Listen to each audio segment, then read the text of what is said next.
Hello, Caesar. How are you?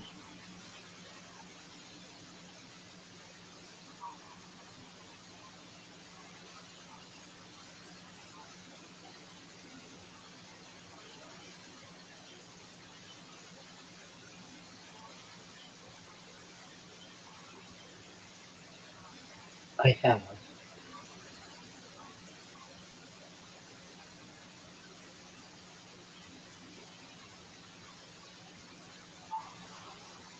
If I may ask, how long would you like to go today?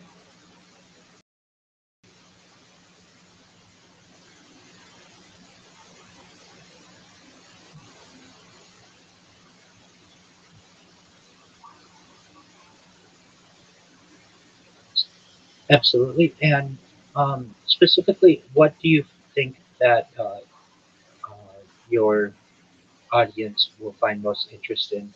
Is it futurology? Is it ufology? Is it? I'll certainly cover my project, but what specifically do you think that they find of most interest?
Most certainly.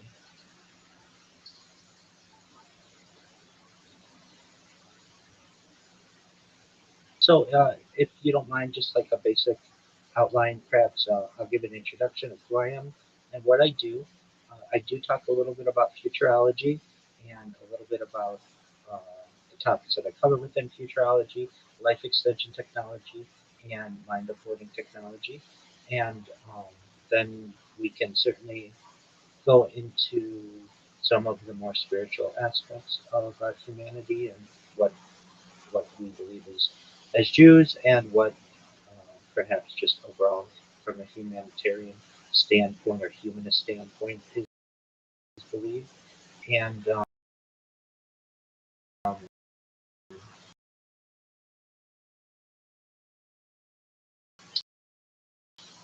and we can certainly. So you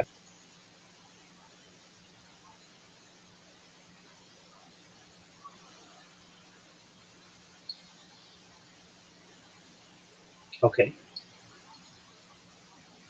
Absolutely, and um, because I do cover that quite a bit over the course of what I discuss, um, and so if we perhaps go down that hopefully that's not a major issue. Generally, what I get asked about a lot is alien disclosure from a Judaic perspective and just a religious perspective. What happens when we may have disclosure? How does it affect humanity? How does it affect Judaism? So people are interested in that.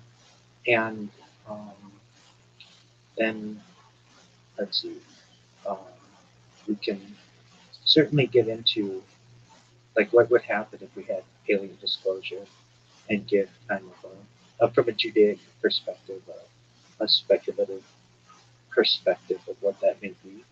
And um, I also very much like to, I'm a futurist, so I like to forecast perhaps where we're moving toward in the future. So I don't know if that would be of interest to your audience, but basically, if I give an overall future outlook of where we're moving from a civilization standpoint, perhaps things like maybe some mega pricing, what we're going to perhaps see from 2030 to 2040, 2040 to 2050, 2050 to 2060 and beyond? Do you think they would find that? Sure. Take your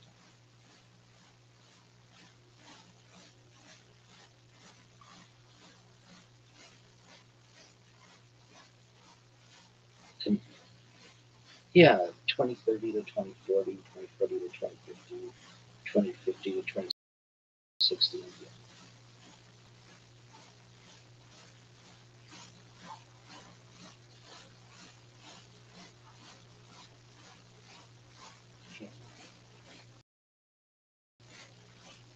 Is this a live podcast or is it recorded?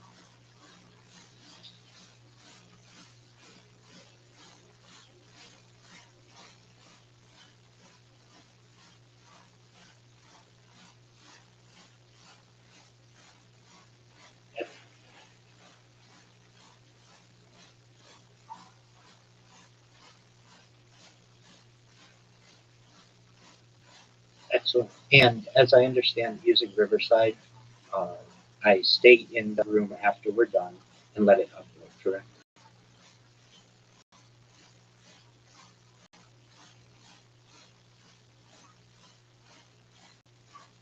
I do my best to not. I will say this: I did get a new router just recently, so it may have some uh, quirkiness, but we should be okay. It actually should be faster. But if for any reason I disconnect, just know I'll rejoin it. Oh yes, one other thing. If we cover artificial intelligence,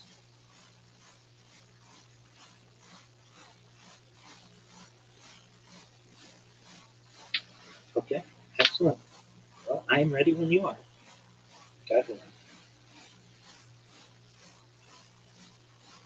And in my camera, do you see it correctly facing you, meaning like the writing is in the correct manner?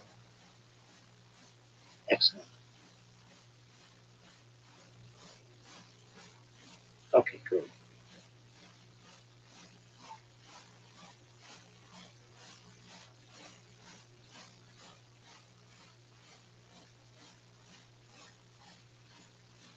And what's the correct pronunciation of your first name? Okay, excellent. No, it's not. Some people have different variations of the name, so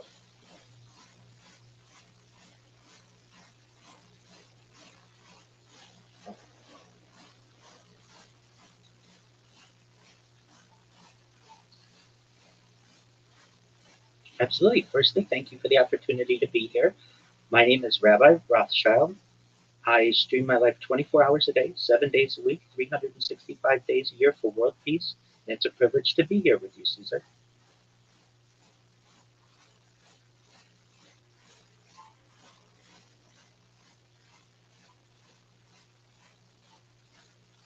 Yeah, so in my dwelling, I have multiple cameras that are streaming 24 hours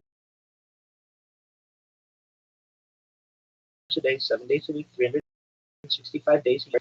I don't know if you've ever show or the television show, but actually I give an audience a 360-degree view. Life is like on a daily basis.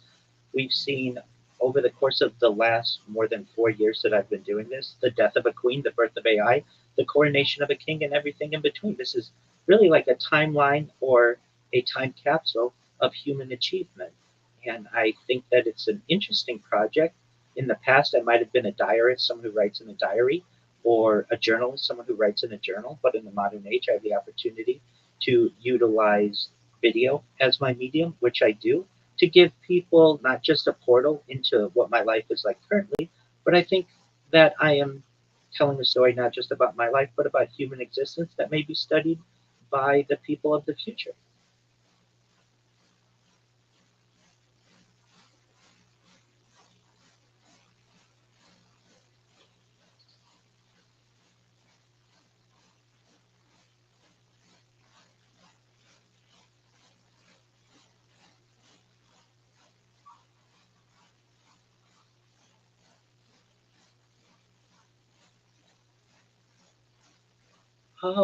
I would say that I am conscious of the fact that I am streaming.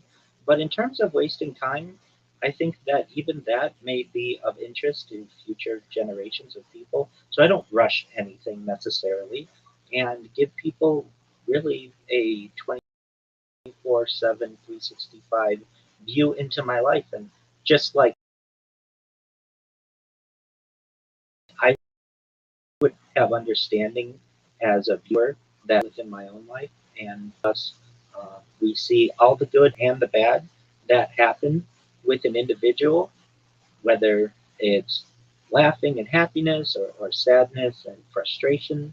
I give the world a my best view of what life is like in 2026. And it's not just a story of my life. I 24 hours a day keep a radio on in the background that documents human events, world news, so that you can literally go back to any moment of any day within the last more than 4 years and know not just what was going on in my life, but what was going on in world events. So it's essentially like a timeline or a time capsule of human achievement.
Oh, absolutely. I think that's a phenomenal idea, and I think you should do it.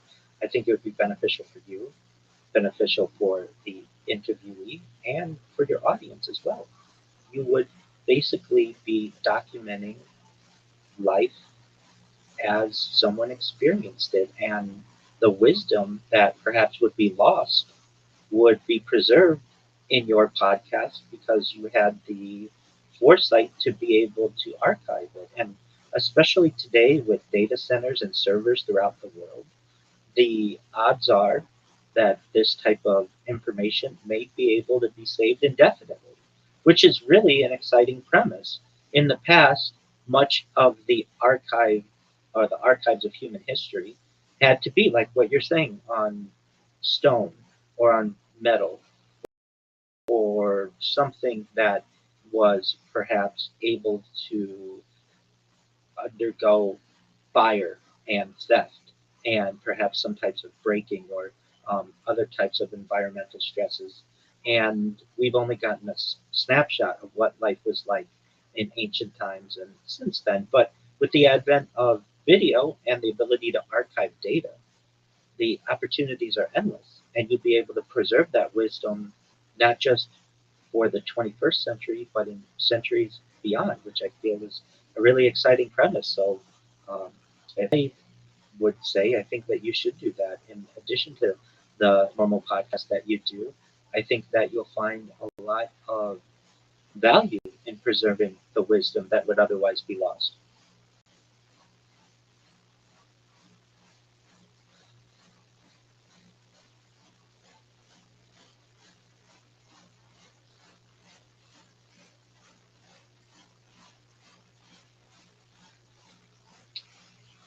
Well, perhaps not anymore, though some people do maybe write some things on metal I've heard of, like seed phrases for cryptocurrencies that are written on metal, but certainly not huge amounts of documents. Generally, it's either paper or now the digital age.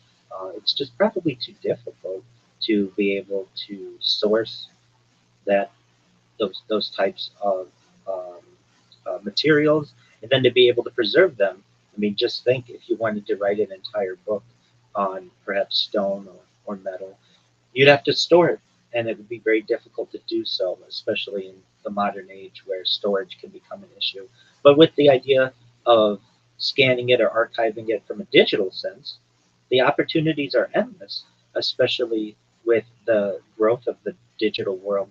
As I understand, digital data out exceeded analog data in about the year 2002. So basically, the year 2002 is very important in and around then, where the digital, the amount of data that was saved digitally actually surpassed what we had from an analytical aspect. And many people consider that to be the start of the digital age. Arguments neither here nor there. That is an important event where more data was archived on from a digital standpoint than an analog standpoint. And then ever since then, we've only seen a major expansion from a digital standpoint. And now 99% of most all data is digital, when 30 years ago that was not true.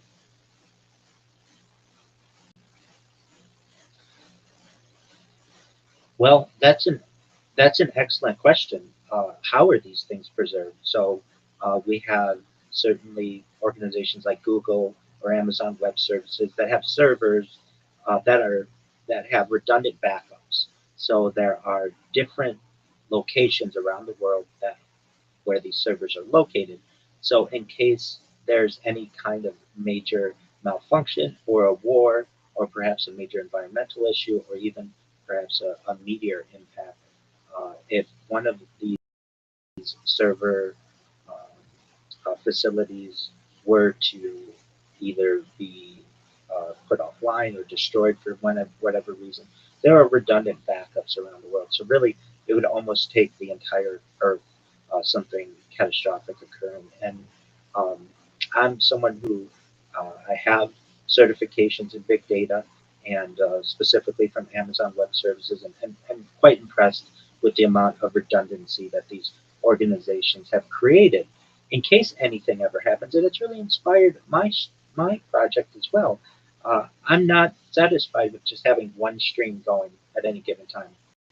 I have up to 25 different 24 hours a day on multiple platforms, including Twitch and YouTube and Rumble and Twitter, you name it. Essentially, if you can stream on there, I am doing so, so that I also have redundant streams that are preserved for future generations. And if any one of my cameras goes out, I have backups. If any of my devices needs an update or I've used power to one of the devices, I do my best to have redundant backups. And then if for any reason, let's say the internet goes out or something like that occurs, I have GoPros that I can archive long periods of time of my life if needed as backups as well. And I have a large collection of terabyte backups of hard drives and SD cards that I have accumulated over the course of the last near half decade, that I also have to be as a backup from a digital standpoint. And uh, just just like I need to have redundant backups for my streams, these larger organizations do as well. And then we don't run into an issue like perhaps the Library of Alexandria, where much of the known knowledge of the world and many scrolls in particular were burned. And this has happened at different points in human history where perhaps major secrets and mysteries of not just human but Earth's history may have been lost. It seems as if we've been able to hopefully overcome that from a practical standpoint and be able to now in the modern age preserve much of this information, hopefully indefinitely.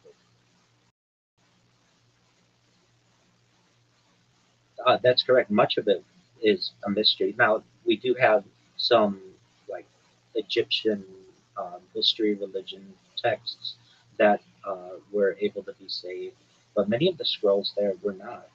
In fact, there have been other fires that have occurred in major libraries, specifically generally in the Middle East, where fire actually has helped to preserve the documents, and that would be if we have any kind of documentation on stone tablets, fire tends to harden them. So in some ways, fire can actually help to preserve, but generally it's destructive. But really, the questions that the scrolls, primarily in some of the ancient libraries, may have been lost and may have been lost forever, or at least within the foreseeable future. And it's a shame. And that's why with any kind of data that we have, or any kind of important document, or um, any type of major project, it's great to have redundancy and backups of the backups. And it does seem like with the modern server system, this is done. These servers are located on different continents. They at no time when even like they're backed up or they have uh, information being transferred. Generally, it's not done on multiple servers simultaneously in case anything has occurred, the backups could be utilized if needed. And I think that that's really a wonderful to be able to preserve this type of information to hopefully avoid any kind of data loss in the future like we've had in the past.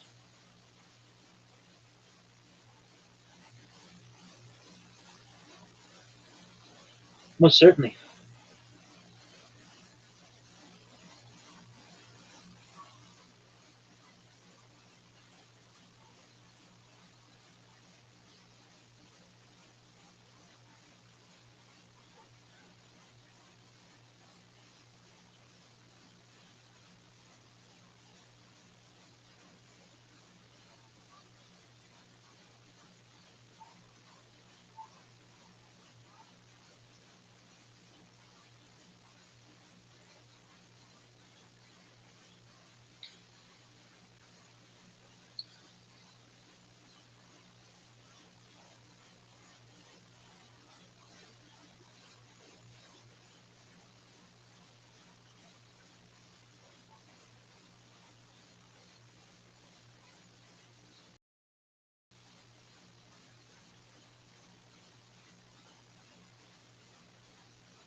So we call it the Hebrew Bible.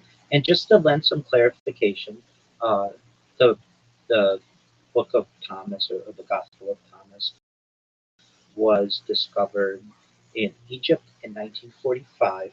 They were not. It was not part of the initial the Dead Sea Scrolls, which were discovered in the winter of 1946 to 1947, and this occurred along the northwestern shore of the Dead Sea in Qumran specifically. So, but the timeline there is very close. So within about a year or so, we have the discovery of the, the gospel that's traditionally known as the Gospel of Thomas, which is not from a Christian perspective, to my knowledge.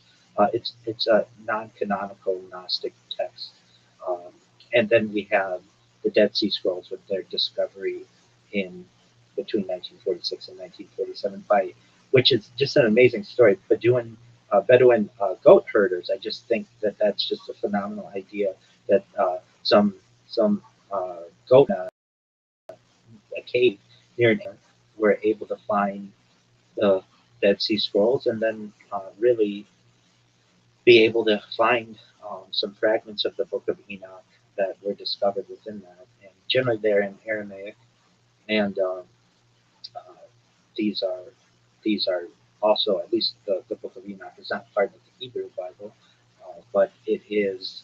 Um, so generally, it's excluded from the modern mainstream biblical canons, but nevertheless was an important discovery.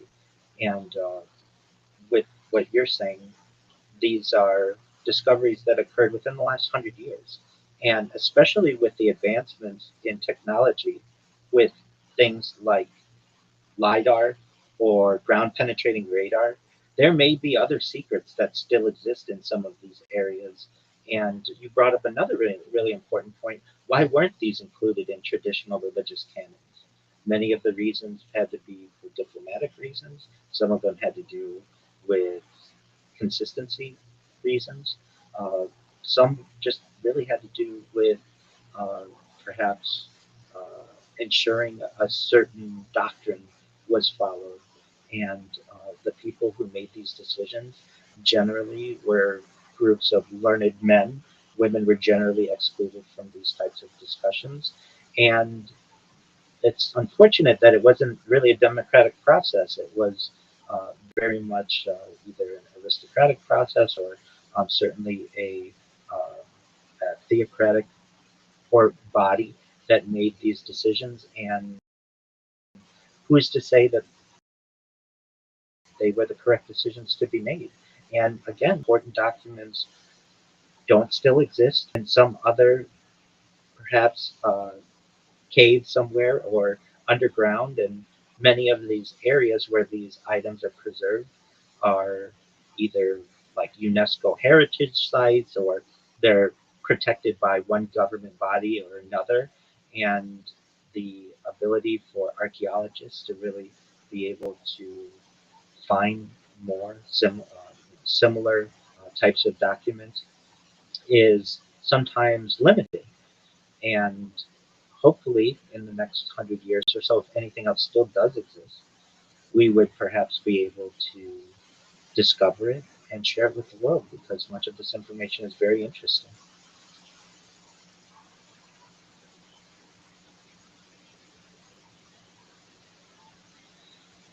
Well, the idea is that the traditional books, the traditional canon of both Jewish and the Christian or any other type of major religion, uh, to exclude it was basically, in many ways, um, due to the fact that there were already established practices and already established traditions.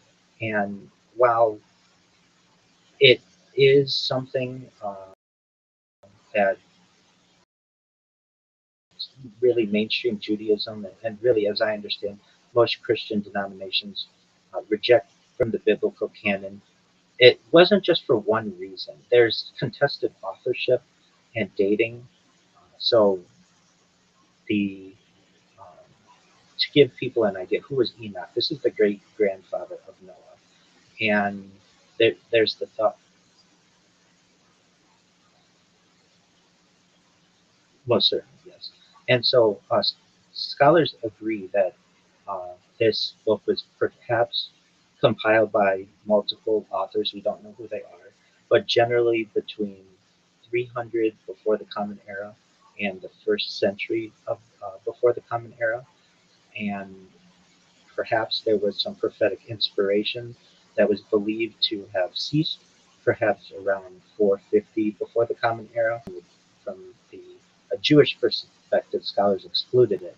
There are also doctrinal clashes. The book very famously describes fallen angels, um, many times known as the Watchers, mating with human women to produce giants, which contradicts uh, many ideas, particularly within both Judaism and, well, but predominantly within Christianity. But some idea of this, um, it doesn't necessarily contradict the entirety of either Judaism or Christianity, but um, the idea.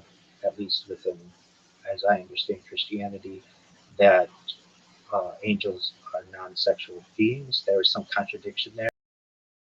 And then the idea also within, I believe, as I understand, the Christian standpoint, that the early councils of the church did not view them as inspired, even though um, there are perhaps some quotes of Enochian prophecy within the religious texts of Christianity.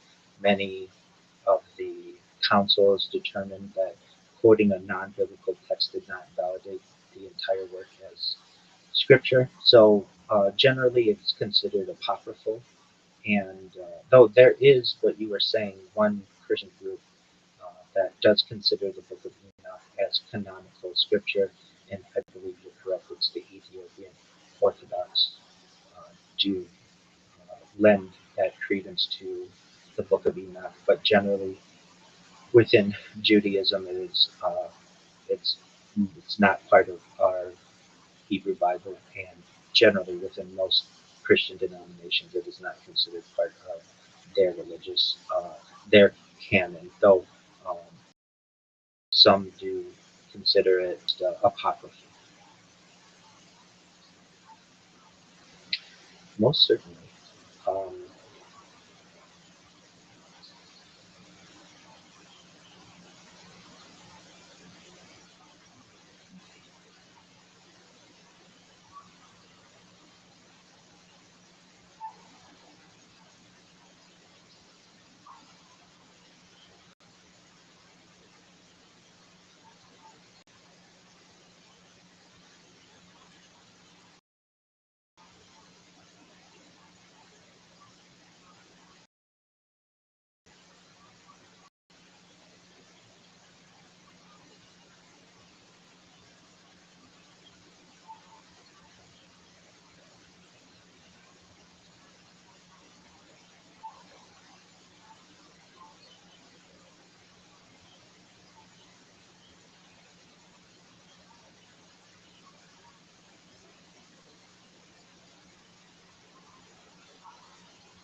Most certainly, there are some really interesting aspects of it.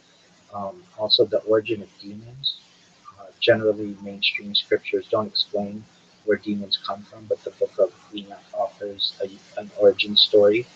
Generally, it claims that demonic spirits are disembodied souls of the Nephilim, the what some consider to be the wicked, cannibalistic giants born from the union of the fallen angels, the Watchers, and human women.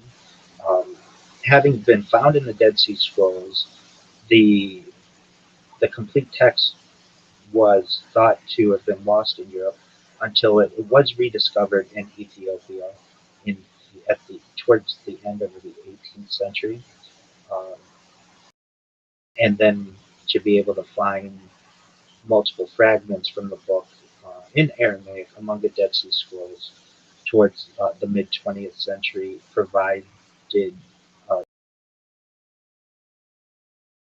immense showed that it was really popular, perhaps during the Temple period, of it within some religious denominations. But really, at least as I understand, it is, aside from in Ethiopia, it is non-canonical.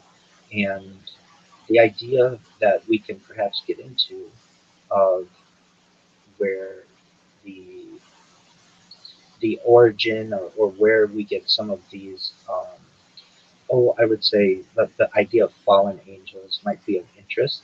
So at least I can speak on this from a Judaic perspective. So um, what we believe in our Tanakh, which is uh, the our Torah, is Torah, the five books of Moses, prophets, and writings. This is generally, basically, the idea of the fallen angel is generally understood as a heavenly being that abandons its proper role It's a celestial being that rebels or descends improperly, and a supernatural being associated with corruption. Traditionally, this is what this is learned as. Um, the concept didn't happen immediately, it develops gradually. The Tanakh really contains very little explicit discussion. The the fullest Jewish fallen angel narratives do appear in this Amalekite literature, and Rabbinic Judaism later de-emphasized these traditions. So we first probably should just understand what are we talking about, these angels in Judaism. So uh, the Hebrew pronunciation is it's translated as messengers of Hashem, called God. They they perform divine assignments. They are not independent gods, and they generally act according to divine will. The primary biblical passage we find in Bereshit, Genesis, the book of Genesis, Genesis 6. Um, so the passage is uh, it describes humanity multiplying on earth, the sons of God, seeing the daughters of humanity, marriages occurring between them. This is the appearance of the Nephilim and the existence of mighty men of renown. The verse is Bereshit 6:4, Genesis 6:4. The Nephilim were on the earth in those days and also afterward, when the sons of God came to the daughters of man, and they bore children to them. These were the mighty men of old, men of renown.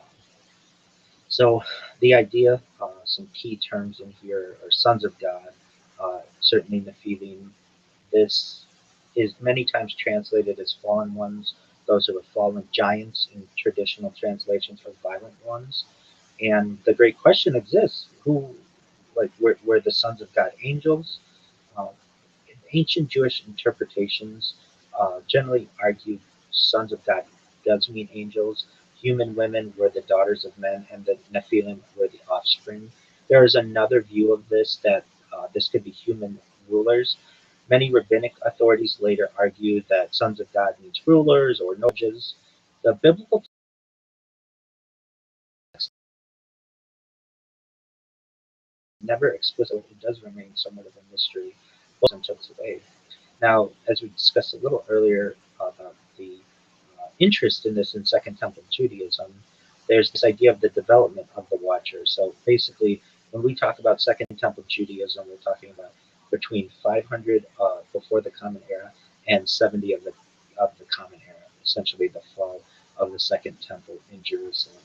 And we reviewed Bereshit 6, Genesis 6, same book, received expanded interpretation. There was detailed heavenly rebellion stories that emerged, and then this is where perhaps the Watcher tradition developed. And when we get into these Watchers, the Watchers are heavenly beings assigned to observe humanity. According to the Book of Enoch, they descend to earth, they take human wives, they produce giant offspring, and they reveal forbidden knowledge. This is the closest Jewish equivalent to fallen angels. It's not explicit; these are not explicitly named in Genesis, figures in the Enochic literature. And then within the Book of Enoch, we have um, really an expansion of Bereshit 6 or Genesis 6. So we have hundreds of watchers that descend in the Book of Enoch. They swear an oath together. Humanity becomes corrupted. The giants devastate the earth. Divine judgment follows. Again, this is not part of Jewish biblical canon, um, but it is extremely influential during the Second Temple period, and this information was that which was found during the Dead Sea Scrolls. So basically, there's a question: what did these watchers teach? Allegedly, they taught military technology, perhaps occult practices, sorcery, divination, astrology, perhaps cosmetics, jewelry, beautification techniques. These teachings symbolize corruption, and Enoch portrays knowledge being revealed improperly. The Nephilim according to Enoch, these were the children of the Watchers and women. They're gigantic beings. They're violent rulers, and they are contributors to pre-flood chaos. This interpretation primarily comes from the book of Enoch. Genesis or Bereshit is far less detailed, and it's really not necessarily accepted by all Jewish traditions. There's a question, why does the flood occur? So the Enochic explanation is that corruption spreads, giants devastate humanity, watchers corrupt civilization, and divine judgment follows. Really, Enoch links the flood directly to the Watchers, and Genesis emphasizes human wickedness. Now, getting into the Dead Sea Scrolls, these were the ancient manuscripts that were discovered generally between 1947 and 1956. They helped to preserve the Enochic literature. They helped to preserve the Book of the Giants and confirm Watcher traditions that were known before Christianity. And uh, really, the later Jewish view within Rabbinic Judaism uh, is a shift of emphasis toward human responsibility, moral choices, and ethical behavior. The fallen angel speculation became less important. Human wickedness became the focus of Bereshit 6 or Genesis 6, and many rabbis preferred more neutral interpretations. Now, this does have definitions as mysticism in general. So, Jewish mysticism discusses the spiritual world, celestial beings. It does not center on fallen angels. It focuses on divine emanation and emphasizes cosmic repair. There's this idea that we have within Judaism, tikkun olam, which means repair of the world. This is a major mystical concept, and it emphasizes restoration rather than rebellion. So, uh, just from a Jewish perspective, it's kind of an overview of what we learned within these uh, fallen angel discussions in the Book of Enoch. Judaism uh, does Judaism believe in fallen angels? Some ancient Jewish texts do, some later Jewish authorities do not. There is no single universal doctrine. Who were the Watchers, these heavenly beings described in Enochic literature? Really, it's Judaism's closest equivalent to fallen angels. Are fallen angels, question that's raised is, are fallen angels in Tanakh, in the Hebrew Bible? Not explicitly. The idea develops from interpretations of Genesis 6. And so, like, that's basically an overview of some of those really interesting things that were found that you're referencing, um, that were a 20th century phenomenon, or at least discovery, or perhaps in addition to a late 18th century discovery within Ethiopia that we really don't have a perfect definition of. It still remains a mystery, but overview and to your point, discoveries that occurred from an uh, theological standpoint and archaeological standpoint, like the Book of Thomas around the same time, and really lends a an interest in my mind, and I'm sure in other people's minds, what else could be out there? Just because we've had the opportunity to perhaps discover some of these things doesn't mean that ancient mysteries still may remain in some other cave somewhere or underground somewhere, or in some other hidden area. And what will we discover perhaps over the course of the 21st or even into the future that may perhaps give us more information of our own religions and how people interpreted religion in the past?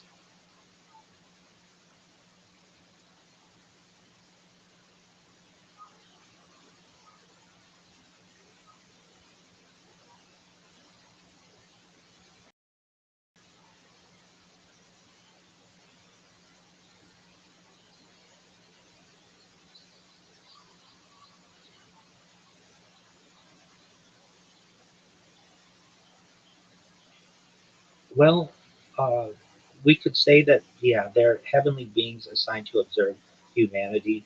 According to the Book of Enoch, they descend to earth, they take human lives, they produce giant offspring, and they reveal forbidden knowledge. Uh, the closest Jewish equivalent that we have are fallen angels, but this is not explicitly named in Bereshit or Genesis, but it is as our central figures of Enochic literature.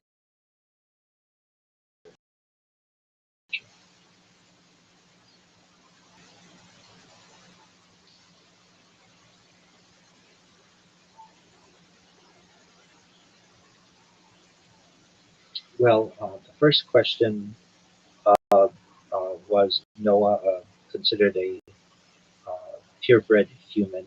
Yes. So the idea of um, he wasn't Jewish, so we should say he predates Abraham. So he was polytheistic, and but that doesn't necessarily mean um, that he wasn't necessarily righteous. He's described as righteous and blameless among his contemporaries, and um, had uncorrupted character rather than necessarily um, a purebred, uh, seemingly distinct biological bloodline.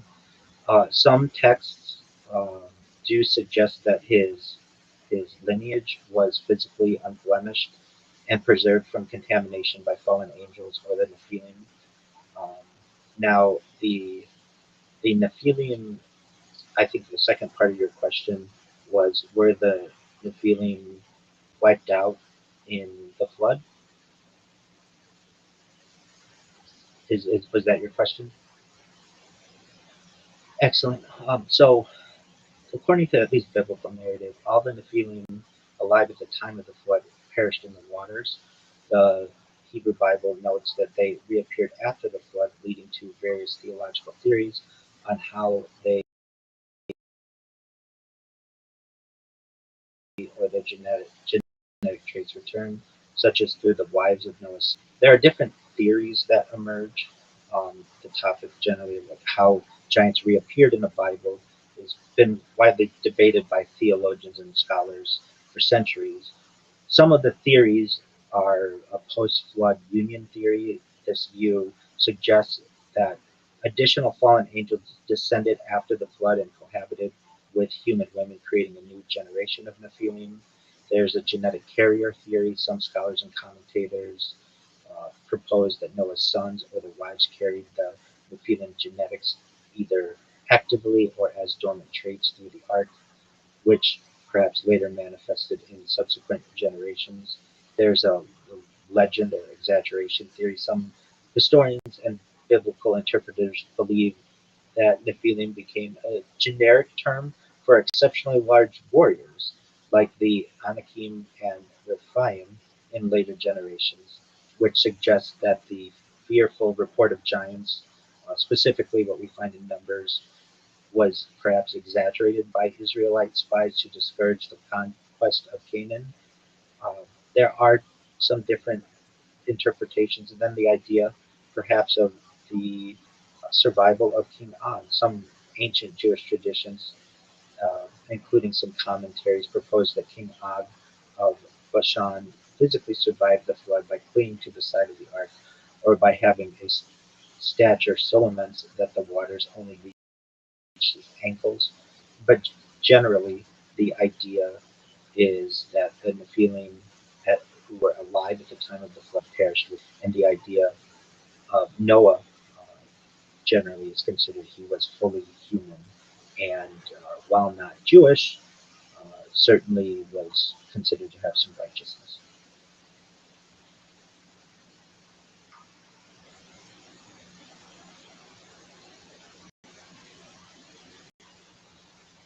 Excellent. Okay. Well, I'm fascinated by these conversations as well and data in general. So, for anyone out there who wonders, why, Rabbi, would you archive your entire life and for what purpose? Go ahead.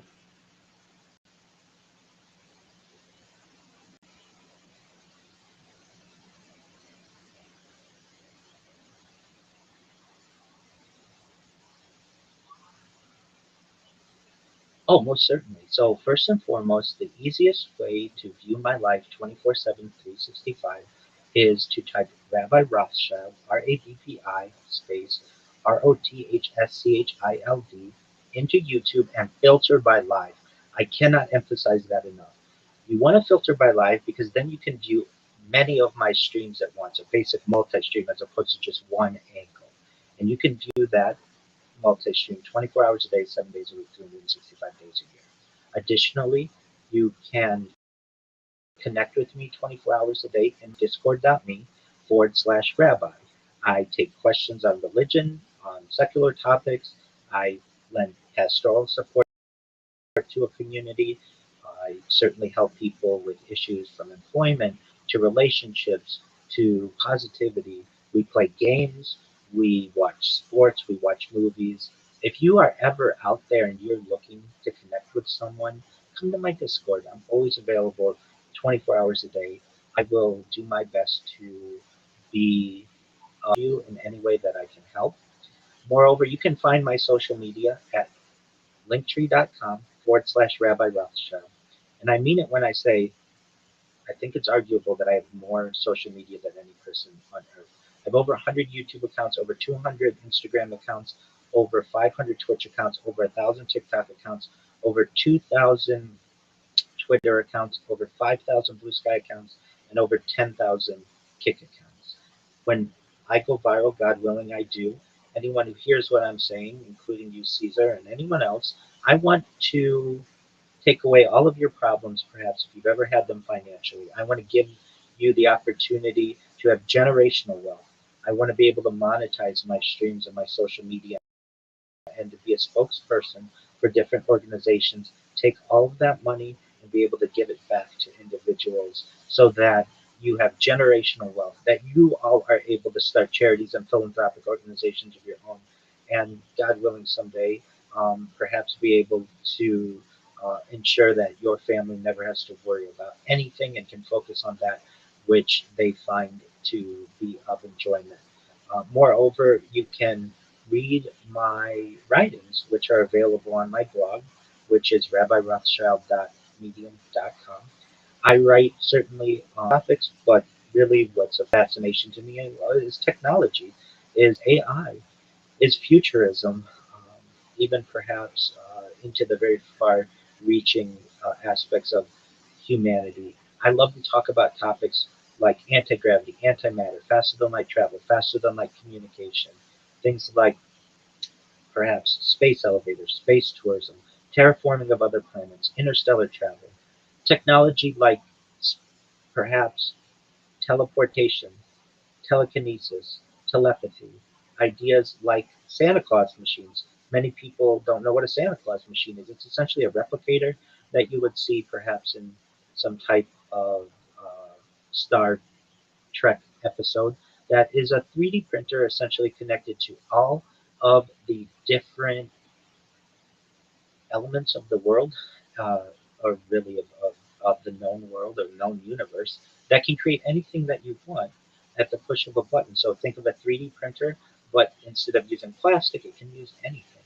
These are types of technologies that are being developed. Moreover, I like to talk about things like de-extinction.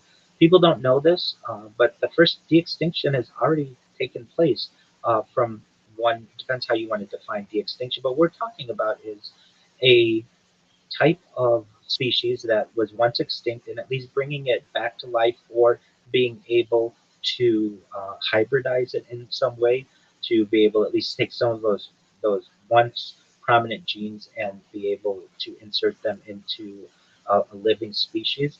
The first successful de-extinction took place in the year 2003 with the Pyrenean ibex, which was a goat located in northern Spain, southern France. Fast forwarded to the year 2021, a company out of Dallas, Texas, Colossal Bioscientific, next by the year 2028 to reintroduce the woolly mammoth into the Arctic Circle, utilizing Asian elephant surrogates, which I think is a mind-blowing goal. They recently made headlines with their direwolf project, basically creating hybrids of the direwolf. Following the reintroduction of the woolly mammoth, they want to reintroduce the Tasmanian tiger, followed by the dodo bird. And these are the types of events that I'm excited to be able to archive, in addition to the World Cup and America's bicentennial and the Olympic Games, and certainly all of the other important aspects of history that we've been able to record over the course of the last half decade or so. These are the types of really interesting human feats that I find to be of interest to be able to archive. Moreover, we're moving into a future where the average life expectancy for a Western individual is perhaps transitioning. What once was the average life expectancy of maybe, or pardon me, age 80 is moving to age 100, perhaps in the future 120 or older, uh, and types of technology like reverse aging, perhaps therapies are being utilized to make what was, say, an 80-year-old of today is was what a 50-year-old was of yesteryear, meaning that people are able to stay more mobile at later ages of life and have their mental clarity preserved, and really moving into the world of transhuman. Am I a transhumanist? I'm really neutral to the topic, but I am open-minded. And so for anyone who hears what I'm saying, I don't want you to have to experience anything that you don't want. So consent is first and foremost very important. But for those of us who may want to perhaps consider life extension technology, things like oxygen therapy, human growth hormone, stem cells, cryonics, cryogenics, cold shock therapy, red light therapy, nootropics, peptides, to be able to extend the average life expectancy of a human from age 80 to 100, 120, I don't want to necessarily close the door to this. And then we're moving into a future of perhaps life extension technology into mind uploading technology and other types of technologies that may be able to delay death indefinitely. And when I talk about mind uploading technology, I'm talking about specifically technology like a CAT scan or an MRI, where we, with someone's consent, scan their brain into a computer, knowing where every atom is in their central nervous system and their peripheral nervous system for later download as an android, an avatar, a cyborg, a cybernetic being, a clone of themselves, a robot, an ethereal being, whatever they want to be.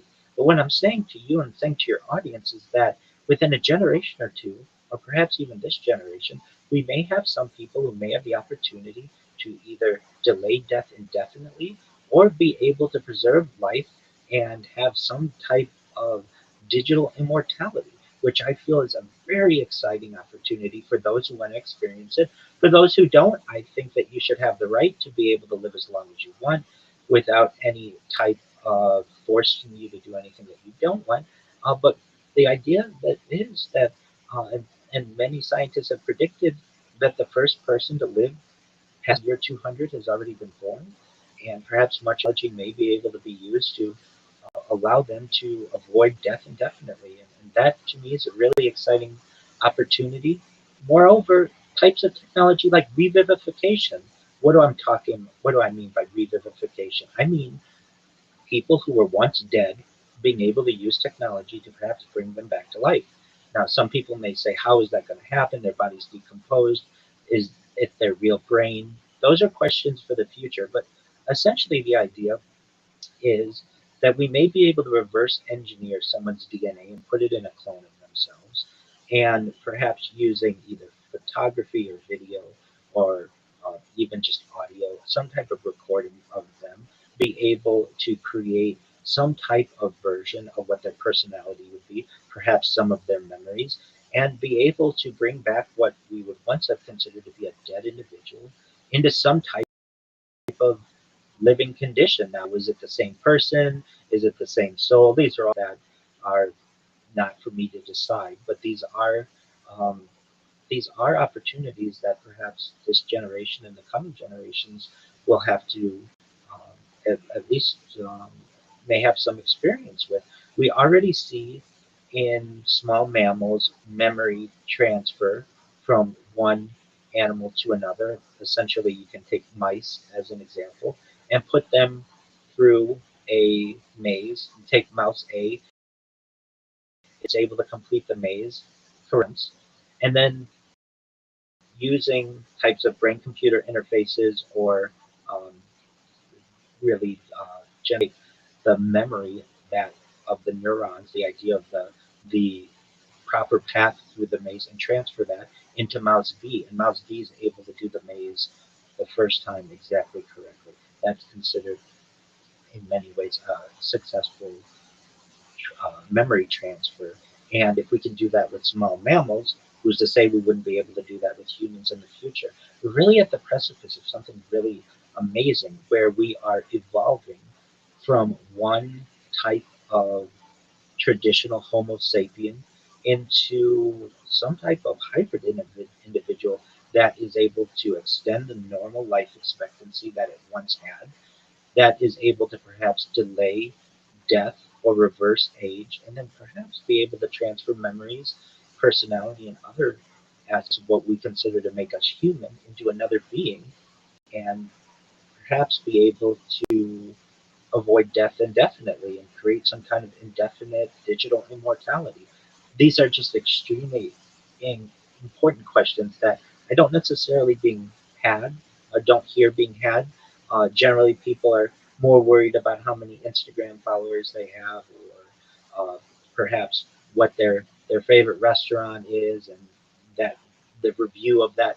It's not the questions that we are asking ourselves in society, I don't feel are big enough. And some of these questions that I review on my streams, I really talk about on a daily basis, are what I feel. So those are some of the ideas that I talk about and that I write about. And so anyone who's interested in these, /rabbi, discord.me/rabbi, you'll get a link to my Discord. You can connect with me 24 hours a day there. And again, I want to emphasize, I'm here to be a positive person in your life. You don't have to be Jewish. You don't have to be religious. All I ask is that you're an adult, and if you have any kind of question or you have any kind of concern, come to me. Let's talk it out. I want to be as good of a resource as I can. For those who don't want to necessarily connect with me, they can always view my life live on YouTube and some of those other platforms that I mentioned. And for those who just want to read what I've done, rabbirothschild.medium.com is where you can find that information. Um, and so with that, I do want to just get into a few things of where I perhaps see humanity moving in the future, just a timeline basically. So at least maybe for the next half century or so, what are we going to be finding? Would that be okay, Caesar? Absolutely.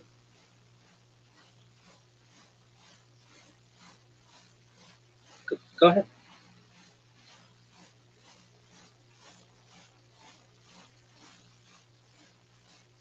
Yeah, so it's an excellent question. What we believe is that our Mashiach, Messiah, our Savior, has not yet arrived, and that when they do come, they will usher in a new world, essentially, known as the world to come, and the revivification of the dead word.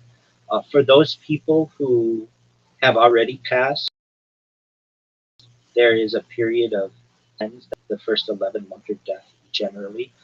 And then from there, the interpretations vary, but generally, mainstream centrist orthodoxy believes that we are in some type of Gan Eden or Garden of Eden state, perhaps reading and learning at what is metaphorically known as the right hand of God.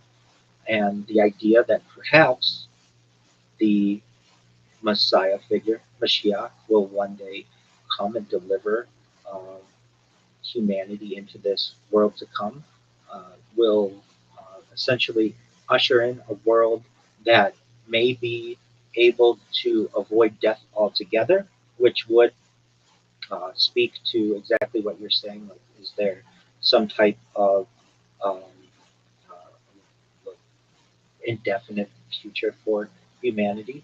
And that's the traditional view from an Orthodox standpoint. There are also some ideas of this resurrection of the dead. The Orthodox perspective is that there will be that there is perhaps a question of life after death throughout our history. Um, not just within Judaism, but humanity in general wants to know what happens to a person after they die and such. And generally, Judaism teaches that death is real, but it is not the ultimate conclusion of existence. We believe that our Creator Hashem, uh, who brought life into existence from the power to restore life after death, and then the idea of a resurrection, a revival, is part of the 13 principles of faith of Rabbi Moses Maimonides, known as the Rambam, who was a rabbi from approximately 1138 to 1204 of the Common Era. And he thought this idea was so important that in the 13 Principles of Faith that he discusses for a Jew to believe that this was central to the belief to our belief system. Now, there's an idea that we discuss about a difference between an immortal soul and the resurrection. Judaism does not view humans as only souls. Some philosophies teach that the body is temporary and the soul alone matters, and physical existence is unimportant. Traditional Judaism rejects this separation. We believe that the human being is a unity between body, soul, consciousness, and moral action, and state that the Torah, that Hashem or God, created the human being as a complete person. The uh, idea of the biblical foundations of the resurrection come from the prophet Daniel. One of the clearest references states that many of those who sleep in the dust of the earth will awaken, and there are perhaps prophets that the interpretations of prophets discusses future restoration. Ezekiel's vision of dry bones, basically their vision of dry Ezekiel sees bones scattered in a valley, and God asks, "Can these bones live?" The message is that God restores them, and this prophecy symbolizes restoration and really a national revival. Uh, the the commentators, specifically within Judaism, also discuss it in connection with the resurrection. The idea of the Talmudic teaching in resurrections perhaps debated, certainly, but the Talmud generally just it teaches that denying resurrection is a serious theological error, and the rabbis of the Talmud consider resurrection a major belief. So the idea it exists. Why would God resurrect the dead? Because God is the source of life, and we within Judaism believe that God created life. Therefore, death is not beyond God's ability. If God can create a person from nothing, restoring a person is not a greater challenge. And we think that resurrection has a relationship with divine justice. There's a problem of incomplete justice in our world. A righteous person may suffer, a wicked person may prosper, but within Judaism, we learn that the story does not necessarily end there, that a resurrection demonstrates God remembering every person, that our moral choices matter, and that human life has eternal significance. So, really, without going too much more in depth, yes, Judaism does believe that there is something more that occurs after death. Uh, there's certainly the idea of Gan Eden after a period of generally 11 months for righteous people and perhaps slightly longer, maybe a year for the wicked. We do experience a type uh, of state with God in Gan Eden, and we are all awaiting our Mashiach to come, our Messiah to come, to usher in a world to come. And then from there are some changes perhaps that may occur within humanity, like the animals may no longer um, prey on each other, that death itself may be uh, avoided, and generally the nations will come together, as well as the lost tribes within the Israeli family or just Judaism generally be brought together. But without going into the specifics of what happens in the world to come, yes, Judaism does believe that there is something after that.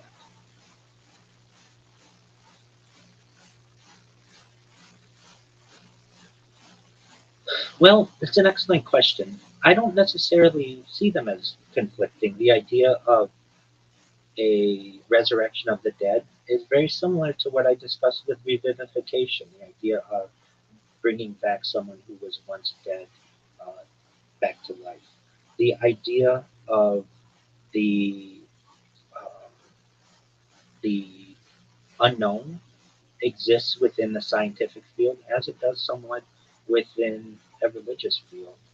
Uh, the the idea of having death as not necessarily being the something that is that is the anything has been contemplated from both scientific and theological points for since the dawn of time, really. That perhaps we don't necessarily end when our bodies end. Uh, there's, I would say, some major questions that exist from both a religious standpoint and a secular standpoint, but that doesn't necessarily mean that they contradict. The idea of revivification of the dead can work within a religious standpoint and it can work within a scientific standpoint. The idea of um, perhaps an idea of world peace is certainly a secular idea, but it's also a religious idea within the world to come. Uh, there really isn't much in terms of conflict. Now, some may say, well, is this because of uh, this idea of Mashiach? Was it always about, or was this something that has been brought into a belief system post Tanakh or after basically the Hebrew Bible? And um, there, the idea of a Messiah figure within Judaism is not specifically stated. This is something that basically does come about in the writings of the and discussions of the rabbis after Tanakh. Now there are some perhaps hints on some of these ideas, um, and really one Messiah like figure from a religious standpoint, one the idea to anoint with oil, and there's an idea that Mashiach will be a king uh, who will not be crowned by merely placing a crown upon their head into the sacred oil. Um, and there have been other anointed people within the Bible, within the Hebrew Bible. Every king of Israel is technically a Mashiach. So were certain priests. Even a foreign ruler receives the title. So some examples are Aaron, the high priest, Saul, David, Solomon, and Cyrus the Great. A foreign ruler received the title. So Mashiach does not didn't originally refer to one specific individual. Instead, it describes someone appointed by God. Only later does Judaism speak of the Mashiach, meaning the final king from the house of David. So I should clarify. Certainly, within Tanakh, there's the idea of Mashiach, an anointed one, but we're talking about a Messiah-like figure, the final king from the house of David. And um, the this idea is in line, perhaps, with some secular beliefs as well, that we could have a great leader on earth who unites the world, and perhaps we move toward with an idea of world peace, who has a very peaceful leadership style. And that's a secular idea that has been around for generations as well, that we are moving perhaps towards a time of world peace. And from a secular standpoint, I talk a lot about the scientific future of humanity and getting off world and terraforming other planets. But in order to do those things, we need peace on Earth. We can't be terraforming Mars while we have civil wars here on Earth amongst humanity. And so there's the idea that perhaps we will have a leader in the future who is able to help to unite humanity under a peaceful veil so that we can begin terraforming other planets and and exploring the inner solar system and the outer solar system, and eventually interstellar travel. So these are certainly scientific ideas that coincide with religious ideas as well. And the idea of Mashiach is really just an anointed person. Um, there's an idea of what does the messianic age look like, and it is not necessarily portrayed in Tanakh or the Hebrew Bible as an escape from the physical world. It's really a renewal of the world. Prophets repeatedly describe flourishing agriculture, justice in the courts, peace among the nations, honesty in commerce, faithful worship, security in the land, and harmony between peoples. Those are all secular ideas that some may say we're moving toward flourishing agriculture with things like vertical farming and agricultural drones and perhaps floating greenhouses and saltwater greenhouses and perhaps hydroponics and cloud seeding. Certainly justice in the courts with the International Criminal Court and but honesty in commerce with um, really just arguably we're moving more and more towards that. There are arguments against this as well, but security in the land and harmony between the people, these are all both religious and secular ideas that coincide. So really, I personally see the idea of the world to come, or a messianic figure, or perhaps even the idea of how can we have science and uh, perhaps religion coincide. They don't necessarily contradict, in my opinion. Does that answer your question?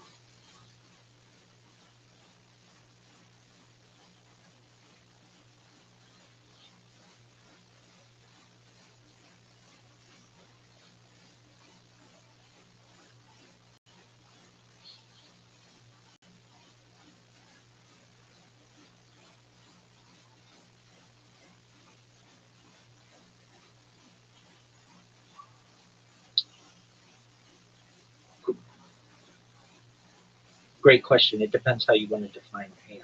To me, AI is a tool, just like fire. Fire can be used for good or bad. Fire can be used to cook, which is good, or burn, which is generally considered bad. The wheel can be considered great, a good thing in terms of transportation, but also a bad thing in terms of to someone running over you, or whatever it may be said about steam and electricity and the computer. AI itself, I think we should refer to as um, a tool. Now, there's an argument to be made. Once AI is able to, we move from artificial narrow intelligence to artificial general intelligence and into artificial super intelligence. Does it does it become conscious? What does that mean for humanity? Is it should it be treated? Should it have rights like a human? These are questions for humanity to perhaps be able to discover. In terms of artificial superintelligence, a type of technology that far surpasses human intelligence. At what point do we consider it to be God? It depends how you want to define God, and that's really a question that everyone has within themselves. I find a lot of people can get on board with my just very simple definition of what God is. It's perhaps similar to uh, a philosopher about 400 years ago, Baruch Spinoza. But God is energy, and if you want to get into more, um, you know, what God is, those are all perhaps ideas that people can debate. But from a religious standpoint, many people can agree that God is energy. And from a secular standpoint, they can believe that if you're going to refer to a God, then energy is a great word used as a placeholder. Does that mean that's all it is? No, it's really just a placeholder word. But that's a different being than AI. So AI, even if it becomes an artificial super intelligence, it becomes this all-knowing being, at least within what we're doing on Earth.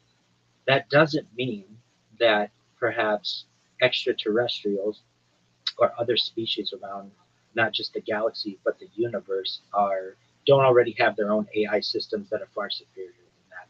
And that doesn't mean that they all can't coexist under what we consider to be energy, or what we consider to be really a scientific type of God. Um, this is the same, this Baruch Spinoza type of definition of God is what Einstein believed. So, for those who hold Einstein in high regard, Einstein believed that he believed in Spinoza's God. He's on the record for that, of saying that. And while I don't necessarily know exactly what that entails, to me, the idea of the energy that allows someone to appreciate a sunset or the beauty in their child's face or love of a spouse, whatever allows that to occur, that to me is God. That to me is really special. But that to me is different than what AI is. So the the energy that allows AI to be powered and all of that, there's certainly some idea of God in there, but that doesn't mean that we've created a new God. We've just created a really powerful tool. And for those who would like more clarification of this, the true answer is we don't know. I don't know as a rabbi. No priest knows this. No imam knows. Are just the traditions that we've been taught. But in the end, we must remember that we have to be somewhat agnostic because no one really knows anything. And we have to be brave to be able to admit that.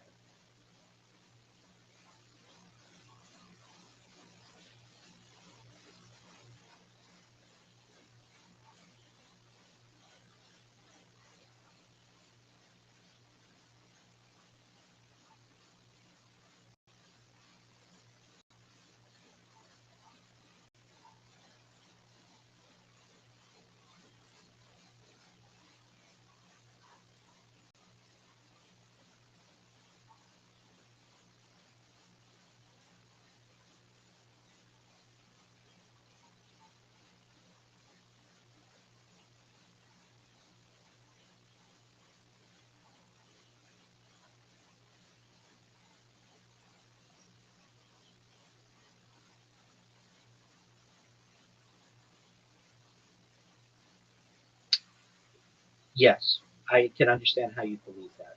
But can you unplug AI? Yes. Can you unplug God? Traditionally, no.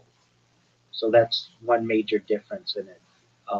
So the idea, at least the way that I am able to uh, systematically understand, is that AI is a tool that has been created by humanity and perhaps has been created by other species around the universe, perhaps, that is able to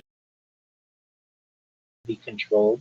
It can get to the point where it can endure emotion and all of the other aspects that one considers to be human. But does it need energy in order to run? Yes, generally. Uh, is it able to be stopped? Yes, generally. If a meteor, for now, but even if a meteor hits the data center wherever it's stored, generally, if it doesn't ever redundant backups, which many times it does, but let's just say all of those were wiped out, it ceases to exist. The idea of God, being at least from an energy standpoint, seems to continue no matter what type of environmental stresses are brought into the um, into the scenario. And so, does AI have many godlike aspects, like omniscience, perhaps, or some types of omnipotence? Or in some ways, uh, yes. But even humanity shares some characteristics of God. We're made in God's image traditionally, and perhaps some aspects of AI are also reflective of of God, because it's really a AI is a reflection of humanity itself. So we would expect it to have some of the same characteristics. But at the end of the day, can you unplug AI? At some point, yeah. Can you unplug God? Generally, both from a religious standpoint, no. And from a secular standpoint, the idea is, well, we don't know honest take. And even if we're willing to say, if God exists, then God is energy. If God exists, but we don't know, and something that we really can't, at least from a human standpoint, ever really understand completely. Uh, from that aspect, we we, we don't know. But really, it gets to the philosophical idea: can you really know anything? Um, it's very philosophical, and the idea is no. The more that you learn, the less you know. It's very philosophical, and so if you can't really know anything, then the idea exists perhaps that you will never know if God exists. And then thus there's an argument to be made you'll never know if AI is God because you can't really know anything. It's very paradoxical, but really to summarize, AI is a tool that humans have created. God, if God exists, which no one can prove, no one, at least from a humanistic standpoint, will ever be able to prove, and that's a very honest take that we don't know if God exists. Perhaps God has powers beyond that of which AI has.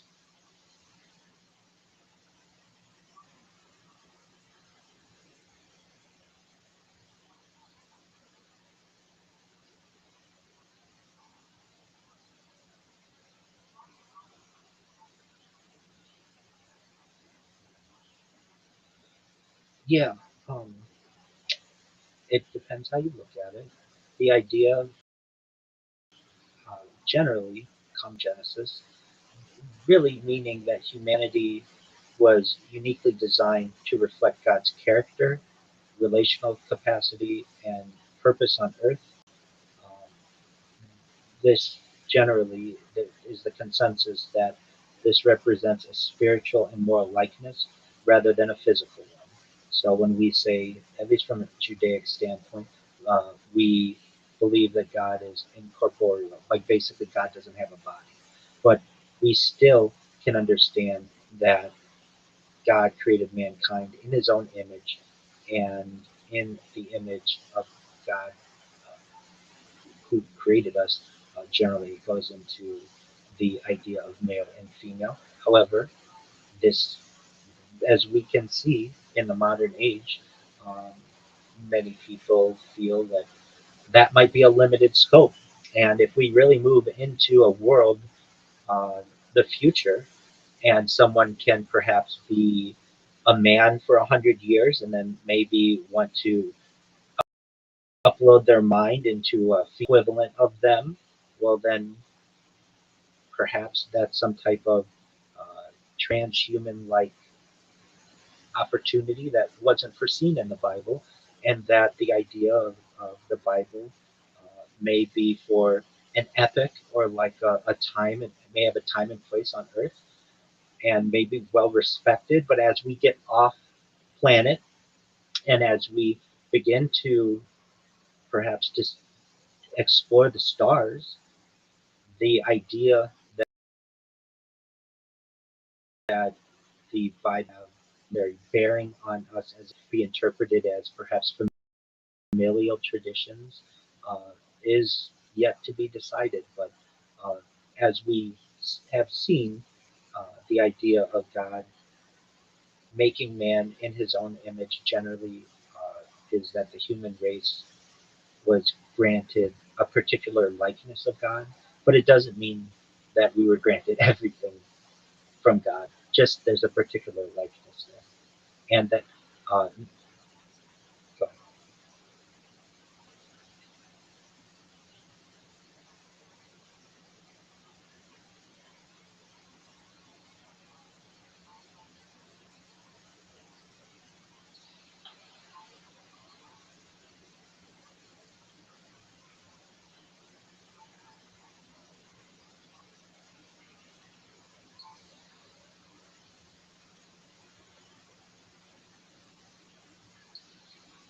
uh, many people type of interpretation. Now, the idea as Jacob um, basically fought with God. Some people say struggles with God, and that could be more metaphorical.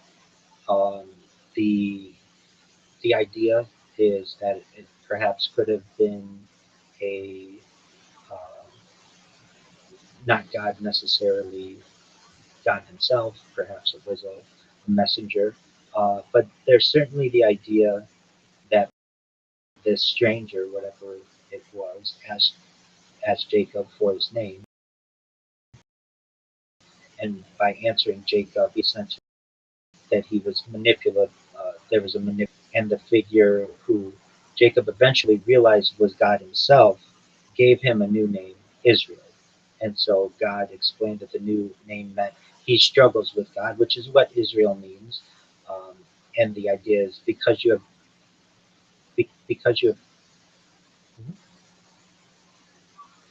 that's exactly right. Yeah. So Israel means he struggles with God, and the idea is because you have struggled with God and with humans and have overcome, God then blessed him there in the wilderness.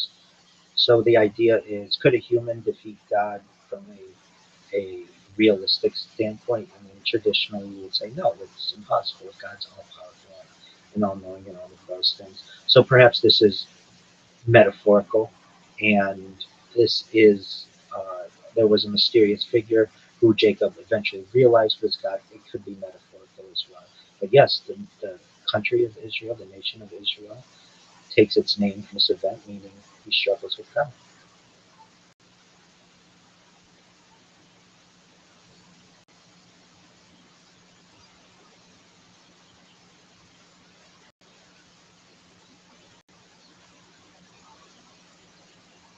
It depends how you want it. It absolutely could. It depends on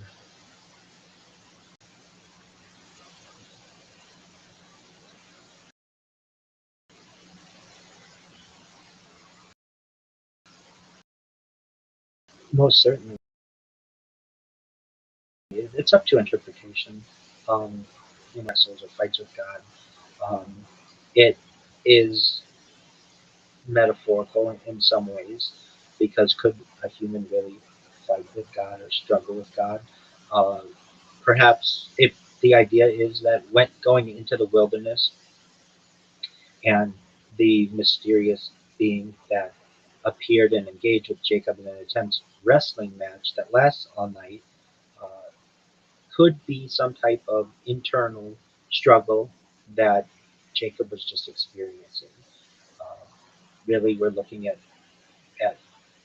documents that are thousands of years old, and there are different interpretations. But that nevertheless, the idea that as daybreak approaches, the stranger, whatever it was, realized that it could not easily overpower Jacob, and basically, as the story goes, Jacob's hip socket, dislocating it with a single touch, and the idea is that this crippled Jacob, but Jacob refused to let his opponent go and demanded, I will not go unless you bless me, and demanded this blessing. And it's one of the reasons why the stranger asked for the name, and by answering Jacob, he essentially confesses this manipulative nature. And the idea of Jacob means either heel grabber or deceiver.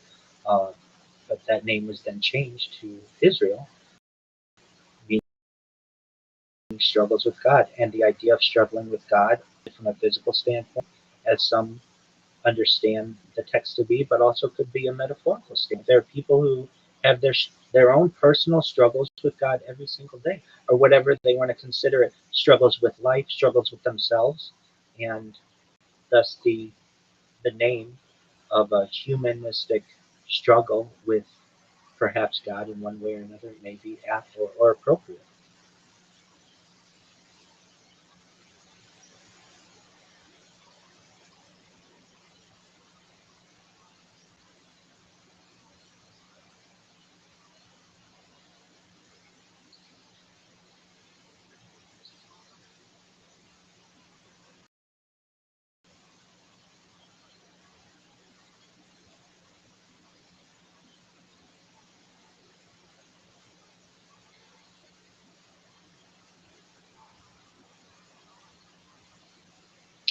Well, there's the idea, at least within from a Judaic standpoint, that we have a soul, and this idea, uh, it really it changes over time.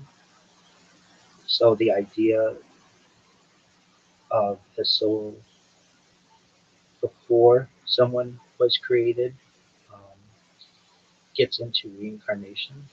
So, it, so we believe that the soul does pre-exist. It it is, but as would make sense with Israel being Eastern religions than Western religions, than the Western religions, this idea of resurrection or pardon me, reincarnation does exist, but at least from a Talmudic and even within Kabbalah or Jewish mysticism, human souls are created by God before they are born and reside in a spiritual realm. Many refer to as the Guf, or it's a treasury of souls, and we hold that the soul is eternal and it's a divine spark. Before birth, it exists in a pure spiritual state. When it is time for the person to be born, God places that soul into the physical body, giving it free will to make moral choices and accomplish its purpose in the physical world. Now, the idea, how does this work with reincarnation and perhaps the world to come? Um, the idea of reincarnation is a later developed idea. So, at least within mainstream biblical Judaism, the focus, especially within Tanakh or the Hebrew Bible, really of this world. Jewish mysticism, so what we reference as Kabbalah, formalized the ideas and explores the concept of reincarnation. Basically, it's an idea of rolling or cycling, and we traditional purpose is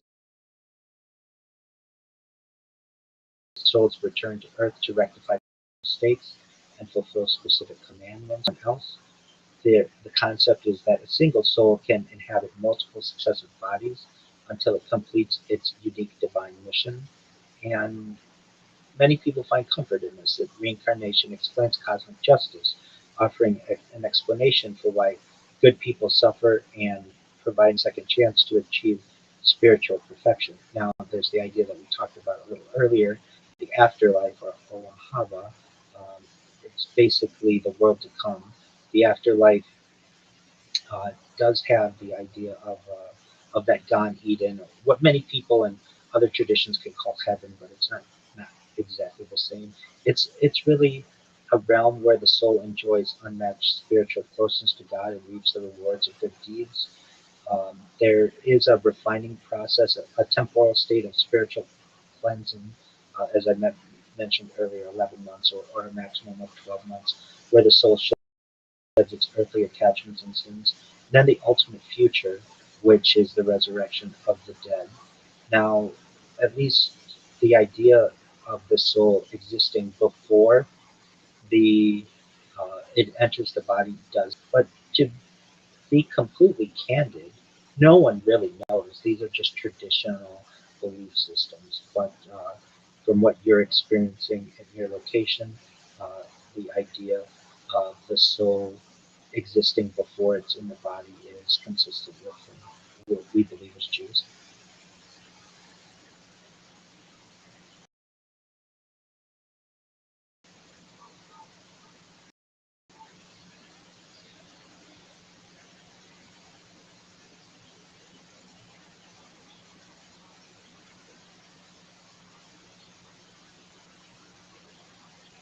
Well, I understand your thoughts on that. That generally goes against one of the 13 principles of faith within Judaism, of at least Rambam or Rabbi Moses Maimonides, that God doesn't have a corporeal body. God is incorporeal, and generally, this was a major aspect of halakha or Jewish law to separate Judaism from the idea that uh, perhaps the Nazarene or perhaps any kind of messianic figure that came about around 33 of the Common Era or so. and was interpreted to be the uh, Son of God, or other interpretations to really separate Judaism from that, and the idea that God is God and humans are humans, and there isn't an overlap there. Now, some people may say we're made in the image, or of course, we believe from a religious standpoint we're made in the image and likeness of God. Um, that that's really not disputed, but the idea that God could be part human, Jews generally avoid that, and the reason is, if God is part human and humans die, then does that mean he dies? That goes against at least halakha, or Jewish law and Jewish teachings. We have the idea that God dies, well, or at least denominations of certain religions tend to believe that. So you're certainly free to believe whatever you like, but at least for it's an excellent it's an excellent question.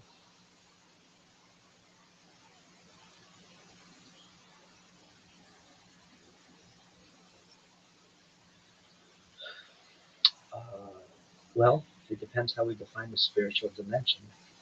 So, what do we mean by that? Do we mean the consciousness? Um, like these are certainly questions. And a question that you asked earlier: could science perhaps bring back the Watchers? I'm someone who thinks science can do anything. And when I say anything, if we can develop time travel, then perhaps we can somehow take a time machine back to the times of the Hebrew Bible and know what was really interpreted then. There are other ideas. There are many ways to perhaps time travel, and time travel itself, without going into the major specifics because it's a big discussion, but I think is perhaps important to have just for a moment. Uh, Time travel is something that is already possible. We already have to plan for it. And so, what do we mean? Like special relativity. Traveling near the speed of light causes time to pass more slowly for the traveler. This where Einstein time dilation has been experimentally confirmed. As age slightly slower than people on Earth, faster speeds create greater. This allows travel into the future, not necessarily the past. And then within general relativity, strong gravity slows time. Massive objects warp spacetime, clocks run slower near strong gravity. GPS satellites already must account for this effect. Black holes create extreme time dilation, and future time travel becomes theoretically possible. Now, there are other ways to time travel, including black hole dilations and wormholes and cosmic strings and Tipler cylinders. I don't want to go into all of those, but what I am saying is that there may be a way to actually observe, perhaps, things that have already occurred. Now, take, for instance, the idea if we could ever travel faster than the speed of light, perhaps using a wormhole. If we could, imagine we're able to outpace light as it is emitted from Earth and travel deep into the cosmos and be able to observe the initial creation of the Earth with a very long telescope. We could look back on Earth and fast forward up until, say, 3000 before the Common Era, and actually see exactly what the interpretations that these ancient peoples were having in real time. Now, that's a very scientific aspect of how to be able to observe this, but the idea is we would be able to know, were these fallen angels, were these giants, what is exactly being referenced, and if that is possible, and we could zoom in, there's a very good chance we could continue to zoom in and DNA and be able to at least take a snapshot and create this DNA, or create this being, a clone of this being, and have a one-to-one match of whatever was interpreted to be here on Earth thousands of years ago in the future. So I don't want to say that even that is necessarily impossible. With science, anything is possible, and thus the idea of perhaps being able to have the interpretation of whatever the ancient peoples referenced in the Bible is a possibility as well.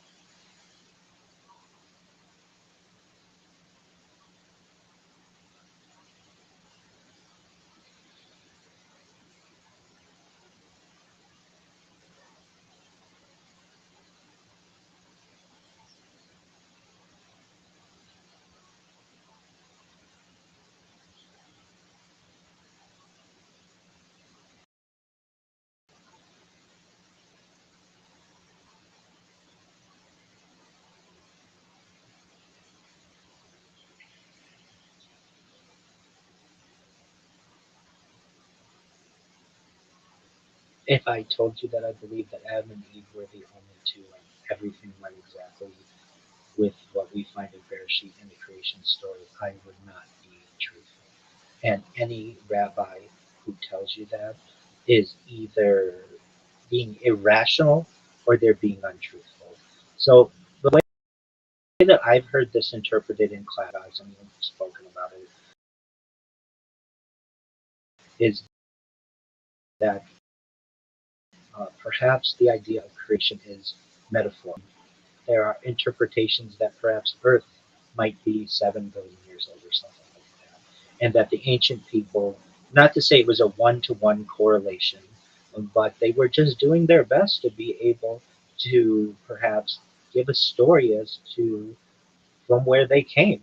And they did not have the science that we have today to be able to understand evolution and common ancestry that are more scientific ideas. So the idea of Adam and Eve or just a creation story, anyone who tells you that's exactly how it happened is either being irrational to some elements of science or they're lying to you. Now, do I know exactly how it happened? No, but at least from a traditional science perspective, we are Homo sapiens. We previously evolved from perhaps Homo erectus and moving back into a shared, perhaps uh, uh, a mammal that all mammals can connect to a common ancestor.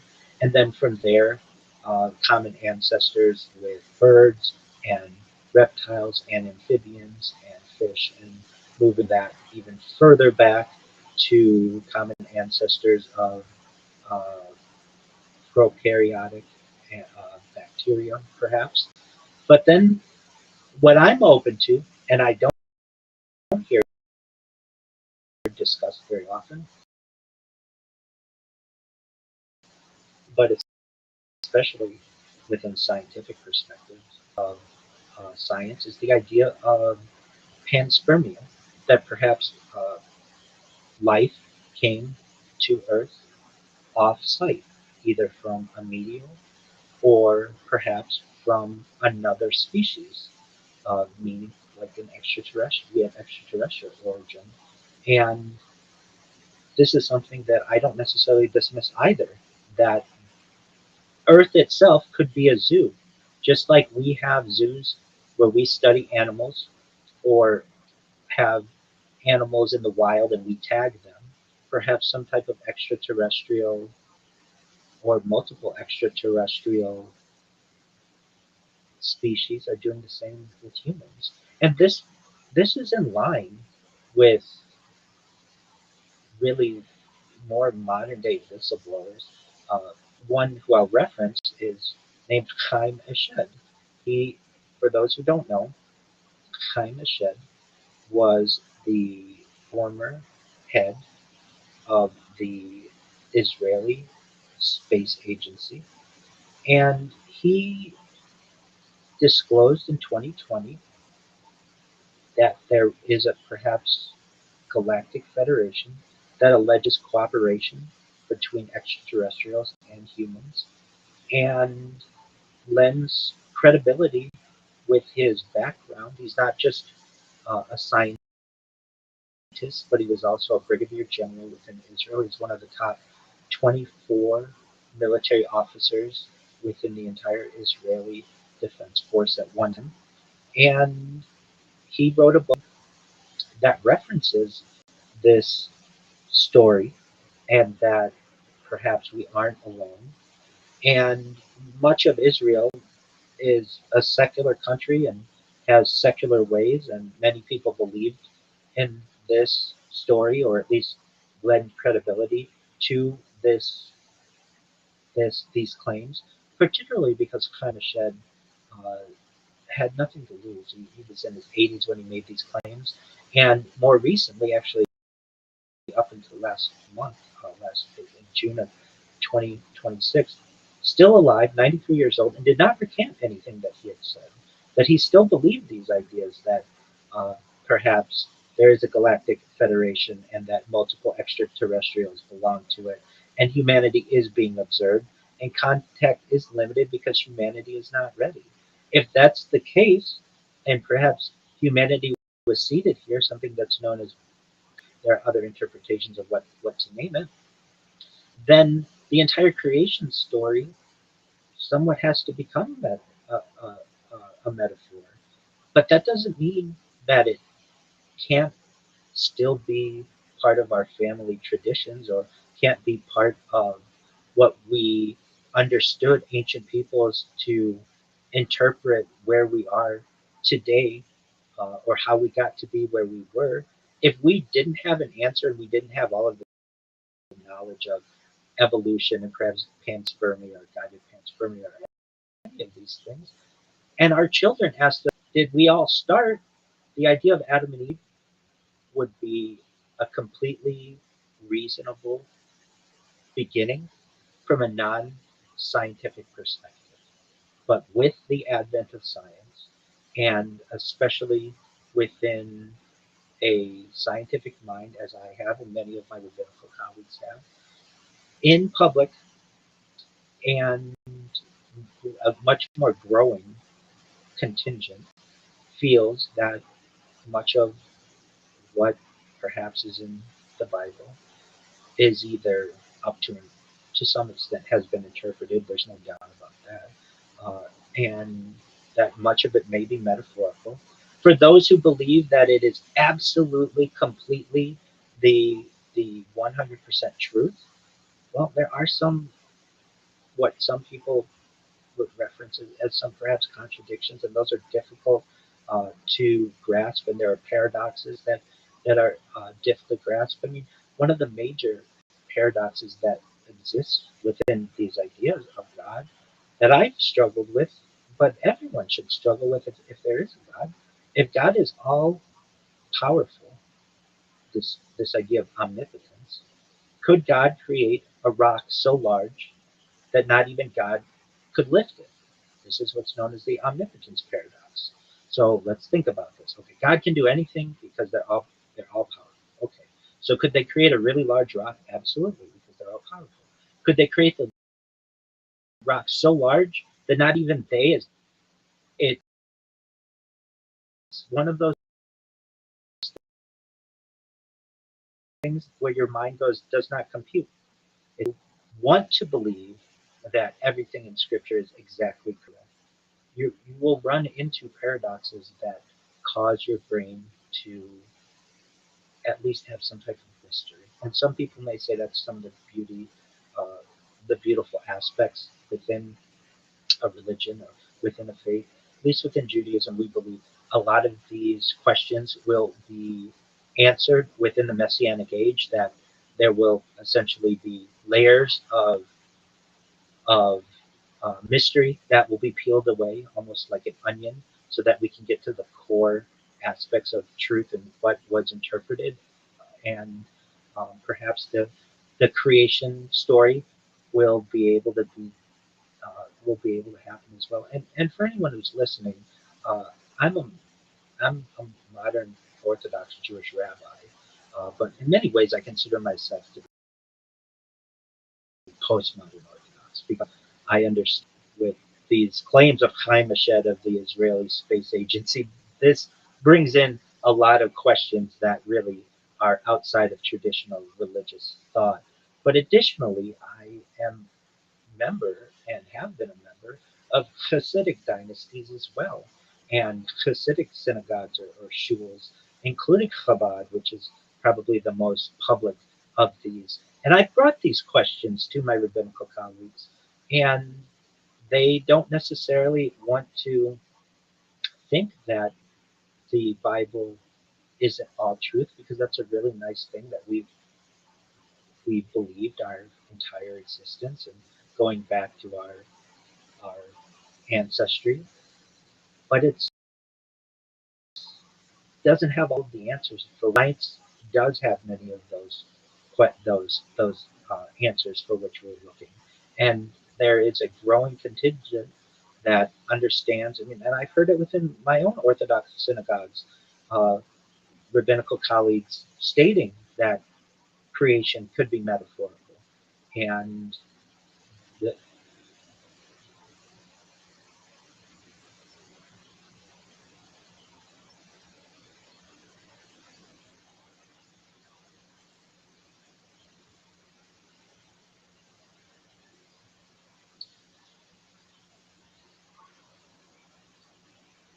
right.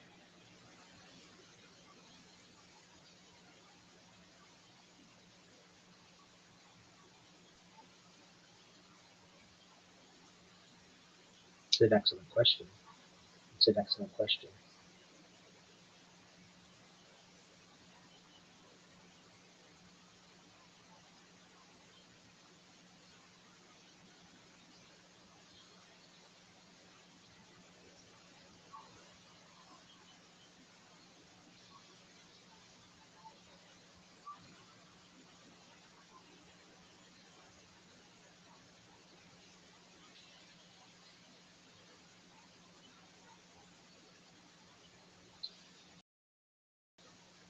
It's certainly some to interpretation in someone's mind.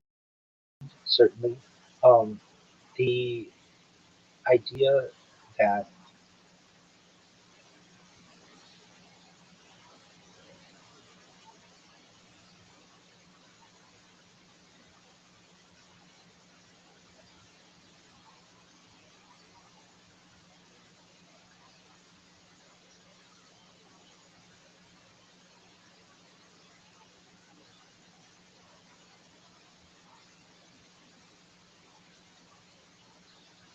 so, in answer to your earlier question, uh, the Bible may not contain all of the answers, or and doesn't reference it. So, at least within rabbinic tradition, we explain that the brothers, at least between Cain and Abel, did not exist alone. Each was born with twin sisters who later became their wives to populate the earth. Well, there's a question. Okay, well, these are brothers who married their sisters. These are just ways to interpret this. There's the idea of uh, Cain having a twin sister, Akulma or Lahuda, and Abel's twin was Azura or Kalima. And then we have Seth, the third explicitly named son of Adam and Eve, who was born after Abel's death. And generally within Jewish lore, Seth was born with a face resembling Adam and considered the righteous ancestor from whom all future humanity, including Noah, descends. There are also discussions of daughters of Adam. Even within Bereshit or Genesis, there's a mention that Adam had other sons and daughters. Some rabbinic texts suggest Adam had as many as 33 sons over his 930-year lifespan. But even that question of 930 years gives us, lends some questionability of what was considered a year. Was it really 930 rotations? Uh, or revolutions around the sun. And then even within Cain's genealogy, within Genesis, there are highlights of several descendants who perhaps invented foundational human crafts. These include the first nomad to live in to create tents, and inventors of musical instruments, and the first metal worker. And uh, these aren't explicitly mentioned as to some of these interpretations. So you're right to question th- these these stories, and I would say that the whoever you believe to have written the Bible, within a Jewish standpoint, we believe it's Moses, who essentially received this from God, um, there are still questions that exist, and there isn't perfect.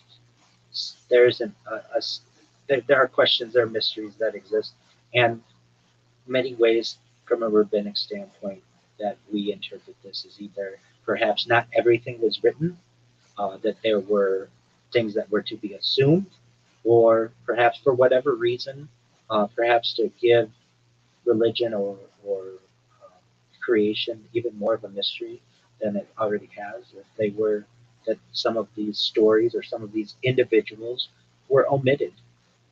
But in answer to your earlier question, do I or truthful and rational individual believe Adam and Eve is exactly how it worked?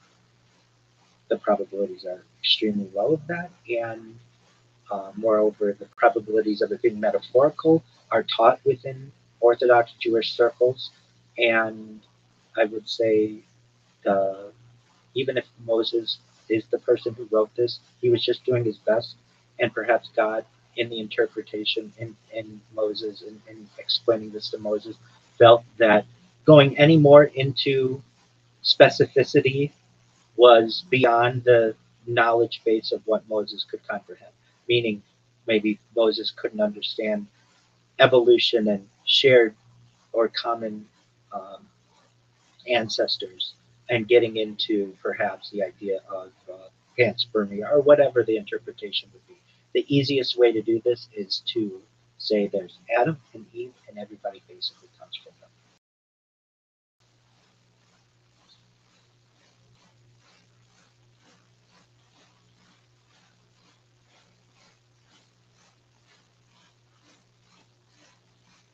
Oh, absolutely, Caesar. I'd love to.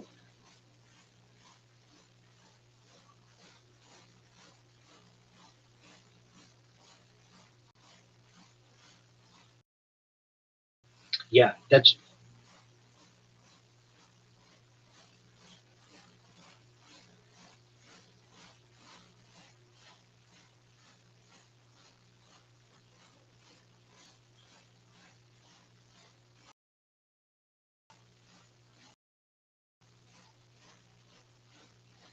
Shaker Heights and some of the other areas. But yeah,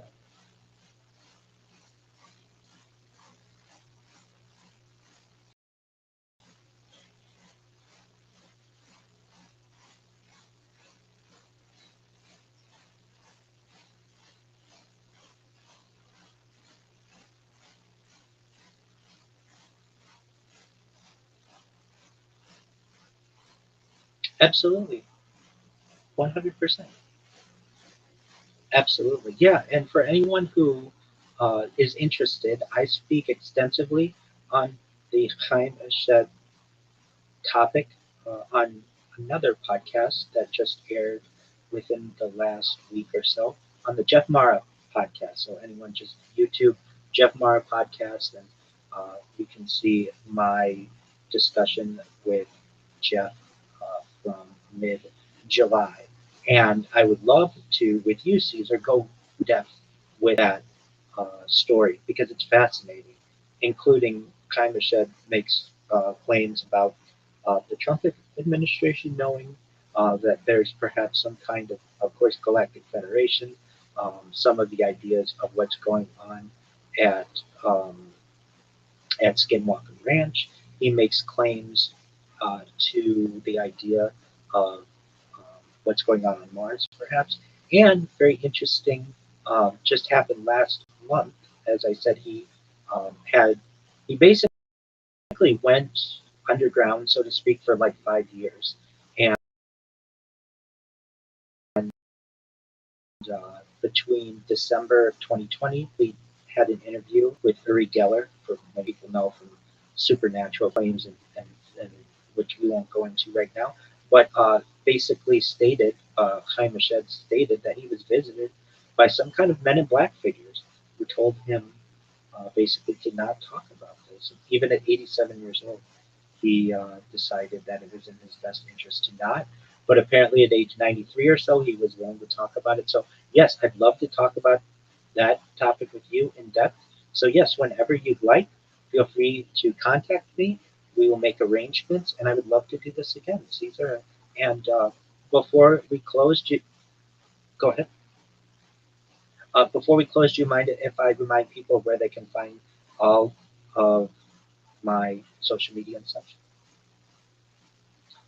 Excellent. Rabbi Rothschild in YouTube, filtered by live.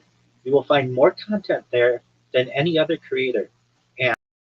And I'm not just live 24/7 from one stream, nor two, nor 10, but at least 25 or so different streams.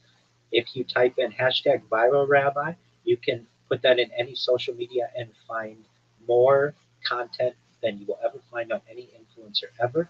Feel free to join me in my Discord, discord.me forward 24 hours a day. I'm there to lend pastoral support to both Jews and non-Jews, both the religious and the secular. I want to help people in as many ways as possible and give people a way to reach out to me and for me to give back to them. All of my social media can be found on linktree.com/Rabbi Rothschild. My writings can be found at rabbirothschild.com. And with that, Caesar, thank you so much for the time. I want to thank your audience for the opportunity. And I look forward to connecting with you again soon.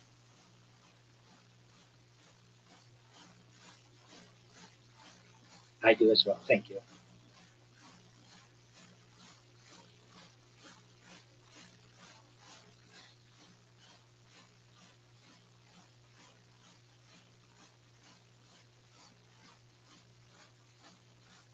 Yeah,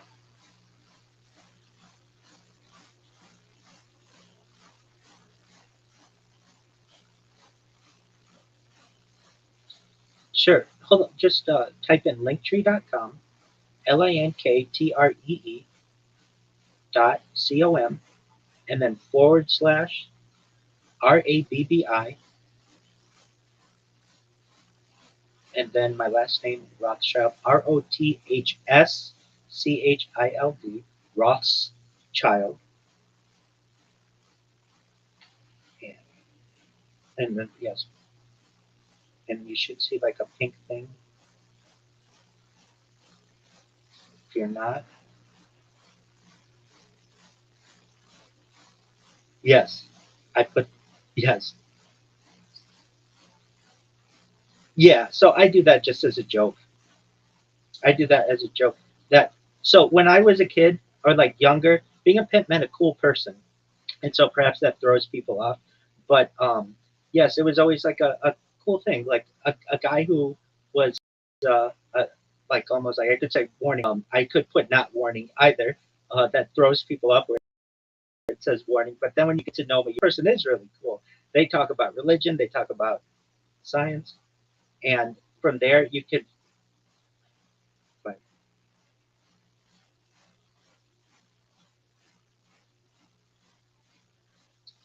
okay,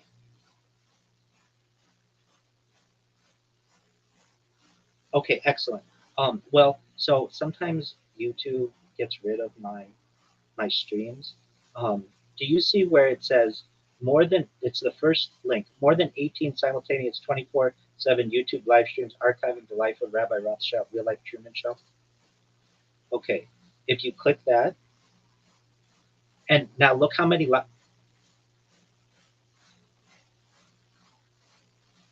and that will happen. Oh, yeah, yeah, yeah. I know what one you're referencing. I can remove that, yeah. And perhaps to not throw people off, I'll remove that on my phone. But that was always just kind of a funny thing that when I was a kid, that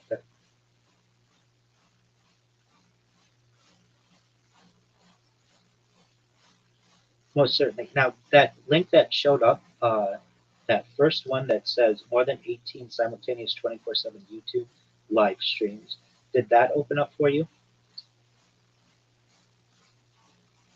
Okay, now can you scroll? And that's okay. I'll remove that first YouTube link. But if you scroll down, do you see how many live streams I'm on? Like, they're not just videos. They're, yeah, they're all live. Which, name another creator stream. It's really rare. So for me to be live on so many different live streams is really unique. And um, I would say that there's a lot of data that I've been uploading, obviously, over the course of the last almost 5 years or so. And you should know that. So you may be like, well, why do you lose a YouTube stream? Which is a great question.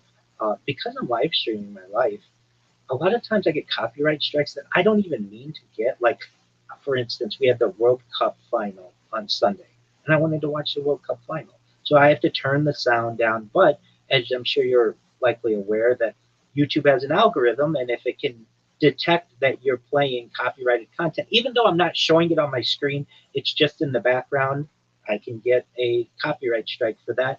And sometimes you don't even get 3 copyright strikes before they remove your account. Sometimes it's just a one and done kind of a deal. So yeah, in order to avoid that type of thing, what I do is I every 6 months or so stop using most or all of my YouTube streams and kind of archive them and then start a brand new account. So I have that's why I have over 100 YouTube streams or whatever. But yes, it is the largest compilation of human data in global history, and I really feel in my heart if I continue to do this and I continue to be on podcasts such as yours and other people's, somebody's going to hear what I say and say, you know what, I've never heard some of the things that person's referencing, whether it's xenobiology or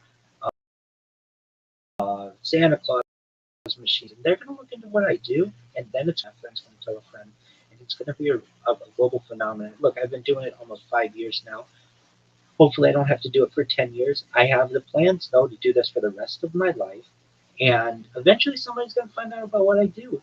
And then they're going to basically find more data on a single individual than anyone in history, which is going to have major effects on AI because AI needs human examples on which to build its models, and I have more data for AI to be able to study than any person in global history, which means I may have a major impact on AI, on biology, on aging, on micro behavior and just behavior in general, micro gestures on sleep, circadian rhythms, eating habits, sleeping habits, drinking habits, breathing habits, blinking habits, you name it. I feel like humanity will want to study at least a good amount of the data that I've archived because I have it from so many different periods of time. So I think that you were brave to take me on as a guest. I hope that your audience finds what I have to say to be interesting, and I think the world, when they find out about what I've done, will find this to be one of the great achievements in global history.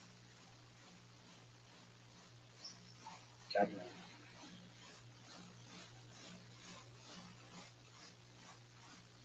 Absolutely, absolutely. As do I. So apologies. We'll get into Chaim Shed and anything else. If you think of something over the time, write it down before we meet. Let me know if there's anything that you want to review, and we will. I found our discussions today on ancient scriptures to be quite interesting, especially with the balance of the more modern age and different interpretations that we have.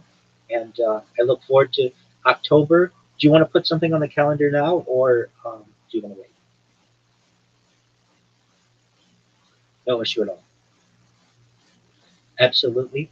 And in the meantime, if there's anything that you need from me, please let me know. Reach out to me. If you don't mind, I will send you my links. If you could put them in the description so that people have access to them directly.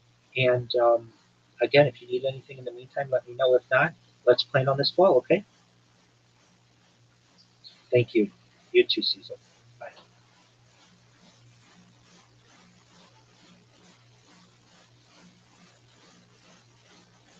Just so you know, Caesar, can you hear me?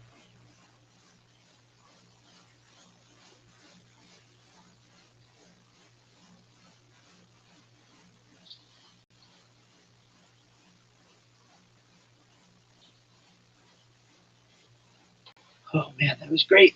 Caesar, thank you so much. How funny is it that Caesar, if you ever watch this, there's another guy named Caesar who I've done podcasts with, and we were supposed to do one. When were we supposed to do it? We were supposed to do one like just a couple weeks ago. I've already done one with him, and so you emailed me. If you're watching this ever, it was at that Caesar. Caesar, I was ready to talk about completely different things.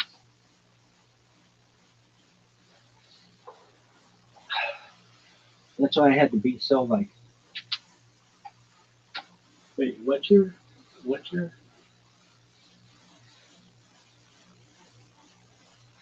is your audience and everything? How did it go? Well, I should have known. Like, Caesar had a different last name, but I thought he changed it or something. Not changed it, but like just changed the name of it. Are you happy? Yeah. Well.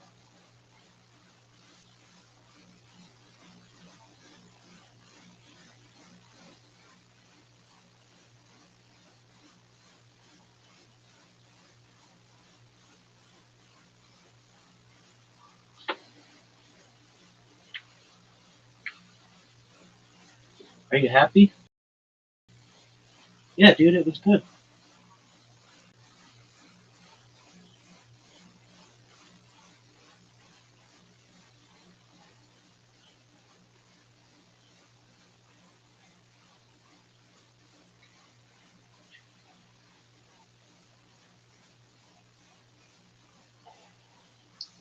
And Caesar, do you ever see this?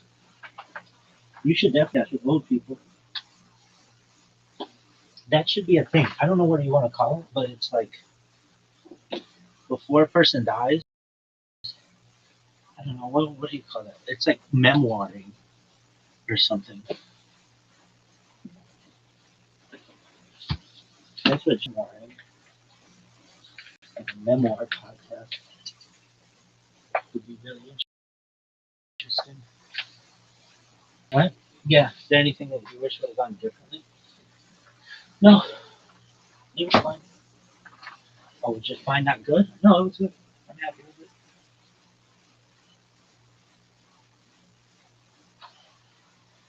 What would you have done differently? I should have known that those are two different Caesars, but it's kind of hilarious that I would think that they were the same. But it's not because his email writes, I haven't forgotten about you and I'm still interested. But the other guy was like, hey, the other guy worked a lot too. That's why like both Caesars were working a lot. Really? Yeah.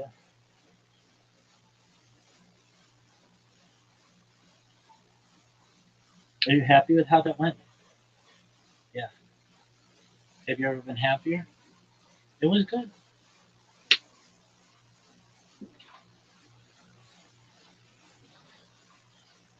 You got another one to do tonight. Did you get to talk about everything you wanted to talk about? No. What did you want to go through? Dog, I want to go through timelines. Timelines are really important.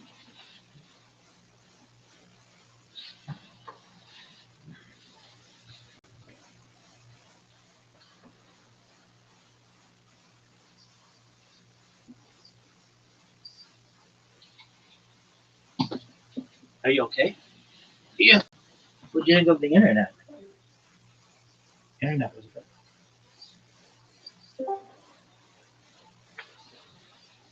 Is there anything you would want to change?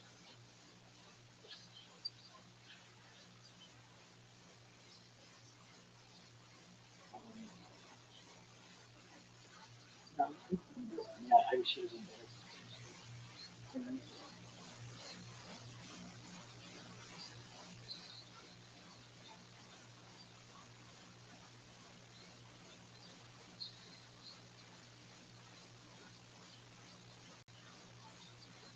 Are you happy? Yeah, dog. I got another one tonight, dog.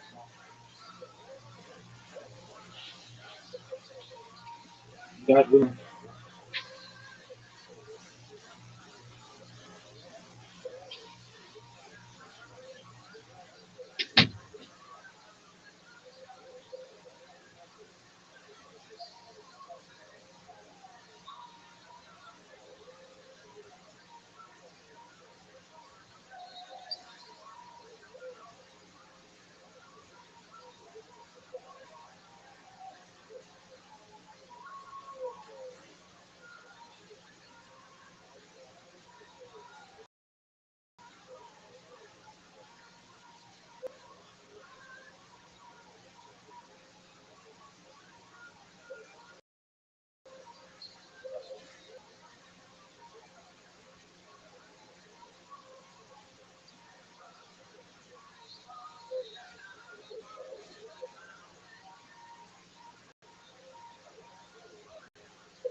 Are you happy with that?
You happy? Yeah. Uh-huh.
It's the back of it.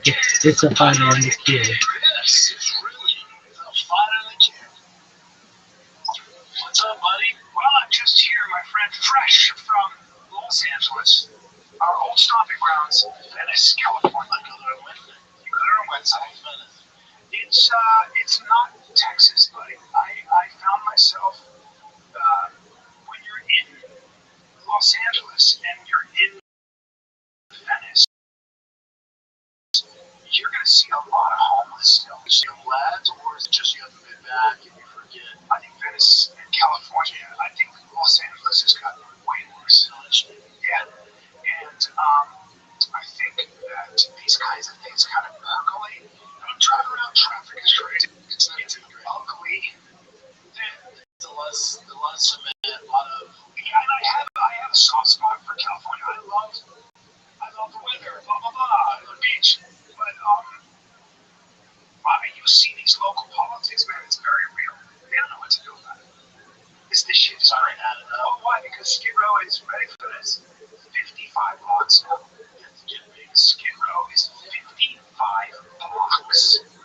Well, and they are. And oh, by the way, anybody who says it's a housing problem, so a couple of things. One, it's a drug and mental health issue. 100% across the board, there is a housing problem, though. Because I talked to a developer, try to get something done in Los Angeles. It's going to try to do the purpose. So, and the city councils that want you to be poor. Malibu, 1% has been built back. There you go. That's so surprising. Yeah, how surprising. Yeah, my buddy's the builder out there. That's his area. Yeah. I got it. You know what he does? He's like, and they tie up so much in legal. Yeah. The lawsuits and the permit, everything. And so what happens is It's going to take 15 years. yes, it'll take 15 years. And that's what they said. They said 10.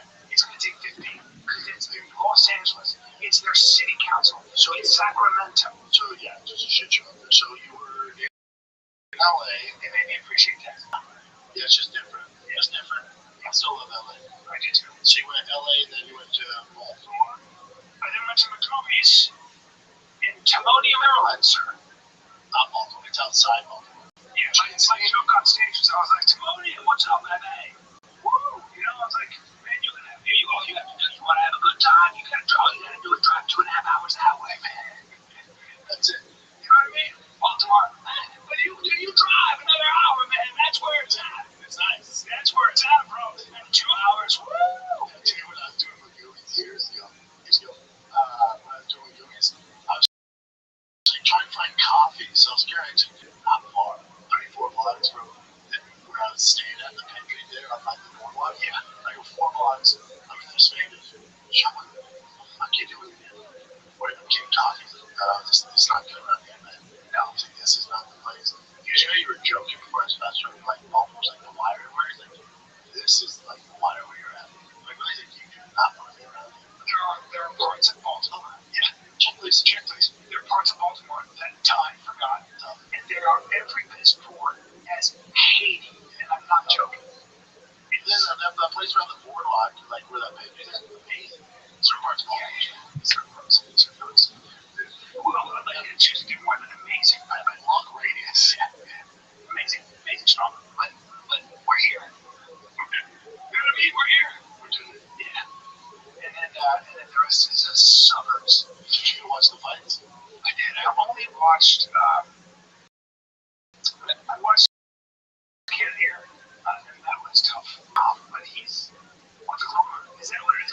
It's all good. Like, Kennedy had a great run. Remember, fought a heavyweight, light heavyweight, Hotspurs middleweight. He's older. The weight cut can't be fun. He's a big dude. He's lost 5 out of the last 6. Yeah. And then you CLD. It's like, okay, that didn't do anything. It's more of a thing on CLD.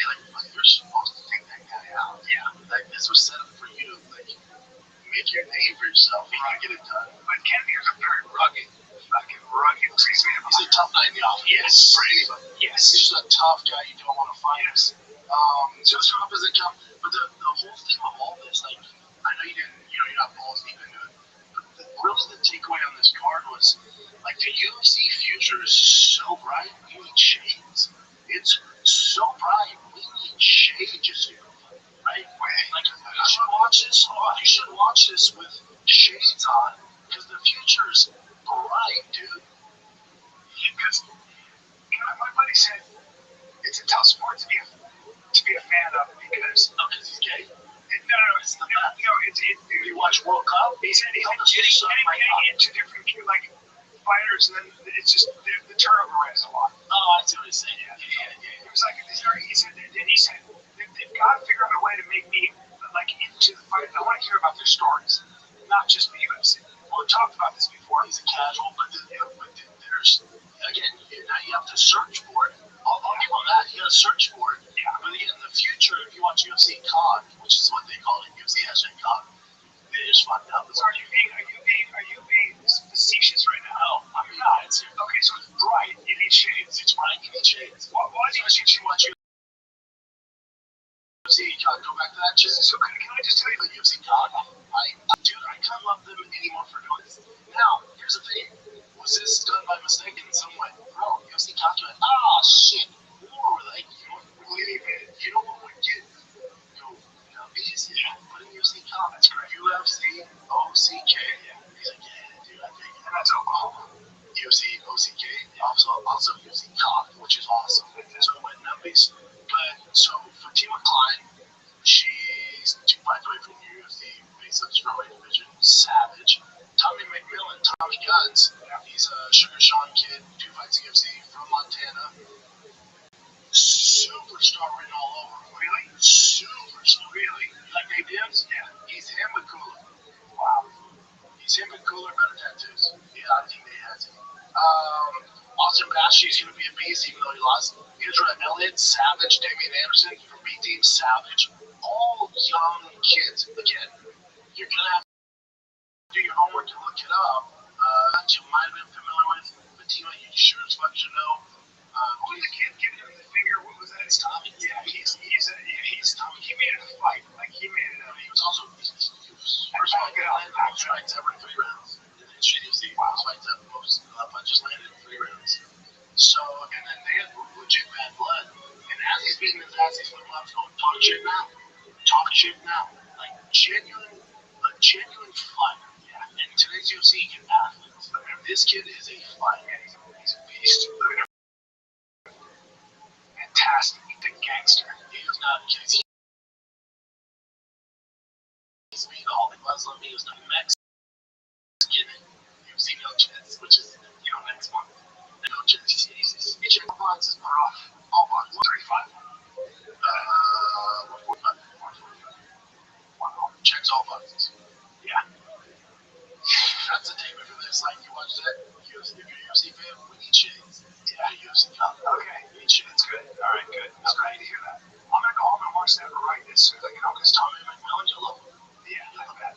Now, Duplessis and Usman. I always root for Usman. I'm always wanting him to find a way. And with all due respect, Duplessis drives me nuts. His fighting style drives me nuts. I just find it clumsy. It's ugly. He gets the job done, but it's like he kicks to you. His kicks look awful. His punches. I know. But it's like he looks slow. He looks on. You can hear him go when he kicks. And I'm like, fuck, I just don't like looking at it. Right? Not the prettiest He's not pretty in any way, but he's goddamn effective. He's so rugged. He's tough. For Kamaru, it's just like, you're not an 85er. And not only you're not an 85er, but you're fighting DDP, who's disguised as an 85er, is really a 45er. Yes, he's huge. Yes. So you're going up a weight class. And look, that was so that you need to see it, right?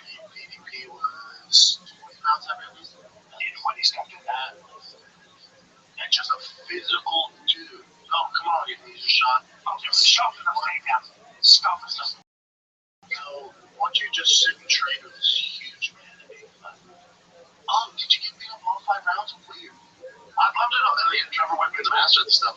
And maybe their game plan, someone just wasn't in the cards. But the game plan was to sit and trade with DDP. You're fine. Well, I think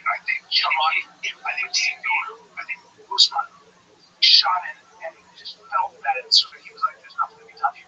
This is not, I can't go shopping here. It's too expensive. Yeah, see, he can't can shoot from outside. Like he's not like a hop that can shoot far out double. You know, he has to get on the inside and get on the inside. You got to get those big punches. But I would also say that it's like, and He's not washed. I'll tell you that. He's not washed. He looked good. He's one of the greats. Well, no, but yeah, he can be a great. but I was thinking at 85. It's not friends. He's definitely looking slow. Also, just stay out of that neighborhood. Like, don't go to that neighborhood. Stay out of that neighborhood. You're 100%. You're 170 pounds. Just like Connor is 155 pounds. Right. Yes, that. Come on, but I don't. Again, my takeaway was that the DDP to this day, I expect to win. Well, come on, I still have some left in the tank. He can do some damage with 70. Below Muhammad at 70, JDM at 70. There's some fun fights for him. Yeah. Is he ever going to be champion? Did you watch? I think he puts up a better showing against Islam Makhachev than he does DDP. Yeah, that much. I agree. I think he's going to get shut out. I'd love to see that. 45. I'd love to see that. Me too. And then you're never going to see it. Why? Because you're just never going to see it. Man, I don't. If he beat JDM, then we're cooking with gas. If you give him JDM, he beats him good, and Islam like that would be like, I'm down. Because they were thinking about doing it before he went up to 85. They're thinking about Umar's going to peep out of I mean, he's going to wrestle him. He's going to stand and bang with him. Islam's got his hands full. I'll tell you what. Islam has his hands full 5 years ago. 5 years ago, he's got his hands full. 2026. How old is Kamaru right now? He's every minute 42. Yeah, 5 years, he's 62. It's Monday. 39. He's 39. That's great. It's Monday, July 20th. And it's 2026. Now, if you did this take July 20th, 2021, I'm with you, but we're having a good debate. By the way, 2021, 2020, I got him. He's Sure. But now, unless you have a fucking time machine, it doesn't matter. Now, if you have a time machine, you don't have one. Is there one behind you? There's not one. There's not. No. Then shut your fucking trap, right? So I'm just saying, Unless you have a time machine, that fight's not close, okay? But You're talking about the pound for pound number one guy? I was talking about that guy. Yeah, I don't fuck with the baggies either, but still, I gotta keep it pretty My like only thing that's an is, asshole. my only thing is, I was just trying to beat him. well, His current player, even though you're instead. well, my only thing is this. Striking. Well, No, sir. now hold on. Islam is a 55er. He can get that at 55. He's a big 55er, but I feel like Usman, his wrestling, his cardio, his hands. Hey, I was just thinking about you. How you living, pimp? What the fuck? I'm going to tune in. I'll do it. Right? Hey, I'll tune in. I'll tune in. Islam is probably better at every single aspect of mixed martial arts right now. Yes, but remember back in the day, again, you're gonna remember. Yo, Tony, We'll ask you one more time. how you doing, big dog? I've been thinking about you. Okay, I will be back at my house with my father for last chance. Last chance with him. Okay, what do you mean? And I want to fight again. One more time. Okay, that's good. That's a smart move. How was work? How's work? Good. So here's what I would do if I were you. I would say to him, Dad, I just started a job. You know this. I'm in day 2. I would like to pay you rent. So you tell me what you think is fair for rent, and I'll give it to you. And you can I expect. have a big sad news. What's that? I was fired. Shut up. What happened? It was happen like I was like problem with my scanner, so so this take me longer time, and they thinks I was not speed enough, so I was give me on. Did they tell you that today? Yes, Okay, can you get your other job where you're working temporarily? yeah, Are they going to pay you for the 2 days you work? yes. Okay. Well, it happens. So what did they say to you? Were you late to work? No. And they said I was. They said I can be late because this is far away. So it doesn't matter But you were just slow when you were there? yes, Okay, why were you slow? because I have my scanner doesn't work like they say. So I was need new scanner. I got new scanner. So this take long time. I don't understand what you mean. That scanner I have was lagging. You mean Was not good. you were not fast. Scanner the scanner was have mid functions. Scanner not The schedule had mid functions. What does that mean? scanner. Oh, they had malfunctions. Yes, yes, Did you tell them this? yes, Okay, so the scanner had malfunctions, not you. So you were fast, yes. and the scanner had malfunctions. You explained to them, hey, the scanner's having malfunctions. Yes. And they were like, you're fired? They got new one. There was a little bit better. So I did what I need to do. And after that, they said to me, it's not going to work. Okay, but you can get your other job back that you were working. Uh, I hope so. Okay, did you contact them and did you say, hey, I'd like to do that job again? Tomorrow, Why tomorrow? because now it's like almost 10 p.m. Okay. Are you going to ask where are you spending the night tonight? In my dad's house. Is he going to let you? Yeah, Okay, are you sure? Didn't he say that you had to get out? yes, I am 100 positive. Okay, so are you at home? I am in front door. Okay, you go talk to him and then let me know what happened, okay? It's okay. It's okay. You'll get your job back, your other job. No big deal. I'm feeling stupid. Don't feel stupid. You have nowhere to go.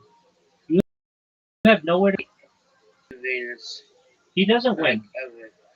Beg him if you need to. Beg him.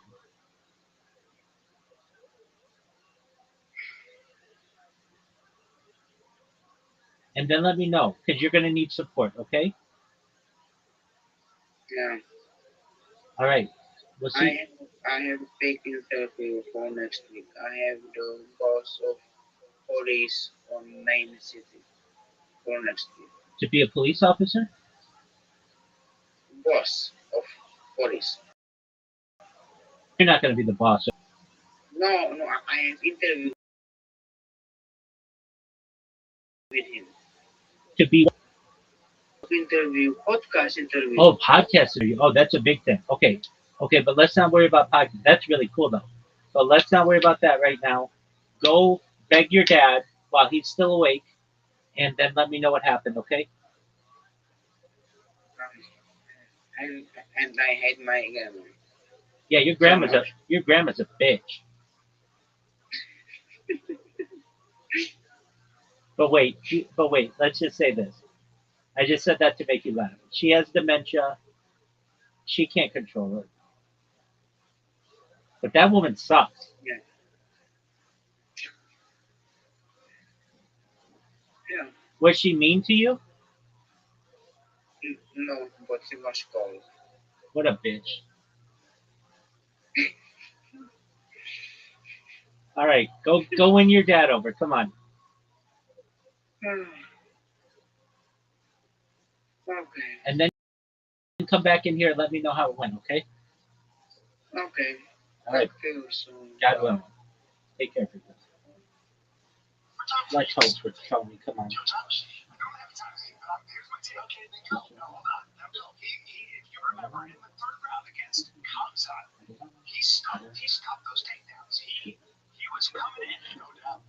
talking Yeah, about. that was great. I'm asking you. That was 3 years ago. Shit, time machine. Because you keep referencing old flight, bring it back, and it's starting to piss me off. Because I've asked several times now if you have time machine, and you don't. Because if you did, I'm on board with these tapes.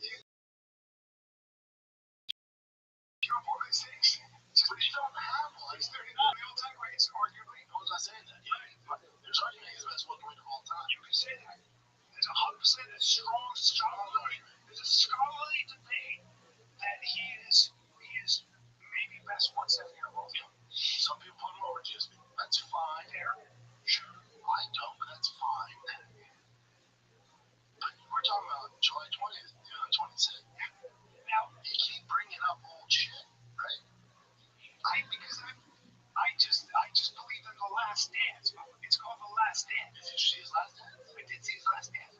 But he's 85. I'm still yeah, there's life from at 70. There's life from I think he beat JDM. Now, how bad is that cut at 70 for him now? He's been doing it for how long? He should be all right. What is he? Because he wasn't a big 85er.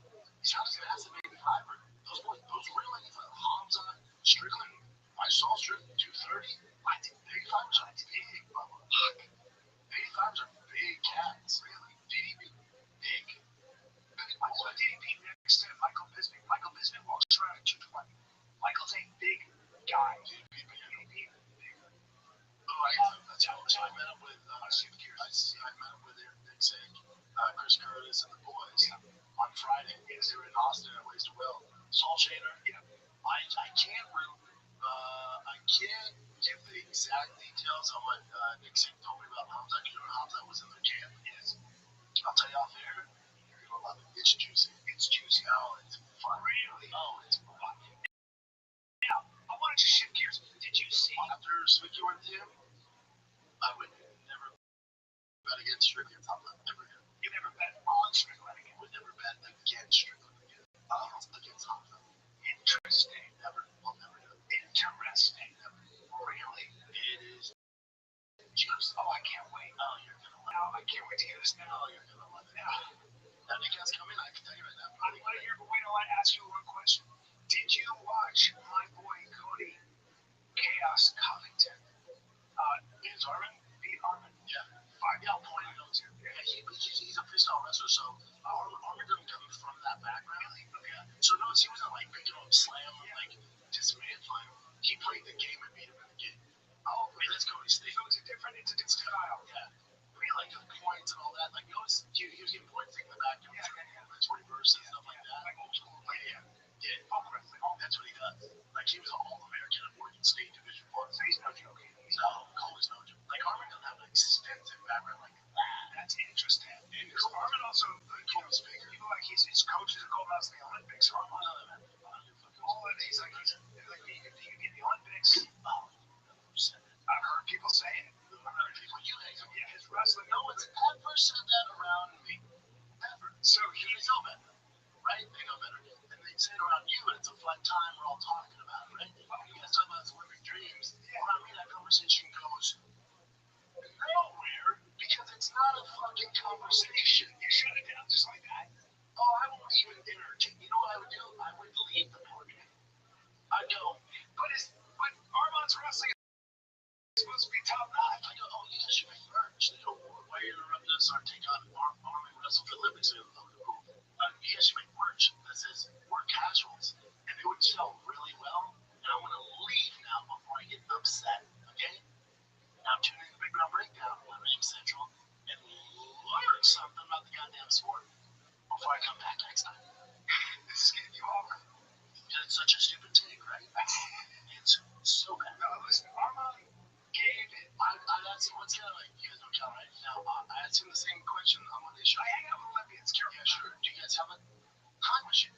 So if you have a time machine, now this is a good argument because we can go back when he was 2 and he started wrestling like those Olympians did, and he would probably be an Olympian. You don't have one here. Now this seems to be an Olympic or maybe not. That's not big taller. Big tall. It's a tall order. And even that would be tough. It's 1,000 things, man. Being an Olympian is so hard. You guys don't have a time machine just like Calvin does, right? They go, no, we don't. Then this is such a waste of. So we gotta go make merch right now. You gotta make merch. It says we're casuals and we love it. All right, let's let that get out of here. Take a little break here. We're chatting with the boys. If you've been sitting on a business idea, Shopify makes it easy to make happen. Everything you need to start selling is included and ready from day one, from the jump. Including the moment your first customer is ready to pay, Shopify checks out, helps more of them finish their purchase, and they come back with their details already saved from one tap, and they're freaking done, man. Because Shopify handles the setup and checkout, you have more time to focus on growing your business and do it.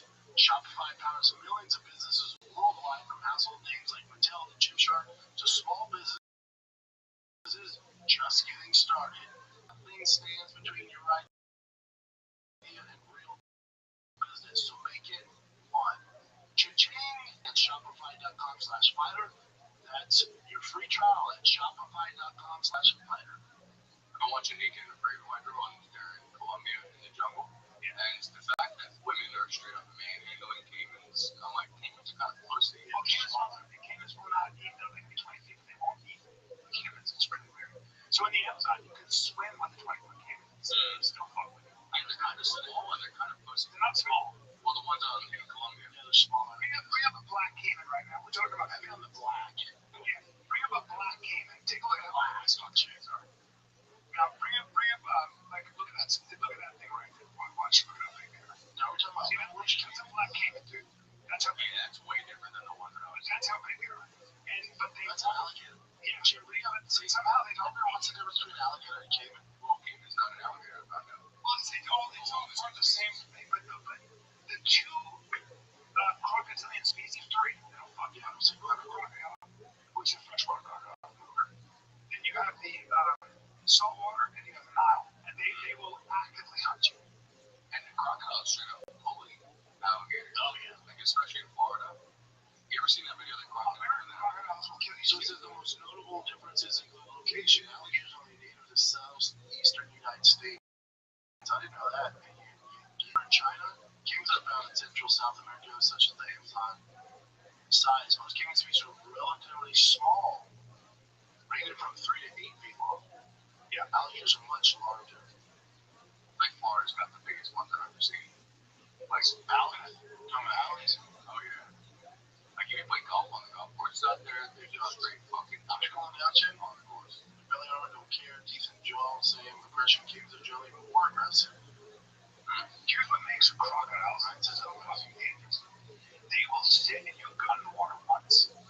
They will sit and they will wait in that area, and they'll wait.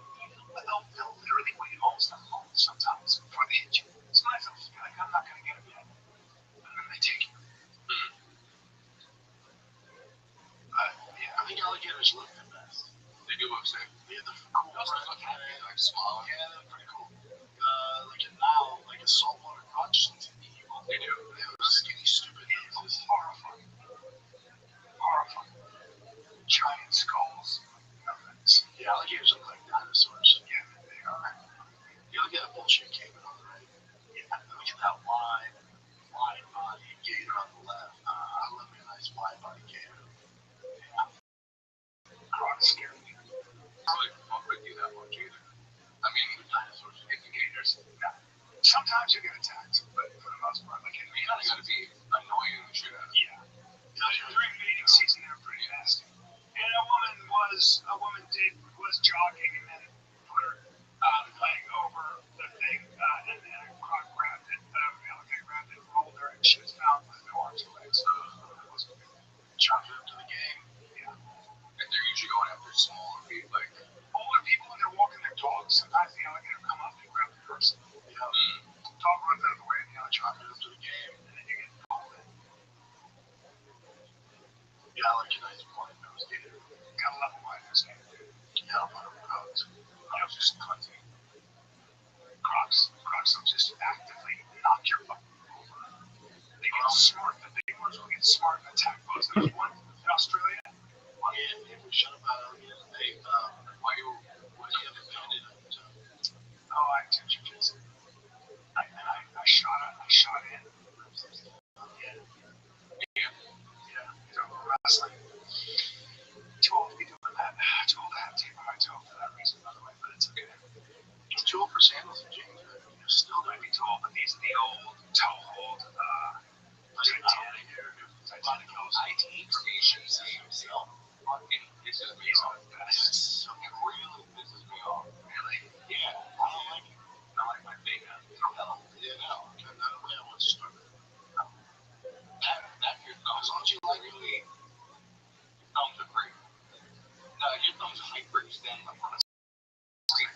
punch himself. I tried Craigslist. Yep. That's good. Nobody pulling over for you, dumbass. Look at me counting. I'll pull over for counting that big old thumb, right? Or wrap somebody's mouth. I'll put this right in your ass. It's yours. Yep, not stopping. Watch straight. That's straight. Not stopping. You don't see many hitchhikers, huh? No, because people would die. Yeah. My father told me when he was 15, he was hitchhiking and got in a car, and a man picked him up, put his hand on his thigh. My father said, I don't do that. Is that a real story? I hitchhiked by accident. It was an accident, though. Because I live in it's a club in New York called Pasha. It was they open till 10 in the morning, so you get up. Yeah. And you didn't have to wear a shirt in there. And we were all on steroids, so yeah, we were wearing shirts. And as you go at 10 in the morning at a house music nightclub, and we're leaving the place. When you live in the Bronx, it's so hard to get a cab back because no one wants to get beat up in mud. So this guy pulled up in a Jeep Liberty, and my boy Jeff goes, "Yo, this guy said he'll take us back." And I was like, "Oh shit." Usually it's a fucking problem trying to get back here, high as fuck, trying to get back home. And I'm just sitting in the fucking thing, and I'm just looking around. There's no livery tag. There's nothing indicating that I'm at hip. Just me and my shirt with some dude friends. Just a good citizen. And I looked at Jeff, I'm like, "You sure?" And he goes, "It's legit." So I was like, "Fuck it." There's also 3 of them. Yeah. It's pretty big boy. And so we start getting close, and he goes, "So where are we going?" Yeah. And I'm like, "Oh, wow." Yeah. So we had this bit, once he pulled over to a red light, we texted each other, just jumped the fuck out of the cab. Get shit all cut out. Before he stuck him up first. That's a guy. Just be fine. So where are we going? Did you guys watch World Cup? I did. God, I'm so glad it's over. I get so annoyed with Americans. So annoyed. Let me get your hot take on Spain, Argentina. Yeah, and then I'll wait another 4 years for you to get back into it. I can't tell you. I listen to the guys who are, the British soccer commentators do it for a living. And he goes like this. He goes,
he was from Scotland. It was a disgusting performance. It was disgusting. Yeah, fucking study and all that. And he was talking about it. He was like, they were so critical of Argentina. Argentina, I don't think shot one goal. Like defense is crazy. And they also like were known for cheating and being shitty and everything. So people are so that's my thing about Messi. As great as he is, like I think if you're that great, you're supposed to be a leader on the team, set a tone, set a tempo. Messi is so culture. Messi is so he is. He must be. He must be.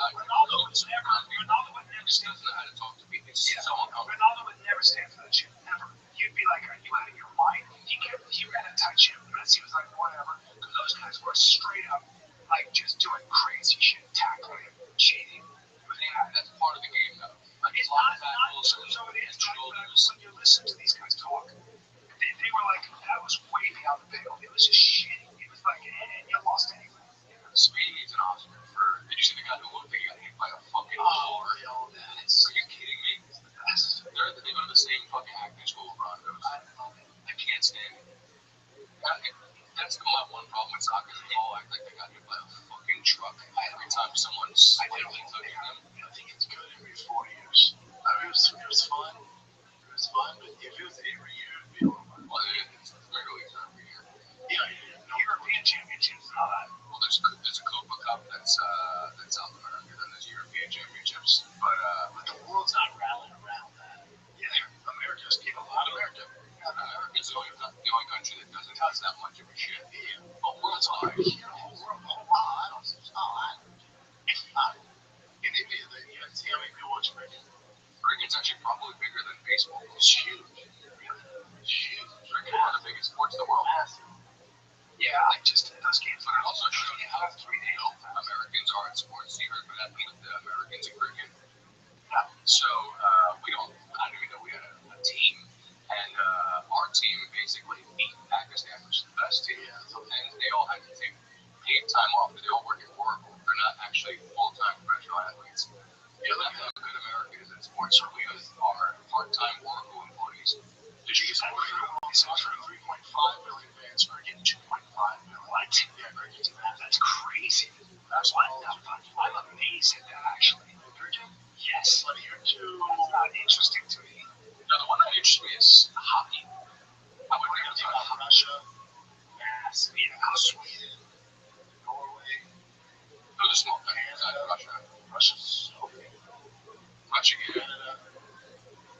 Tennis, really. Yeah. Tennis is everywhere. And it's year round. They don't make it 1 month a year off. That's why so many of them are like injuries and stuff. They burn out. Maria Party, she was the best in the world. And she just went, she was 30. And she just quit. You're at 30, you kind of lost it. But she was still, I know you're still good to go. Like, I didn't want to talk about it. She hated it so much. Just the pressure all the time. What's the age in tennis where you're like, this person has to start hanging up the... Well, by the time they're 37, 38, I mean, Djokovic is still competing. He's still number 3 or 4 in the world at 30. He's special. But Rafa, they were all midweights. They were all the sport. Yeah. But those are the special guys. But not him, Jim. Yeah. But is it like UFC where they become like Fedor, where it's like, damn, it's it, they're still doing this? Not really. It's because you get kicked out pretty quick.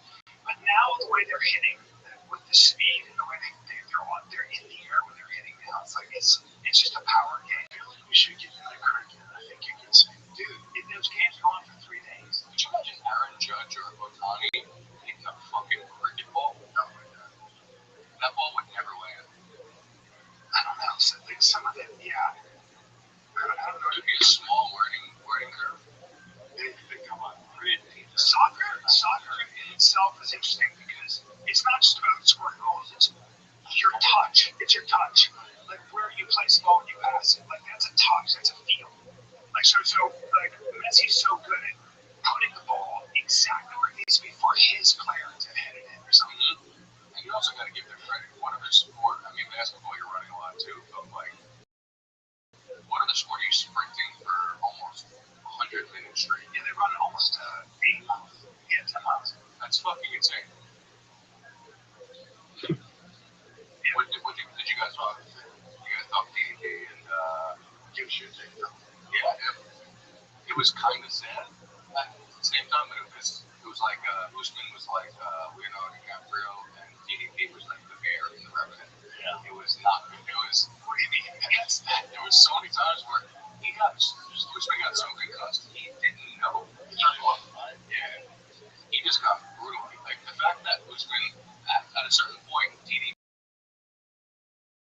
he's like, all right, I take you now. Yeah. But in the first two judges give him two of the judges only the last round. Yeah, first round. So even in the last round, Usman didn't even turn it up until the last 45. But that's what I'm saying. I think he got to beat him so bad that last round. It's like, oh, I do that good. I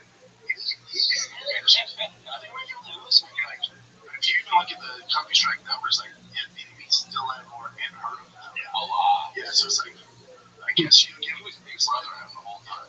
It's just too much. Wasn't my favorite fighter that I know. McMillan, Tommy McMillan.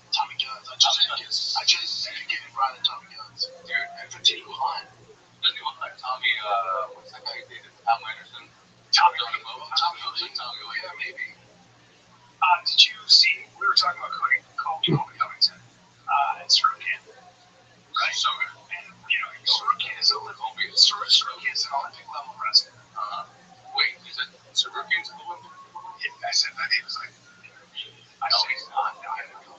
He's good. Yeah, but not like the world stage though, or even Division One level. But I think it's good for people to realize that. The hype. But that's my whole thing with like, there would be a good strike in the UFC. They're like, yo, Justin Gaethje has world class boxing. Armin has world class takedown. Like the turmoil is thrown around too loose things. Yeah. You know what this looks like? This looks like a D1 All-American versus a D3 All-American. Like, Armin's good, but I don't think he's going to make it to the All-American. See, I always thought Armin was a high-level wrestler because his coach is an Olympic gold medalist. He's been wrestling his whole life. You know, I mean, when you think of Armin, you think, what's his coach have to do? Well, because when you think about Armin, you think to yourself, Armin's going to be a rated 55 because of his wrestling, not his striking. You think of his wrestling. Because why? Because he gave Makachev a hard time. So we think of the Dagestani says the problem to solve is that wrestling, right? And that's why, because he's like one of those guys who's really good at wrestling.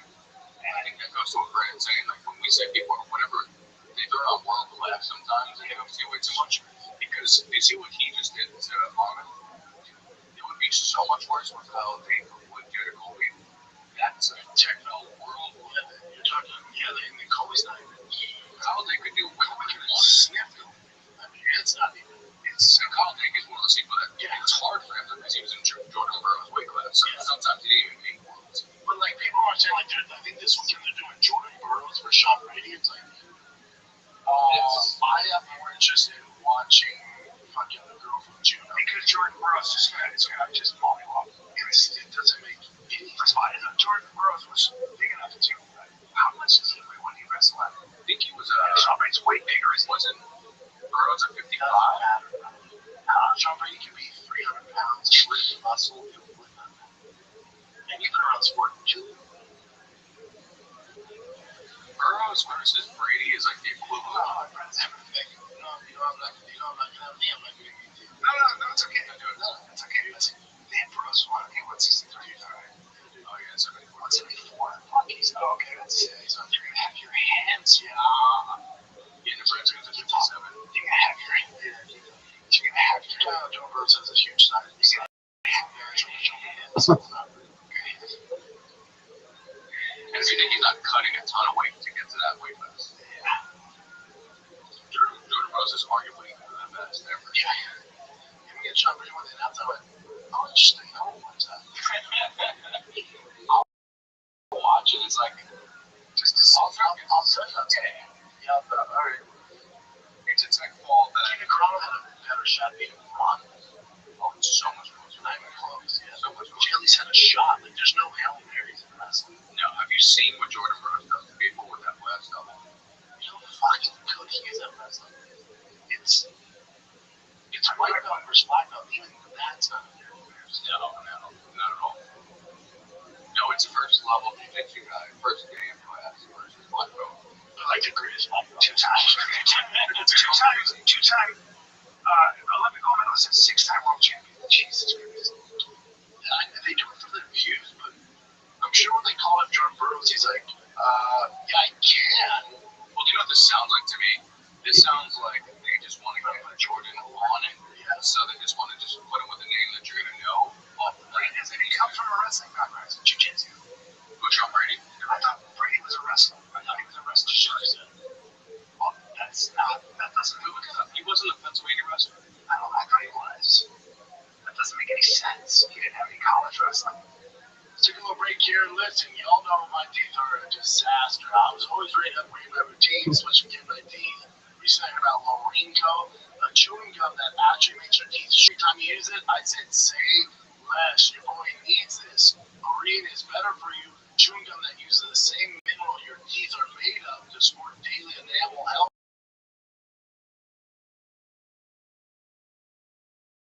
I can't tell you how bad I need this. Loreen still needs to send us. You should really up their game, man. I used to love chewing gum, but I can't now. So I'm making Loreen done, man.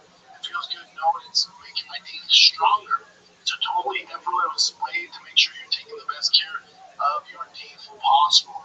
Right now, Loreen is offering you guys up to 50% off at BuyLoreen. That's LARINE.com/LATK. That's Larine. Larine is LARINE.com/FADK for 50% off.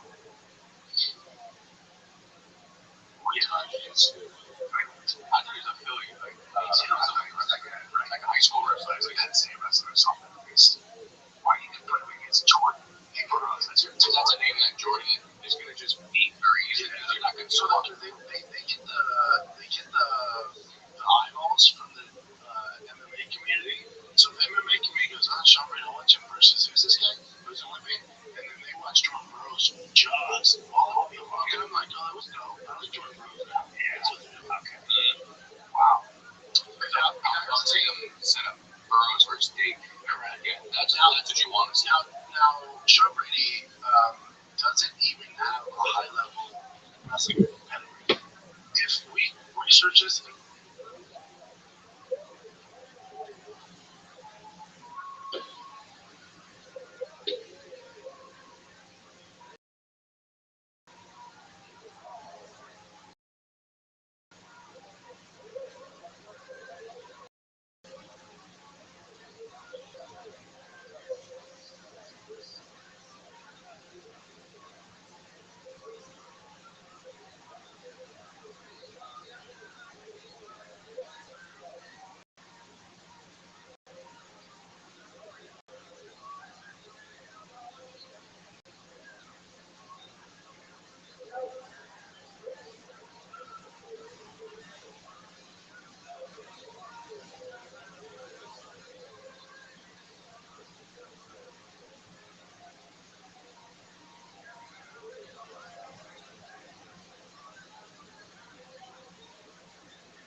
it said, yeah, he was All-American at University of Oklahoma State. Even then, he would not correct. Even then, correct. There's a world of difference from being on the Oklahoma State wrestling team and an Olympic gold medal. Yeah, I was watching that guy Miles Amini, who was a bronze medalist, and like he probably walks away about 190. It's their transitions. It's their it's like water. You grab them and they're just gone. Yeah.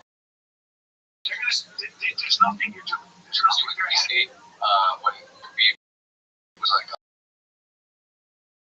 oh, I want to go against Jordan Burroughs, and Casey just looked at him and just laughed in his face. No, I can't. Now, if it was, submission fighting, submission grappling, we got a problem. Because, but it's not. I've seen it. But it's not. But if it's RF is on such a come up. It's so awesome to see the rushing is finally starting. How was it to rush? It is. I mean, people are actually looking forward to wrestling now, which is crazy. Greater stuff could be more than UFC. I mean, not the big UFCs, but like the fight nights, they're all amazing. But besides that, like, that was a good fight night. It was a solid fight night, yeah. How do you think Kobe Ramachav is not interested? Because Kobe is really same thing. Yeah. It's just straight wrestling. So is Makachev. He's not. But Makachev is like wrestling with his dad and his buddies. One guy did it, dude. But that's not fair. Because he's getting looks from Olympians. But Islam is not even one of the top out of all the Dagestanis in the UFC. No, I mean, but those guys do train with strict Russian Dagestani wrestlers. They do. It doesn't matter. Why? He's not competing. Just training. Like, Nikki mentioned, well, his coaching gold medalist. None of that matters. He's not putting anything on the line. There's no, they're focusing on wrestling. They're focusing on fighting. They come up with that Sambo. You know, the all black guys in Sambo. Yeah. So he had Sambo World Champion 2016. Very cool. So, why is that not a sport here? Why is that not? It's never really left. You know what? We have MMA. It's a tamer MMA. When you have MMA, like, it's not like a lot of, yeah,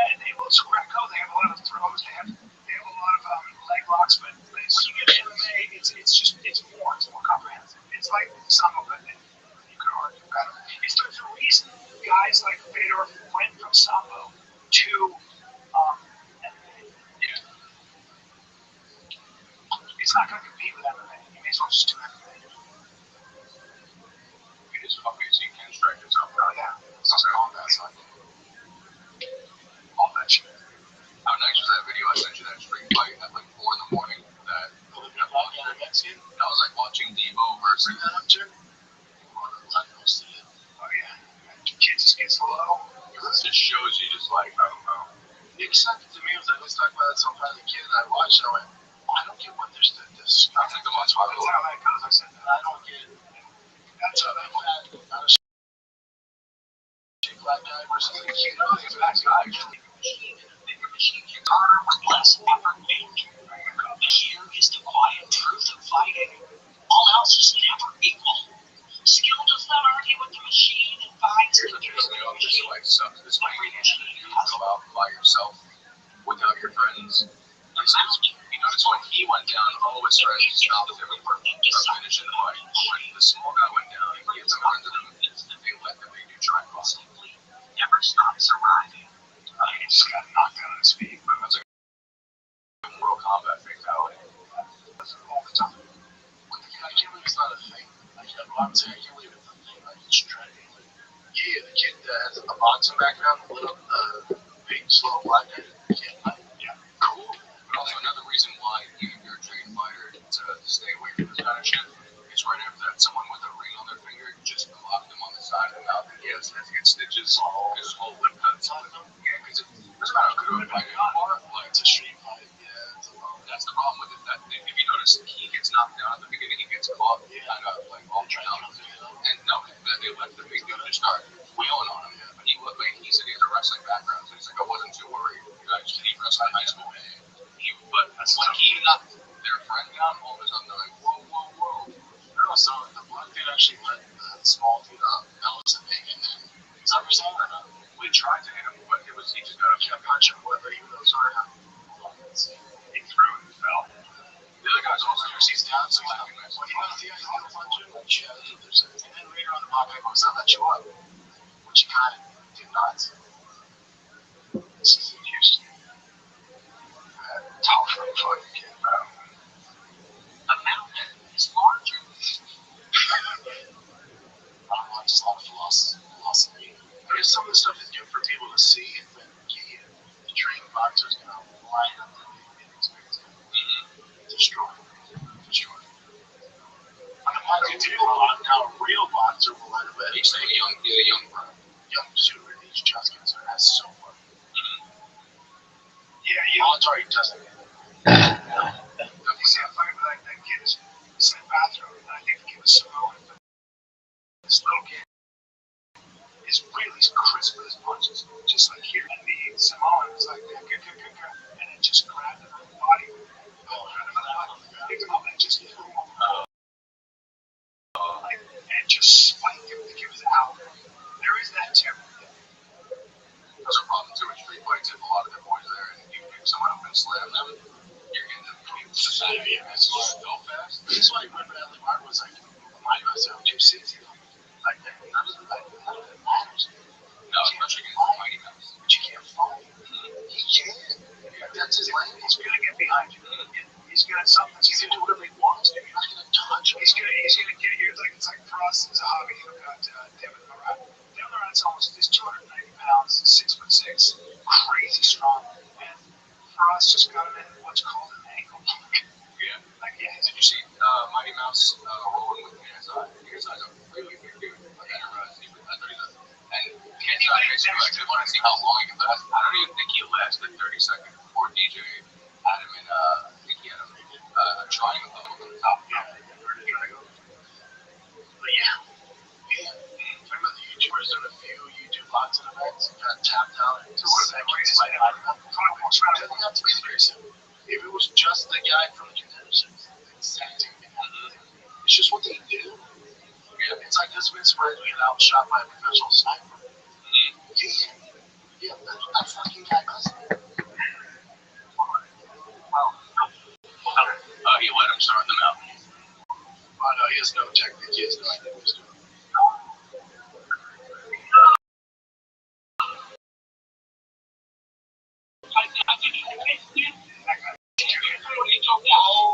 my God.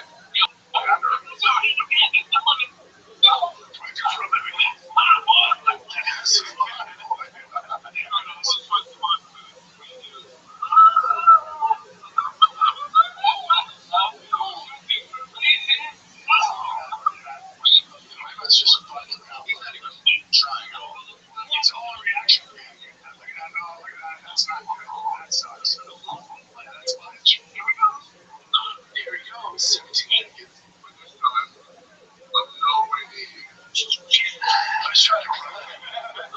This is great. You're playing. That seems like a cool guy. He is. Riding that seems like a great guy.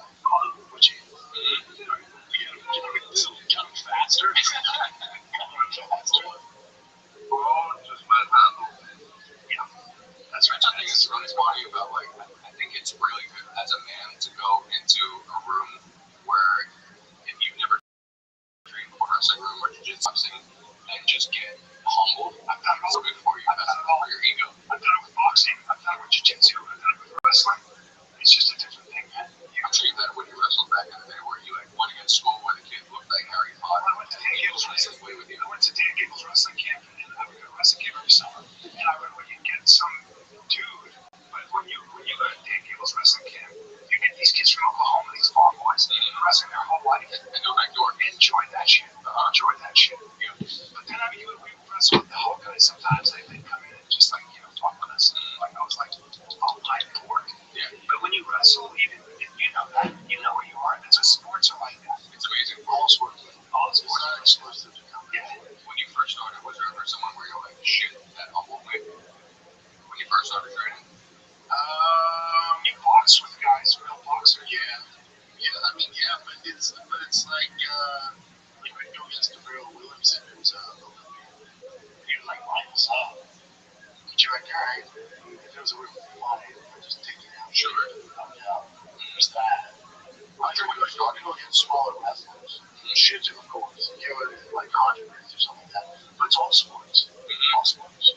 All sports. These boys, especially like Travis getting up on super fast. He was competing against kids from Dade County. Yeah. From Liberty City. They're some monsters. And I'm sure once they go against kids from Pennsylvania, when they go against kids from New Jersey, then even those kids are going to get humbled so fast. Yeah. Yeah. And then sometimes not. Sometimes there's some monsters where they just, it's really tough to find someone to challenge. It's good. You learn how tough you're not, and you also learn how tough you are. If you keep working, pretty soon you're way better than you were, and you beat guys you didn't think you beat. As a wrestler, it's good that in the off season, which I'm sure your kids are going to start doing as they get older. But them going to camps outside of Texas, like going to it's not Gables anymore, but they basically rebuilt it into a different way. I forgot the name of the camp, but it's basically SEAL training, And then I went to a couple different camps in Pennsylvania, just as like a junior in high school, and going from being like ranked and then just getting destroyed by unranked people in Philadelphia was crazy because then you go back onto the mat against people and you slow motion. Yes. That's why I get camps for baseball, football. My kids go to the LSU camp, Texas camp. That's when coaches get noticed. What's your for them? What's your like outlook? Where do you want them to put all their effort in? Is there one yet, or are you too young? Too young. Don't decide to at least freshman high school.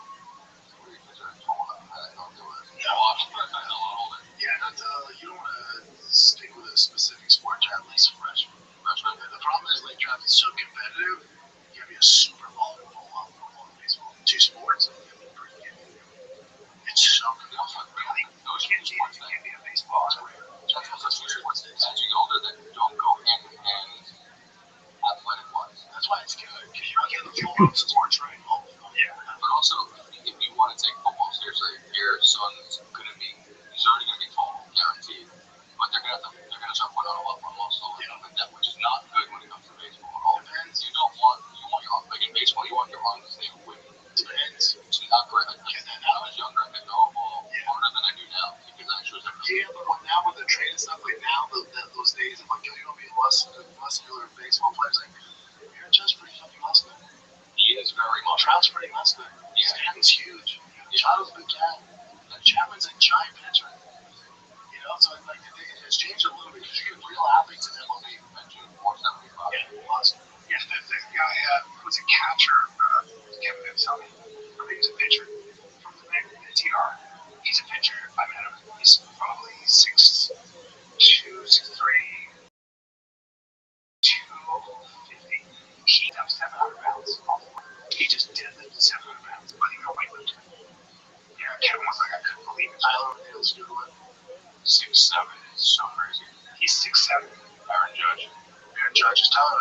He's 5'9". That's Chad big. Chad's huge. Huge. He is no football also. Did you ever see the way he runs? Yeah, he's a freak though. He used to be. Yeah. But now he's sore. And it's like watching, did you see the MMA robot fights? No. That's what it looks like watching Sean stand and run. These guys are pretty rocked. You guys didn't see that? China had the first robot MMA fight? No, but I'd like to. I'd like to see that. Oh yeah, somebody said this. It's always trippy too. I'm like, is this AI? Because when you see regular robots, when they demo them, they fall down. They trip. These are still like have robots almost. They're gonna do all our housework. Practice like jiu-jitsu. Oh, what? Oh, this is fucking hilarious. See the head fell off? Because we're back up.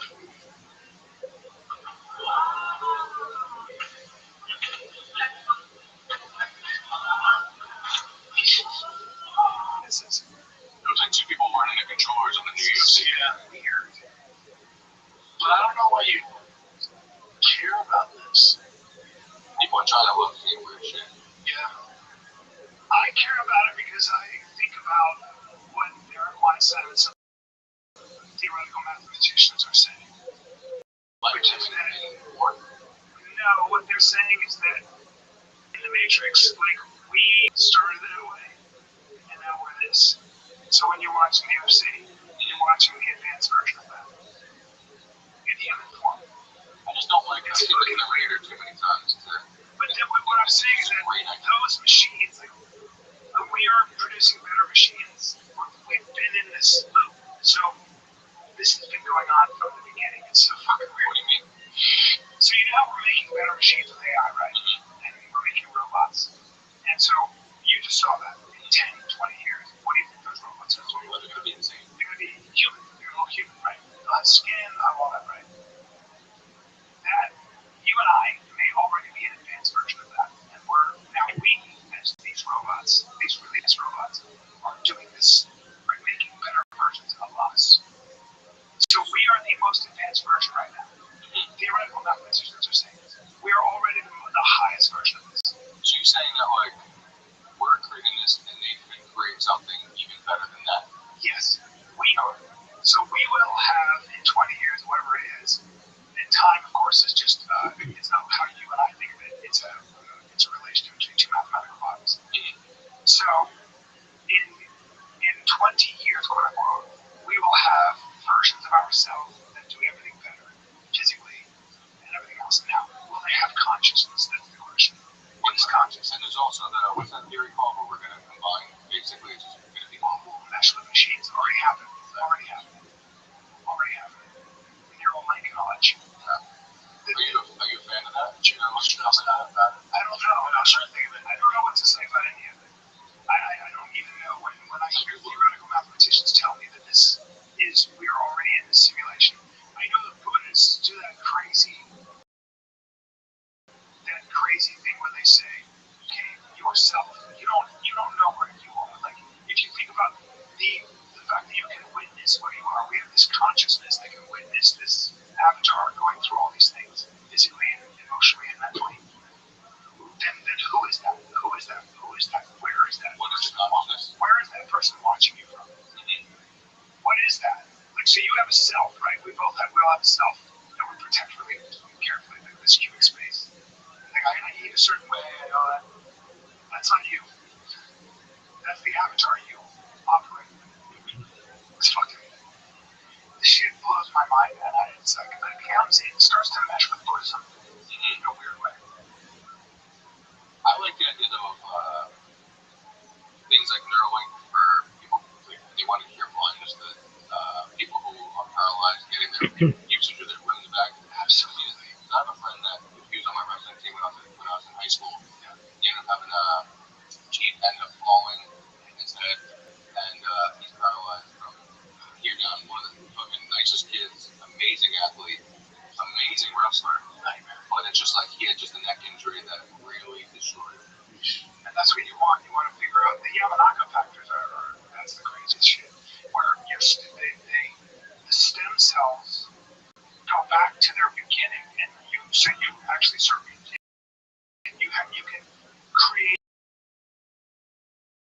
new cells in your eyes, in your head, all that. So they're reversing blindness. We get right now in dogs. They don't just see black. They see light.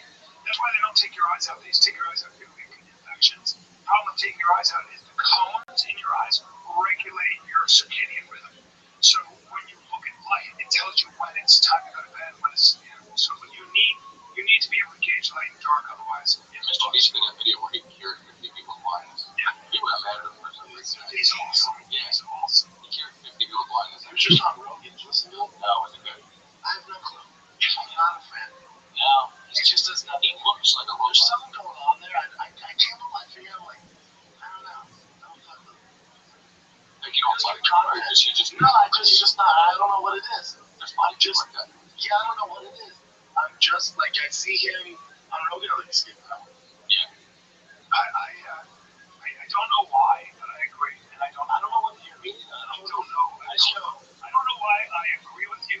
But I've always felt that way. I think he's a great person. Maybe I think he does great things, but I'm somehow not interested. I don't know why. Because I'm not interested, but something's going on there. I don't know what it is. I can put my finger on show. I don't know, man. Doesn't feel uncanny valley. You know the uncanny valley theory, where it's basically like anything that looks almost human but is not completely human, and it makes you feel uncomfortable. I think I know what it is. I think I know what it is. The reason that the reason we don't talk about fighting, okay, or we talk about sports, you know, we talk about it. Why don't we have a conversation about that? And the reason is because we all try hard to be good at it. When you see excellence, when you see real excellence, you gotta talk to yourself, fears, talent, all that, it somehow gets us very intrigued because we respect it, because it's something that it brings out the best in humans, okay? Then there's another side of life where some people are really good at manipulating an algorithm. They're really good at creating a they're good at creating something where the eye goes to it. It could be Paris Hilton. It could be whatever, where you just do something. You do a lot of stuff. And then we all go, so he'll go on into Squid Games, or I'm gonna give away this much money. And everyone's like, yeah. That somehow is void of it's not inspiring, it's void of the things that we really like, which is like when you watch a great comic, you watch like Bill Burr and you go, that dude, like how he wrote that, whatever. We're always trying for something. And when you see spectacle, when you see somebody who's very good at getting a lens to turn on them, and they make a lot of money doing it, they give away a lot of money, it's all. But giving the money away is another way of getting a lot of money. Yes. So it becomes this trick. Yeah, and I'm not saying he's a bad person. I don't know if he's bad or he's good. He's a good person. And then also where it's like every video he does gets whatever 100, 200 million views. I'm like, I don't trust that. Like I think there's something going with him on YouTube. Oh, for sure. Like there's some weird cahoots there with him and YouTube. I'm sure there is. Like every video he's ever done is like 25 million views. My first day, I'm like, what's going on? Weird. I know it's popular because like he just showed up on the scene and got like that. That's a I think like a decade of he's an amazing guy in his own right. And I'm saying he has like talent. Like just like that I could agree with. He has a good work ethic and he figured out it's almost like when you said it. I mean, I think he's a good word. Yeah, because you don't get inspired by him. You go, okay. No, I don't get inspired by him. So he's been doing it for 5 years. No, this is way back. It's currently October 4th, 2015. Yes. I'm probably like a freaking grown man when you see this. I'm still in high school right now, and when you see this, I'm actually going to be in, I'm not going to be in college. This will be not far. This kid is great. He's a kid. He's probably feeling awkward. He's probably not doing sports. It's hard to be a kid, no chance, right? And so, so sometimes when you're him, you're not the all-star on the baseball, football team. You're on the path. You're a little bit on the outside looking in. It probably wasn't that pleasant to be high school, but he's got a positive attitude. He's a smart, good guy. He's not a bad person. Not at all. He's a good person. What I'm saying is that he figured out his lane, and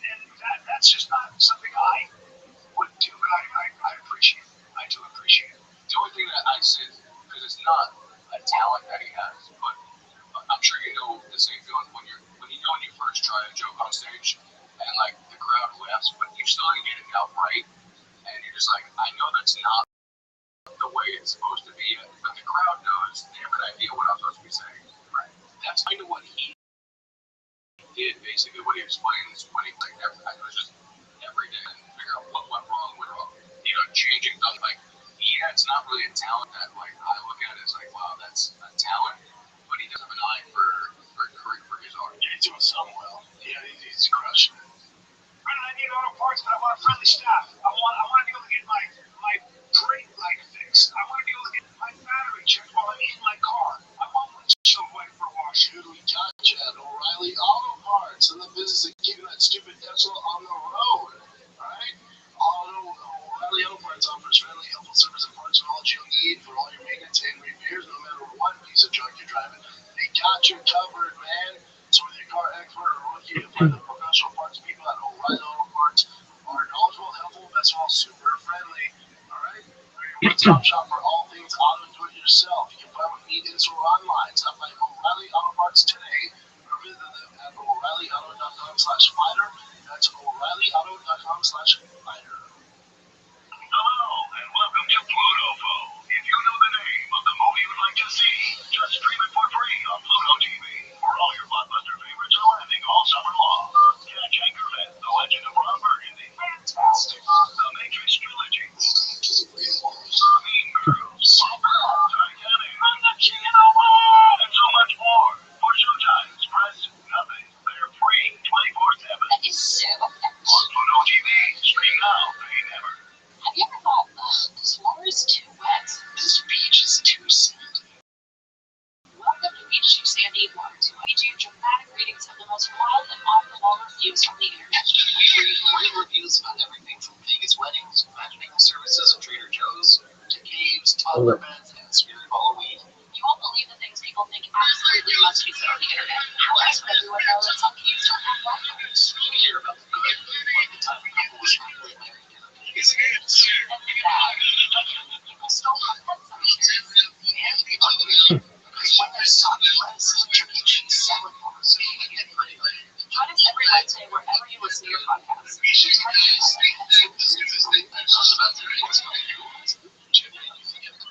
You have the same feelings with like sun, right? I don't trust them. Yeah, that's all those guys are. Actual technology and worldviews. Yeah, completely different. But I mean, it's crazy. Sun changed what it was saying. Yeah, so I mean, the world is different. Now, was it a positive? Yes and no. Yes and no. Right? Yes and no. Like everything, there's a trade-off. Like everything, there's good and there's bad. It just feels like we're going. I was watching. There's a show called Ultimatum, and me and my girl were watching it. And basically, like couples go on a show, and one person in the relationship wants to get married, the other one doesn't. So they do a trial breakup, and then date other people on the show and live with that person. And this is Temptation Island. No, Ultimatum. And there's one kid on the show that every time he had like a problem, he would go and actually talk to ChatGPT. He goes, "How can I talk to my girlfriend about this?" And it showed me like we're at a point now where people don't actually know how to conversate or how to, because he was actually talking to his girl like ChatGPT. And he goes, "So how else do you feel?" Explain, and in a way that like he sounded so robotic that I'm like, it's kind of. Well, my son at 4 discovered Alexa when we were on vacation, and he was asking her all the questions. And Alexa knew that it was a child. I was talking to my son like did such a good job. And we were like, we gotta get away from this.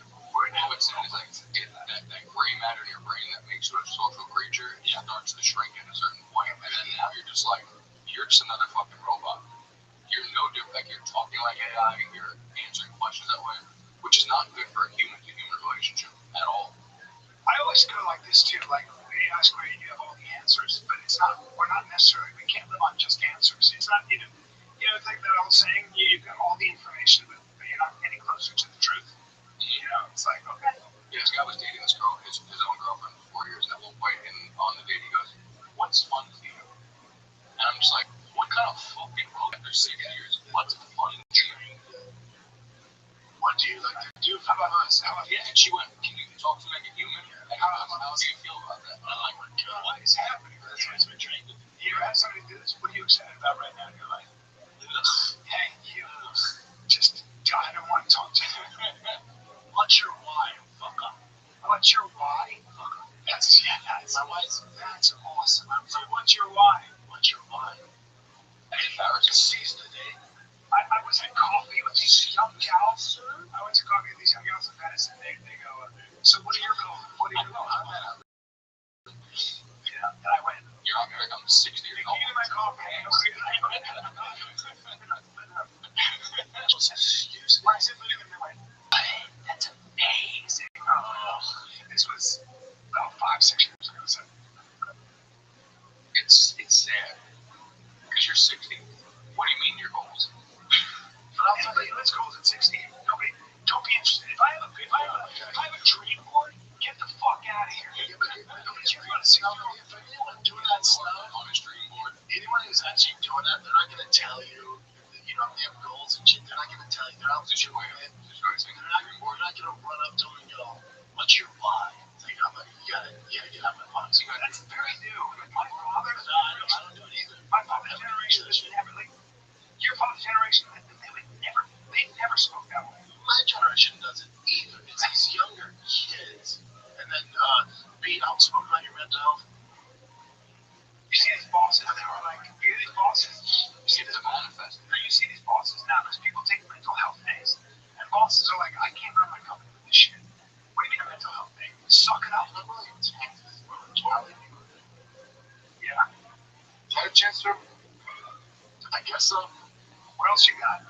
I mean, I didn't know anything of it, but real quick with the AI thing, I remember Nick was tripping out on me because I was saying hi, and then after I finished asking ChatGPT, I say thank you. He goes, "Do you actually do that?" And I told him, I go, I feel like in the future, I'm not going to be doing, because I'm doing this so often, I use it so often, I'm going to stop using that in real life. I'll tell you, like, what's your name? Okay, you should go. I got to make sure I have the tabs on it. Yeah.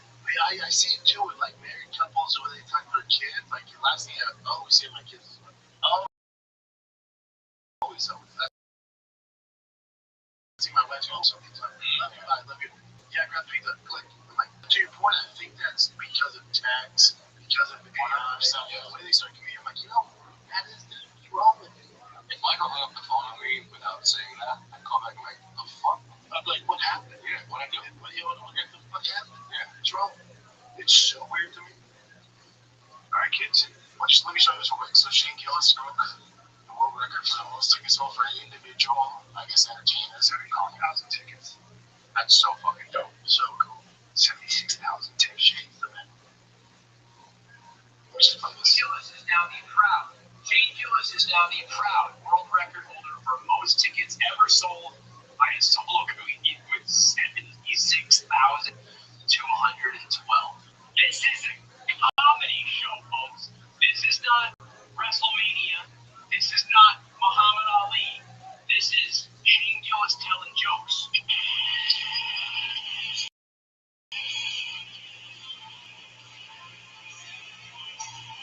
This makes me so happy. That's so awesome. The official number is going anywhere from like 74 to 77,000. And again, usually these type of crowds are for an absolute spectacle. And the fact that Shane Gillis' comedy has risen to that level is fucking insane. Really, I'd like you to show up to my shows for the least amount of people that have ever shown up to a comedy show. That's so crazy. It's wild. Superstar and shit. That's right. If the Guinness Book of World Records shows up to your comedy show, That's fucking crazy. you're doing something. Shane's a man to read. He's a great person. Tell you, Texas kids, I'm driving right there, laughing aloud. Friday, Saturday, and Sunday. Go to Sunday show. It's easy one. Oh, yeah. Yeah, it's an easy one. Yep, it's an easy one. It's a good one. You're close. And then I'm in Canada next month. The Friday and Saturday are selling really well. I really need more people to come out to the Thursday one. Thursdays are tough. In Edmonton, that's it. That's yeah. Yeah, because everything's looking good, but they're like Thursday's a little late. I'm like, I don't know. Friday, Saturday's fun. Yeah. My kids, that's it. We love you. That's fine, kid. We're out.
Mm.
security guard service, and that's Dwayne and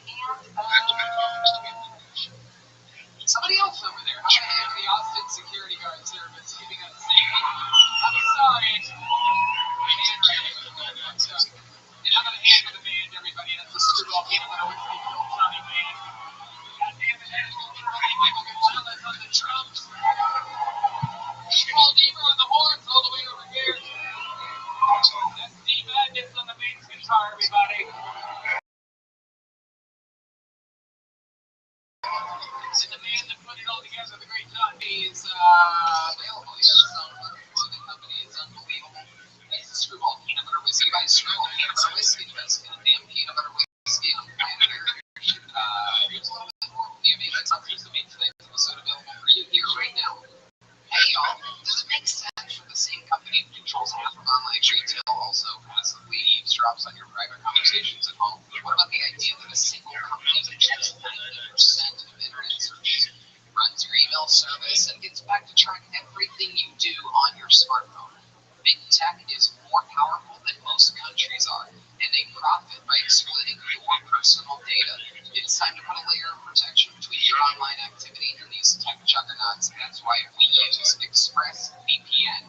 I use it for absolutely everything. I never browse the internet without it. I love ExpressVPN. It makes me feel like there's an extra layer of security in this dangerous, wild, nosy world we live in. Oh my man. Yeah, not only do I have it at home on all my iTunes, but I have it on my phone.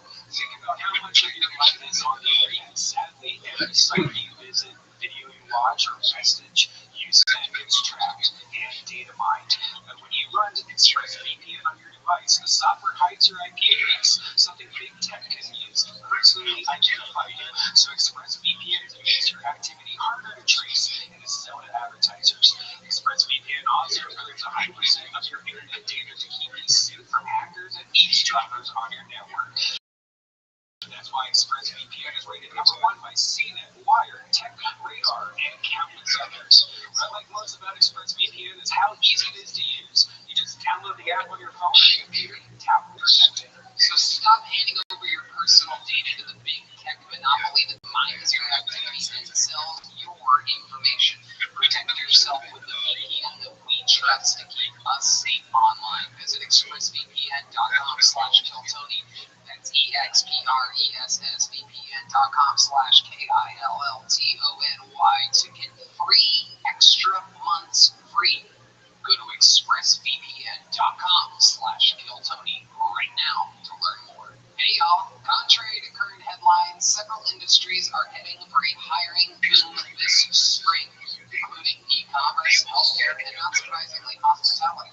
It's one of the areas with the most growth. Not only does this industry need to hire for service positions, but also managerial positions and back office operations positions. If you take to hire qualified candidates ASAP for any of these industries or any other industry you need, ZipRecruiter right now at ZipRecruiter.com/Kiltony. How can ZipRecruiter help you grow your team? Well, ZipRecruiter uses its powerful matching technology to find the qualified candidates for a wide range of roles. See a candidate who's perfect for your job? Well, ZipRecruiter makes it easy to send them a private, personal invite so they are more likely to apply. ZipRecruiter also offers attention-grabbing labels that speak to job flexibility like urgent, training, provided, remote, and more. Let ZipRecruiter get your team growing stronger. The industry. 4 out of 5 employers who post on ZipRecruiter and the quality candidate within the first 10 days. Loyal to us, we are loyal company. What a great podcast you're listening to. See for yourself. Go to this exclusive web address to try ZipRecruiter for free. ZipRecruiter.com/Kiltony. Again, that's ZipRecruiter.com/KILLTONY.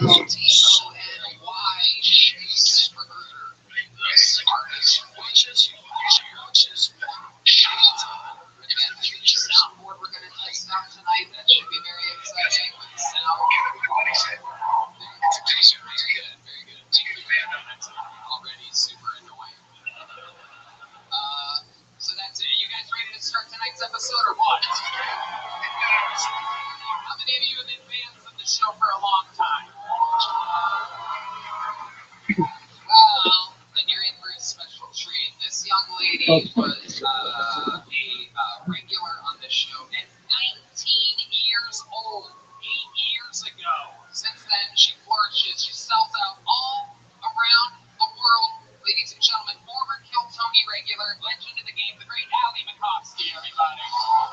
Wow.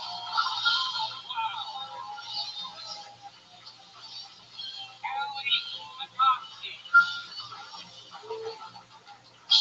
Allie McCoskey's on tour, AllieMcCoskey.com for tickets. She's going everywhere. Raleigh, Atlanta, San Diego, Vancouver, Sacramento, and Dania Beach. Welcome back, Allie. Thanks for having me. Hell yeah. You've been on this show for a long time. Yeah. A veteran of the game. And how long have you been doing stand-up? I think 8 years now. 8 years. And you started like a whip. See, shit worthless motherfucker. So you say you're a pimp. It's not in your profile. No, it was, but it's just kind of throw people off. It's a little Ford warning. Rabbi is a pimp.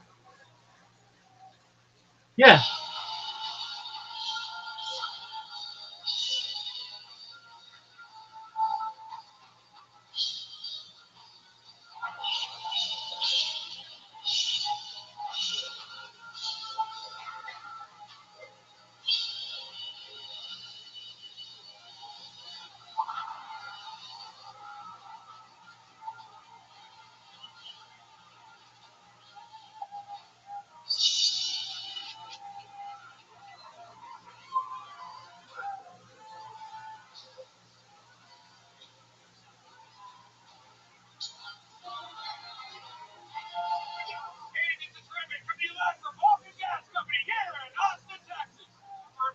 It says, warning, Rabbi is a pimp.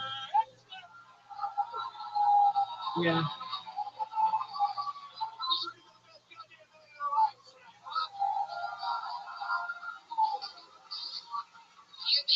Everybody, make some noise for Brian Redman, everyone. Hey, everybody. Here at Kill Tony, brought to you by the Red Rose, the Yellow Rose, Deep Many Vodka, and Shell Blaster, Austin Security Guard Service, the best goddamn guards in the world. Look at this guy over here. What am I to Wayne, everybody? How about a hand for the best band in all the Kill Tony band, everybody? Are you guys with us tonight? You up here, fucking tripping balls? That's the great Michael Gonzalez on the drums. On the keyboard. This is Matt Mueling on the electric guitar. And that beautiful man, that's the great D Madness on the bass tonight. We're going to have a lot of fun.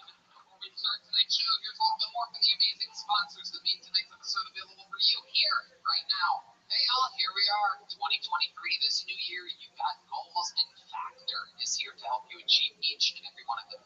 Fuel them fast with ready-to-eat, nutritious meals delivered straight to your door, leaving you time and energy to tackle everything on your to-do list. Achieve and maintain your 2023 goals with Factor. Get America's #1 ready-to-eat meal kit and start saving time, eating well, and living your best year yet. I absolutely love Factor because it's super easy, tastes amazing, it comes, straight to my door. It's fresh, never frozen. Meals are ready in just 2 minutes, so all I have to do is eat and enjoy. I'm a busy guy, so this stuff is priceless. No matter your lifestyle, Factor has delicious flavor-packed meals to help you live up to the fullest with keto, calorie-smart, vegan, veggie, and protein plus options on the menu. Each week prepared by chefs and approved by dietitians. Each meal has all of the ingredients you need to feel satisfied all day long. Speaking of keto, calorie-smart, What up, baby? No, seriously, when I was on keto, that was one of the hardest things, trying to find keto food and constantly Are you cooking there? keto food. You can have Factor do it for you. And they have 34 chef-prepared, dietitian-approved options. There's always something new to try. Place out your meal and replenish your supply with an assortment of 30 pieces and more satisfying add-ons. Want to cut back on takeout? Get Factor instead. Not only is Factor cheaper than takeout, but meals are ready faster than restaurant delivery in just 2 minutes. Get Factor and enjoy clean eating without the hassle. Simply choose your meals and enjoy fresh, flavor-packed meals delivered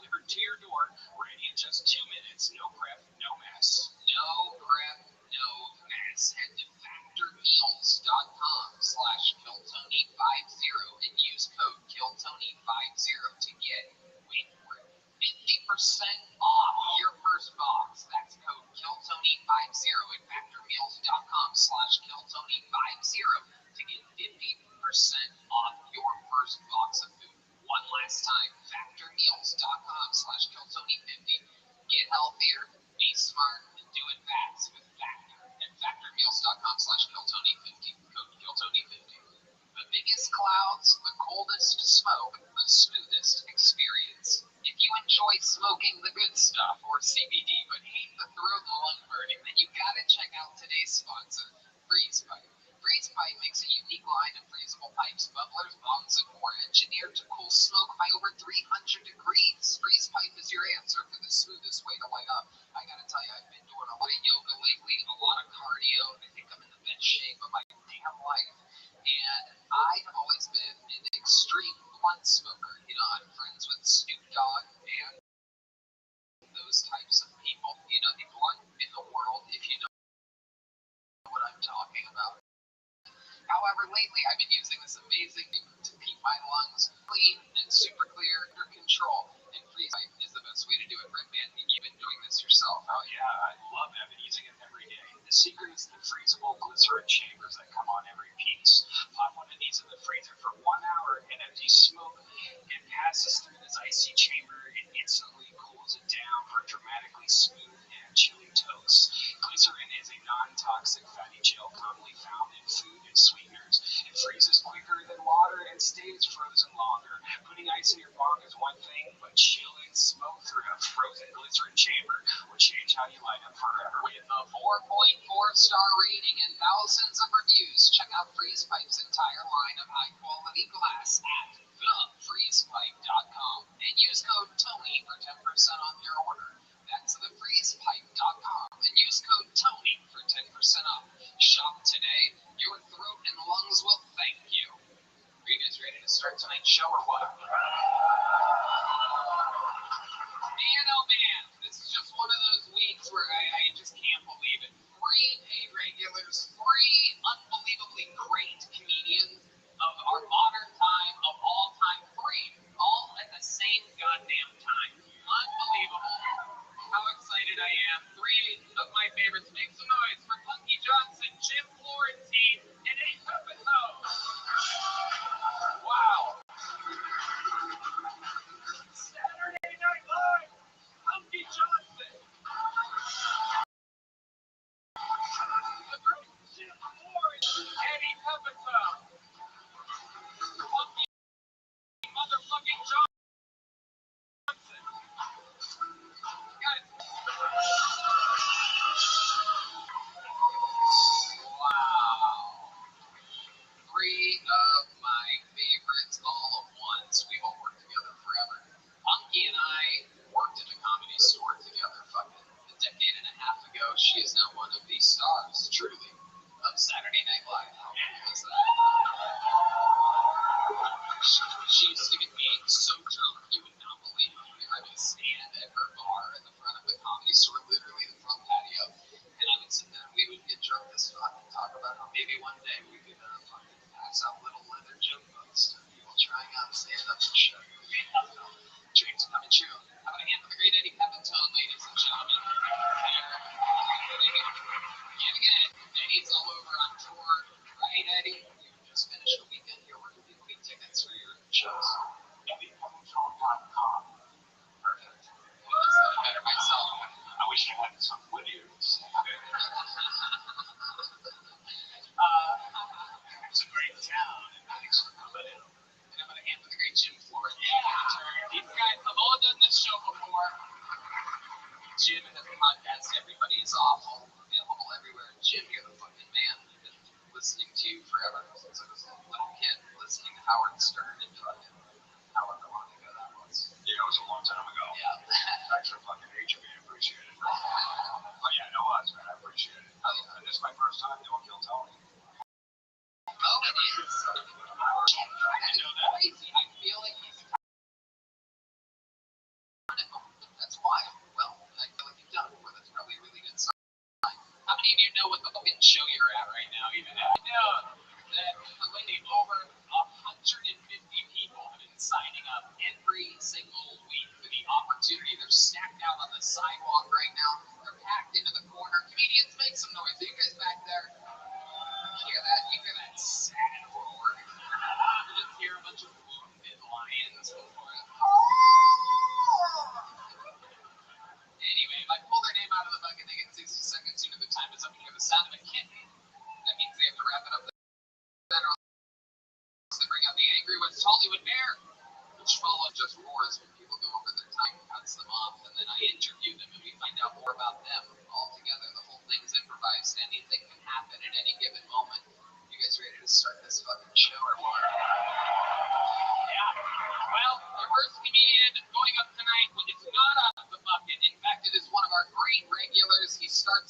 every single show we watch the boy go from sleeping in his van, eating fucking oatmeal cookies all day and all night. Now he's rich. He just sold out a whole weekend in fucking Hawaii. Ladies and gentlemen, this is Hot Skip.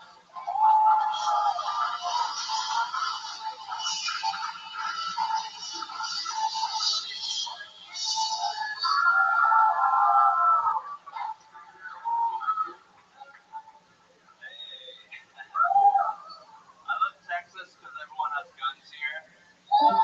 It even things out for skinny boys like me. Maybe I'll just turn sideways.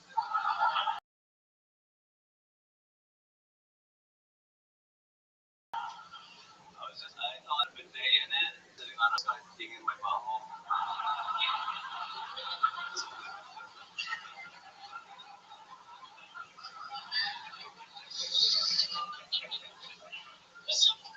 So the Chinese balloon got shot down. Man, these gender reveal parties are getting out of hand.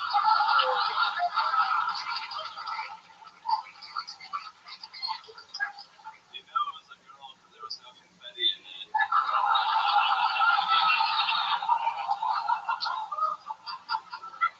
In China, it's gender reveal parties are also called abortion reveal parties. Boy, or try again. Thank you. Motherfucking Kim.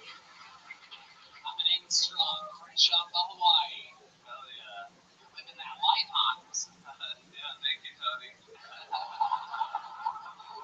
love it. I wrote a note down here. Homeless guy peeing in my butthole. It's a shame we don't give out like Academy Awards in this business. That may be one of the best written anythings I've ever heard in my entire life. It worked. That's the crazy part is that it worked. Hans, how do you feel? I feel amazing as always. Another blessed day in the life under Tony Hitchcock's tutelage. I don't know if I can take all the credit, but thank you. I still like it every time you say it. You are doing really good. Anything crazy happen in Hawaii? I went to Pearl Harbor, the site of our biggest W.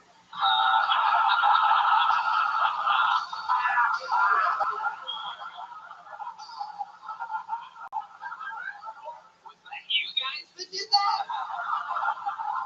The diaspora. Did you notice anything in particular that stood out to you in Pearl Harbor? The profound sense of loss. The sadness. Yeah, it's just like a museum to like a horrible time. It's like, why don't you make a museum for like, something awesome? It's like, they should pave it over and we drop nukes on Japan in the museum. It's true. This is your guys' first time seeing Hans Kim. He's a pro. He's a regular here on the show. Any initial thoughts or anything about Hans? You're not planning on going corporate in your life. Because you're never going to get a job. I just need you to stay in comedy and stick to it strong because, yo, you got some cancelable shit. And a lot of people can't handle it, and I love it. So you keep on going.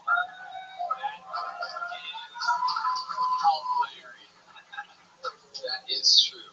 Punky is a real fucking straight up thug that has to basically put on a business suit. No more. I bet every time that access card opens the gate, you're like, hold them again.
I drink to black out a lot. Yeah. And whenever I do that, I never get worried that I did something embarrassing. Feel my emotions. You know, I just go to my money and I'm like, hey, I didn't forgive my dad last night, did I?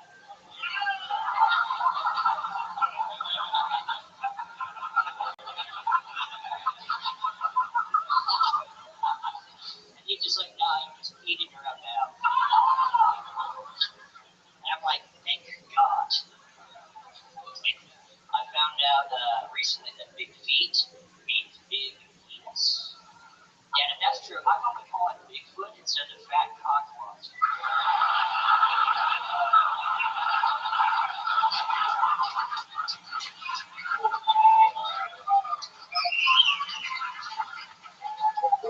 Yeah, maybe that's why it's blurry, you know? They just gotta censor out that huge cock.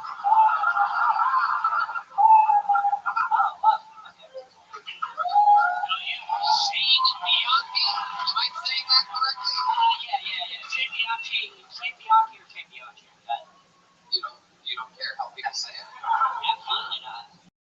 Really? Yeah, I mean, it's supposed to be Bianchi. My dad's from Pittsburgh. But he said Bianchi because he moved to Nashville and Bianchi sounds too foreign. Your last name is evolving. Oh, yeah. Incredible. Welcome to the show, Shane. How long have you been doing stand-up? 5 years. 5 years. Where at? I moved, I was starting in Nashville, and then a year ago I moved to LA. So you started stand-up in Nashville, not in Hogwarts?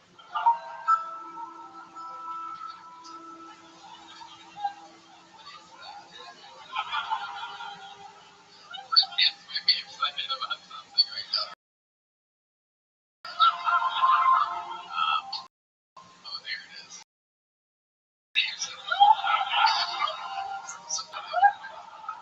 I love it. Welcome, Shane. So what do you do for work? What does a guy like you do? You look like you play the organ in a haunted coffee shop.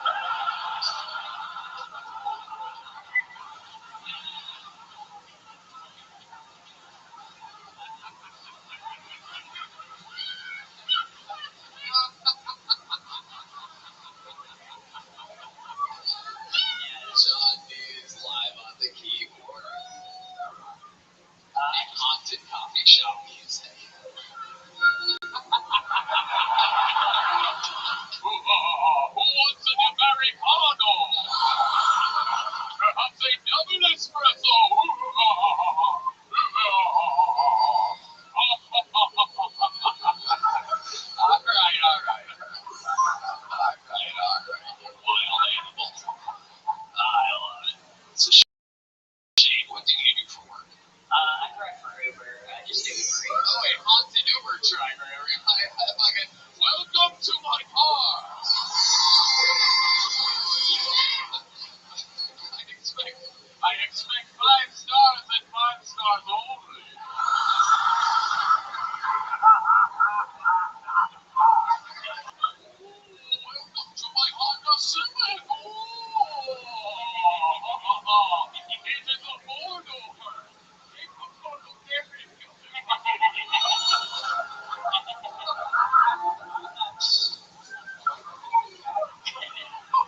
hobby that you're passionate about or something other than stand-up? I don't have a hobby.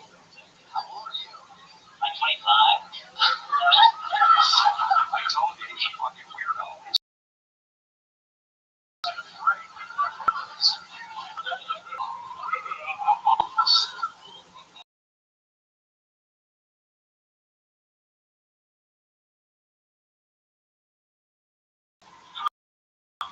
I want to thank you for going after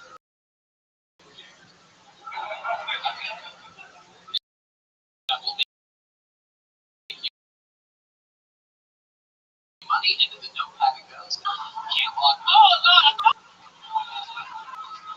you know he's got a guy walking right? Mental was a gun the whole time. I would love to have you on the Secret Show Thursday. We have some cool handmade leather Tony mug from the Great Mountain Side. Can you catch this? yeah. It's a sweet joke book.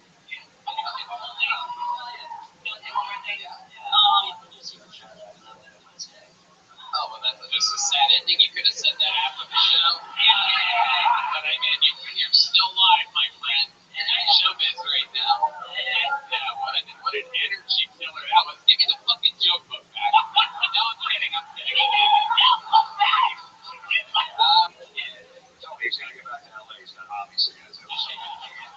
Better time to start it now. There he goes, everybody. Shane Bianchi, everyone. And so, it has begun.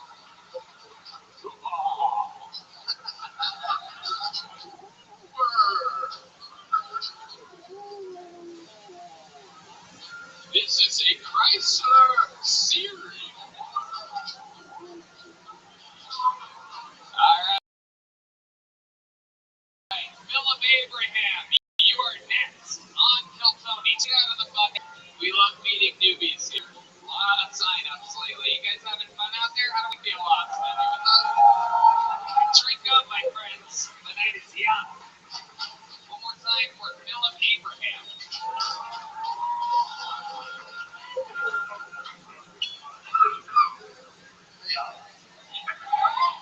I just signed a big deal. I'm really excited about it.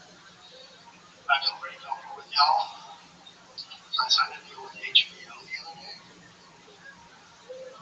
$9.95 a month, full access to the entire catalog.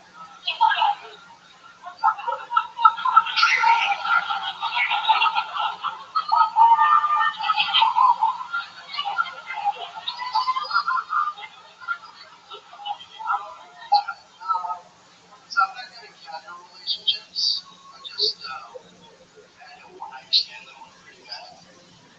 We've been married a couple years now.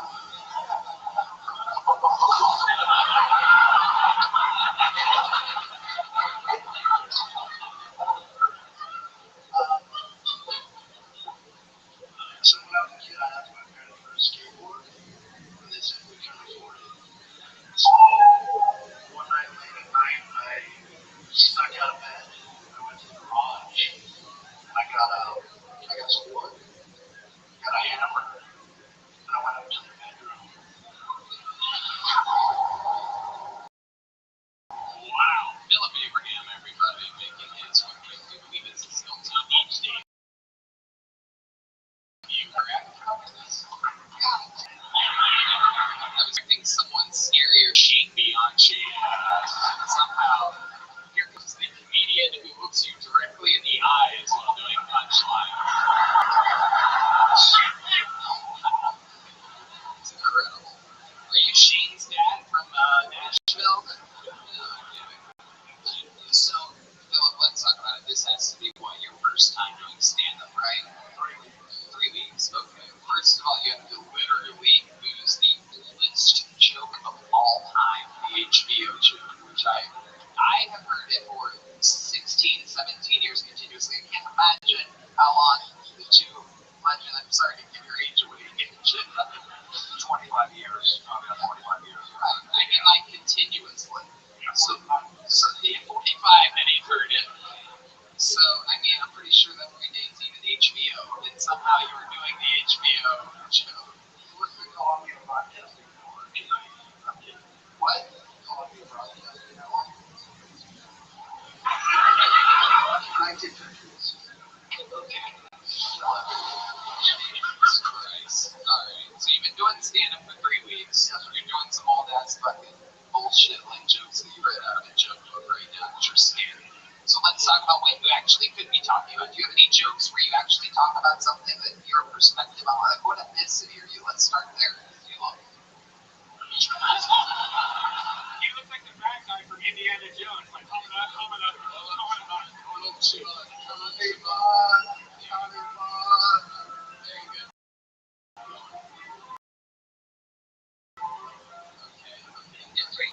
And then I think they got a bomb. We gotta get the fuck out of here, people. I hope the wands are working tonight. I hope the fucking bomb wands are working. Just the cord is colossal. Okay. I think that's a sign. Alright, Philip, very good. Yeah, it's getting scarier. What do you do for work, Philip? I work at the cemetery. Jesus fucking Christ, what is going on here tonight? Is this a special Halloween episode of Bill Tony?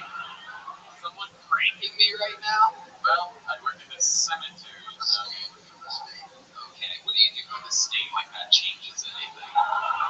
For the state, it's a totally different type of cemetery. Everybody's alive.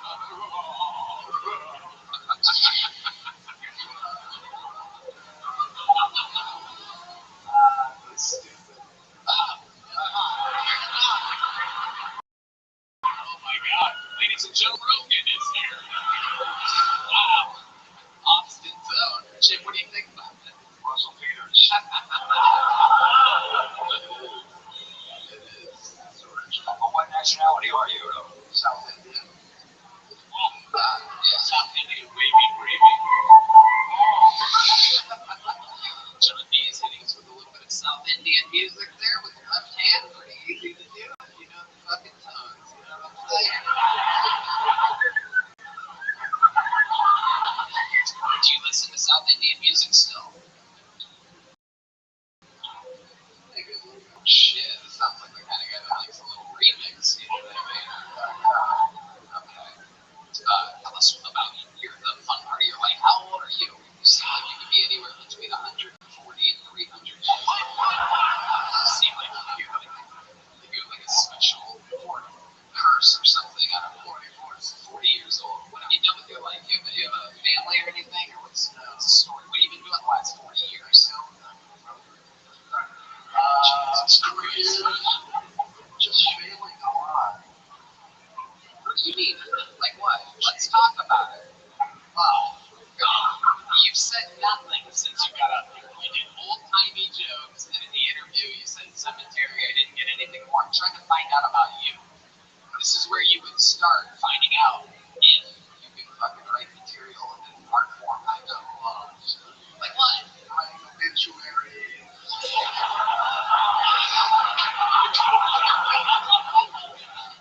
What else? Other than writing obituaries, give us one more thing from your entire 40 years on planet Earth. You can say anything right now.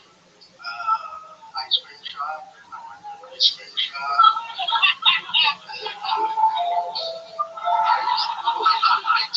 What the fuck kind of ice cream shop is that? Would they order the Iraqi Road?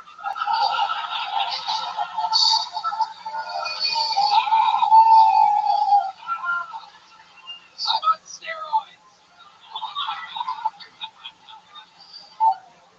What were you doing in this ice cream shop exactly? I'm trying to figure this out. Were you just in charge of melting the ice cream into the night? Oh wow. Do you have a body? Have you ever made anyone laugh like a knife? I swear. Can you give us an example of that?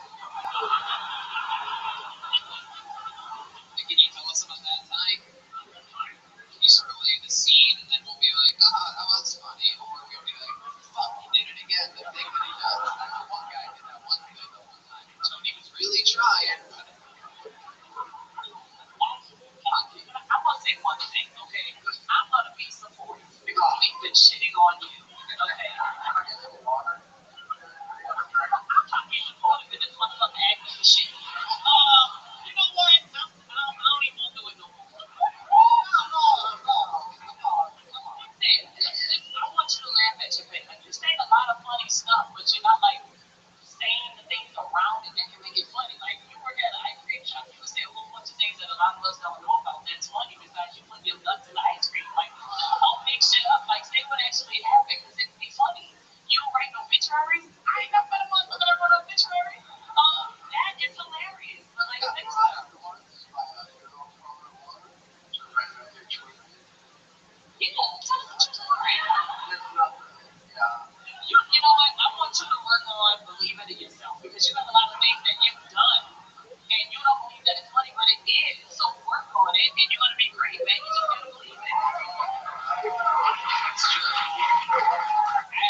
scream and shit like that.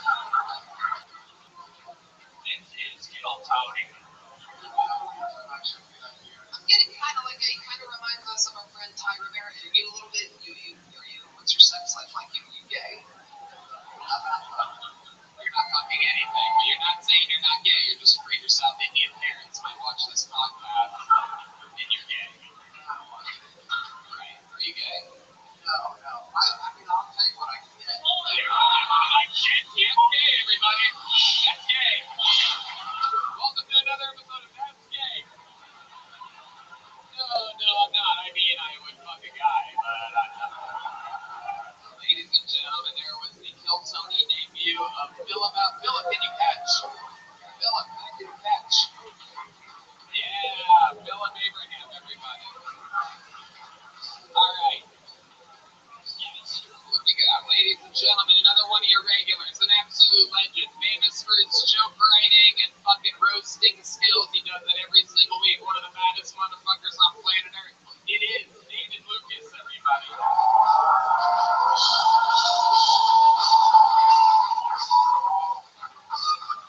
It's a note for David, everybody.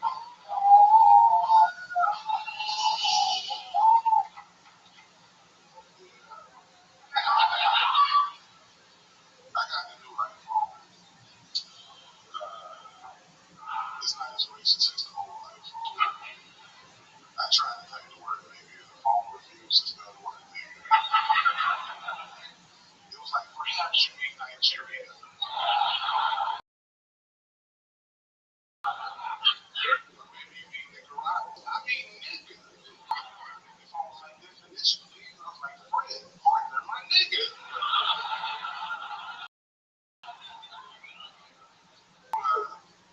Trust for all this women. I see a girl with flat stomach and a fat booty and nice titties. I don't trust her. Because if she is flawless, I know that the flaws in that bitch dead.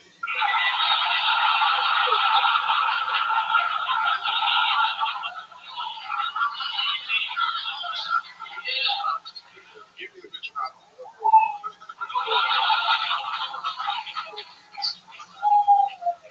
Exactly a minute. Every single week, 4 years, selling out everywhere, killing all over the place.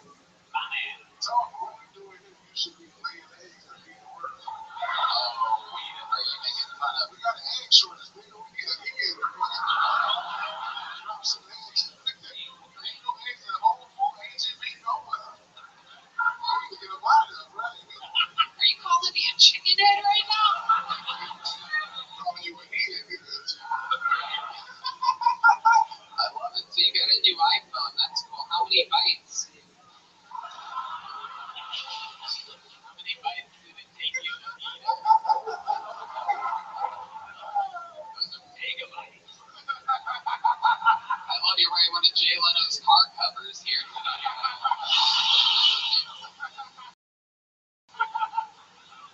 And white on, nigga dressed like the Easter Bunny. What the fuck wrong with you? White and red, when you sitting next to March on let your daughter, nigga. Hold on. Damn, I wasn't trying to fuck with you. Okay? See, now you gonna make me go crazy. Why do they call you Beast Mode?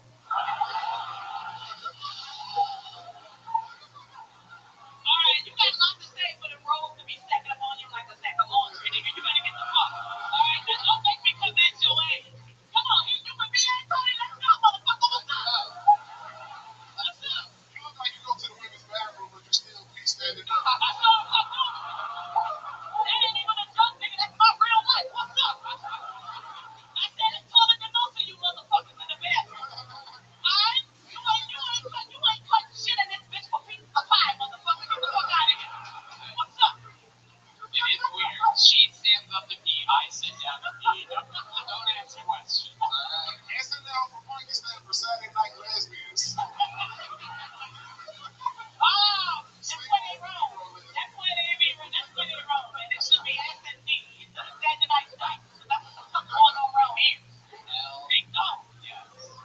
Yeah, absolutely. I can relate because I too am a lesbian. I feel like Hey, Tony, he looked like he do that thumb trick in front of kids. You know what I mean?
should audition for that. They probably have to lose a couple pounds. You look like a nigga that get his car stolen and grab that auto. CJ and kick you out of your own car. You're like, what the hell? Hey, David, forget about stand-up. Do a fucking sit-up. Oh, shit. Oh, my God. Oh, my God. Yeah. Oh. Don't check for that bullshit. I mean, what a fucking wrecking ball. What a fucking star. Every goddamn time. I mean, watch this type of performance become more and more natural. Nobody's doing anything like this. You're killing it. Ladies and gentlemen, David motherfucking Lucas. Wow. Wow. Jesus fucking Christ. Come on, make the noise one more time for David Lucas. Not easy to do.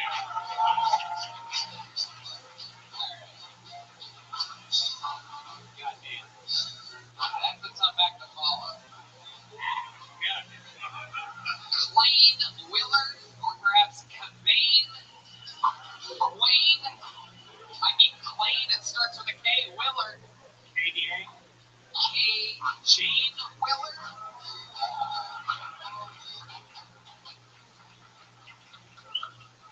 I was talking to two women the other day. I don't know if that's believable, but they were talking about the same man that they both slept with. And one of them was like, yeah, he's got that Versace dick. I was like, is that what women do? They just take a man's penis and assign it to a fashion brand? It made me think about myself. I was like, I might have that Oshkosh boy. I was, I don't know, I noticed that women, sometimes when they have sex after they moan, they'll say the word fuck. They'll be like, fuck. And then I noticed sometimes when women play tennis after they hit the ball, they're like, I wish they did that in tennis. I wish they were like, tennis. I love it.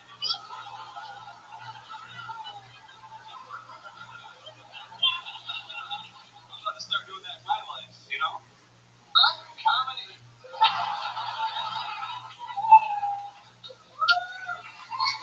Yeah. Is it K-Dane? Hey, Dane, yeah. K-Dane. My name's Kevin, but I don't like Kevin, so I took it out. Why do you like Kevin? I don't know, I just don't like how it sounds. You know? Do you hate your mother? It was actually my dad that think that I hate him, yeah, no. You do hate your dad. No, he's a good guy. He's actually a stand-up comedian himself. It's pretty interesting. Wow. Wow. Good thing he could do that.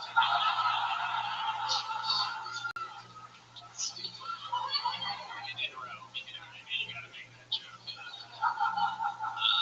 That's incredible. Are you close with him? How long have you been doing this? 4 years. He started like a year before me, so I got to watch him do it for a little while. And you're like, shit, if he can do it, I can do it. That's right. Incredible. So you guys go out sometimes and do it together? Yeah, we would do it together. We did shows together in Rochester, New York. Is that where you live? I'm from there, but I moved here a couple months ago. Oh, congratulations. I've been in Austin for 2 months. What do you love about Austin? Did your father call you? Gonna visit soon though, but he's not here. Austin's great. I don't know. I just like the fact that I can actually do comedy more than twice a week in Rochester. Yeah, upstate New York is hell. We've said it many times on this show. It is truly one of the most depressing. Well, Jim comes there. You skip it, but Yeah. No, I literally said it years ago that I would never go back to upstate New York. I do. I sometimes will swing by Buffalo. Buffalo is the exception, also the former home of Chuck Case.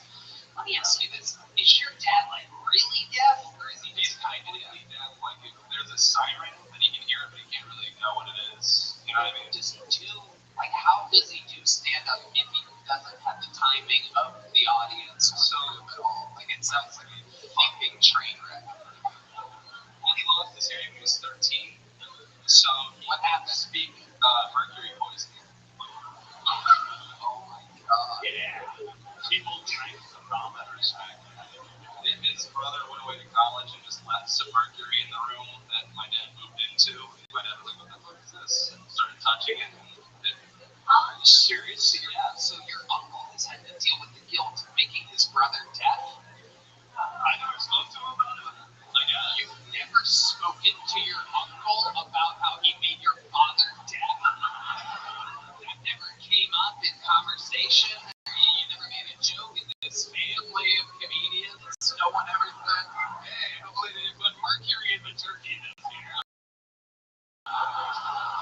Somebody's gotta fucking acknowledge the obvious of the situation, right? There's enough fucking Mercury always in retro, you know what I mean? Like, there's gotta be some acknowledgement of the fact that fucking old, you know what I mean? Waiting for somebody else to bring it up, honestly. Right? Is your dad ever like, oh, whatever, you know? I'm sorry, D. Am I okay? Is it okay to make fun of deaf people in front of you? I don't know what the code is.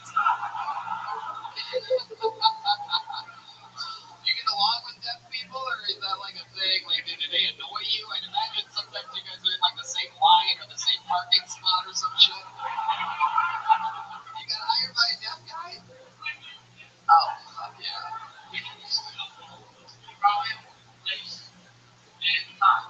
God, you're so talented. You're nothing like this guy's father. It's incredible. So, what do you do for actual work? How do you make a living? Well, I've been trying to find a job out here. It's tough. A felony. Wait, you're a felon? Yeah. Oh, wait, what? Breaking into women's underwear stores? How are you a felon? I'm a retired drug dealer. What? What kind of drugs are you dealing? It was Molly. Candy cigarettes? What's going on? I've been trying to buy drugs from him. Woody from Toy Story. Oh, there's a gram in my boot.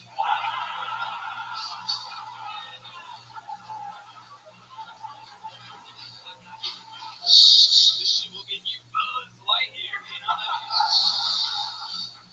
Wow, you were the Molly guy? Can you give us an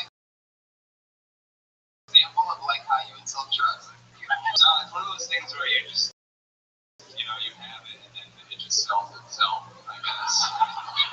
Wow, you're a really good salesman. It's Molly would sells itself. Like, alright, I guess I'll have 4 pieces. So how'd you get high? What was that like? The guy that was getting it from China, and he was like, dude, this email is like encrypted, bro.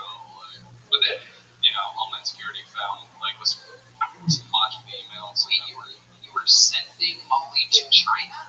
No. He was getting it from China. Shark web. This is your dealer? Your dealer was getting it from China. That's right. And email's encrypted. You don't have to worry about it. But the whole time, it was not encrypted. That's incredible.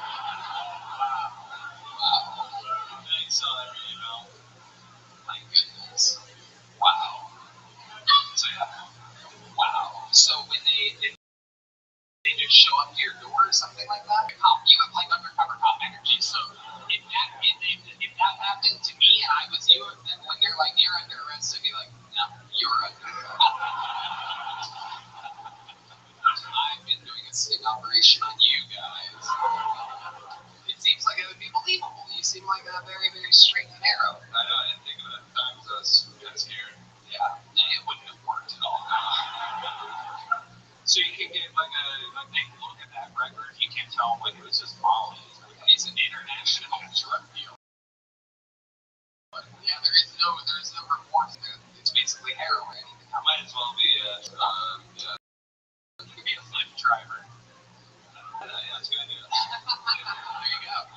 Screw you, ZipRecruiter. Redman is out there making dreams come true. The other problem is I also, before I moved here, I got a DWI.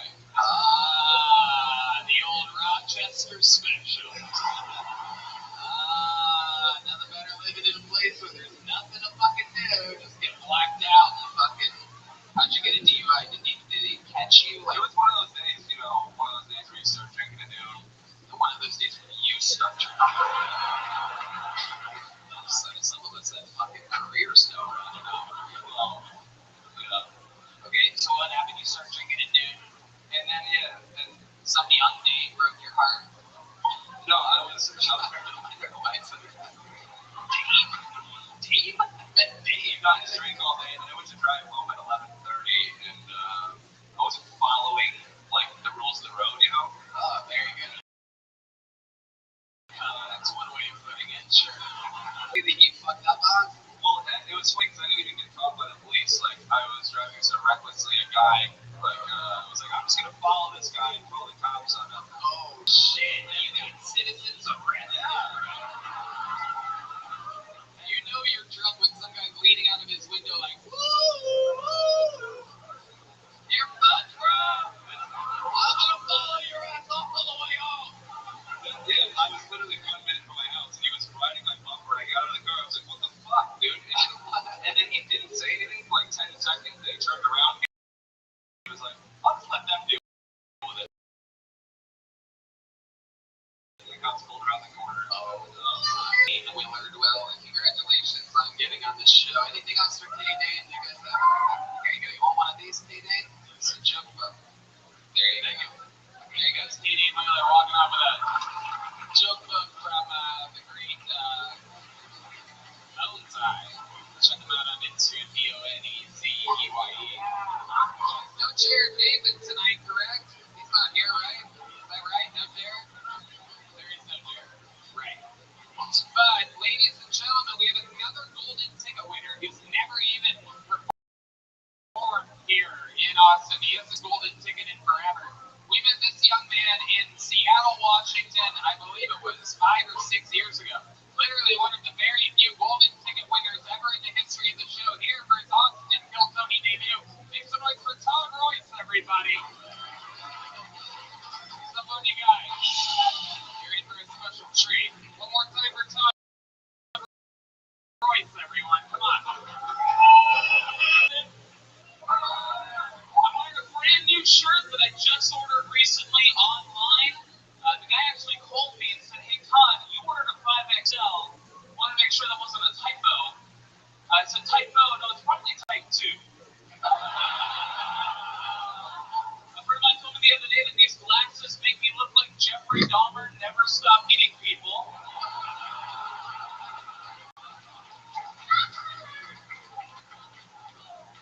Look, I don't always take responsibility for things in my life, but I blame my weight on my mom because when I was a kid, she let me eat whatever I wanted. She wasn't like one of these parents that let their kids get gender reassignment surgery, but she did let me grow my own tits. So,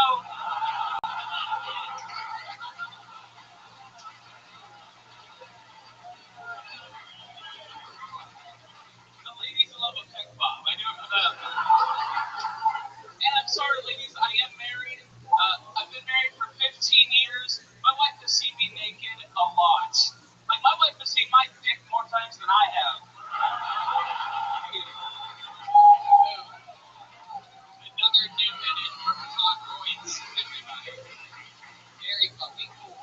One of the few golden ticket winners ever, which is when you have such a great performance on a road show, then you can check in and be on an 8 episode of Kill Tony from then on. And it has been at least, 3 years since we've seen you? It's 3 years. It was like 2 weeks before the shutdown.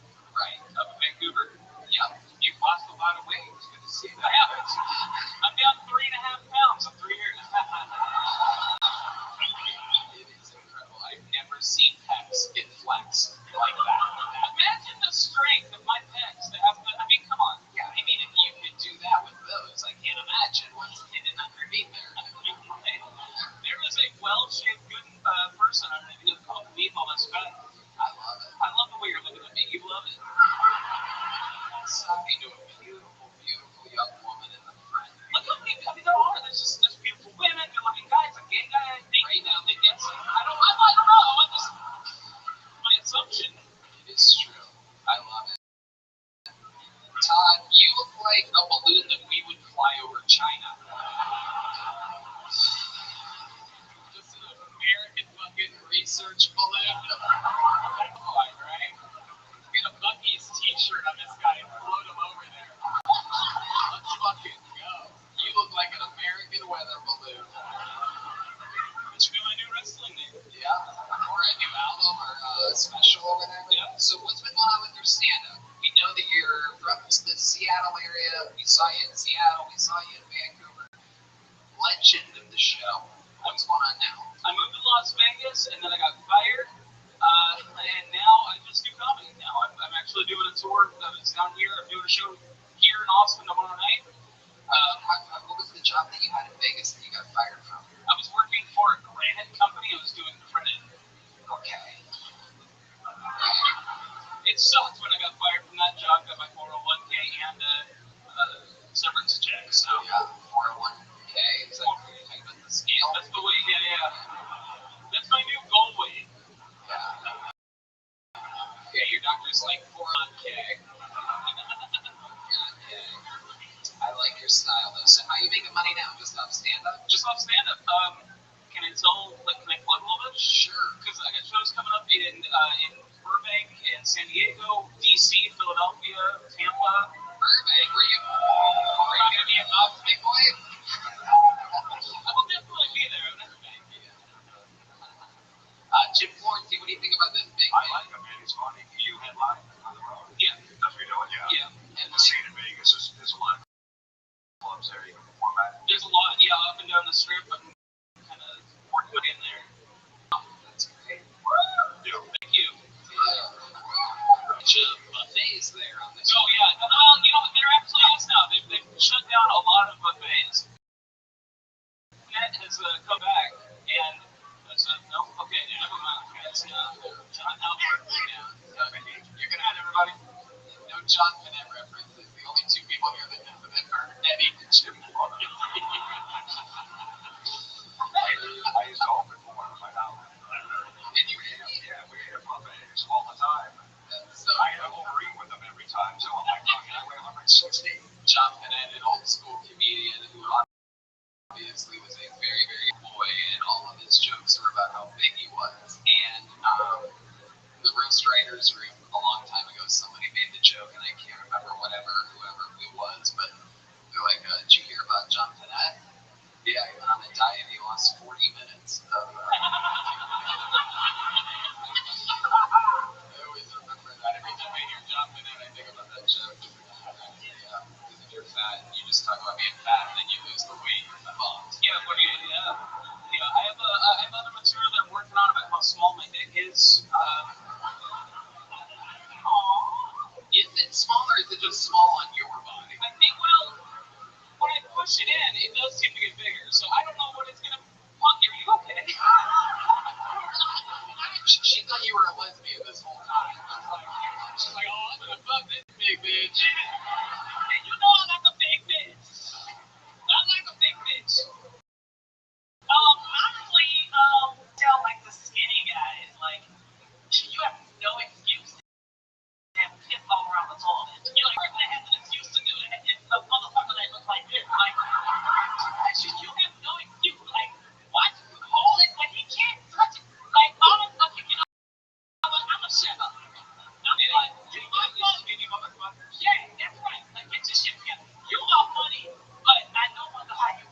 I don't wonder how you be. Okay, I'm a shut up. You just gave away the fact that she actually does stand up while peeing. What we thought was a joke actually is true. She's mad when people pee on the men's side of the toilet seat. Why can't they take names already? I kind of want you to shoot me. I'll show you later. Okay, alright. You guys should do a trade-off. You guys should watch each other. We should leave it.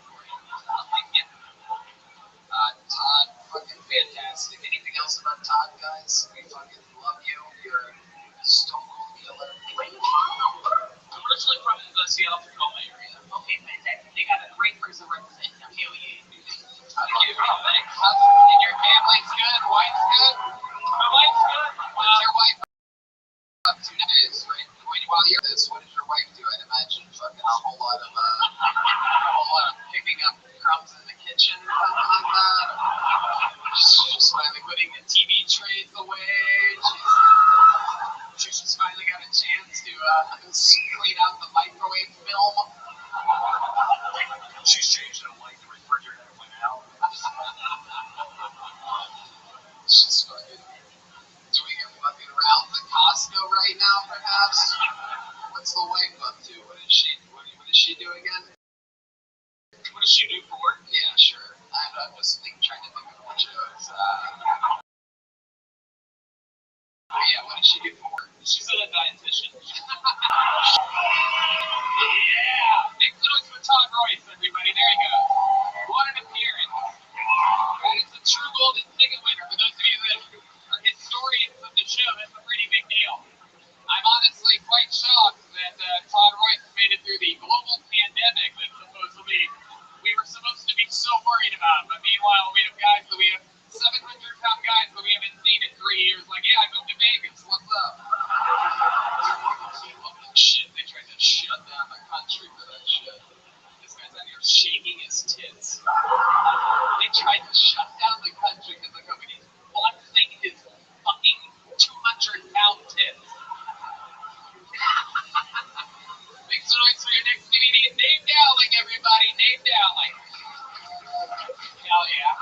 like it when comedians do good on this show? How many of you like it when comedians do bad on this show? Oh, very interesting. Dave Dowling, everybody. One more time for Dave, everyone.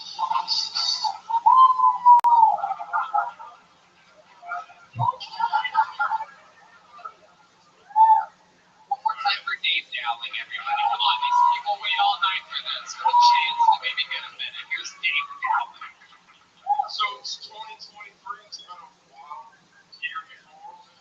Sporting events have been really odd and wild. I'm waiting for like a tall redneck Asian with full beard to become like the #1 NASCAR driver.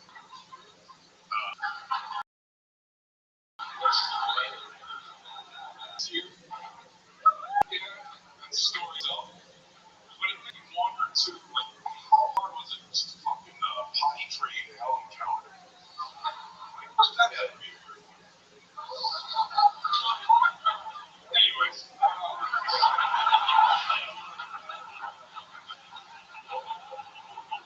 was born without a sense of smell, and I always have people ask me when to smell this or whatever you want.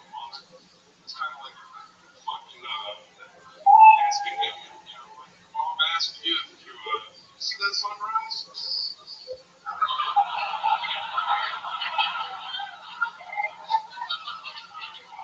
All right, Dave Dowling.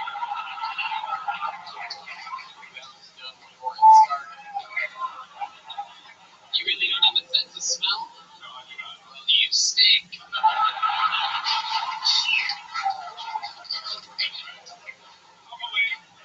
love it. You're coming off like fresh off of your fucking third divorce energies over here right now. Just been drinking all day. You're fucking mad about shit. I don't know what's going on. You walk the madness. He doesn't even have to go pee right now. He's just Dave, I don't even know where to begin with you. It's so interesting. This is one of your first times doing stand-up, correct? The first time ever.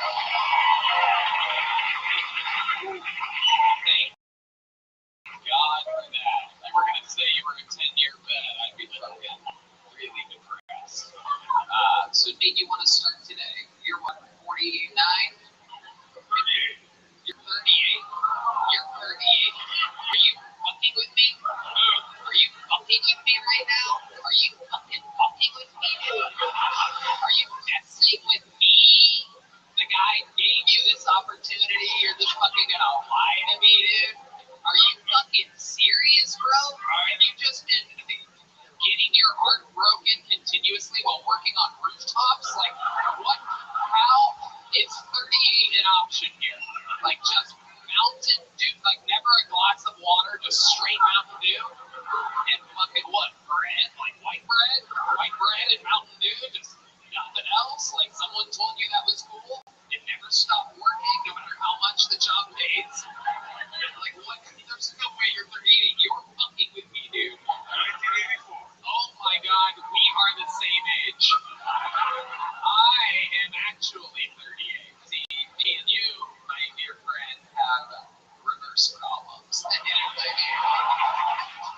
my god. You look like you got abused and abused. You look like a second generation abuser.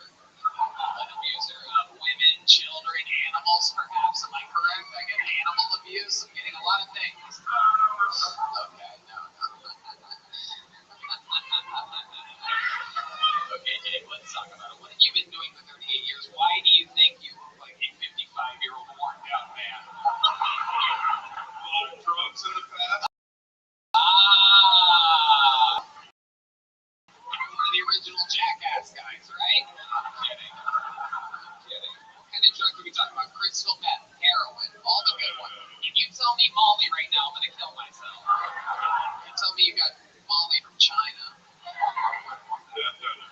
Can you imagine that guy buying drugs on the creep is on? I've never he'd be a good drug dealer because he didn't know what the fuck he was doing. Right, I know. I thought it was, I still think you're dealing drugs right now.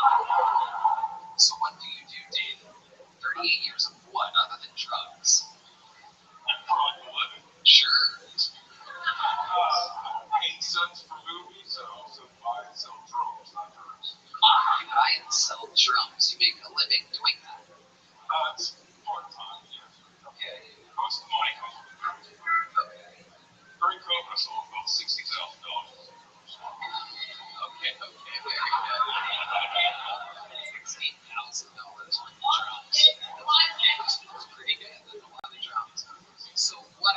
what do you do for fun? Like, what's your deal? Play music. You play music? What kind of music do you play? I listen to all kinds of music. Like what? What do you mean all kinds of music? I started playing a lot of metal music, rock stuff. What's your main instrument? There must be one above all. Drums. Really? No, these old school album bands. Oh no. Is that what you want? Is that really what you want?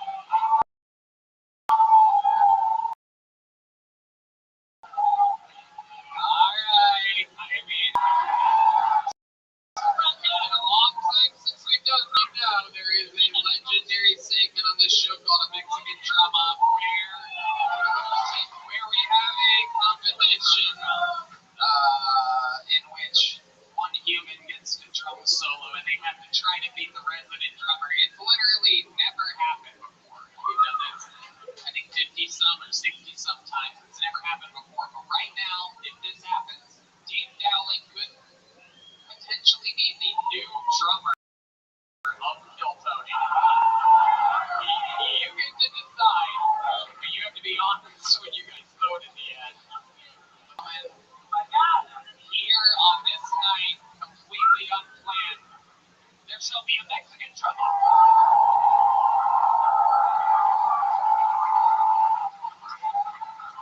Well. Something started a long time ago on this show. This man has a chance to work professionally as a drummer on the #1 live podcast in the world. All he has to do is have a better drum solo than our resident drummer, professional musician, Michael Gonzalez. And now, Dave, are you ready? Here with his drum solo, after his first time ever doing stand-up comedy, this is Dave Dowling.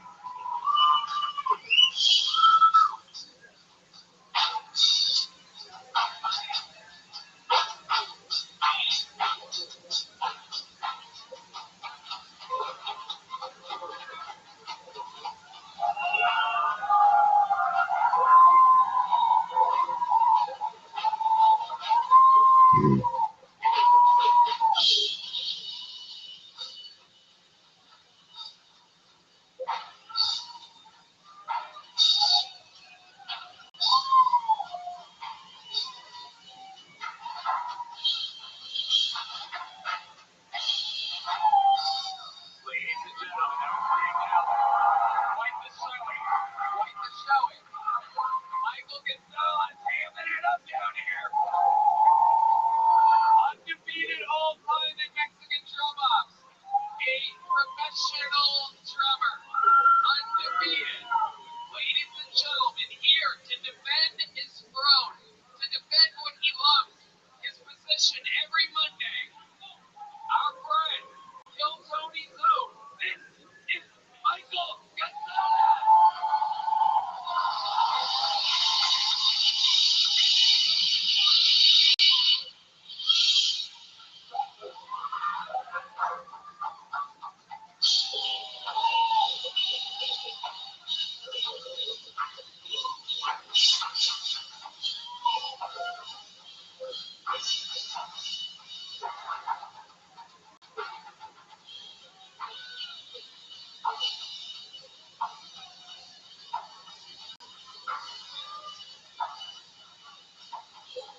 you get to decide. Fair, I got to pick it. But here you are, you get to hear it live. How many of you have Dave Dowling winning the Mexican drum off here tonight?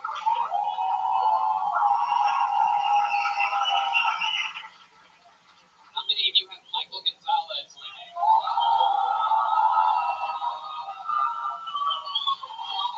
And still the Tony drummer, the great Michael Gonzalez. Dave, it's for your first time ever.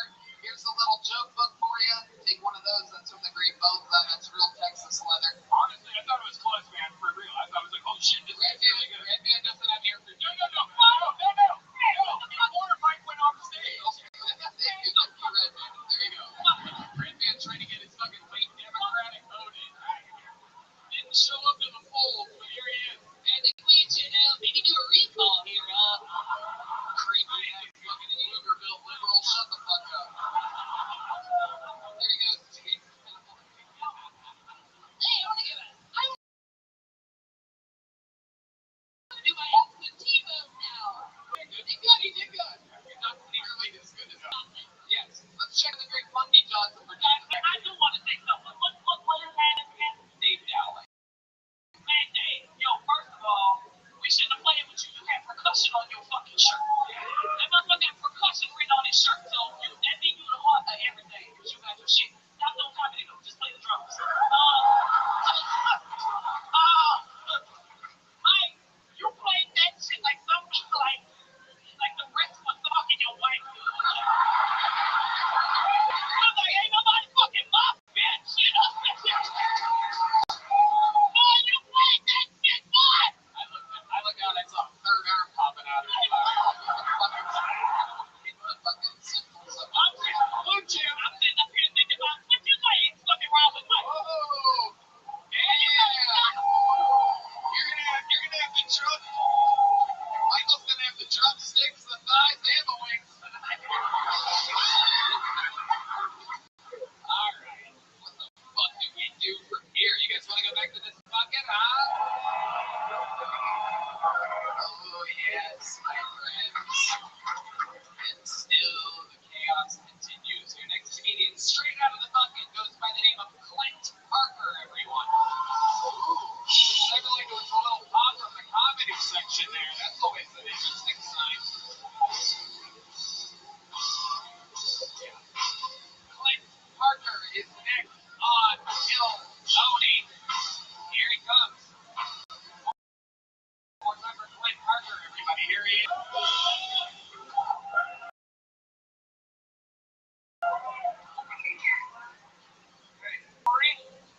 Still going.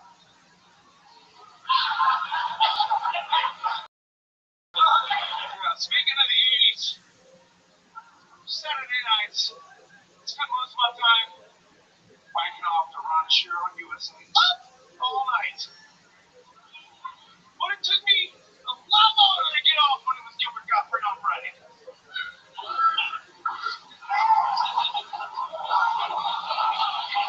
I taught my wife martial arts. Well, I'm working on it. Not so she can defend herself. It's so that if we get accosted on the way to a gig, she can find a role and protect my guitar.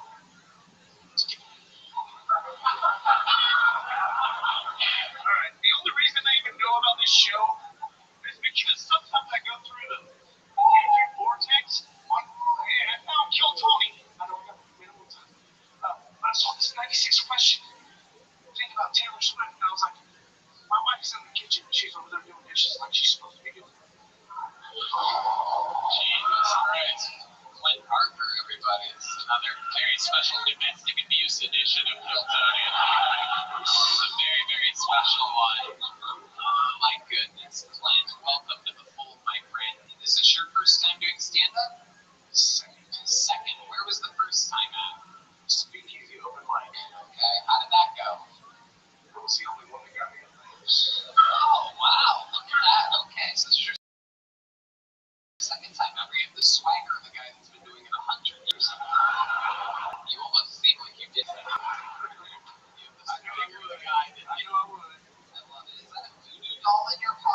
Jesus. Okay.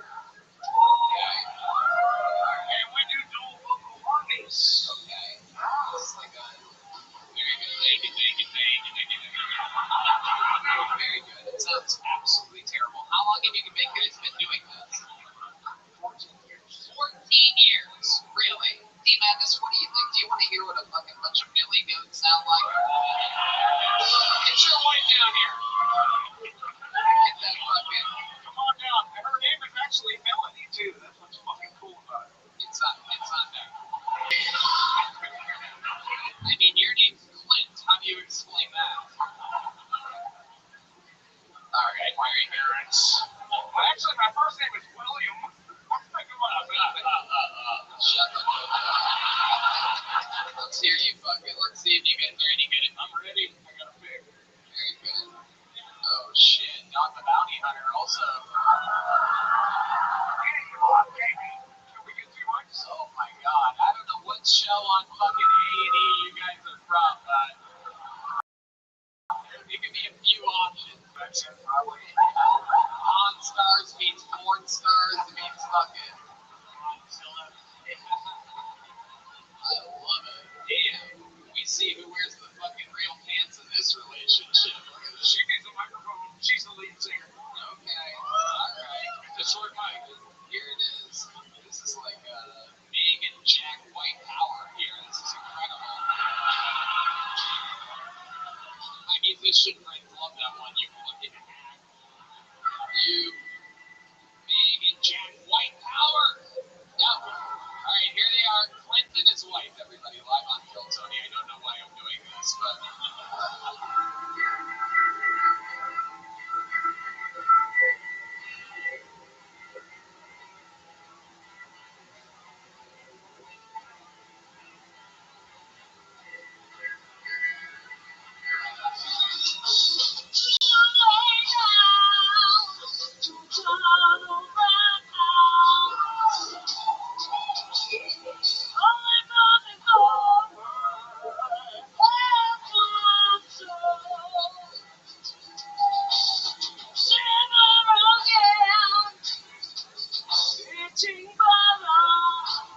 Alright, I'm gonna stop you there. I'm gonna stop this right here. I don't know what fucking country bumpkin. Where are you guys from? Right here in ATX, bro, dude. No way. You're from here? Really? Oh, yeah, 84. That's right. You're literally the worst musicians I've found in the entire city. Yeah, I go out every night. That's just it's absolutely unbelievable. It's like weird. It's like watching karaoke at a Buffalo Wild Wings. It's like some real fucking shit. Every day I listen to live music in this fucking city. Sometimes it's over coffee in the afternoon. Sometimes it's late at night in a fucking place that I don't want to mention or else you people will show up there. But the point is I listen to live music all the time and I gotta say it's unbelievable to find that there was someone that didn't impress me. I was grunts in Florida in 2004. Okay, be like, dude, Redman, when you do it, it's extra mean for some reason. Let's check in with the band. What did the band think? John Deeds, what did you think about that? You came a long way from Buffalo to get away from people like this. I'm interested to see what John Deeds thinks. John doesn't want to be me. Yeah, it is. It's on. Got it. Yeah, it is. It's on. Tap it again. I can say what you were thinking if you want me to. Now it's Tony. Tony, I think his comedy set was better than the music set. What's the name of the band so that people can give you guys a fair shot? We are called Traces Left. Traces Left. And on March 8th, we will be playing Long Sinner in front of 1,000 people. Really? Unbelievable. Congratulations. Here's a little joke book. Hey, Clint. Clint Parker, everybody. There you go. You guys want to do something fun? You want to stage this room with some fucking crazy? Well, then I have a special treat for you. We have a friend of the show and a friend who got got into the comedy game 6 or 7 months ago, and it's absolutely crushing. I love this guy. He's such a fucking character. Ladies and gentlemen, make some noise for the great Uncle Laser. Oh shit, there he is. Oh wow.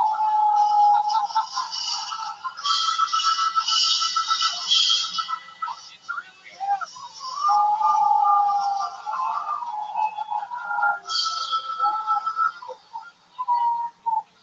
Listen here now. I've been saying it for a while. Nobody's been seeming to be paying attention. The season of the witch is upon us, fellas. If the little chubby, fat-eyed fucking goblin girl in your workplace gives you the friendly eyes as of late, don't do it. It's a fucking trap. How do I know that? Well, I'm fixing to fucking tell you. I looked up one of these horoscope bitches a while back. She was a Cancer. And the horoscope said she was a literal fucking Cancer because she was trying to kill me. She was into butt stuff, which I'm into butt stuff. But she was not gentle by any means. She started off touching my butthole with her thumb, like she was priming a lawnmower. Then it turned into a hairbrush handle. Then she reached under her bed and she grabbed a fucking Christmas tree ornament and string of fucking steel balls. And she just started that fucking lawn. I gotta get my prostate checked daily now. Not because there's anything wrong with me, it's the only way I know how to come.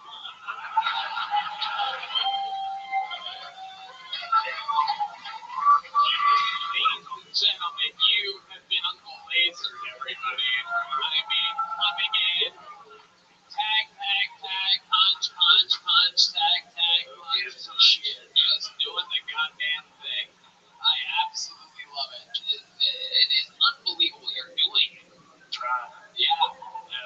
Ain't got no job no more, so we gotta figure the fuck out. He left his extremely well-paying job out in the oil fields to fucking come take on comedy head on, and it's been a couple weeks since we've seen you, and you've been doing a bunch of crazy shit. You got a bunch of internet fucking attention. Yeah. School shows. I actually got casted in a commercial. You got cast in a commercial. Yeah. I'm here to help you, Uncle Lazy. You didn't get casted. Whatever it is. I signed up and they pulled my name from the bucket. Goddamn right. I love it. And it's a Vagisil commercial. Because everybody likes a healthy and happy vagina. Is that what you're going to do with it? That's exactly what I'm doing. That's why I wore the sunglasses for a dramatic effect. I'm taking acting classes, too. They're not going well. Jim Florentine, what do you think about Uncle Lazy? I just love looking at Monkey's face. Monkey was just fucking horrified. Monkey, I'm trying to lose my virginity to you later, darling. I'm into chicks, too. Scissor me fucking timbers, you know what I'm saying? It's got the lesbian hair. Out here looking like a bulldog lunch lady. Come on, baby, get for a ride. Monkey does not know what to do to you right now. I've never seen her this bewildered before. Speechless. Just wait till I put it in. Speechless. Just wait till we entanglement. Put it in what? What the fuck is you talking about? I'm looking like this because I don't know what the fuck you've been talking about. I'm not looking like this for nothing, no other reason. I get the cancer shit. These ones is out here toxic. I get it. Yes, she knows.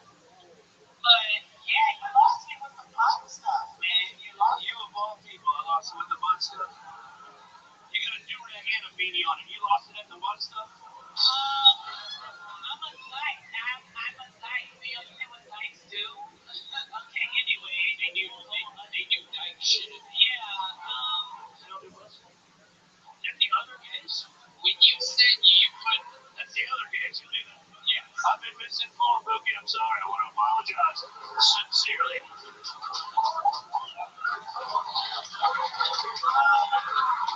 I was misinformed. My mom was hooked on drugs. I never got hooked on farmers. You know what I'm talking about? Okay, well, all I'm going to say is, I'm going to just skip to the positive shit. That's all I got right now. I love Generation X, Shawn Michaels. The Heartbreak Kid. You remember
shade out there, and I wanted to say, you might be the cure for cancer. You were absolutely gorgeous. It may be cancer as well.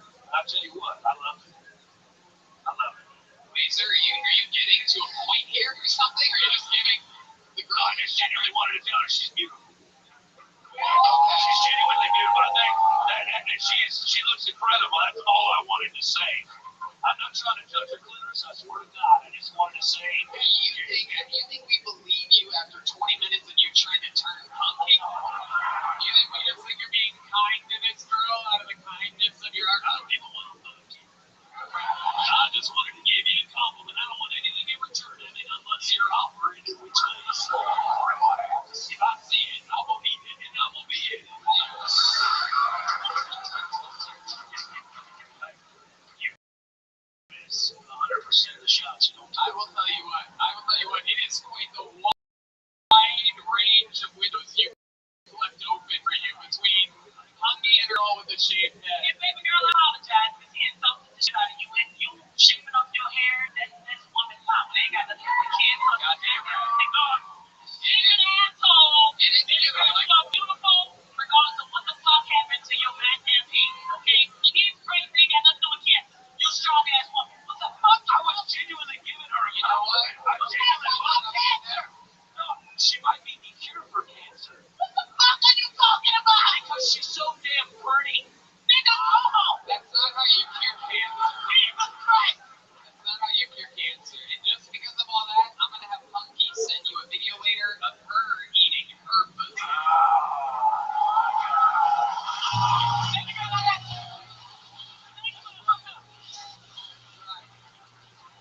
That's goddamn right. That was good, so. That's goddamn right. That bitch is gonna have cornrows in the morning. Ladies and gentlemen, make some noise for the sensation himself, Uncle Laser, everybody.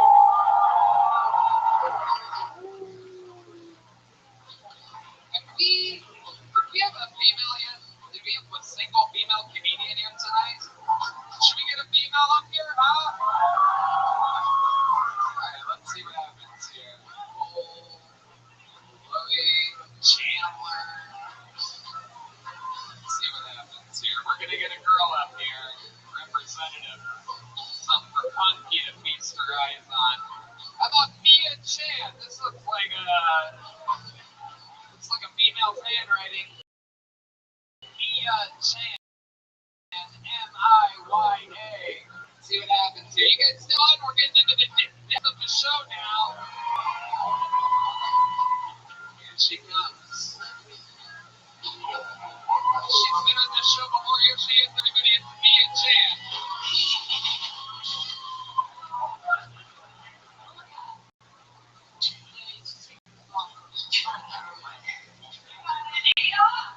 Yeah? Never mind. So, what? Ribbon's not following me on Instagram.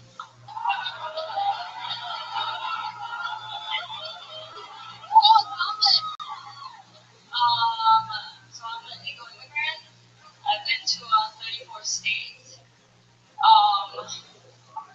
That's not part of my job. Oh my god, I got so nervous again. Alright, I'm from Taiwan, so everybody here from Taiwan? No? White people? Okay, so I have to migrate. I'm sorry.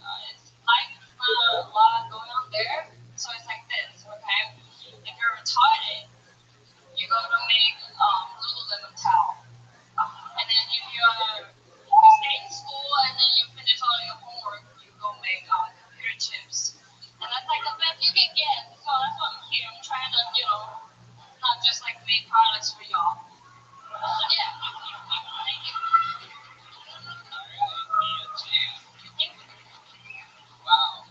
Taking off that jacket was one of the most Asian things I've ever seen before. You just had to show us your straight A. Oh yeah. You can't teach that. Positive racism, everybody. Straight A is about being smart, not about having small dicks. Just kidding.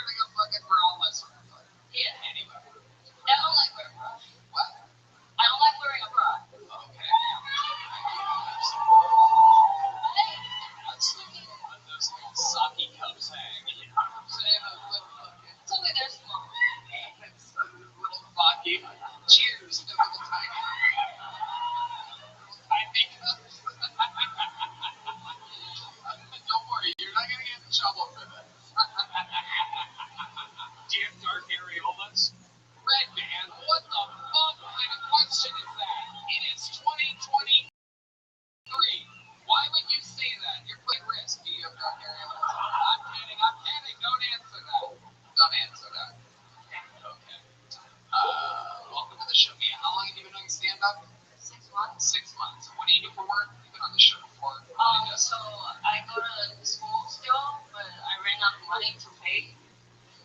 Like, yeah, But to pay, like, yeah. running out of money to pay for school things. I feel like my senior Asian translator.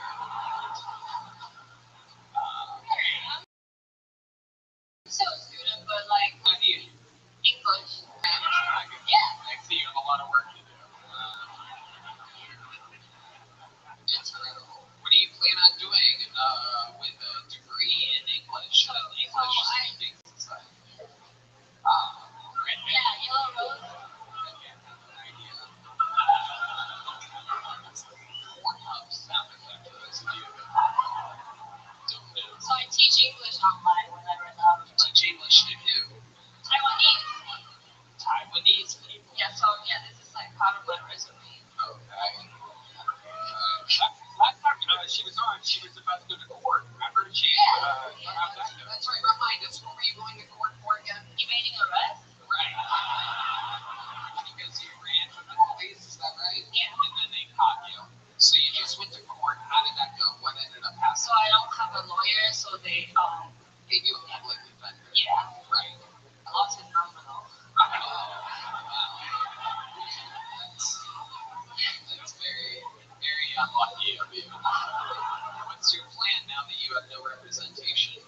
No, I'll find it hopefully. Or if I hope he would text me or something. Yeah. I just do nothing, so I'm not worried. All the best lawyers are known for texting with clients or Texas cop is a little creepy. Texas what? Texas cop. But it's okay. The Texas cop is crazy. Did you show up to your court? Yeah, they're all there. They were all there. I don't know how it works because I'm It's like a good human being and I don't break laws and evade arrest. Oh yeah. Yeah, I'm a good person.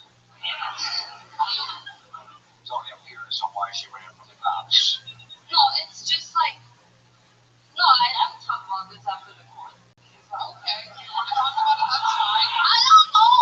Like I came here as an exchange student, and it's like I stayed.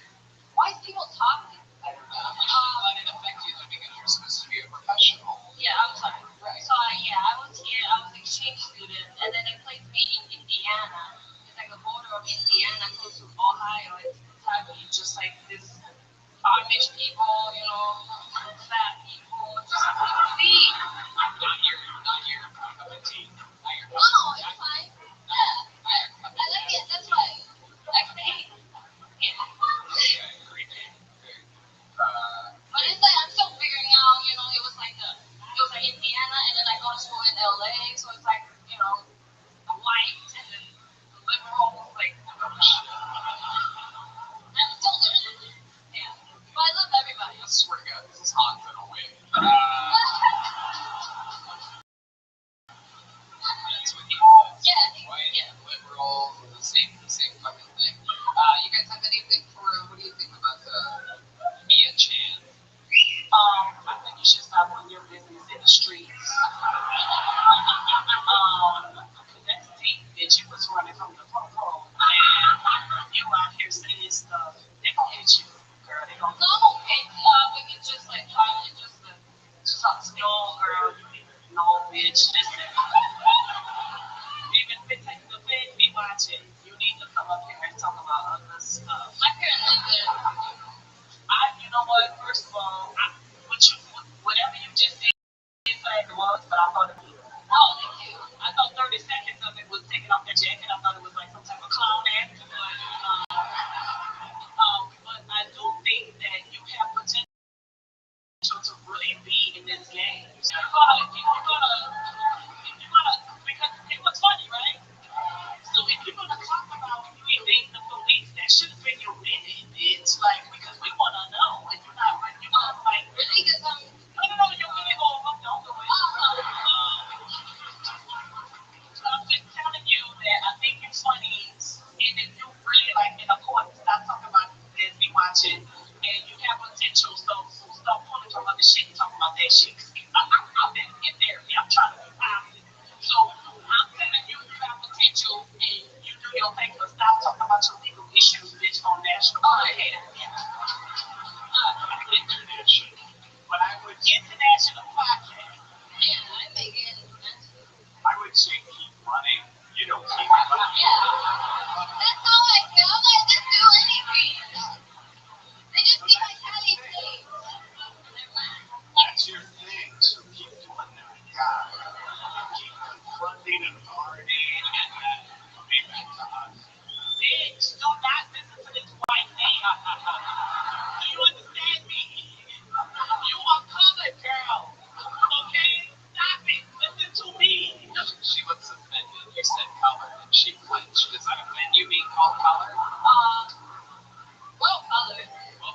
another episode of Blacks and Asians Don't Get Along at All. By the way, y'all know that here in LA, they do not like each other. You see these people in New York, they're pushing each other on railroad tracks and shit. That's why afflictions are uniform. Wait, thank you. Red Band's Infinite Wisdom. I got into a fight with black girls before, but You have gotten into a fight with black girls. I don't know why. Wow, some people love you up, dude.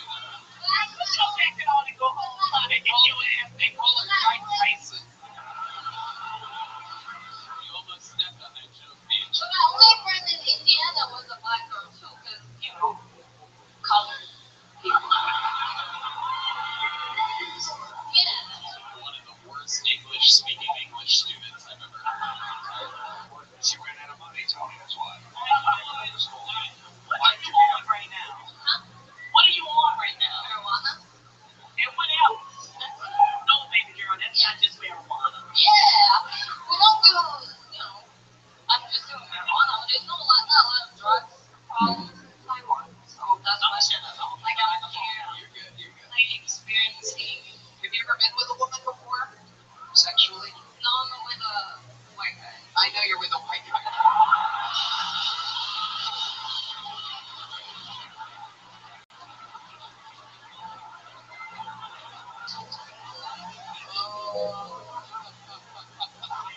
Why is that so hard to believe? It's funny on so many levels, right?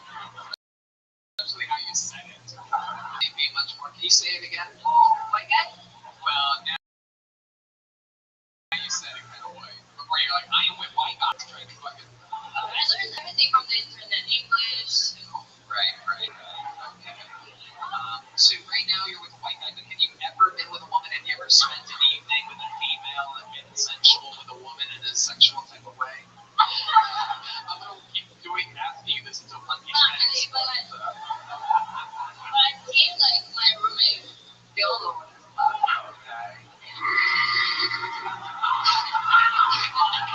That's like Do you guys do the Wonder Asians? Do they scissor or chopstick? What do you guys? Alright, there she goes. You've been on the show before. You have a small jump book, right? Yeah. There she goes, Mia Chan, everybody. Mia Chan. Alright. Let's put a ribbon on this fucking thing. You guys ready to end this show with a goddamn bang or what? There's only one way to do it. Ladies and gentlemen, the regular that has done more sins than anybody ever in the show's entire history. Austin's own, the Memphis Strangler, the Big Red Machine, William Montgomery.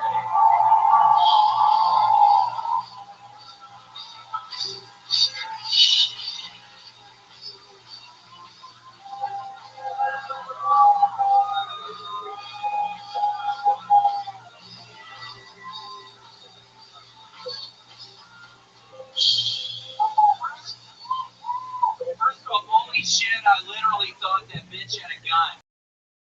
And she's about to shoot you, Raven.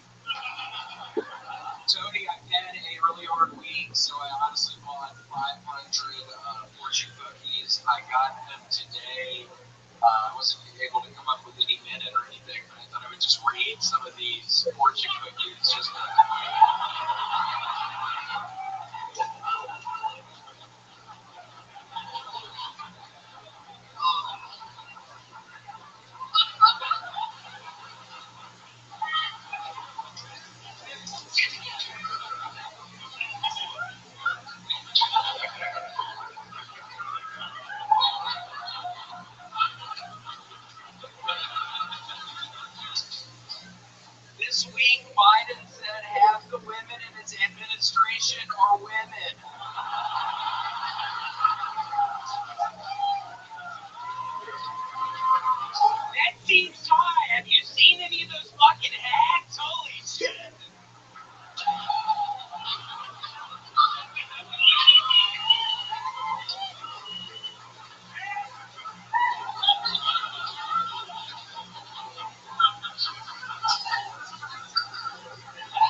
where anytime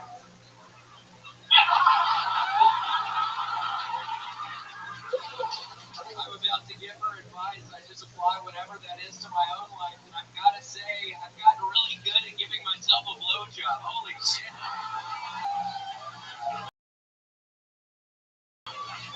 Man, I got fun at Disney World. They got me doing it at Disney World. Literally, I got fun.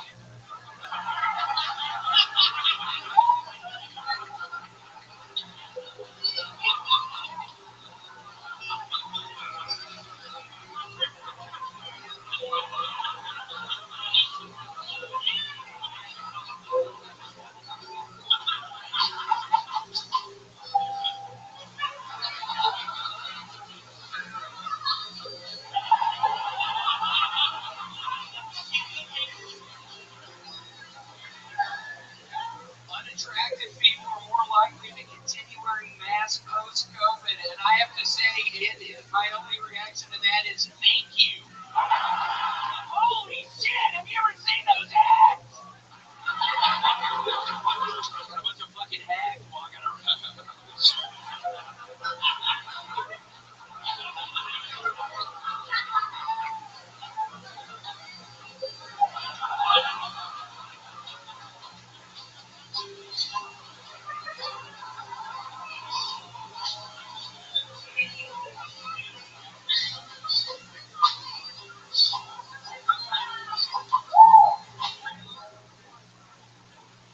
Little word to the wise, but if you get a baby hippo, they don't actually stay the same size as the bathtub. Some piece of shit at fucking Petco ripped me off. Holy shit, he didn't tell me that. I swear to God, I thought the hippopotamus stayed the same size as the bathtub they were in. They don't. They get cheaper. All right, that's all I have. Wow. Wow. The man who's done more new material on the show than anybody ever in the show's history finds a way week after week after week to creatively reinvent himself and his vessel. Tony, I was not joking when I said I've had really bad luck this week. There's something you told me, I think you'll remember this past week. I have the elephant collection. I've been collecting elephants since I was young. And Tony asked me if I had any elephants where the trunks were down, and sure enough, I did. And Tony, I got rid of those elephants, and I've still been having the worst fucking week, Tony. Why did you tell me to get rid of those fucking elephants? What did you do with the elephant? I fucking threw them away like you told me to, man. Some of those were for my grandmother. You put them in the trash? Yeah. Did you take the trash out? Yeah, I mean, they're gone. You told me to do that, Tony, and I just had the worst luck. What happened? When exactly did you get rid of the truck down elephants? It's a very interesting thing to bring up. It was Saturday, the fucking electricity was out literally the whole fucking time, Tony. Some of those elephants were from my grandmother, Tony! And you told me to get rid of them. You said my luck would change, and then the fucking power goes out.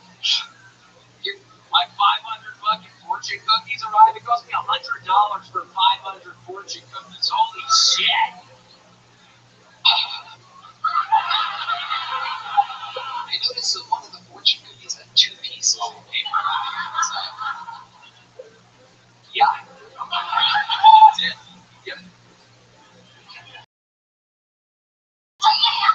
So you wrote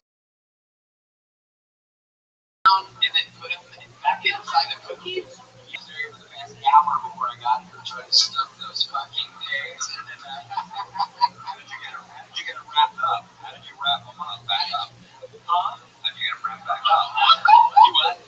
How did you wrap them back up? You put the notes in there. How do you say that a little slower? I swear, I can't understand it. I swear.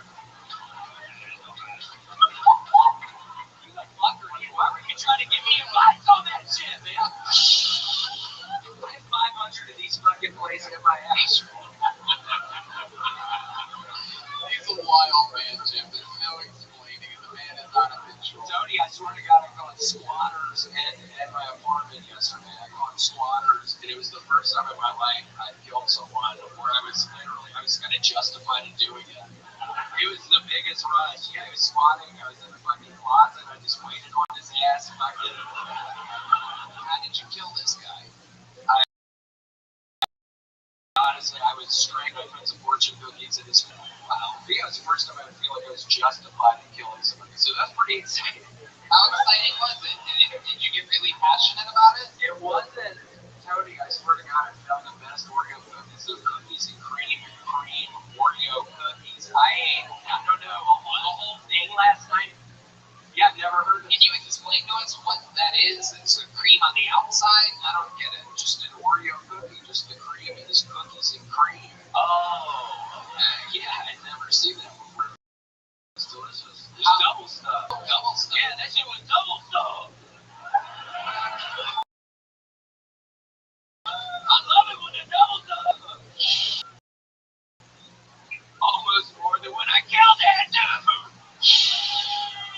I swear to God, I scared the shit out of him. I jumped in fucking closet. Holy shit. He had no there for like 5 hours. It was the weirdest thing. He was so surprised. But I've been in there like 5 fucking hours. So what is your plan with the rest of these fortune cookies? Do you think this is going to be like a new thing? Perhaps you'll just bust open fortune cookies to go to an hour-long set on the road because there's 75 fortune cookies?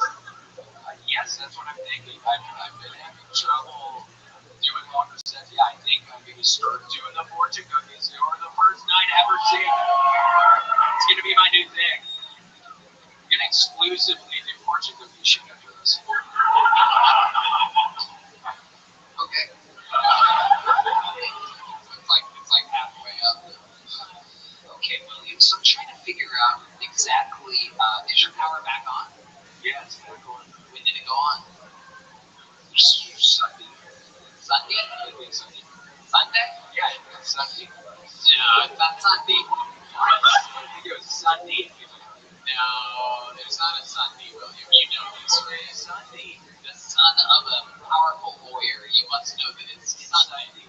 No, it's not Sunday. I think it's Sunday. You're kidding. I know you're kidding. That's so weird you would bring that up, Tony. After giving me the bad luck, I can't believe that. What are the other days of the week? Can you say some of the other days of the week? What's Tuesday? Tuesday? Tuesday,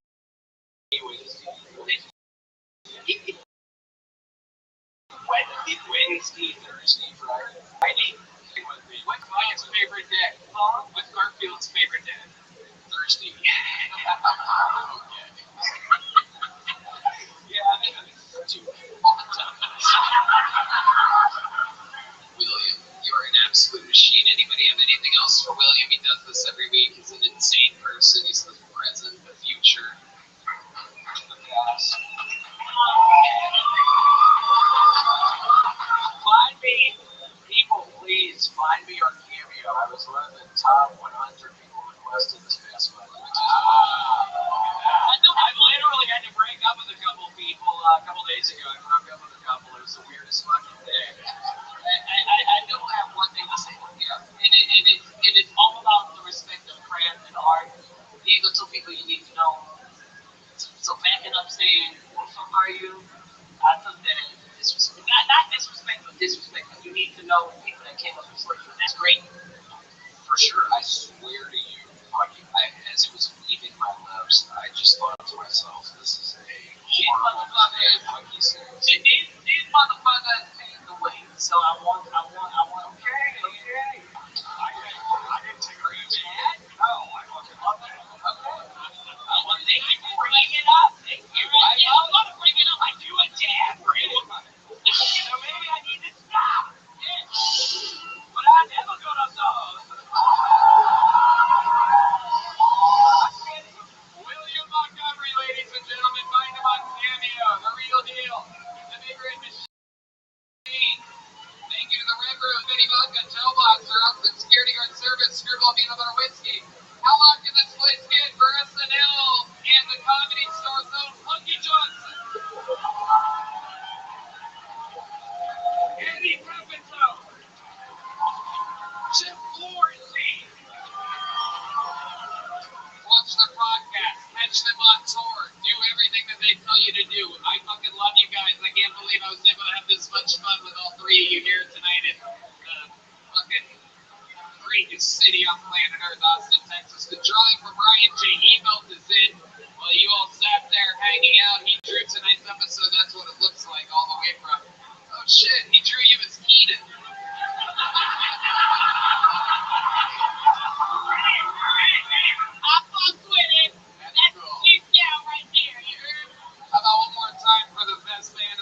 Screwball peanut butter whiskey killed Tony, man. Michael Gonzalez defended his throne tonight. John Deeds sent us to the fucking haunted Oregonville. The great D Madness on the base. And the baby goat, Matt Fueling right here live in the flesh. Love you guys. We did it again. Thank you guys so much. We'll see you again next week. Love you. Thank you. Good night, everybody.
Austin, Texas, you're in fucking what,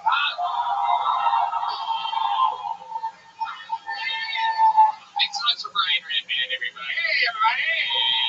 We've been doing this a long time. Here at Kill Tony, the #1 live podcast in the world. Brought to you by the Red Rose, the Yellow Rose, Gel Blaster, Deep Eddy Vodka, the best vodka on planet Earth. Gel Blaster available in stores absolutely everywhere.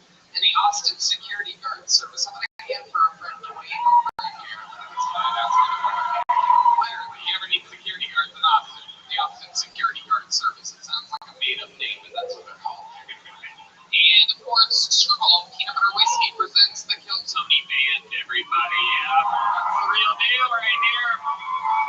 One of the best musicians on planet Earth, James Atkins, is on the drums tonight, everyone. Yes. The great John Dees on the keys. That's Deep Madness on the bass guitar, ladies and gentlemen. Matt Fueling on the electric. That's the great Paul Beaver on the horns, everybody. We start tonight's episode. Here's a little bit more from the amazing sponsors that make tonight's episode available for you here right now. Good evening, everyone. If you're trying to improve your health, hydration is a great place to start. Like What I Need is the hydration brand that fuels your well-being. Their hydration multiplier is the one product you're missing in your daily routine. In just one stick, you get essential vitamin load. Use it first thing in the morning before a workout and when you get run down after a long night out and on long flights. I use this stuff all the time. Everybody around me uses it. Everybody swears by it. This is like if the old school Gatorade actually did what it said it was always supposed to do. Like What I Need is an absolute godsend. It is a miracle product. It is one of our favorite sponsors, and this is something that Redman, me, and the whole crew use.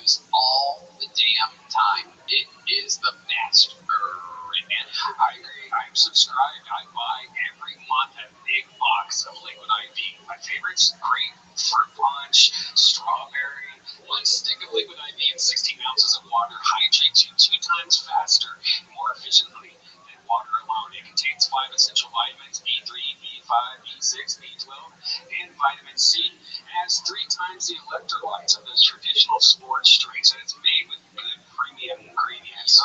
Yum, yum, yum. So grab your liquid IV in bulk nationwide at Costco, or you can get 20% off when you go to liquidiv.com and use the code Tony at checkout. That's 20% off anything you order when you shop Better Hydration today using promo code Tony at liquidiv.com. Hey y'all, look, some people have some high highs, some low lows. Life is crazy. It's coming at you at 1,000 miles an hour. If you spend time with your family, I apologize. I'm sure that stresses you out. I'm telling you, there is a new system called Talkspace Therapist you will like. It's convenient and it's online. You can home or wherever you're most comfortable. Talkspace differences in many people's lives. Right, man? Do you think seeing a therapist or a psychiatrist would be helpful, but you don't have the time to actually find one and meet them, or you can't even afford them? Try Talkspace. By doing everything online, Talkspace has made getting the help you want easy, accessible, and affordable. And you know how weird it is going in and meeting somebody and waiting in the waiting room and stuff? Well, now you just do it through Talkspace. Because sometimes people wait until bad things happen to talk to a therapist. Why wait? You can get a therapist through Talkspace. Therapy can help you shift your perspective, find tools to cope in difficult times, and be a guiding light. Getting started is the important part. Talkspace makes it easy and affordable. At Talkspace.com, you just sign up online and get a personalized match with a provider that's right for you, typically within 48 hours. It's incredibly convenient to have virtual sessions with your licensed therapist from the comfort of your own home. Talkspace lets you send messages to your therapist so you don't have to wait for your next session. If you have something that comes up during the week, send it like a text message right then and there. And Talkspace is secure and private, using the latest end-to-end bank-grade encryption technology to store client information and complying with the latest HIPAA regulations. Talkspace is affordable and in-network with most insurers. And as a listener of this podcast, you will get $100 off of your first month with Talkspace when you go to Talkspace.com and use code Tony to match with a licensed therapist today. Go to Talkspace.com, $100 off your first month, and you'll be showing support for this show. That's .com. Hey y'all, our most awesome days of the month is our Box of Awesome from Facebook Post Live. So we're just going to go ahead and unbox this thing right now and tell you guys what we got. I'm going to tell you that I opened mine and I am so excited about it. I got the gadget. This multi-tool comes from SOG, a company with deep roots in the U.S. military, which just so happens to be the greatest military on planet Earth. Anyway, their products are regularly field-proven by the U.S. Special Forces. I'm telling you, it is really one of the coolest things about Bespoke Post. Every unique item is hand-curated from a small business that you probably never would have heard of otherwise. From cozy essentials to travel must-haves and cocktail kits, Box of Awesome has everything you need this month. To get started, take the quiz at boxofawesome.com. Box of Awesome for you. Red Man, you know all about this. Yes, it's great, man. It's like a Christmas once a month. I love it. Recently, I got Scorch, which is a bunch of hot sauces that are all from small brands all over the country, with some from here in Texas, Nevada, California, and more. They release new boxes every month across a ton of different categories. Each box is valued at around $70, but you only pay a fraction of that price. Plus, with each Box of Awesome, you're supporting small businesses. 90% of everything that comes in your Box of Awesome is from a small, up-and-coming brand. It's free to sign up, and you can skip a month or cancel anytime. That's right. So get 20% off your first monthly box when you sign up at boxofawesome.com and enter the code KILLTONY, all one word, at checkout. That's boxofawesome.com. Code KILLTONY for 20% off your first box. Boxofawesome.com, code KILLTONY. Yeah. You guys ready to start tonight's show or what? Every single week I crew the best comedians on planet Earth on this show. This week, no different. Two of my favorites. Two people that I've literally been working with for 16 motherfucking years. Hey, regulars at the Comedy Store, monster comedians. We're lucky to have them here in Austin. Welcome, my friend. Brian Moses and Ty Rivera. Yep, the creator. Ty Rivera, touring with Tim Millen. Come on and make yourselves at home. Multiple time guests of the show. They know what they're doing here tonight. We're going to have fun. Moses is a young black man, a creator of roast battle. That was 16 years ago. Church does that. During my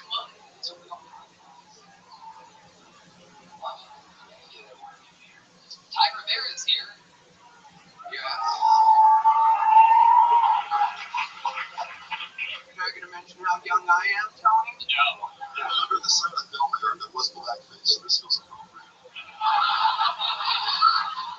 During black is when fucking mic doesn't work. Moses doesn't do blackface, but he does do white hands. I don't know if you guys We've been doing this a long time together. We're going to have fun here tonight. You guys have been guests on the show before. You know how it works. Comedians sign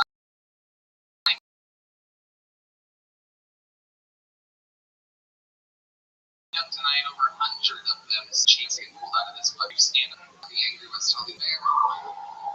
We have to wrap it up. A big loud noise. And then I answered more about them. And the whole thing's improvised. Sometimes it's a little fucking crazy. You guys ready to do this shit or what?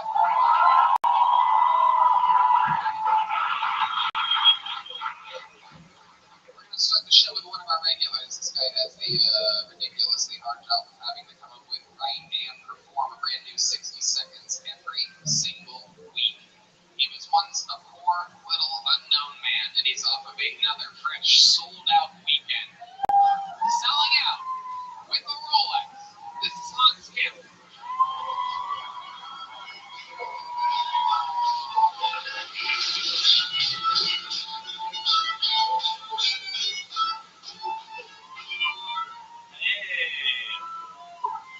I've been really getting into drone flying, which right now is a bad time for Asians to be flying unmanned vehicles in American airspace. I feel like a structural engineer from Turkey right now. Hell yeah. Disaster. I feel like a guy that got into urban sharpshooting after JFK got assassinated. Joe Biden gave a great State of the Union address, except for the time that he starts in Kamala Harris and reminded that the Civil War was over.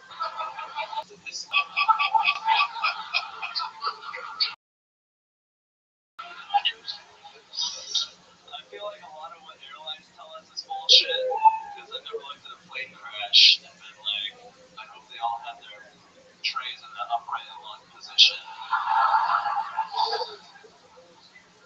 I think Kobe might have survived the helicopter crash if he put his seat back in the upright position. Alright, thank you. Very strong minute this week. Very topical, well executed. Through and throughout. How's it going on? Amazing. I think I might get laid tonight. What makes you think that? What's going on? What do you got cooking? I got a bun in the oven, a beautiful girl. Yeah. Butter. Bow.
Asian fetishes do you think cons?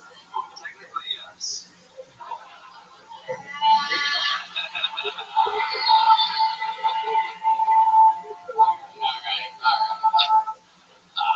Okay. Have you been with this girl before?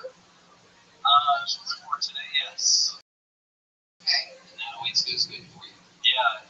Have you noticed something different being with a Jewish girl that's different than any other kind of girl? She's smart. She's like always aware.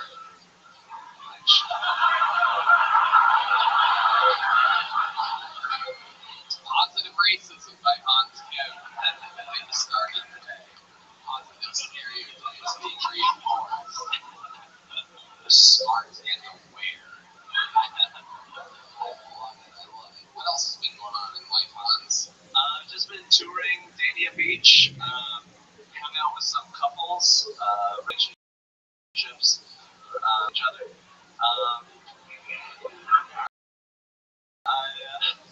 Suspicious, but I'll let it slide. What is exactly? I flew my drone for them. Congress on the road at all, by the way. This fucking guy treats every road gig like it's a field trip to some car away. Shows up to his shows yawning and exhausted. It's quite wild. I had a great time. I kissed the dude. Yay. That is breaking news. This is the first of all the wild times. Ty Rivera, I'm back in. And I definitely have an Asian fetish. Oh, shit. I believe him. I believe him. Robin, meet Robin.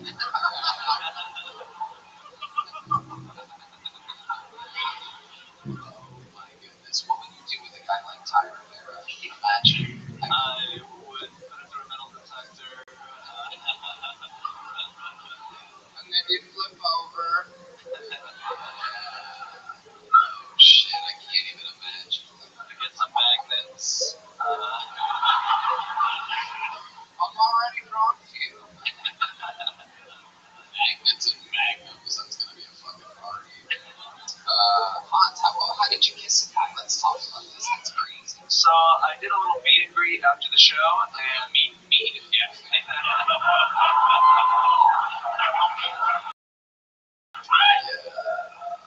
and this beautiful couple was like,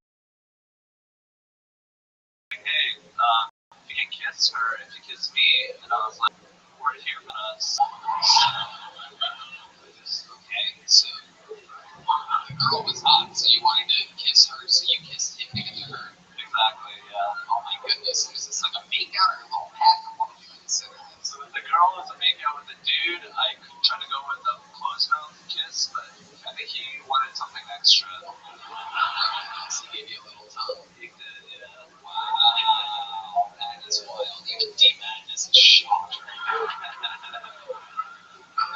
Tony, we just learned that he had a threesome with another guy recently. Are you like starting to become gay as fuck?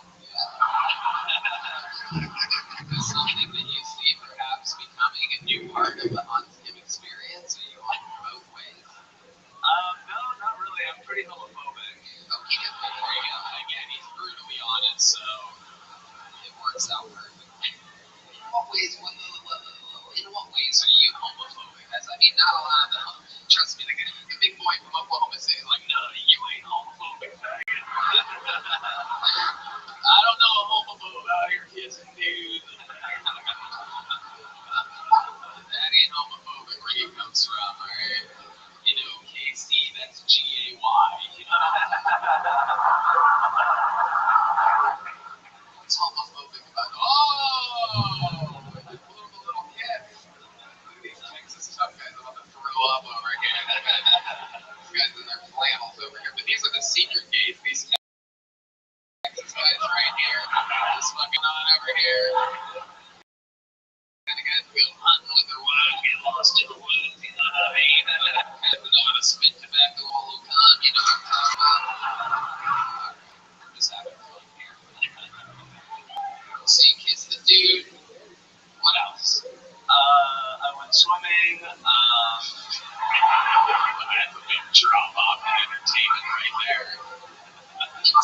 by myself.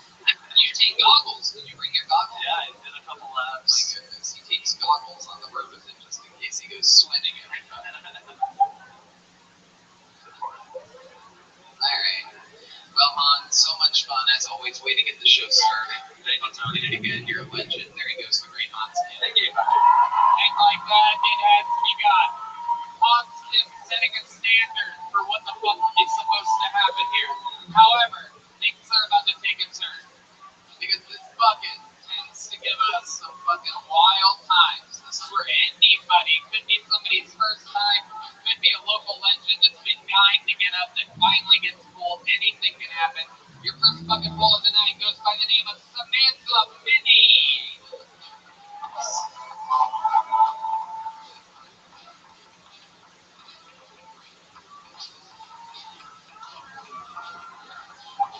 Here she is, everybody. Make some noise for Samantha Minnie. Hey, I don't know if you guys can tell, I started going to the gym last year.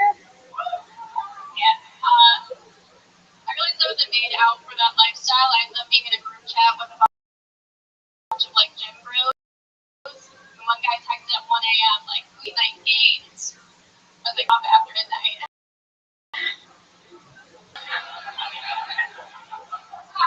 I do feel like I do need to get back to it. Like I have to do something with this.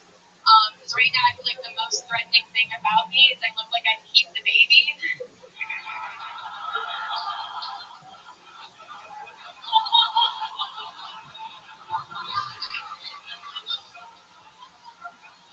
I'm not on birth control, and that's a threat, okay? I don't have a gun, I have a loose uterus. You know who doesn't like that I'm not on birth control? Planned Parenthood. They hate that. I went in for an appointment. I don't have health care. And they asked me, like, oh, we see you don't take the pill. Like, what do you do for birth control? And I said, I only sleep with guys that look like they have a low sperm count. You ever been through the Taco Bell drive-thru? Trying to get Baja blasted in. Here you go, Samantha Minnie. Squeezing it all in. Well, Samantha, you've been on the show before, correct? No. No. No. No. No. Are you saying yeah or no? No. Okay.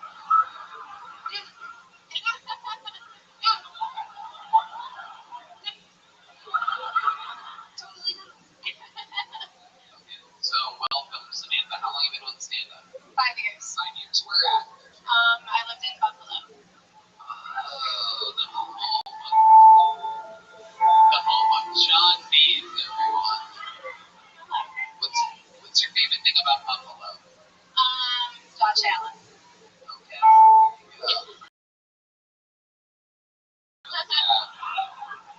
Sad. I work at Cap City and Cap City. Okay, yeah, that's how I know you. Yeah. You're from the Buffalo Helium. Yes. Absolutely. Now it's all coming together now. And you've been working at Cap City for how long? since I moved here in September. September. And that's a new club. That's up north quite a ways. The Domain Mall. How's things been going up in Cap City? I still, believe it or not, have not even made it up there yet. We have so much going on down here that I haven't been to a comedy club in Austin, Texas. Is that crazy? So, how's it going up there in Cap City? It's good. Okie I guess it's I don't know, I bartend. I don't see the shows either. a nice room. It looks nice. There's a, like, It has the same mural that they all have, yeah. It's okay. Samantha, what do you do for fun? What's the rest of your life like? You're not doing stand-up. Okay. I'm sorry, I don't know. I just, You don't know. yeah. Hobbies, anything that you're into, anything at all? I like looking out the window, waiting for war. It's all a blur, you know, life. How about for fun? What do you do for fun? What is fun, you know? Jesus Christ. Dude. Oh my God. It's like we needed new ketamine or something like that. It's incredible. It's just a shell of a human. You think it's fun. I love it. What's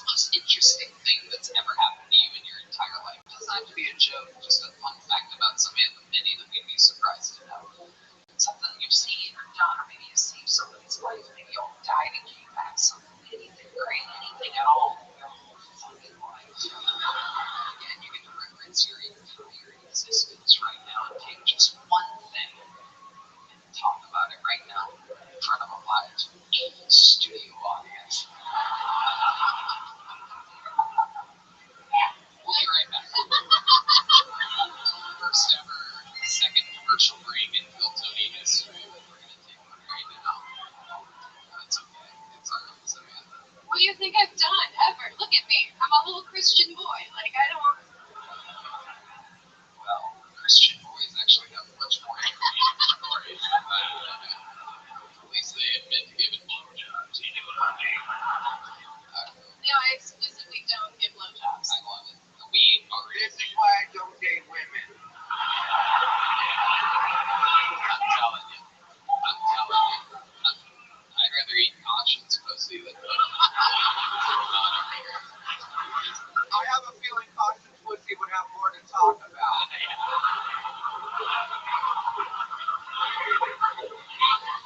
And somehow caution has less warning signs than this one. This one doesn't make any sense. I love it. Samantha, it was nice to meet you. Thanks for coming on and fun stuff. Here's a little joke book. Here we go. Catch it. Oh, I'm not left-handed. It's okay. There she goes, Samantha. She just, hi, being a gentleman. Alright, back to the bucket we go. You guys, it's a real show. There's no prompters, there's no scripts for these people, as you can tell by what just happened. Your next comedian goes by the name of Wow. We know this young man. He came on the show 2 weeks ago and made a fucking impact. Ladies and gentlemen, his second time ever on Kill Tony. This is Aaron Belial, ladies and gentlemen. Shit's about to take a turn right now. That is a very lucky second bucket full for the show. It's gonna take a second with his comment. Here he is, everybody. All the way from Canada. His second time ever on the show. Already a Kill Tony legend. You're gonna get to see him right now. Make some fucking noise for Aaron Belial, everybody.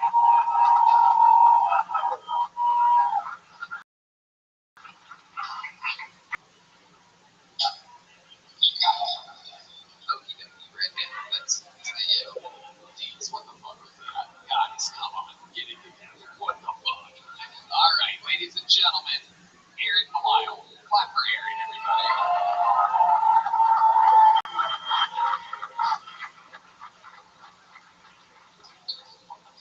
Hello, my name is Aaron Belial, and I'm handicapped. The trouble is, Karen from the internet informed me that I'm not allowed to say handicapped because it's offensive.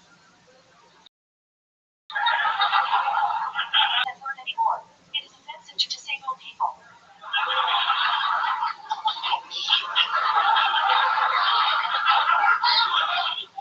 Listen, Cracker, I'm handicapped. It's not offensive. Well, you don't get to decide what is offensive or not to disabled people. Who the fuck does that? Some two-legged white woman on Facebook who is probably commenting on her phone from a handicapped bathroom stall.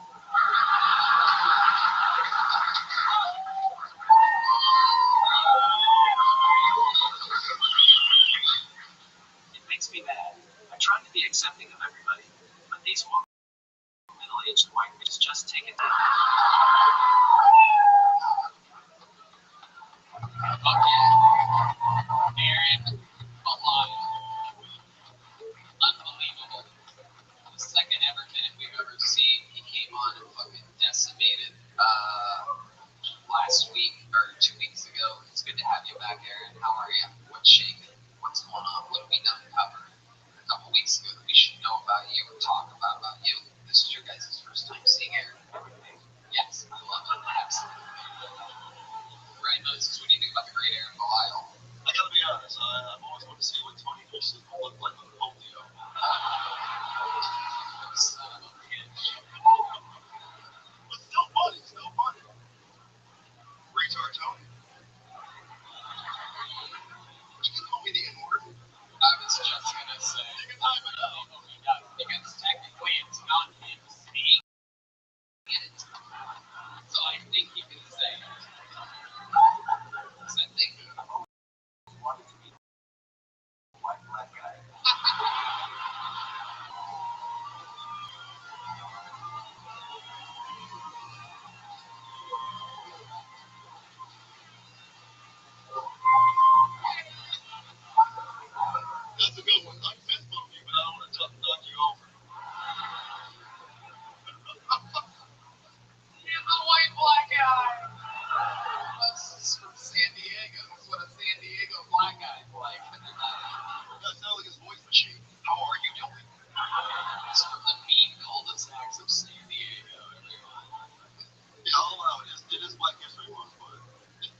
taking them so long?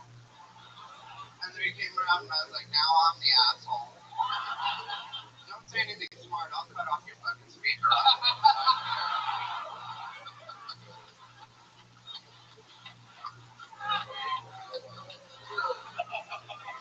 It's nice to meet the cast of Mortal Kombat.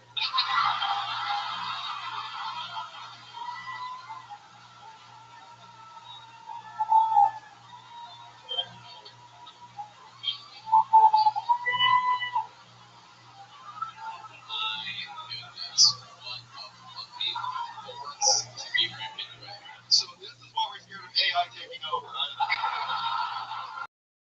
I totally do this now. This guy is cerebral ball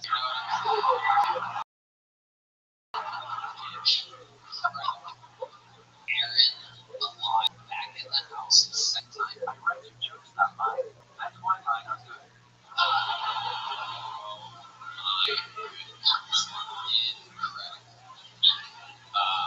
Wow. I fucking love it. Aaron, you've been having fun in Austin. You're killing it. What exactly is your condition called? Like, what do we, I don't know if we really covered that. Because it's like, Yeah, we actually asked a question in the episode that's airing tonight. If you know, we've never met somebody that's a mute, and is that something like you don't have the vocal cords or your brain doesn't connect the wires? And you never answered it. is there a way for me to make Red Band have that? Yeah. Like a pill I can slip into his fucking vodka Red Bull. I would love that. I have cerebral palsy. It's neuromuscular. Right. And, but like, yeah.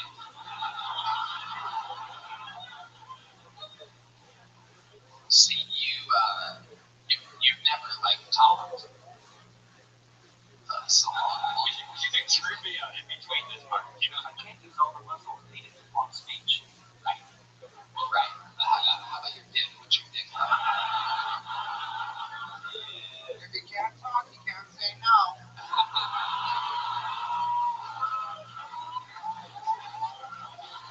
Hi, motherfucking Rivera. I love it. It works better than yours. Oh, come on.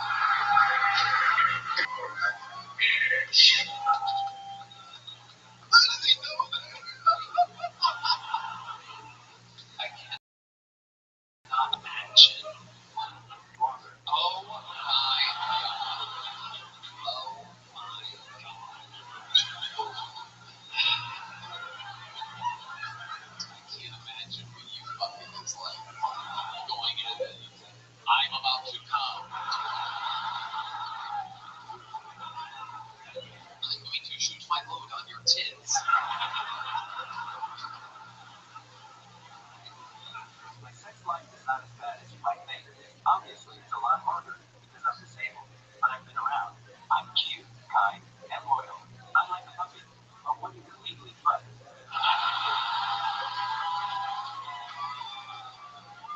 Unstoppable.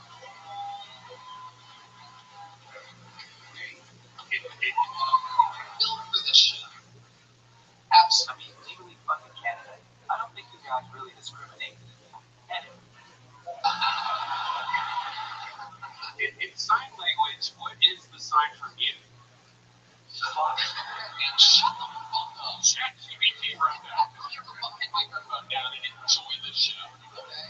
Jesus Christ, this fucking stupid question. Hey, I've never been in a sign language question on a podcast. sign language. Wait, what? Do I look like I know sign I language? know it's unbelievable. He's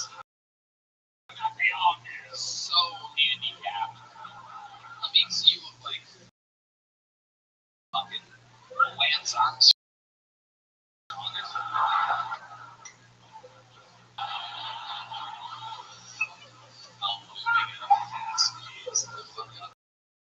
All his muscles are in his right thigh. You should be my new service dog.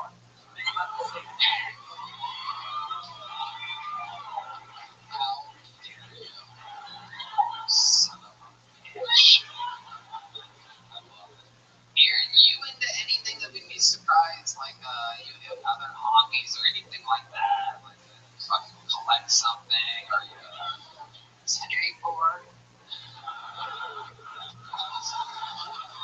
Oh, he does know a little sign language.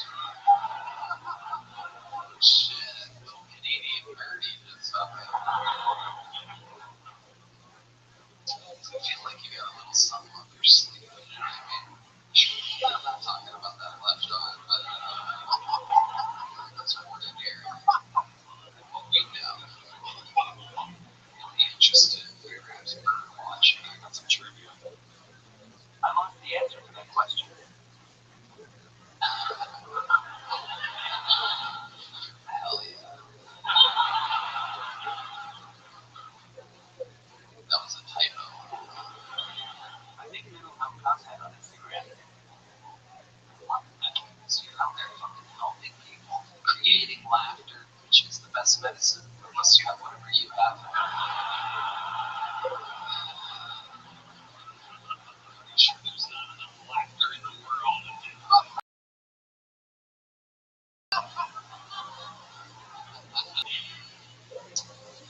What do you guys are saying? Keep you up for the next 2 hours. I want to see how long the Bluetooth battery in a JBL. It's about 12 to 13 hours. Tony has been taking hormone treatments to have the figure of a female tennis player. That's true.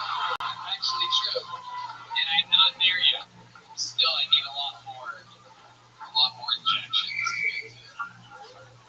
Everything about you reminds me of Peter Pan, except the fact that Peter Pan is less like Tinkerbell than you are. And also, Peter Pan didn't throw handicapped people off the stage every once in a while. Fucking gladiator 300 kick to the chest. I will send you into caution's way. And you ain't the type that she's gonna catch. You know what I'm saying? She's gonna fucking watch you in the deck. She's gonna take your cane and fucking shove it where the sun don't shine. Which is a lot of places. This guy's a bully. Yeah, he really is. Really? Are you from Canada? Is he Canadian? See, if you get American help, they must have that shit early. I told him last week you could really tell which arm they put the vaccine in. And Albert, dirty Texas sense of humor, you know what I mean? This is the sassiest Ouija board I've ever played with. The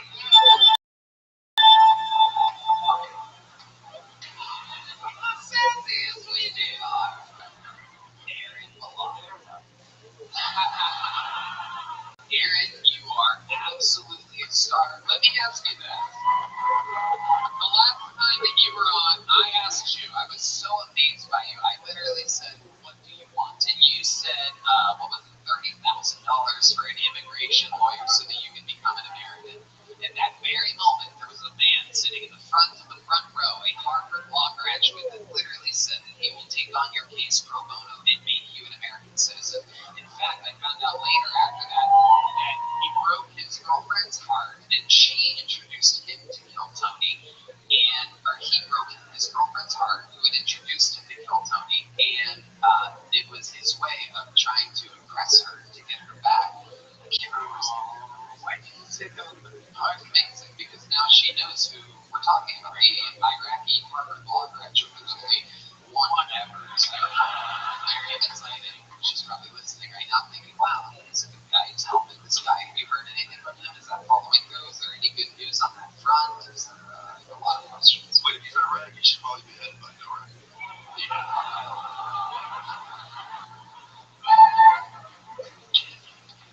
He's working on his sense. Amazing. Unbelievable. So what else? Is there anything else we can do for you, Aaron? Some fucking stem cells into that blood. We're into Joe Rogan, dude.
York or LA where they also lean a little left, if you know what I'm saying.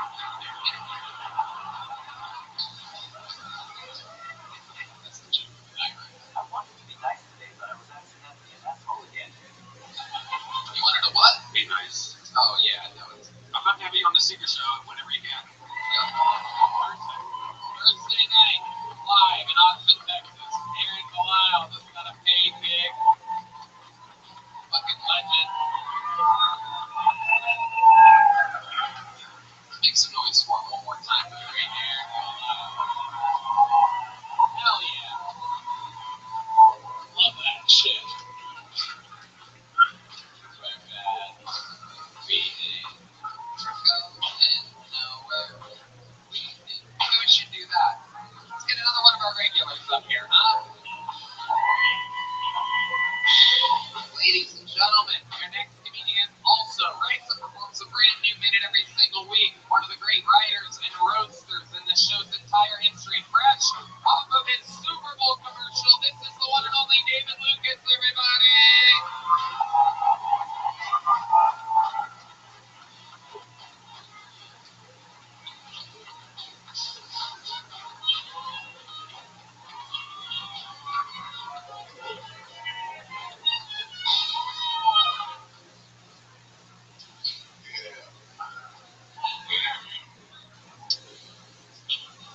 I hate dating pretty girls be acting up. I used to rely on fat bitches, but ever since Lizzo, these hoes got too much confidence.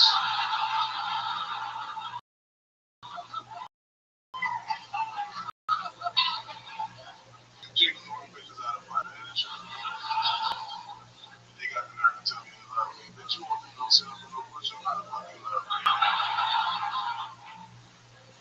I don't even know how Lizzo became this one person with fat bitches. There's nobody want Lizzo. She the worst type of fat bitch. A fat bitch with no titties. That's the worst.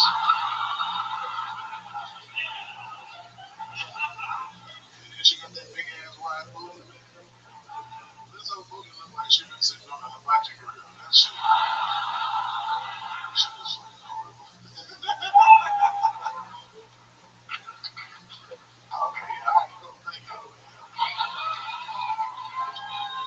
The great, the powerful David motherfucking Lucas. Another great minute, fresh off of a goddamn Super Bowl commercial. How cool is that? I love it, man. It's great to see you out there. You missed a Monday for that. You're in LA, out there doing the damn thing, getting paid. Planters peanuts. Planters peanuts. I hate you with it. You could have stuck one up your ass. Oh, You could have made us some peanut butter. You would have should have. Tony, you dress like you coach a gay college football team. The Ohio State Blood Eyes.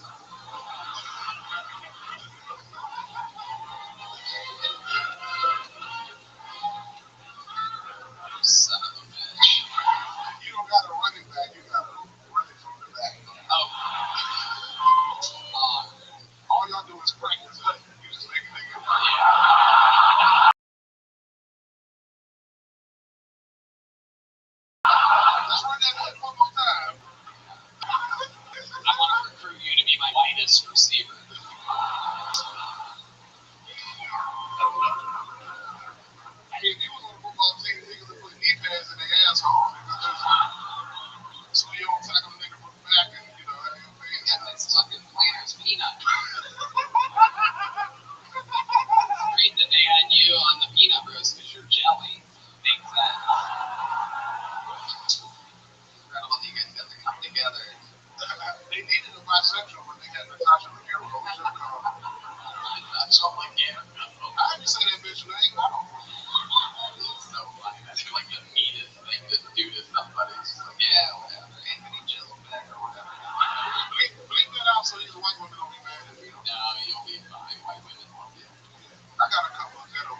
Tribal Cafe, which was a cafe that had an open mic. The refrigerator was so loud in the bathroom. It sounded like a car cranking up. That's how loud the refrigerator was. Probably got excited because it thought you were another refrigerator.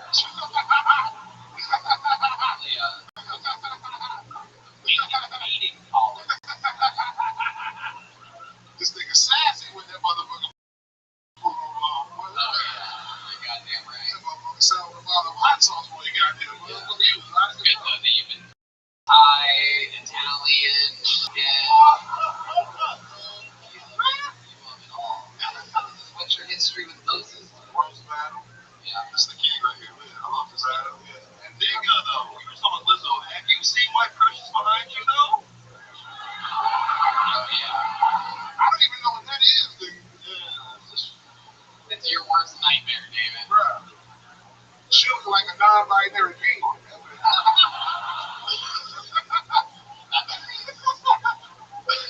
A non-binary penguin! I'm not black and white, I'm white and black. I know David forever, and I'm afraid to put the mic too close to my mouth because I know he'll fucking ding me right away. I'm like, yeah, I don't want that. I only roast Tony, white guest. Why is that? Why do you only roast the white guy? Because colored people had it hard enough, man. It's time for y'all to get y'all. It's like History Month. Every white person give me Hey, I got a question for you from Black History Month. If we were back in slavery, how much would you pay for babies? By the pound. Moses gave that to me. Moses is out here giving me jokes like I'm his fucking JBL Bluetooth speaker. I've never heard of a black tooth before, but we just did it. There you go.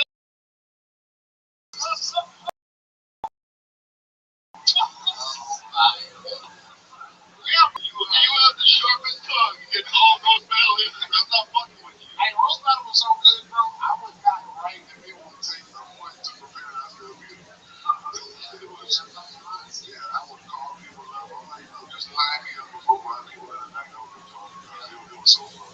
Kim most last roast battle. Oh yeah, I roasted what's the white boy name who used to said that Hollywood was weird? The ghost of Mike Jim No, the ghost of Michael Jackson.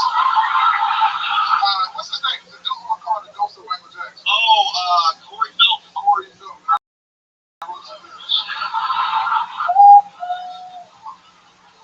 Roasted Corey Feldman. I love it. This Planner's Peanut Roast. What was your favorite joke that didn't get on? So I opened, if y'all know Yamanika, she's a black girl who's probably like 60 pounds heavier than me. And I'm way prettier than her. And so the first joke that came out of my mouth, I said, Yamanika's here 3 times and my air fryer came on. And then there was 2 that I wish. I said, Mr. Planner has killed so many white kids, we left them speaking their rallies. And then I said, Can't believe that one didn't get on. And then there was another one of my favorites. I said, Mr. Planner stole his style from Mr. Monopoly, and it makes sense. All brown people like to roll dice and go to jail. Pretty decent, man. Too real. Yeah, I think it's a little too real. Too real.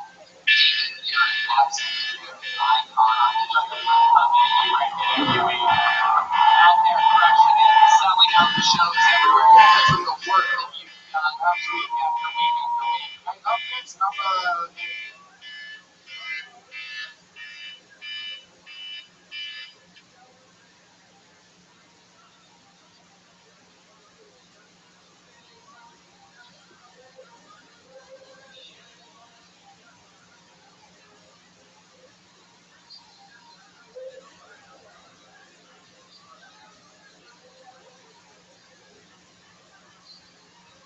in Vegas at what's that club like that?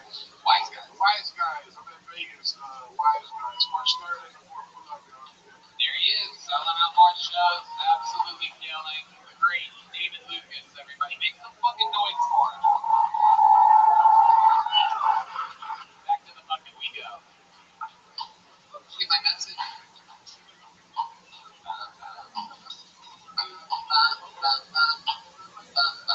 Next one is for your next comedian, Elliot Thompson.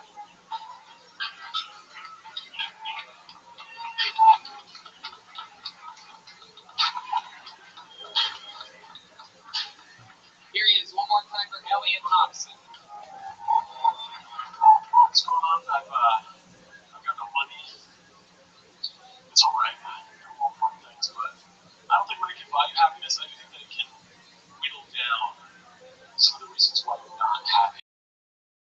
You know what I mean? You can just be like, well, it wasn't that. So, that's why rich people often be like truly depressed.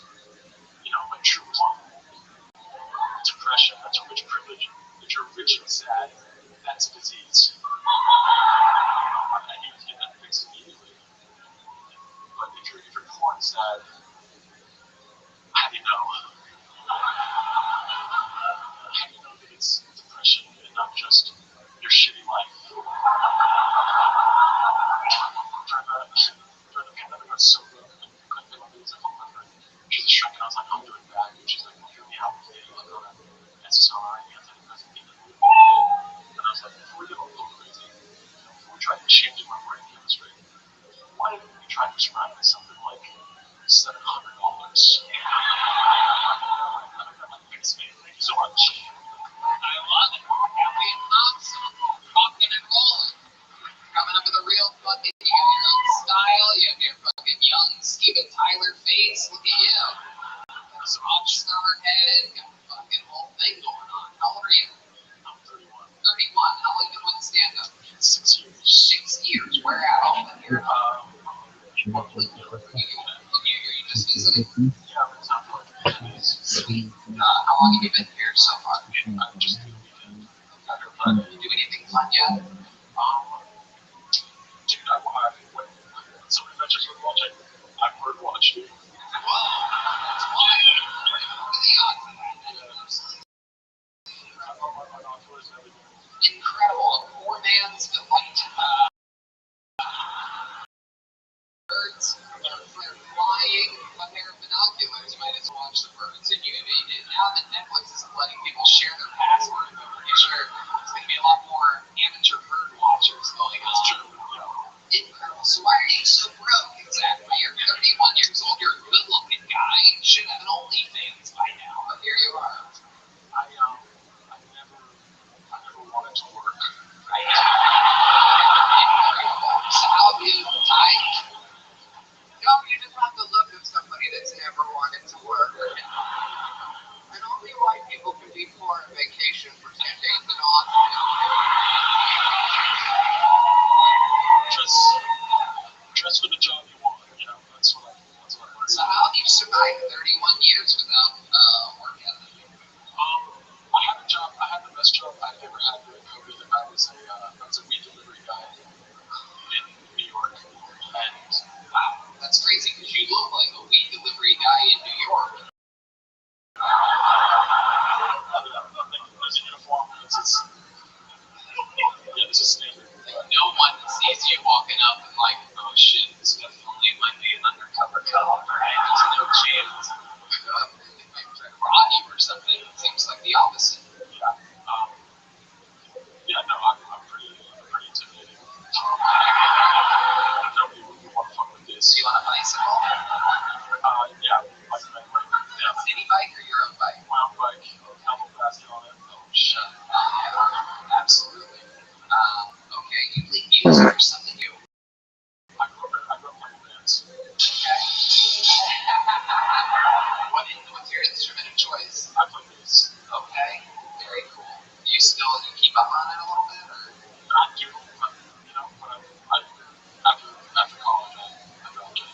Right, is the tape work. And talent. Yeah, right.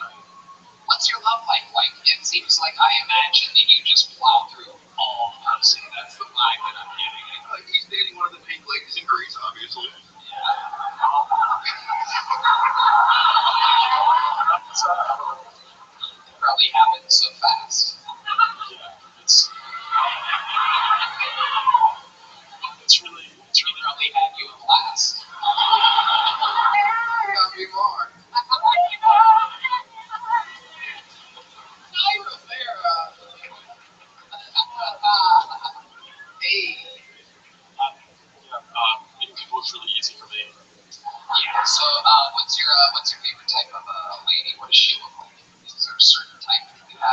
Gothic? Is it like? Yeah, Gothic usually also.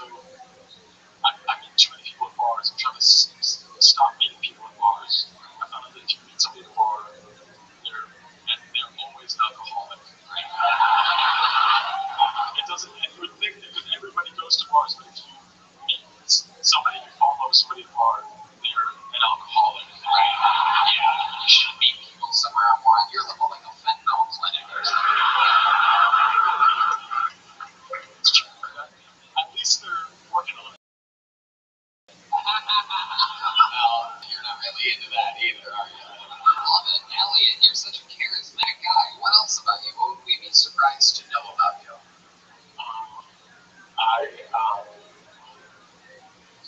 Surprised. I mean, the birdwatcher thing is pretty cool. You did bring binoculars just to look at birds. Do you have like a bird, your dream bird, your favorite bird? Like, is there a bird you're like, that's fun? I like a blue, like a cardinal. Blue cardinal. You like blue cardinals?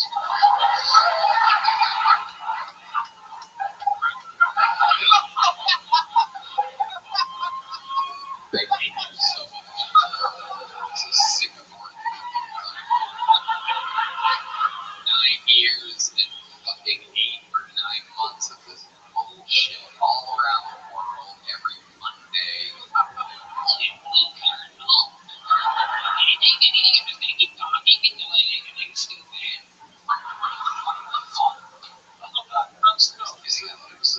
That's fine. We're kind of like a blue cardinal that I want to see out here. It's called a Stiller. It's genetic. See how stupid that question is? Even when there's an answer, it takes us to nowhere. Absolutely. Okay, so other than bird watching, let me ask you this. You seem like kind of like a rock and roll guy. You said that you're deeply into women as we go to take care of yourself. Do you have any special moves in the bedroom? Do you have like a special move that you do that you pride yourself on that works for you, and maybe a trick that you can teach some of these people? I know Caution's listening over there. I know that bitch has tricks for days.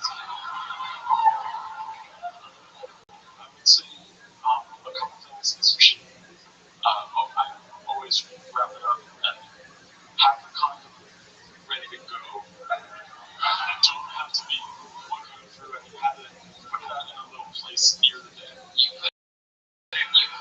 put the condom on before you get on your bicycle to go get laid. I don't want to fuck this up. Yeah, no, as soon as you go, it's ketamine or Rubenal. That's. Yeah, no, I put up like a hard. I've got a hard cock when I'm biting. Yeah, absolutely. You can keep right with no hands. That's true. Oh, you prefer. Great. That was all killing so hard that it's time for us to play some more bird noise. Jeez. Is that you, Dave? You have birds too over there? What the fuck is going on tonight? Holy shit. Deez is out there downloading the craziest shit every week. Did you have that on the board? Or just do that right now? Oh, wow. Look at this. Asking technical questions. So I mean, is that I wouldn't have you open the secret show Thursday. Wow, look at that. You just got booked on a real show in Austin, Texas. Elliot Thompson making his Kill Tony debut, everybody. Elliot, take one of those. The Real Kill Tony joke book, handmade by the great Bonsai, ladies and gentlemen. Follow him on Instagram, BONECEYE. He'll make you anything. He makes the coolest fucking custom shit. Our whole crew rolls around with sweet fucking leather joke books and cool things. You name it. Back to the bucket we go. Your next comedian goes by the name of Sam Green.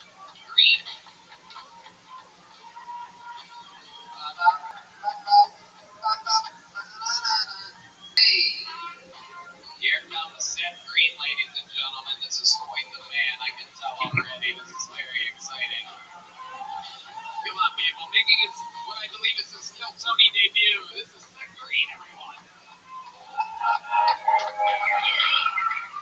Yeah, they're right now. Oh, that's one of them.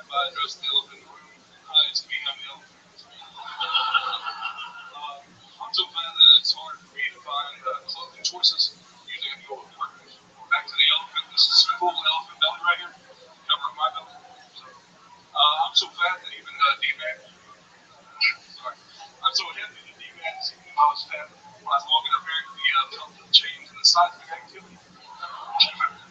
Also, so fat because I'm running out of breath, so I thought, just got to Austin, and I'm really excited to chase my dream. I'm really excited to chase my dream because it doesn't involve the actual running.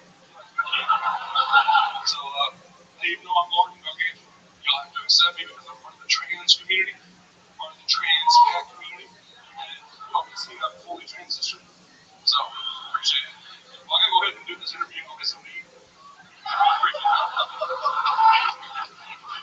Exactly 1 minute. Zach Green, welcome to the chaos, my friend. That was incredible. We've been doing this a long time. You're the first comedian where we've ever seen your heart palpitating on stage. I apologize, man. I'm very out of shape, and that was my first time. I love your first time doing stand-up. Oh, but I can't. Popping its cherry is hard to do when you're made of ice cream. So, they're a treat. I didn't realize the Dairy King would be joining us here today. It's incredible. I'm glad you called me early, man. I was saying back there, like, man, where's some food at? Absolutely. It's wild, the sound between you and Redman's rumbling stomachs right now. Turning shirt unbelievable. Yeah, I was so nervous, man. I thought I was going to be out of breath. I needed that, what was his name, Air Viles? I needed his box. Sam, let's talk about it. First time doing stand-up. What made you want to try it here tonight? I just always wanted to try it, man. Never had the opportunity, so just want to come down here. What part of Alabama are you? Well, I was born in Arkansas, but I just came from Palestine, Texas. Oh, okay.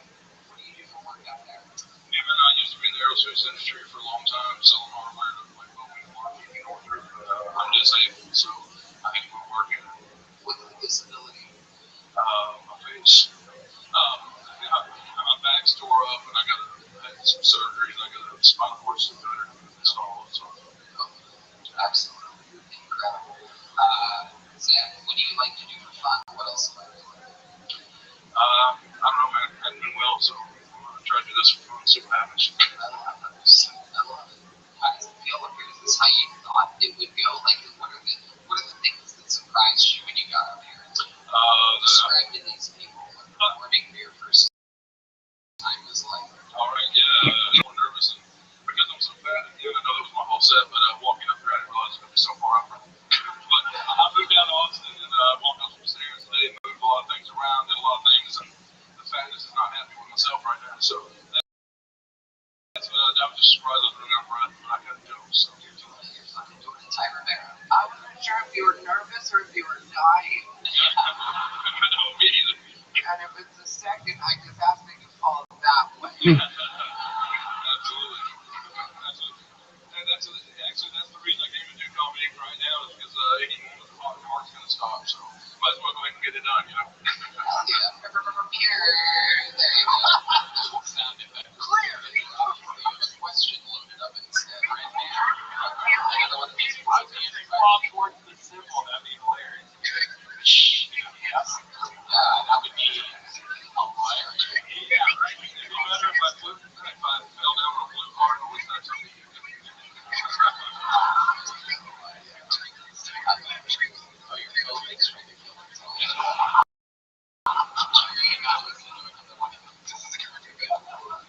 before I let you go, what's the crazy thing about your life?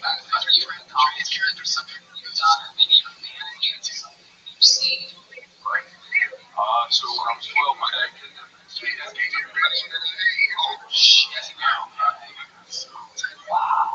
And look back and everything doesn't really change an 83-year-old man's life. It's not even looking at Mexico, so you can just look at the job. And I just wondered how big it is. Well, I was just a little kid then when I got to Mexico, I ate all the tacos coming back. I want to you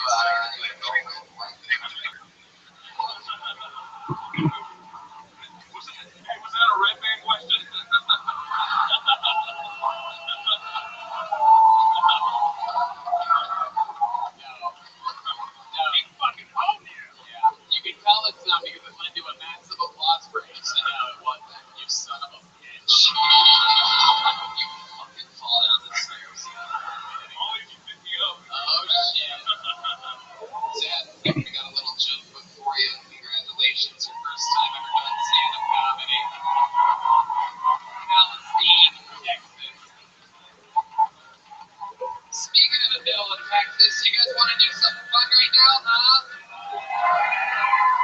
Ladies and gentlemen, we have a special treat for you. This young man, not a regular, but someone that we have been following very, very closely. We'd love to get him up here. We'd love to see what he's working on. He's only been doing stand-up 6 months, and he is a fucking sensation. One of the great entertainers in Texas. Again, really pleased for that here. Up boys to everyone. The real fucking deal. Oh my goodness. This playing to the game. Unbelievable. This guy gets it. The show business has arrived.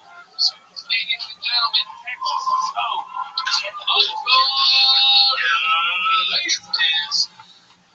Listen here. Total Motors.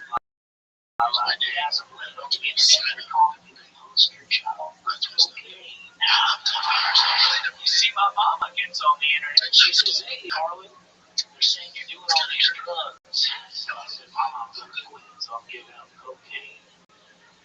Spring and summer's coming, so we'll see." You know what I'm saying? But cocaine's a terrible drug, and let me tell you why. You see what I'm saying? As soon as you take that first drink of beer, you want to go in that bathroom with your best friends and snip them fucking keys. Am I right? It just feels right. That's what we want to fucking do. But then, a couple hours later, at 6 o'clock in the morning, you're at a fucking stranger's house in his fucking garage, talking about God and politics with the dude that does Uber Eats. Okay? And then, there's some soft, chubby six that's been staring at you all night, and you're fixing to lay her down on that stranger's beanbag chair and give her the old Dickens. The only problem is you can't get your dick hard because that cocaine has fucked you up. And you tell her, "Listen, darling, I swear to God this never happens." But it does all the time. Every single fucking time it happens. Goddamn. Eat your fucking heart out. An unstoppable force, an absolute Texas juggernaut. He's like this all the time. Calm down. It's early. During lunch, he's like this. During coffee, he's like this. During nighttime, he's like, when I snore, I'm like this. The old fucking Texas lawnmower has arrived. Uncle Blazer. How are you, Tony? Listen here, Tony's Bobby's birthday. We all said we dressed up. And you wore that goofy ass. Take that fucking hoodie off. Let me see that suit and tie. What are we really working with here? It's called a goofy because it's actually Gucci, you faggot. You classless hillbilly wonder. You don't want to see this tie, dude. I don't. I don't want to see you tie up a guy. You're fucking sexy. Okay. You're out there banging bitches that look like caution. Shut the fuck up. Well, listen here, Tony. I think I owe you a little bit of some money. That's right. I do owe you a little bit of some money.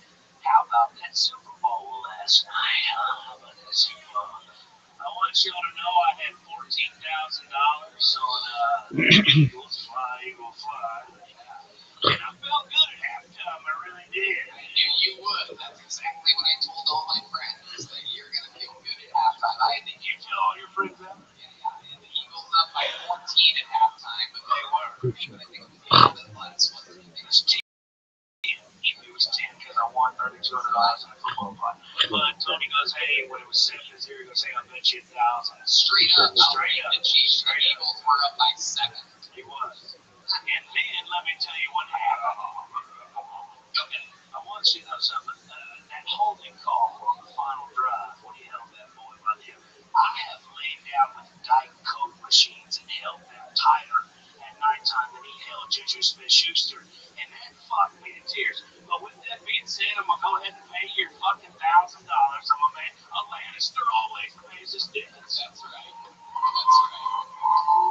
$1,000 cash. $100.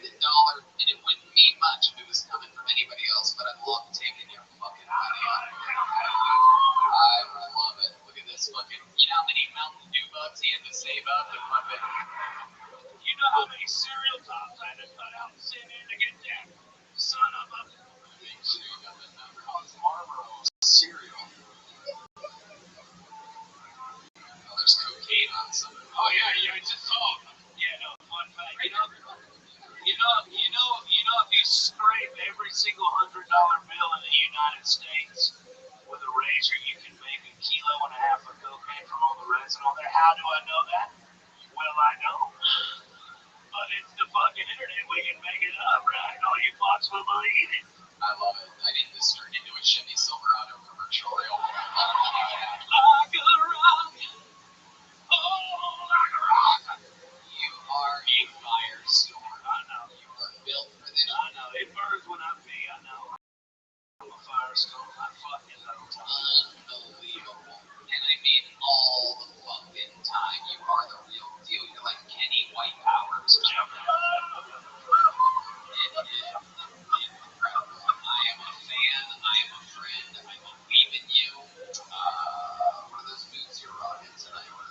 Well, you see, this is a special. These actually are my boots. I bought this from my best friend Bobby Flacco. He plays in the Nether Hour. They're going to be playing up here next. Y'all should stick around.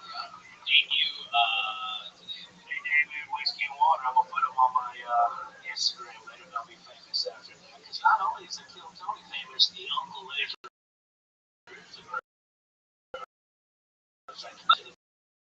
boots here. You see, these are with 37 countries around the fucking world. You can't find these at your local Walmart. That is a fact. Ty, you can keep looking, but you can't afford them. I tell you. Oh my I tell you, fucking everybody on that panel can't afford these. You got to know a guy. I traded a horse, donkey, and your mother's sheep, and they still wanted more. I don't even know what you just said. That's fair. That's fair. You trained a donkey and a sheep. What did you train them in? Into submission. Dude, so stupid. I love it. What are you sipping on tonight, Uncle Lazy? Well, Red Bull and what? cocaine. Love you, Mom. Have you guys ever seen anything quite like an Uncle Laser? He's only 6 months in. Now, wait a second. I invited you out to the Lucky Duck the other night. You stood me up like a shitty prom date. I tell you what, dude. I had 17 women that were ready to just take a shot at the people's title. And you were nowhere to be found. You are unbelievable. Everything is a fucking promo, a star, a true laser. You laser focus. Okay. Like the Macho Man Randy. It's like the Macho Man Randy salvage yard.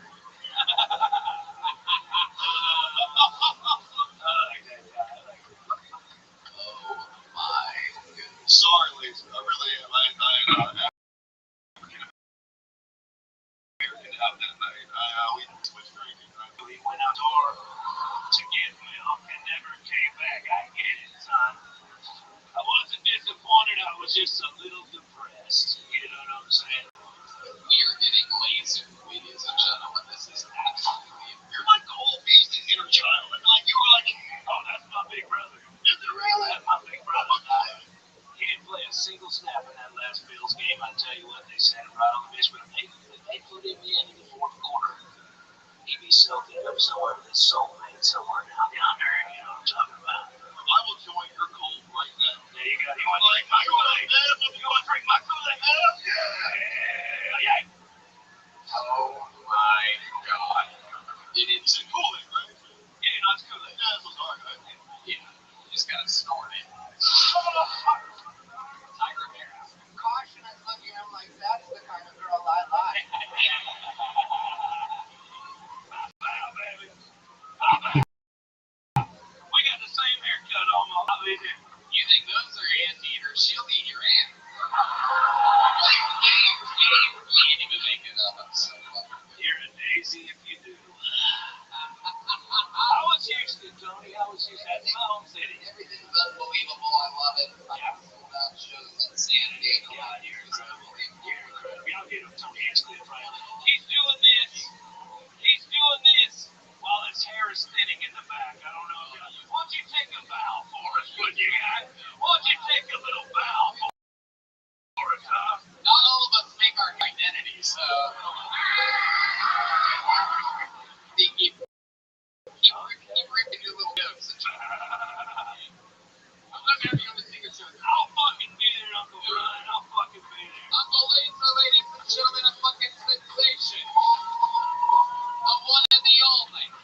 it again, huh?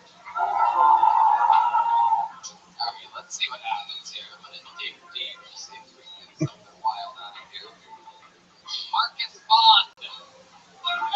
Marcus Bond. Seems like a new name. We're about to find out. Here comes Marcus Bond, everybody. Make some noise for Marcus, everyone. Come on.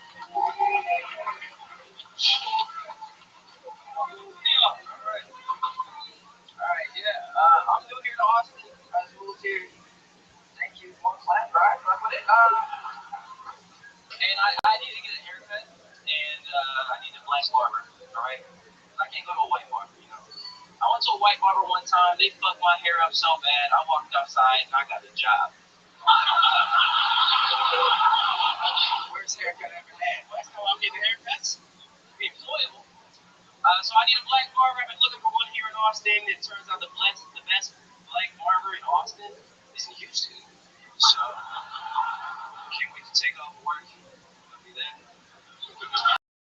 I got a buddy of mine who's been getting into astrology lately, and it's been real annoying with the way he's trying to get me into it. Like last Tuesday, he hit me up. He said, "Hey man, let's go to the club." I said, "But it's Tuesday." And he said, "Oh, I know. It's just Mercury's. I got the hoes out tonight." I was like, "All right, Mercury." I said, "I don't think that's how that works, but I'm with, you know." And let me tell you, the hoes were in abundance that night. Boy, it was a good night. Now I have a telescope at home just so I can track Mercury. My friend's like, "Yo, we going out tonight?" I'm like, it seems so. Let's get it, boys. Wow. What performance. Called the bear out there. That was incredible. 1 minute, 17 seconds. Great stuff, Marcus. Welcome. Is this your first time on the show? It is. Yeah, I love it. How long have you been doing stand-up? 6 years now. Wow. Where at? I started in Milwaukee, and then I did the next few years in New Orleans, did a little stint in Chicago before the lockdown, and now I'm here trying to live in Jersey. So you moved here? Yeah, I love it, dude. It's New Orleans, almost a non-existent scene. Milwaukee's tough, Chicago, minus. How long have you lived in Austin now? I've been here for a month. What have you noticed so far about Texas or Austin? What's standing out to you as something that you like about your new home? A lot of Mexicans.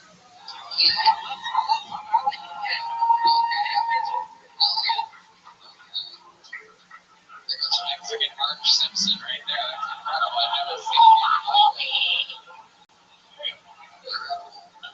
Okay. What is it that you love so much about Mexicans?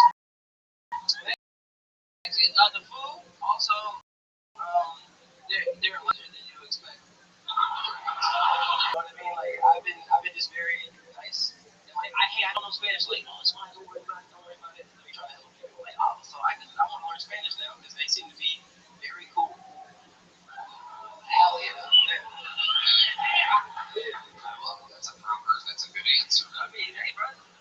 Marcus, what do you do for work? I'll be working at Cosmic Coffee. Okay. Yeah, it's a cool place. They're opening up a new location. I'll be a line cook out there. Oh, what? Line cook. Oh, okay. I thought you said you were going to be a lion cub for a second. They're absolutely wild that you was in the position of lion cub at a coffee shop. Yeah, right. Like a black review before you go for a lion king. You know, that's true. Absolutely. We have a sound effect.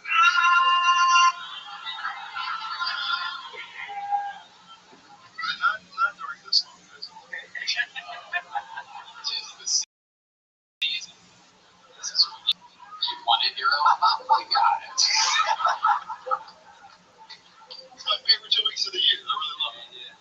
What's that mean? It means no worries. Never failed. Never failed. When it comes to the Lion King, Red Man is the Burger King. So, Marcus, let's talk about it. What do you like to do for fun when you're not doing stand-up? What else about you? Have any hobbies or anything? Yeah, I like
someone to settle down with, or you haven't been to Texas girl since you've been here? I have not. Oh shit. Texas girls. Have you been on any dates or been close to? No, just been head down, doing comedy, watching shows, you know. Talking to Mexicans, learning Spanish. Yeah. Is that something that you're interested in? Are you have your eyes peeled? Are you looking at yourself? Be single man, just keep being me, working hard. Jeez Louise. Yeah, I'll see you when I'm 40, you know. Goodness. Taking the Hans Ken advice. I'm not fucking dudes yet. Hans. But you keep your head down too all the chicks that ride, so you're fine.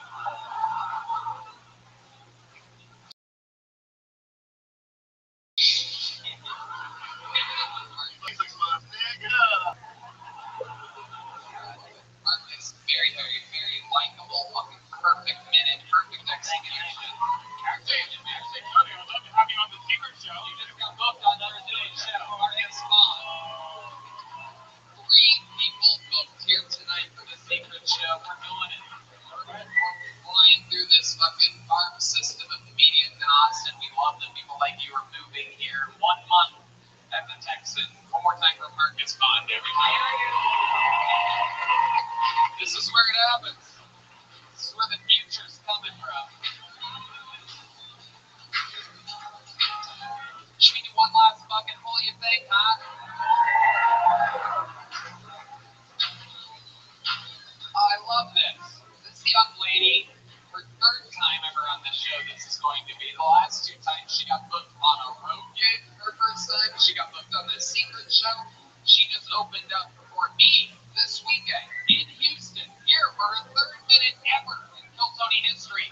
This is Jamisha Albo, everybody. Another one of the bright stars of the future. Incredible.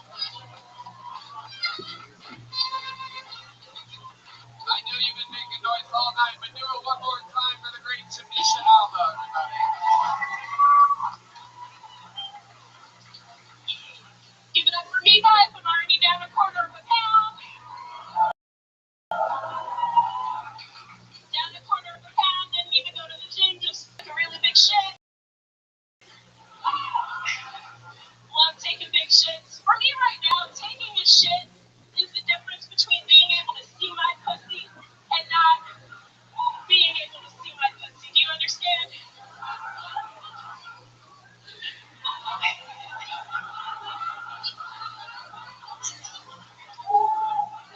Yes. And I want to fix that, right? I want to fix that, but I also want to be ass and titties. I want to be ass, I want to be titties. I also want to be able to see my pussy, and I just can't type all of those goals into my fitness pal. It's the point that I'm trying to make. Alright, I'm done with that fashion. Jamisha Alba, 58 seconds. Hell yeah. Shit. Hi. Hi, Jamisha. How's it going? Welcome back again. 3rd appearance in a couple months. Taking over the world by storm. You're doing it. Everybody loves you. What's going on? How did you feel this weekend in Houston doing sold out shows? It was amazing. It was absolutely phenomenal. Thank you for the opportunity. The largest crowd I have ever performed in front of, so really good experience. Oh, yeah.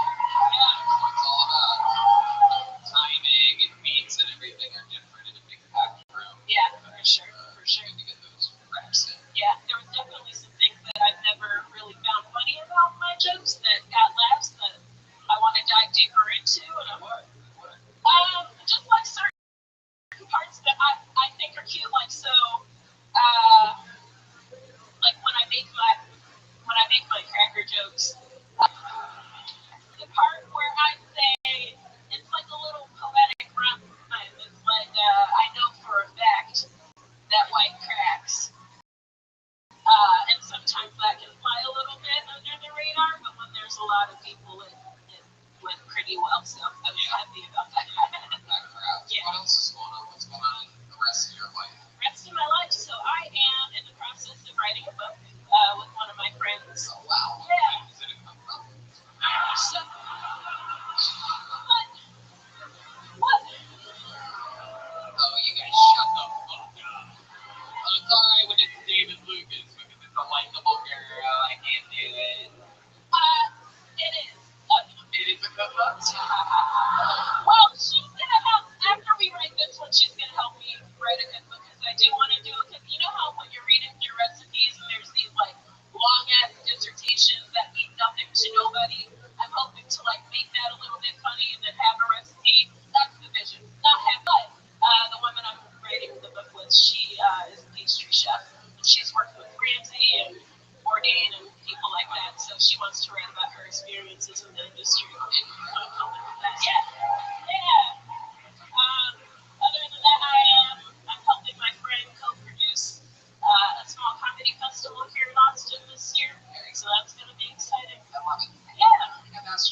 common sense, someone who is kind of help me with my Bumble profile. What else should I add?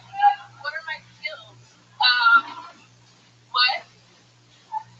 Has a job, is employed, preferably not a comedian, is the whole entire goal. Yeah. Shit.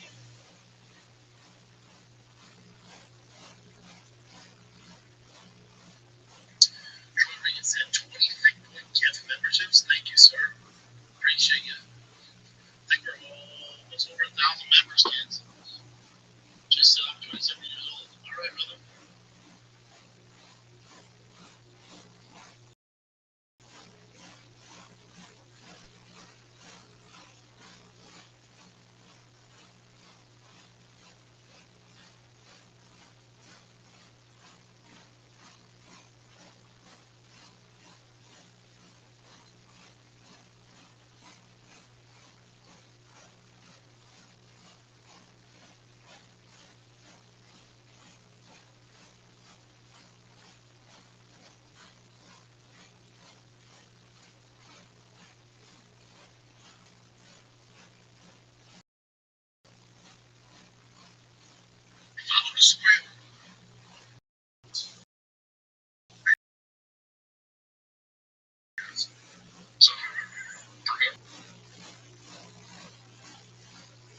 Yes, I can. Can you hear me? Excellent. How are you today? I'm well, thank God. Excited to speak with you.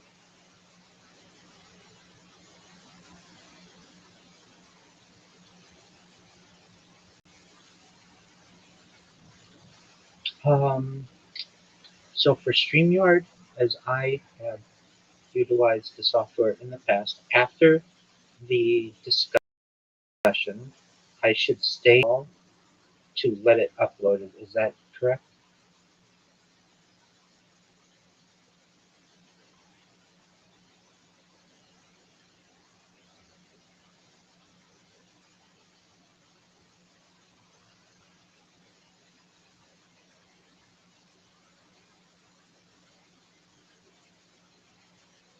Oh, excellent. Okay. How long do you usually go?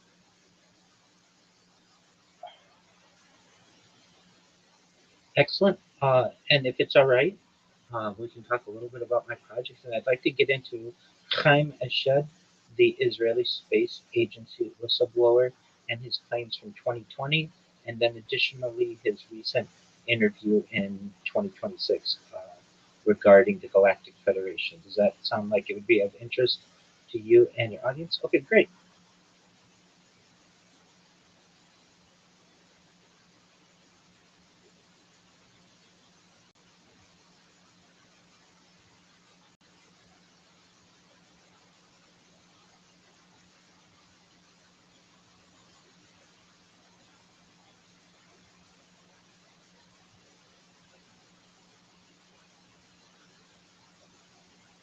Sounds beautiful.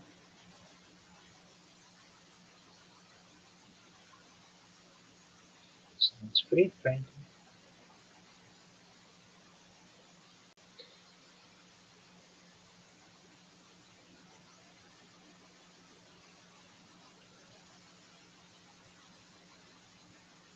Thank you for the opportunity.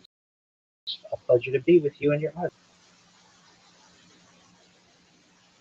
Most certainly. I'm Rabbi Rothschild. I share hours a day, 7 days a week, 365 days a year for world peace.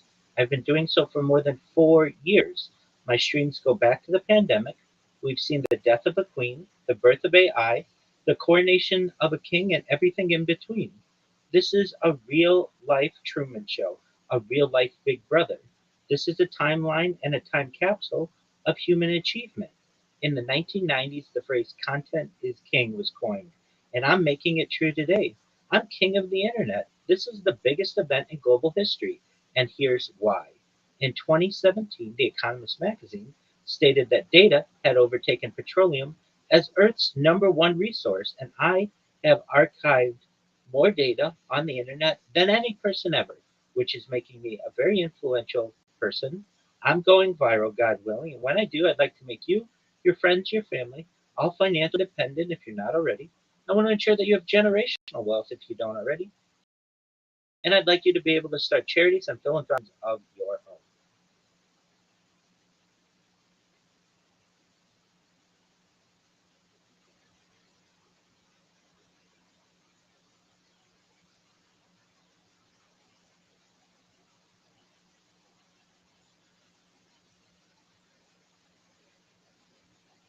Great question.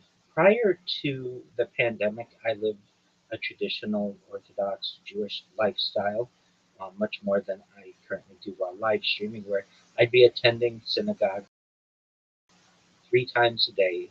I certainly was not someone who had really much of a social media presence, nor did I have much comfort being on camera for as much as I am today. However, as in addition to being an Orthodox Jewish rabbi, management professional, and my position as a project manager for a major Fortune 100 organization went remote. So I went from going into work every day in a suit and tie to opening up my laptop and being on camera anywhere from 8 to 10 hours, and then from there, even some services and classes within my Orthodox Jewish community went online as well. So that increased the amount of time I was on camera for another 2 or 3 hours. So I was approximately during the pandemic spending about half of my day on camera when previously I never did before. And I recognize that if I'm already on camera for as long as I am, and I am already sharing more than half of my life with strangers, essentially, I wouldn't necessarily think of it to be that strange to share the other part of my life. And it was during the pandemic, after work, each night after I would be able to leave my remote position and my classes had finished, I would go to Tiger Woods' golf course in Anaheim, California, and hit golf balls. And I wanted to see what my drive looked like, what my swing looked like. And I took out and I would, while on camera, knowing that I was on camera, whether I topped the ball or sliced the ball or hooked the ball, whatever it was. And I thought, you know what, these are interesting videos that perhaps my future family, God willing, may one day want to see what their dear old dad was like during the pandemic before he had met their mother and they were even a gleam in my eye. And so I began uploading that data after work in the evenings and recognized that each night it was becoming quite a responsibility to do all of this uploading. And I thought, you know what, there's got to be a better way. And really, the better way is to stream it. And so I thought, all right, well, if I'm going to start streaming, I want to do it better than any person's ever done it before. And I had in the past seen the movie The Truman Show and certainly seen the television show Big Brother and thought, well, I'm not too different than most people during the pandemic. Many of us are having to become more comfortable being on camera. So why don't I buy some equipment that is dedicated to live streaming? So I bought some laptops and Chromebooks and tablets and iPhones and Android devices, you name it, put them around myself in 360 degrees and created my first YouTube channel in fall of 2021, and as they say, the rest is history.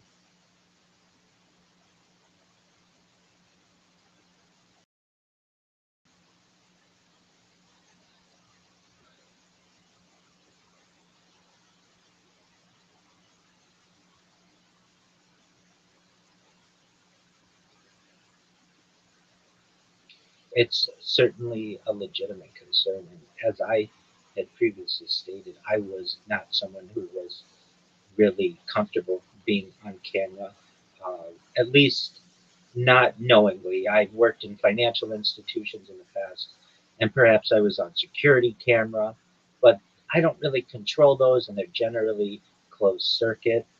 Certainly, the change occurred with me with my position going remote and also classes and some services also going remote, which caused me to have to get comfortable being on camera, whether I liked it or not. And I would say that my anxiety of being on camera, that really many people experience when they don't have a lot of time live streaming or even just being on camera in general, was reduced. And then to the more, I would say, private areas of your life that you're live streaming. So no longer is it when you're just in front of the screen. Now you're sharing your entire body. You're sharing yourself sleeping, eating, drinking, even bodily functions and showering from the waist up. I'll keep the camera up to avoid any types of major privacy issues, or I'll wear swimming trunks when I'm, you know, participating in some baths or showers or whatever it may be. But I do my best to give the viewer a portal into my. As in the past, we had people who were journalists, or people who would write in journals, or diarists. People would write in diaries, and we've learned from historical standpoint much of how the world operated during that time of when they were documenting through their lens of generally a pen to paper. I felt that I could use a camera as a medium to be able to do the same. And really, once you start streaming many times, you recognize that you're on camera, but you also recognize that we're all not that different. That we all laugh and experience joy and humor, and we all are, at times not as happy or perhaps can experience sadness. And I think that the people of the future will find this to be a fascinating project to be able to study not just what's going on in my life, but also what's going on in world history, because 24 hours a day, I keep a radio on in the background. So you can literally go back to any moment of any day, essentially for the last half decade, and know not only what was going on in my life, but what was going on in world history. So everything that we just experienced with the World Cup, or with the 250th anniversary of the United States, or with wars or peace or whatever it may be, I've been able to archive that,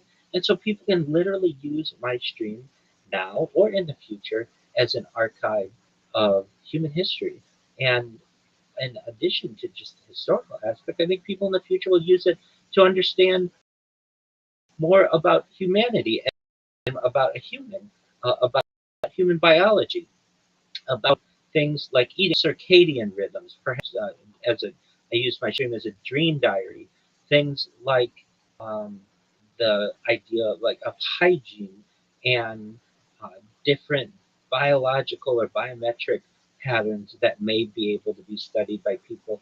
Really, I think aging as well. We don't have one person who basically has been on camera for this amount of time to be able to study the aging process over long periods of time. Yes, we have people who take maybe a single picture every day for an extended period of time, which is a great data point, but it's certainly not continuous as video is. So I think that those are just a few of the ways that people might be able to study my life in the future. And because I understand the potential value in this type of data, my anxiety of not necessarily wanting to be on camera all the time was lessened And then eventually I have embraced it.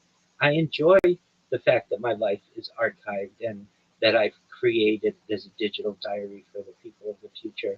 But in answer to your original question or statement, um, you don't just become comfortable immediately sharing your entire life with the world. It does take time.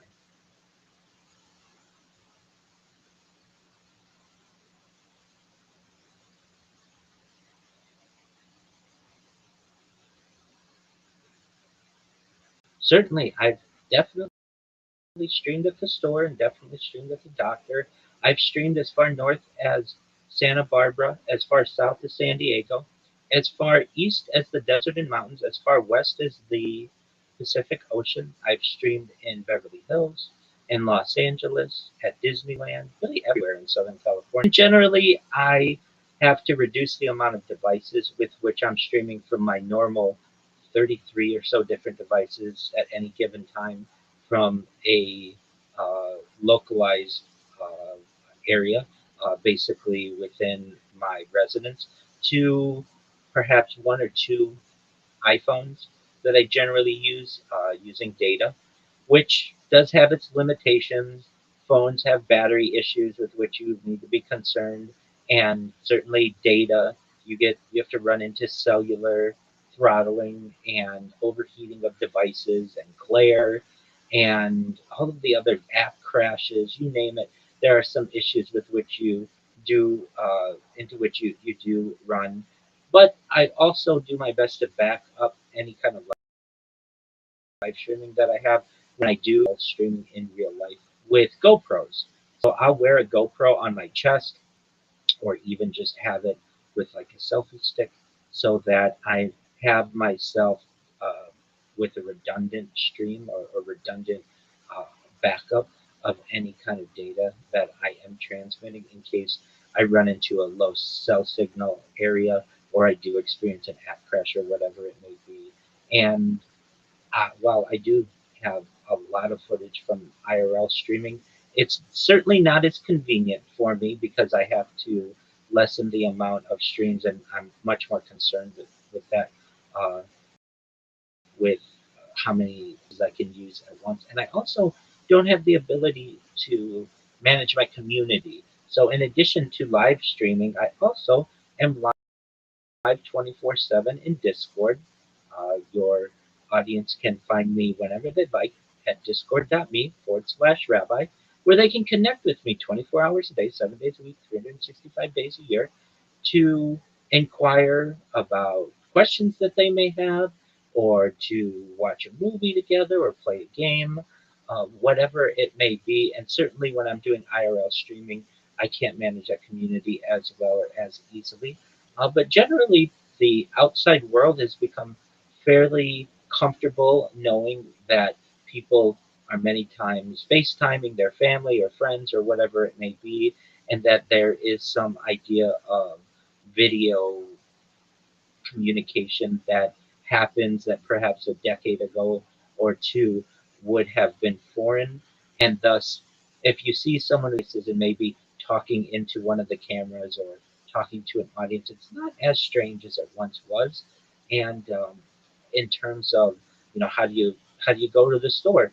Well, many times just out of ease, I do have things delivered to me, but in the case where I do go to the store, I will go to the store just really like most anyone else. But while knowing I'm on camera, and I would say I make comments on camera and to not just the audience that's watching me, but also to make the stream a little more entertaining. Generally, when I'm at the store and I'm not recording, prior to this project, I products and them in my cart or whatever it may be. But in order to give the audience a little bit of a view into my mind, I may be a little bit more vocal. So that does change some things. But generally, because society has become more comfortable with people using devices in public, I don't run into many issues. So I really live my life generally while on camera in public as I do while the cameras are off.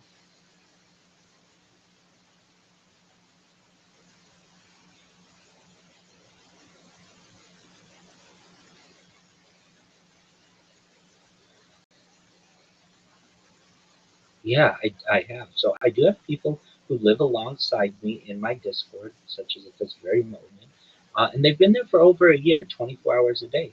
They have connected with me. They think it's fascinating, and just due to where they are in life, they're to really live every moment of every day alongside me.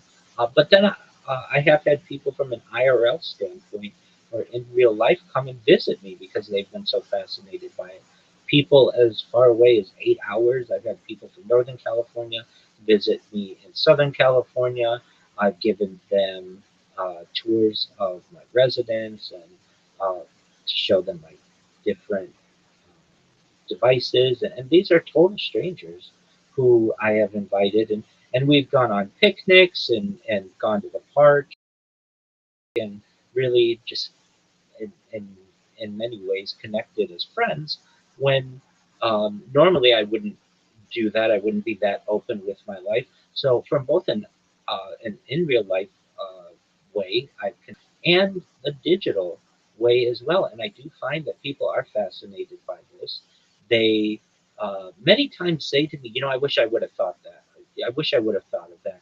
Or I've always wanted to do something like that, but I just couldn't because I was married or I had children or I had a job or whatever it may be. And generally, 99% of the people who I encounter online, especially and IRL, are very positive towards the project and recognize that it has the opportunity to change the world. If we can see that one individual, an influencer, so to speak, isn't that different than the rest of us, this has a very uniting effect potentially that may be able to impact people from a diplomatic standpoint. I have a world peace theme to my streams. I want world peace, and also I have a futurism theme to my stream. So I like to talk about things that people find fascinating. Hopefully, it becomes more of a trend. I have found other people who are doing similar streams as well. They haven't been doing it as long as I have. I've surpassed over 1,700 days 24/7 of archived footage from multiple streams. But I have found people who have been live streaming their life for about a year or so. And then there are certainly people who are streaming their life, but they don't archive it. And to me, it's archiving it. If it's not archived, did it really happen? Is kind of a question that I pose. I think it's important that you can go back to any moment of any day of my life for the last half decade or so and know exactly what I was doing, not necessarily just saying, "Oh, I streamed it, but you can't watch it." People to go back and be able to view it. So there are people who find the importance of archiving in addition to streaming, but no one has done it nearly for as long as I have, nor have they done it from as many different angles as I have, which I think make it really interesting. But in answer to your question, yes, I have had people reach out to me, certainly from a digital world and in real life.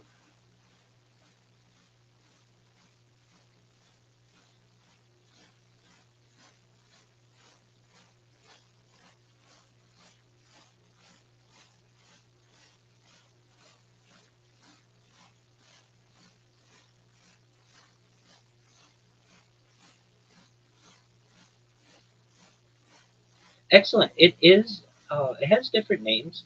Many people call it life logging, where you basically log every aspect of your life. Other people call it life streaming, where you literally stream your life. So it doesn't have one necessary name. It is unique. I certainly understand that, but um, to me, it's become part of my everyday experience, and really, I would like to do it for the rest of my life, God willing. I would like to give the world a nice digital archive that people can study, not just in the present day, but into the future, into centuries into the future. Just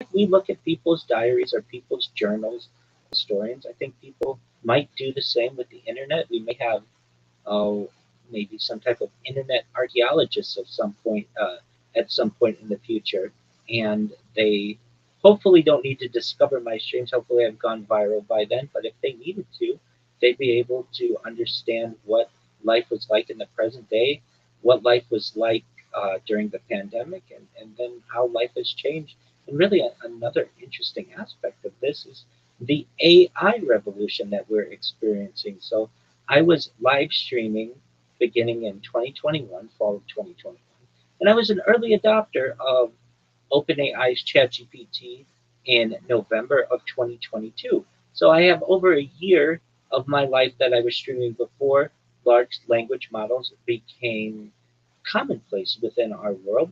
And I was a user when ChatGPT formally launched November 30th, 2022, and I've been able to see the many different ways that AI, for both good and bad, has been able to affect society. And then the competitors of ChatGPT, and Gemini, and Grok, and Meta AI, and OpenSea, and all of the other, uh, all of the other, um, I would say, in perhaps historical events that have occurred just based on AI. So I think that it'll be interesting for people in the future to look at my stream and understand how AI has affected the human experience as well.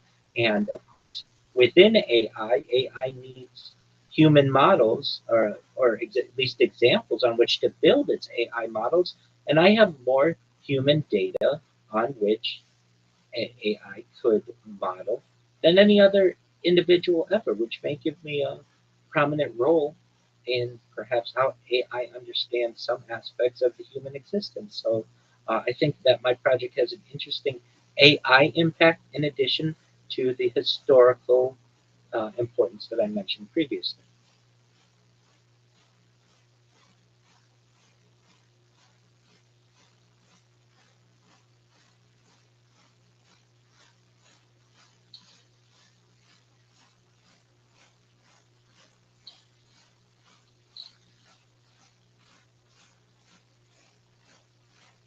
Absolutely.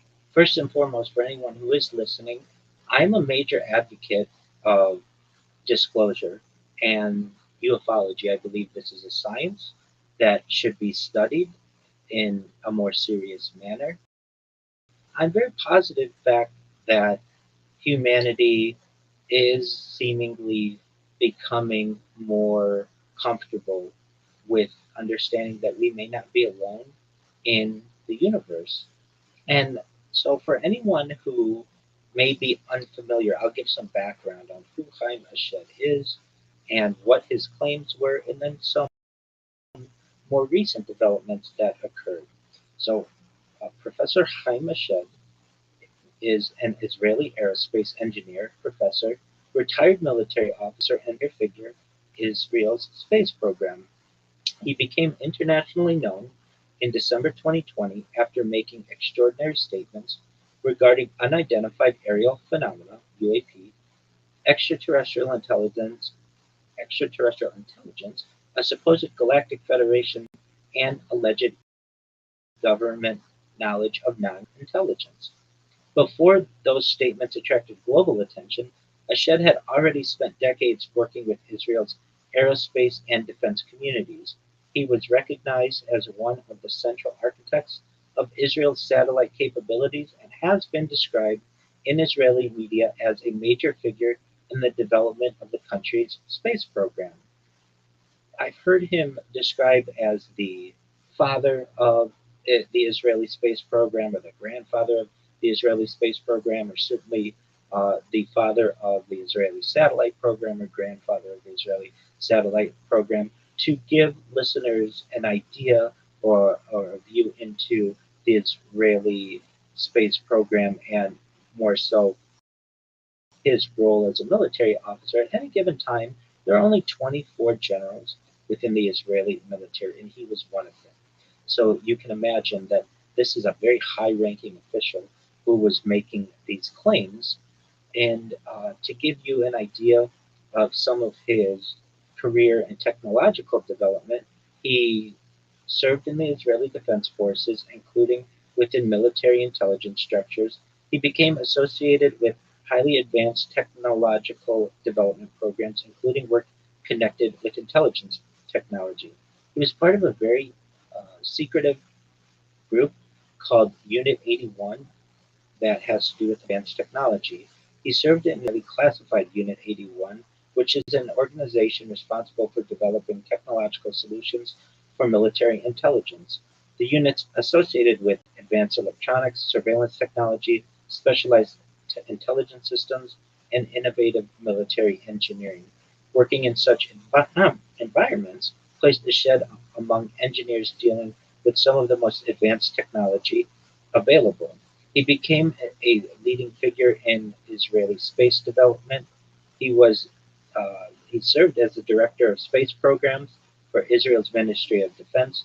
He was the chairman of space-related committees and a member of the steering committee of the Israeli Space Agency, and really has been reported as having led space activities for nearly 3 decades.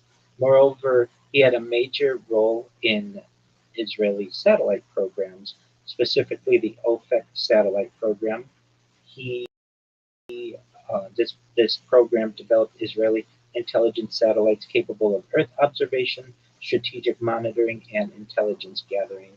And in 2007, he was involved in the launch of OFEC 7, which was an Israeli reconnaissance satellite. He has been extremely decorated. He has received the Israeli Defense Prize 3 times.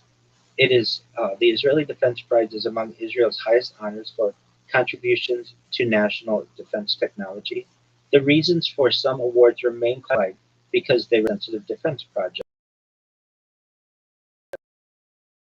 So actually, 2 of his prizes we don't necessarily classify. He received the Chief of Staff citation in 1967, one of the IDF's highest military recognitions. And really, what we're talking about here is perhaps one of the most decorated officers within the Israeli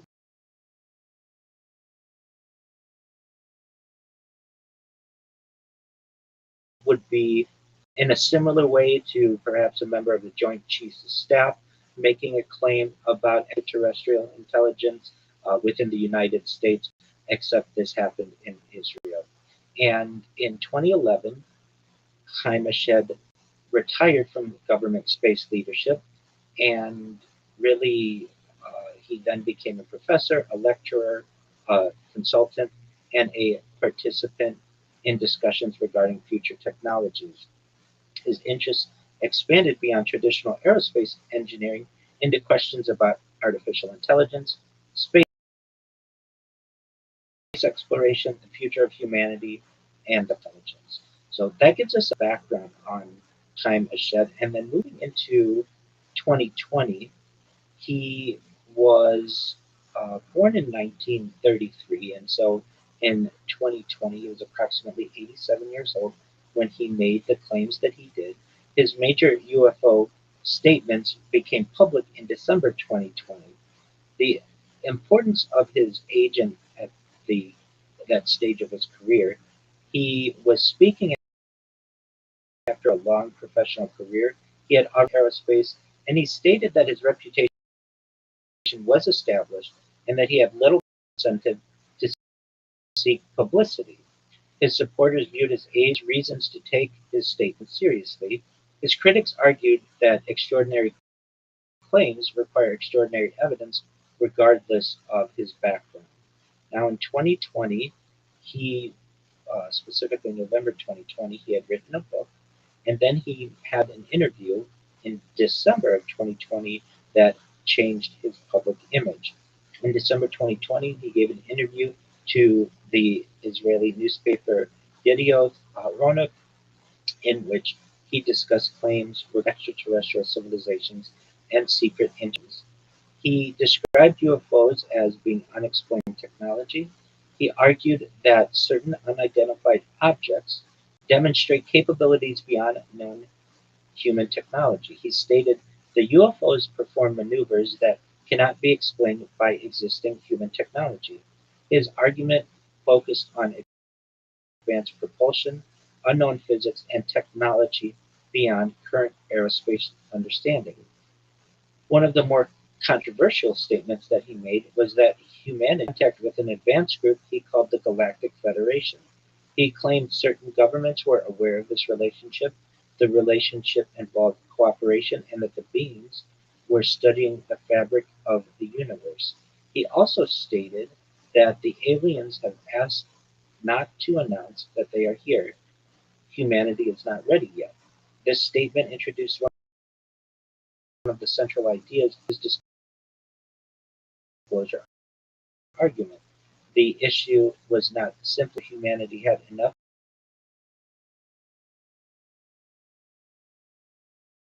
psychological and social. He stated that at least from photographs of Mars, people structures or perhaps some type of manipulation. He confirmed these discoveries would create new scientific fields, including archaeology of Mars. There's also been a discussion of xenobiology, basically a study of biology from perhaps the species outside of Earth. The reaction to his claims was immense. There was a great amount of global attention from these statements, and many people focused on the contrast that was had between his decades of conventional aerospace work and his extraordinary extraterrestrial claims.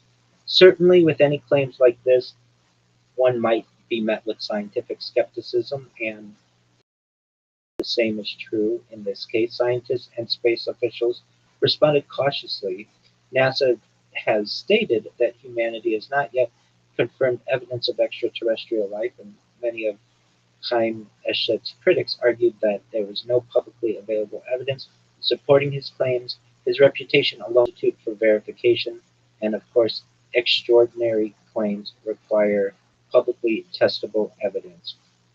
Now, specifically, this there was more criticism as well because Chaim Eshed was promoting a book, Universe Beyond the Horizon: Conversations with Professor Chaim Eshed. The book was published in November 2020 by Yedioth Books in Israel, and it was also distributed through Geffen Publishing House. It is only available even to this day in Hebrew. So the information that I am communicating has been translated. Additionally, the interview that he did with Israeli media was also in Hebrew. And if I may say to the publishers of this book, if they wanted to sell more copies, and even to this day, if they wanted to sell more copies, this should be made available in English. But even up to this day, it is not. The book is about 232 pages, the majority of which was reviewing his life and his background. It was written alongside an author, Hagar Yanai. The book is not written as a traditional autobiography solely by a shed. Instead, it was structured as a series of conversations between Chaim Eshed and Israeli author Hagar Yanai. It goes into his childhood and personal history, his engineering education, his military and aerospace career, the development of Israel's space program, his views on humanity's future, and then his thoughts regarding extraterrestrial intelligence and disclosure in the epilogue. Now, with going into the epilogue and what specifically he stated, uh, begins with the idea, are we alone? And as Shed discusses the UFO, UAP phenomena, possible visitation, alleged government knowledge, possible advanced civilizations, and the future implications of the argument presented by Shed in terms of UFOs and unexplained phenomena is that some reported unidentified objects demonstrate characteristics that challenge current human technology. These include objects displaying unusual flight capabilities, phenomena that appear inconsistent with known engineering, the possibility that humanity does not yet understand all forms of technology, and he frames the UFO question as a scientific issue rather than merely a cultural phenomenon. The Galactic Federation concept, which is probably his most controversial claim, he states that there are advanced civilizations that exist, that humanity has allegedly interacted with these civilizations, and certain governments are aware of the interaction. He then goes into the psychological argument that humanity is not ready for disclosure. Some of the reasons are fear of societal disruption, psychological shock, religious implications, political consequences, and related topics. His most famous subject specifically on this is that the aliens have asked not to announce that they are here. Humanity is not ready yet, which represents the idea that disclosure is delayed because humanity must mature first. He talks about Mars as a possible archaeological location. He discusses images for artificial structures and the possibility of ancient civilizations, and really feels that the archaeology of Mars is a new scientific discipline. That traditional Mars explanation is focused on geology, climate, and searching for microbial life, but he suggests that there should be an expansion of this vision toward ancient structures, artifacts, lost civilization, and planetary history. He talks about the relationship between science and speculation. The book has an unusual combination. One of the unique aspects of the book is that it combines established science, things like aerospace engineering, satellites, space exploration, and technology development, with speculative science, extraterrestrial civilizations, UFO phenomena, and galactic cooperation. The public reaction to the book was quite unique. After excerpts and interviews were translated into English, the book gained worldwide attention. Media coverage focused primarily on the Galactic Federation claim, alleged government cooperation, his Mars statements, and disclosure themes. Now, the major themes that he discusses are that space is humanity's destiny. Humanity must expand beyond Earth. Exploration is part of civilization's evolution. He also says that technology uh, and scientific progress changes what humanity considers possible. He states that the cosmos may contain intelligence beyond Earth, that knowledge requires responsibility from a disclosure standpoint, and humanity must develop psychologically and ethically. And the discovery of another intelligence would redefine human history. Now, the specifics that people may find of interest within the book, specifically within the epilogue, are perhaps, I would say, unique um, opinions of Eshed. One is the idea of cosmic encounters. So many may have heard in the audience of Close Encounters. We certainly know of the movie from the 1970s of Steven Spielberg, Close Encounters of the Third Kind. But Chaim Eshed expands on some of these ideas. He states that from category 1 through 4, these are Earth based encounters. The first kind are visual observations, reports involving unidentified objects observed in the sky. These do not have geographical interaction, and these represent the basic level of unexplained observation. The second kind are those types of encounters that have physical effects, reports involving measurable effects such as electromagnetic disturbances, physical traces, and effects on vehicles or environmental changes. The third kind, certainly the most famous of them to date, reports involving witnesses observing beings associated with unidentified craft, and he moves the discussion from technology to biology and intelligence. And then the fourth, human interaction, reports involving examinations, direct encounter, and alleged abduction experiences. The transition from observation to physical evidence occurs in his category 5, biological evidence and non-human remains. He introduces a category involving alleged examination of non-human biological remains. The scientific consequences would transform biology. evolutionary theory, anthropology, medicine, and the understanding of life itself. Category 6 involves objects within Earth's orbit, extending the phenomenon into space. Eshed includes observations of unidentified objects beyond Earth's atmosphere. Object, objects operating in Earth orbit would represent a technological mystery, a security issue, and evidence of possible non-human activity. He moves into Category 7 with astronaut observations. He references accounts involving astronauts perhaps observing unexplained objects in space. The importance of astronaut testimony. He states that astronauts represent highly trained observers, and these observations carry significance because they occur during carefully documented missions. And then moving into the final category, he references artificial structures beyond Earth, moving from UFO research to cosmic archaeology. The category represents the largest conceptual expansion. The question changes from are objects visiting Earth to have intelligent civilizations previously existed elsewhere in our solar system. He then discusses within the epilogue of his book some historical events and alleged ancient technology. He references a 1994 event, the Comanche Point or Grand Canyon case. He describes an ancient craft discovered in the Grand Canyon region of the United States. He presents it as evidence of long-term presence of advanced technology.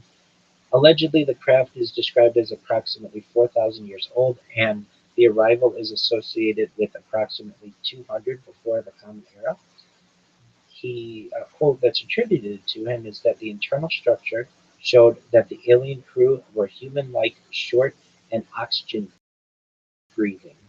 He states that there are archaeological implications that this case presented is potentially connected with ancient artwork, regional traditions, and historical mysteries. He then references a Kiev, Ukraine artifact discovered after World War II, that an arrow-shaped craft component was found underground, and the internal technology allegedly contained control systems, advanced equipment, unknown technological components, and there may be some type of Sanskrit connection. He states that the markings resembled ancient Sanskrit, but not that it was ancient Sanskrit. And the historical implications of this, if verified, the case would suggest advanced technology existed before modern civilization. Human history may contain unknown technological chapters, and he references these before going into a 1968 case, the Timmensdorf, Germany incident, where he describes a disc-shaped craft containing 12 small bodies. He suggests that these beings were not natural biological organisms in the traditional sense. A quote that's in 68 case of the ship was that the bodies seemed to have come out of an assembly line as a product of cloning. The idea of artificial life and its implications raises questions about cloning engineered organisms, manufactured biological entities, and advanced biotechnology. He then goes into some of the perhaps understanding of what's going on in Mars, that there perhaps is some type of fortress there, at least from the photographs or evidence that he has seen. And he proposes a new scientific field, the archaeology of Mars, and that exploration, when it does occur, should involve excavation, preservation, and analysis of possible ancient structures. He states that uh, new areas of research will open up, for example, archaeology of Mars, and perhaps future astronauts going out to Mars will have to be trained in archaeology. Now, the ideas that he references in terms of the Galactic Federation specifically is the idea of cooperation between humanity and advanced non-human civilizations. He claims that certain governments have knowledge of these interactions. According to Eshed, secrecy exists because humanity lacks the readiness and is just generally not ready. And that we have to move beyond Earth-centered thinking and think of humanity's cosmic responsibility, and that this is a beginning of a new scientific era. Future disciplines disciplines include xenobiology, advanced physics, and interstellar diplomacy. And these aspects of the book certainly made waves, but where there were even more waves that were made were in his newspaper interview. And so, as I previously stated, this interview took place in Yediot Aharonot, which means latest news or recent news in Hebrew. The Yediot means news or pieces of information, and the Aharonot means last, latest, or most recent.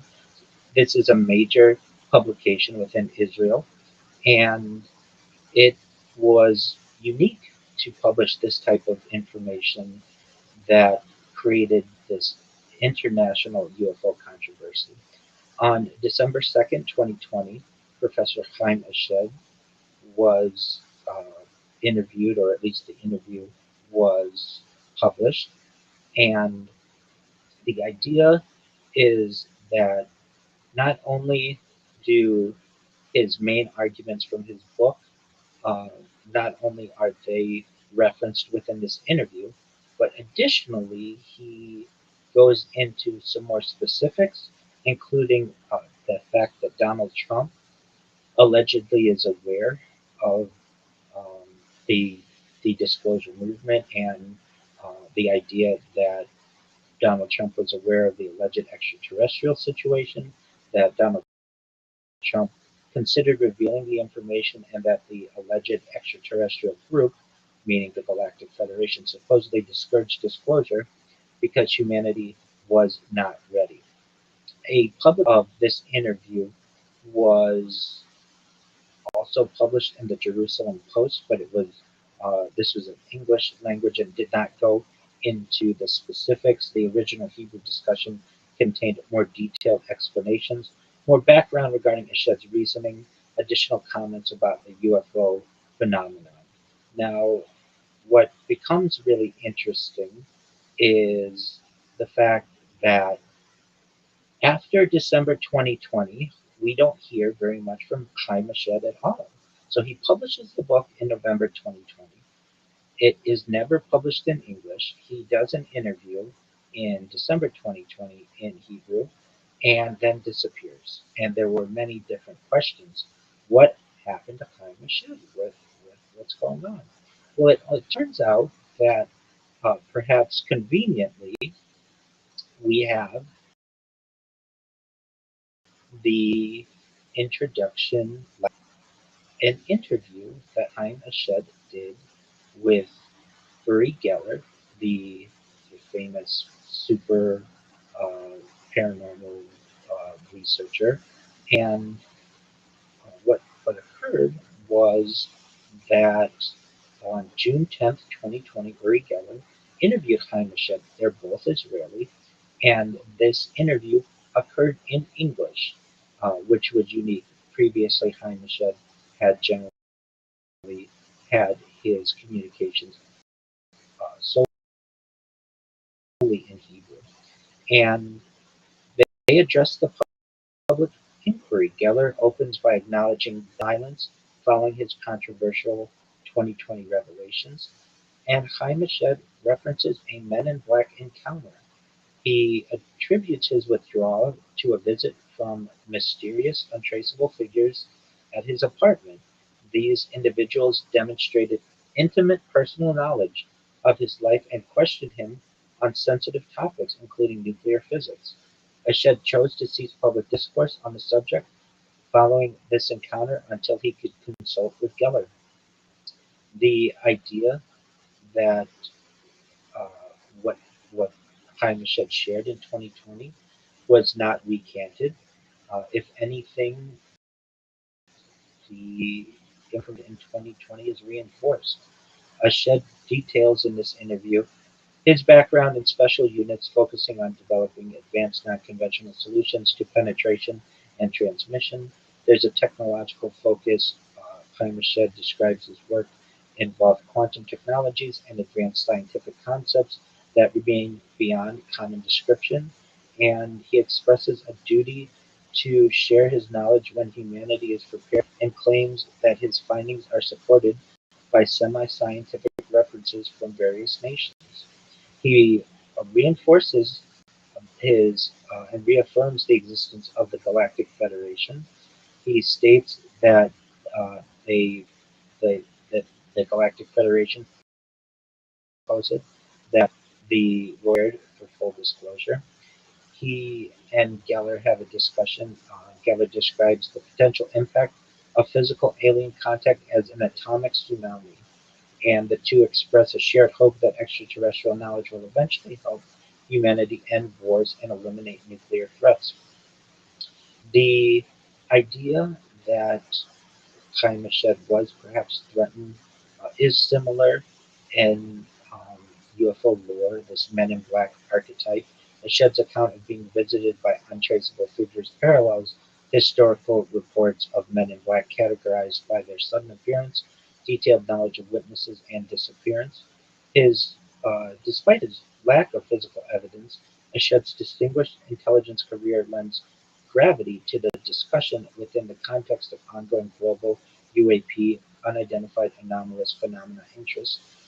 Geller and Eshed indicate a forthcoming collaborative project aimed at presenting this information to the public more effectively, and there are historical parallels. On June 9, 2026, Geller framed this collaboration against his own 1970s experiences with the Council of Nine, linking the current disclosure to the long-standing history with channeled communications and figures like Gene Roddenberry.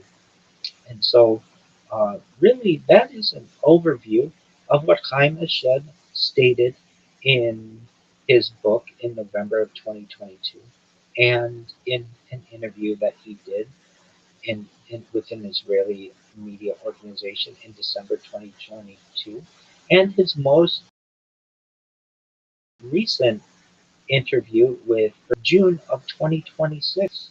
And while we don't necessarily know exactly what is going on because Hamashed wasn't able to provide any evidence aside from his words. Uh, that isn't to necessarily discount what he has said. These were some major statements that made an impact in ufology in general, and perhaps the end of the story has not yet occurred, as we did have some recent developments just last month, and perhaps Chaim Mashed isn't done with revealing any more information that he may have, or that similar officers and whistleblowers have. But generally, Brandon, that's an overview of Chaim Mashed and what his statements in 2020 were and in 2026. Do you have any questions?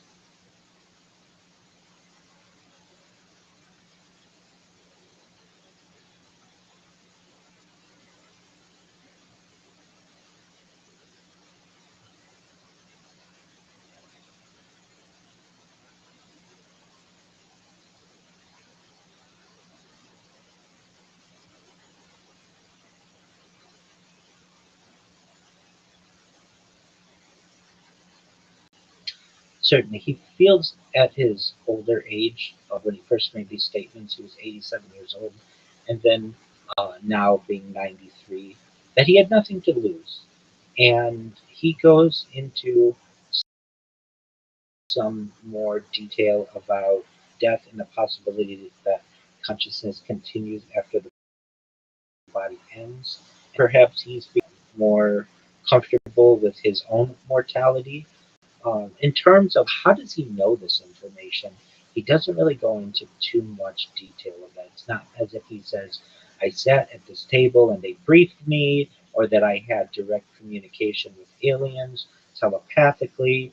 We don't have a good understanding of how he acquired this information aside from the fact that it was acquired during his experience with the Israeli Space Agency.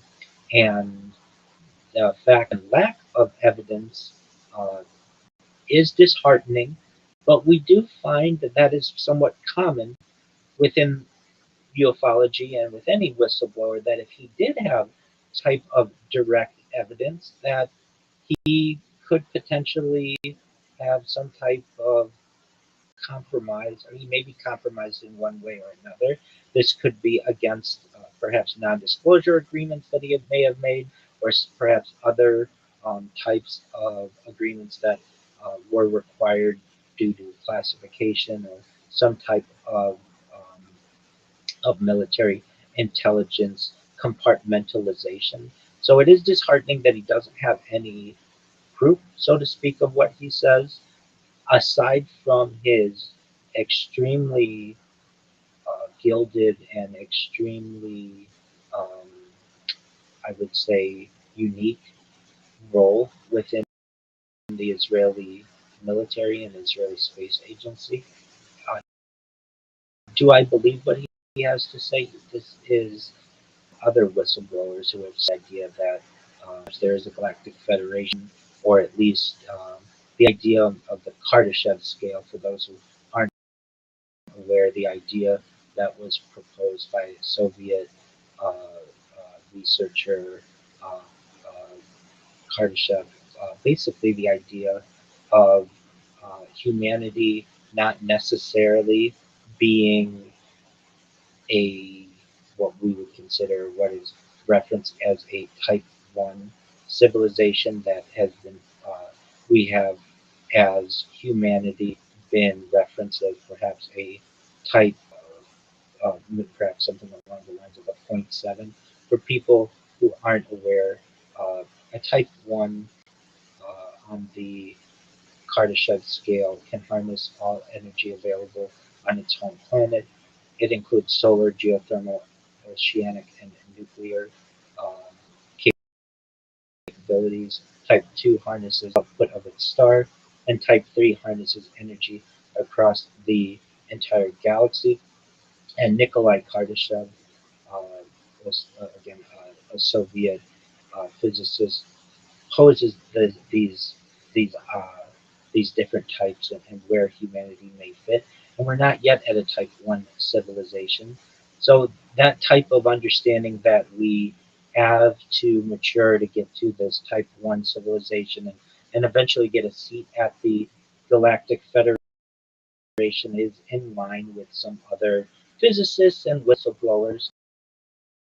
Additionally, the idea that Earth, nations on Earth, and they have to keep it classified, and it's much of what the classification in the intelligence realm, one of its major responsibilities is to not necessarily leak this information. That is consistent as well with the intelligence community and whistleblower claims. What I don't necessarily get all on board with in terms of Khamashev are some of the specifics that he talks about with Mars. He does go into the idea that there is some type of base perhaps on Mars uh, that is a joint collaboration between the United States and the Galactic Federation. There are some major technological issues with getting humans off Earth safely, and especially to be able to travel all the way to Mars. Lend some questions to it. Um, say that I do think that um, the idea of Heimische knowing something and being of sound mind uh, is is is apparent. Even at 93 years old, if you watch his interview, he doesn't seem to be forced to be making these statements. He seems comfortable. And another interesting aspect is it does not seem like he's doing this for money. If he were, he would be on the book tour circuit. Of course, his book he would um, he would really be an advocate that it would be published in more languages. He might put out documentaries, which was quite unique as well.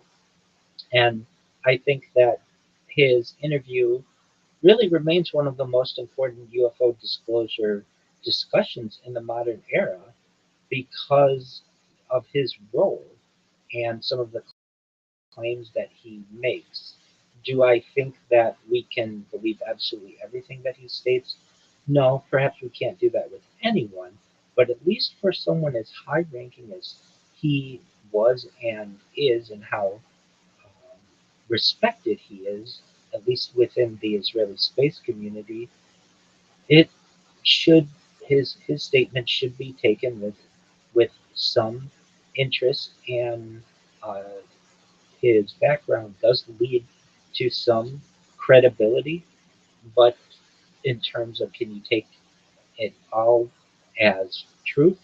Not necessarily, and as previously has been stated, these great, great claims that he made need to be backed up with evidence, and at this point, that evidence doesn't necessarily exist.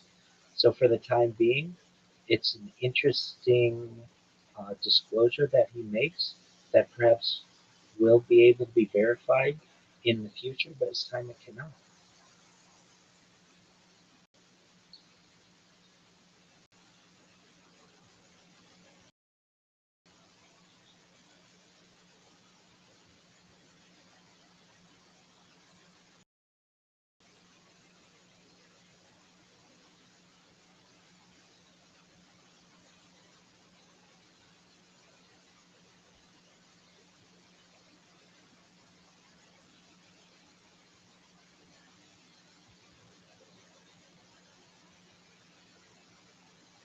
I'm in agreement with you. I am an advocate for whistleblower amnesty, which is generally what this is known as, and the fact that there has been generations of people who have been compromised within within the intelligence compartmentalization, and they've been threatened, they've had their families threatened, and when people undergo such desperate events, they are willing to keep their mouths shut. And I think that it's time that we handle this discussion of disclosure and our overall not being alone in the universe with maturity. And so I'm positive for the developments that have happened recently, including today, and the pushes of different hearings that have occurred on the UFO subject or UAP subject, and the the topic at hand. If you ask the average individual, according to Pew Research and CBS News and other polling organizations, a majority of people do not believe alone in the universe, and this is really unique. Meaning, those of us who are advocates of disclosure are the majority, and it's just taking time over the course of the last, probably just the 79th anniversary of Roswell happened this month, and so it's taken maybe arguably a little more than or less, give or take, 80 years for humanity in the modern age to begin taking the subject with the severity that it may require. And I'm positive toward more and more disclosures, whistleblower amnesty. We had in 2017 the topic of ufology being taken very seriously on the front page of the New York Times. And so no longer was this some type of fringe theory. This is being taken as seriously as any news story that has ever occurred. And the important thing is, this is the most important news story perhaps to ever occur. And that is why it has taken so long to be legitimized, because if it is, it affects every single person on earth, it affects our history, and perhaps more importantly, it affects our future.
That's true.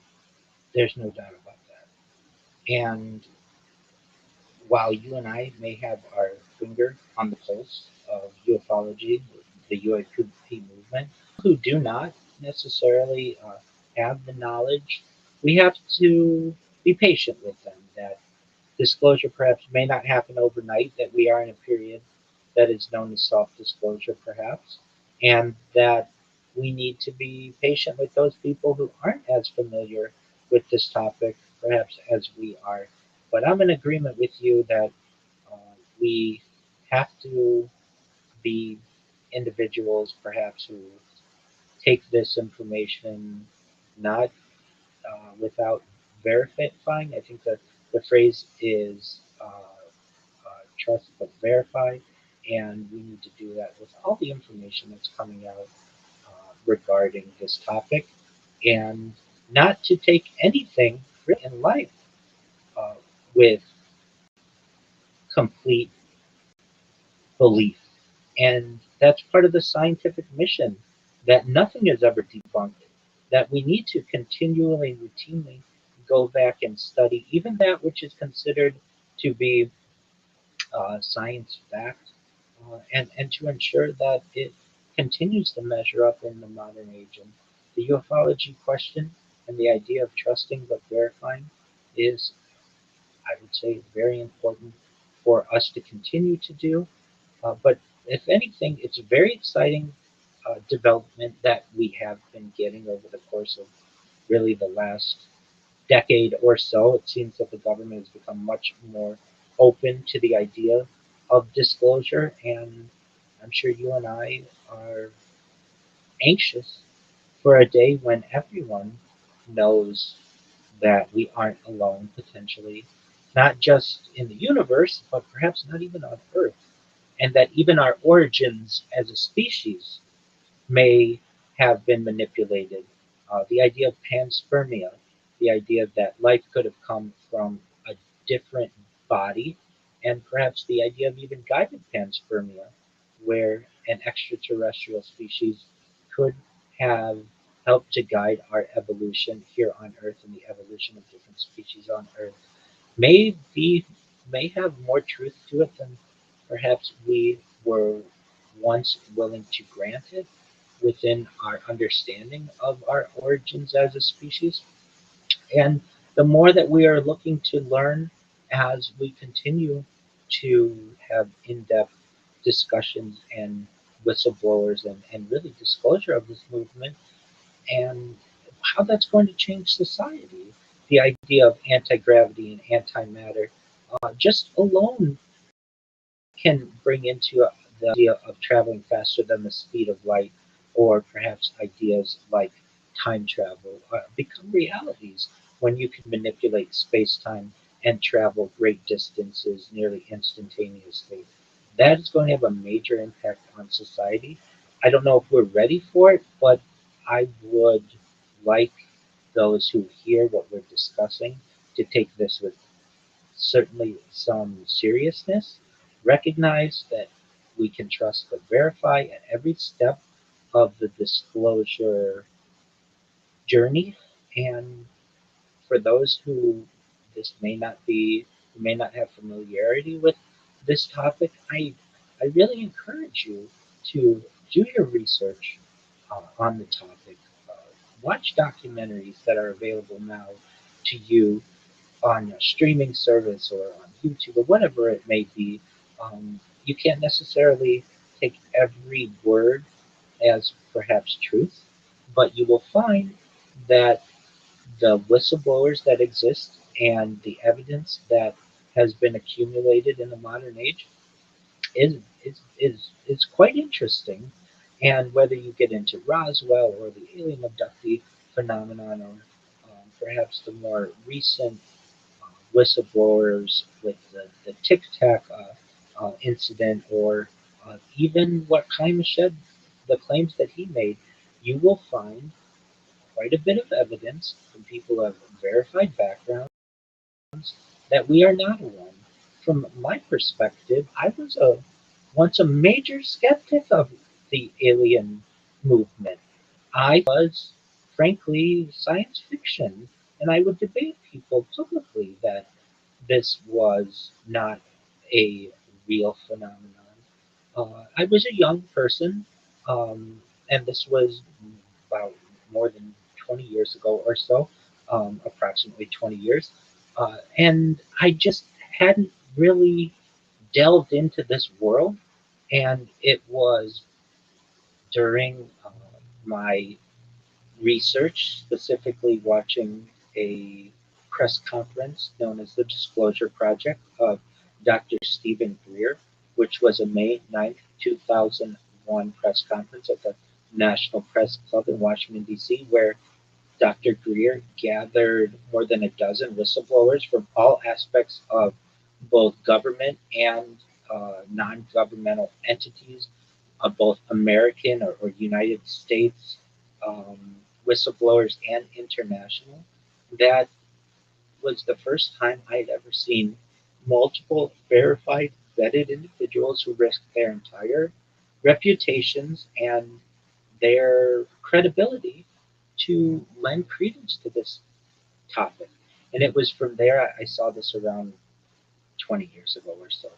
And it made me delve into the subject, get really deep into it. And I had to have a I would say, I was humbled by this. And I recognized that I did not know everything and that really no one knows everything. And I think that it takes a strong person to admit that they were wrong. And on this subject, that there's much more evidence in terms of humanity not being alone than there is for us to be the only species in the universe. And so, for those of you who may be skeptical of this subject, I invite you to reference and watch and research some of the uh, the the references that I've made, because you will find perhaps for yourself that there's a lot of credibility to the whistleblower claims, to the idea of humans not being alone, and then moving forward, where are we going as a civilization, and how can we perhaps utilize some of the technology that we may have been able to reverse engineer and the idea of us maturing as a species to eventually be able to sit at the Galactic Federation that Jaime Shed references.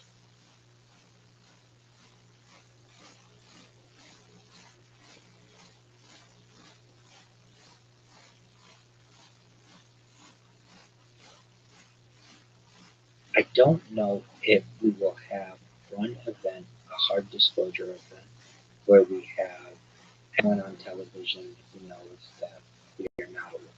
We may continue to have some type of self-disclosure event. Um, what has been proposed is some idea like Project Bluebeam, where perhaps there will be some type of event in the not too distant future. It's only been perhaps, I would say,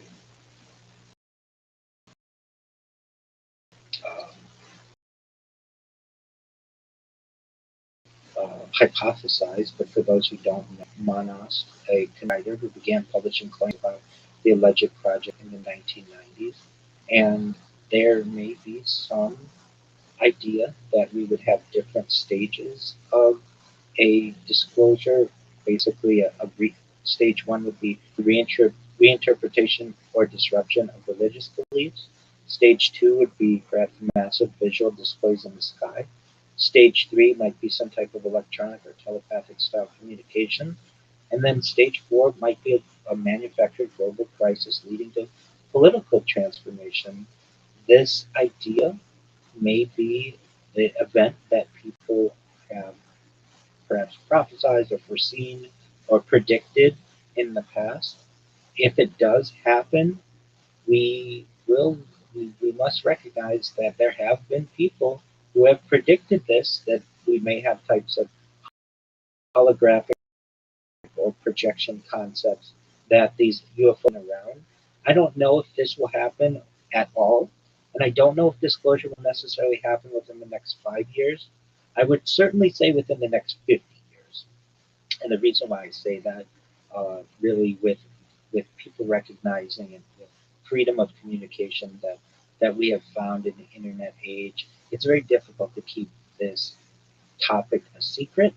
And the idea, I think, is becoming more normalized that we aren't alone with younger generations. This is no longer uh, seen as a and frankly, the skeptics are lessening and the believers are growing.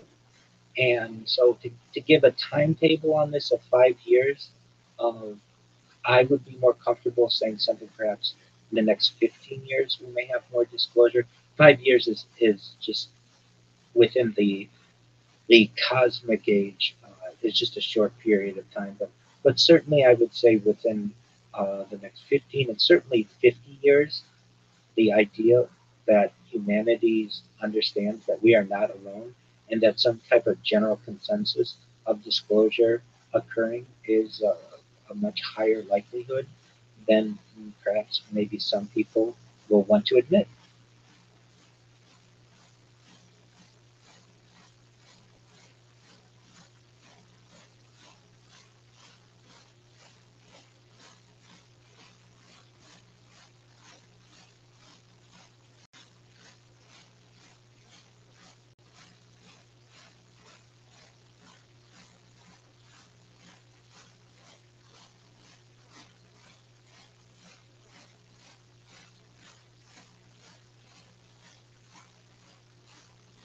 That's absolutely true. And then how will that affect humanity from religious connotations?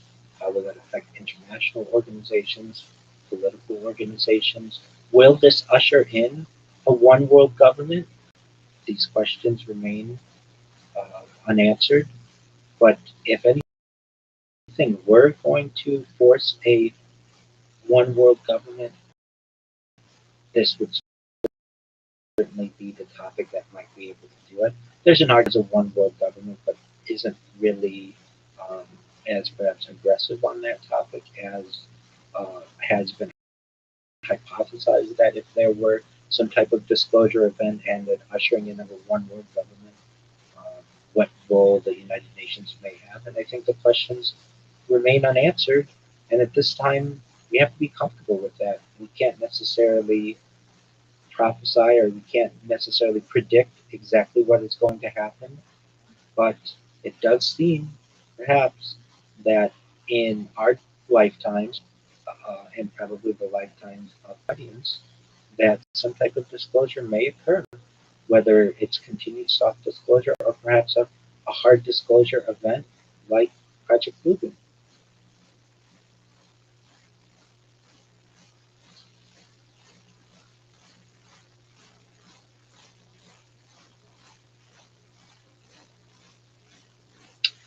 I'd love to give the audience an opportunity to find me. The easiest way is to go to my Linktree, linktree.com/Rabbi Rothschild. You'll find all my social media there, including links to my YouTube channels and my Discord, discord.me/rabbi. For those people who want to view my life 24/7, 365, the easiest way to do that is just go to YouTube and type in Rabbi Rothschild, Rabbi space Rothschild, and filter by live. And you'll see I am live on multiple streams 24 hours a day. You can observe my life goings on whenever you'd like. For those people who want more support in life, they want a friend, they would like some type of pastoral figure, I invite them to join my Discord community, discord.me/rabbi. We play games together on a nightly basis. We watch movies together. We certainly have these types of discussions together. I lend advice to individuals on topics such as employment and relationships and academia.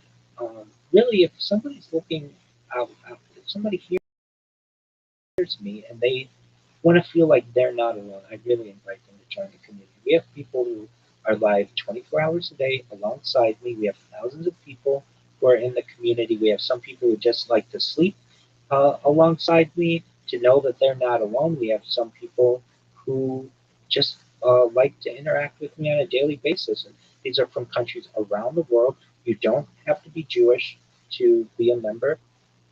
We invite people from all backgrounds. Is that you are an adult? I really just want people to understand that many of the discussions that we have uh, are are mature discussions like alien abductions and the idea of alien disclosure and perhaps other topics that really I want to ensure that the people with whom we're having the discussions are going to be able to ask in general. And so, if you are an adult and you want to join, feel free at discord.me/rabbi. If anyone would like to read my writings on these topics that we've mentioned, as well as many other topics, including artificial intelligence and technology and social justice, I invite them to go to my blog, which is rabbirothschild.medium.com. You can find every day I publish at least generally two articles there, and people can learn about what my interests are and what my perhaps positions are on certain subjects that are really, I feel, for the benefit of humanity. And just in conclusion, if anyone out there ever feels alone, know that there are people out there who care about you, who love you, who may have never met you before, but think about you and your families and just your overall benefit constantly.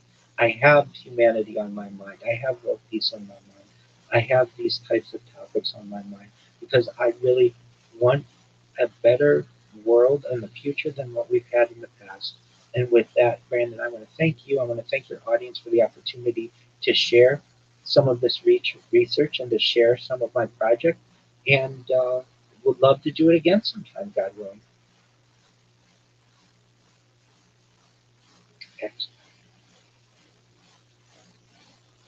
It's been my pleasure. Thank you so much for the opportunity, and thank you to your audience. You as well. Bye.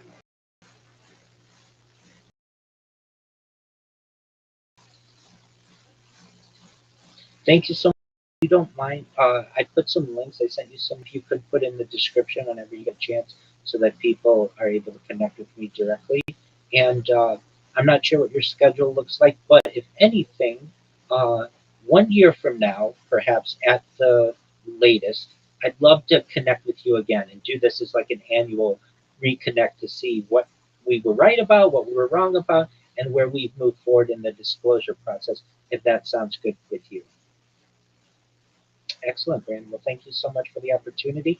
If you need anything from me, you know how to communicate to me, and I'm always here to support you, and thank you so much. You as well. Bye.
Really good. Really good. Just like,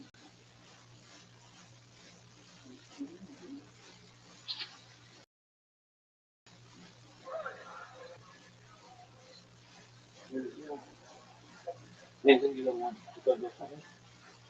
Yeah, I really want to make my documents more searchable. Find a little bit more on something. Topic of China. I'm sure it's really cool for you.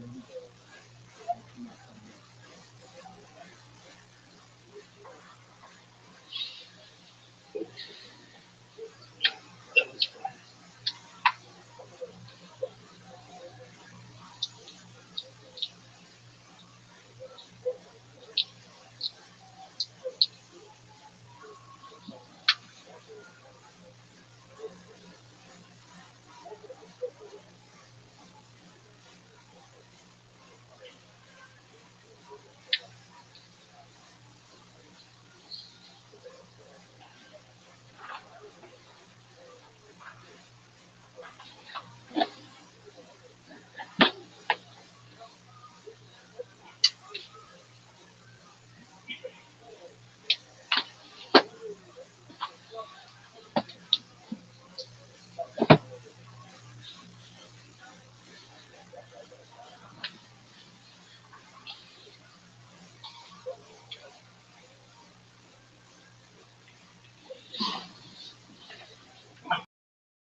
There goes my chance.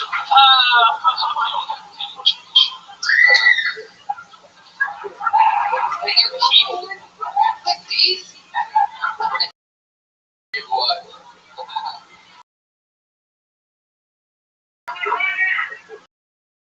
Jamisha, what's something that we don't know about Jamisha Alba? When I was, I don't know if this is 17.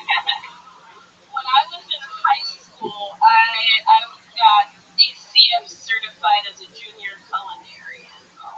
Yeah, so that was pretty cool for like a 17-year-old, and kind of carried into the rest of my career. I don't know.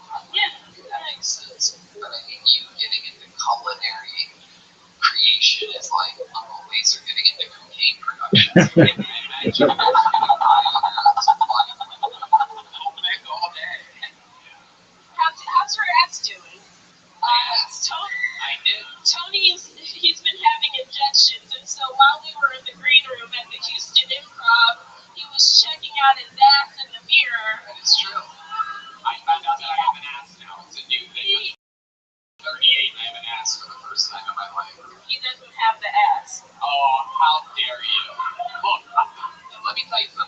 when I look down, you're talking over Jesus Christ. Sometimes people make eye contact and literally try to go over me. I'm sorry. I guess what I'm going to say is that I do have an ass, and when I look down, at least I can see my pussy. There you go, Steve. There you go. The part born away. Thank you. 20 seconds ago when it was loaded up and perfectly ready for comedic timing.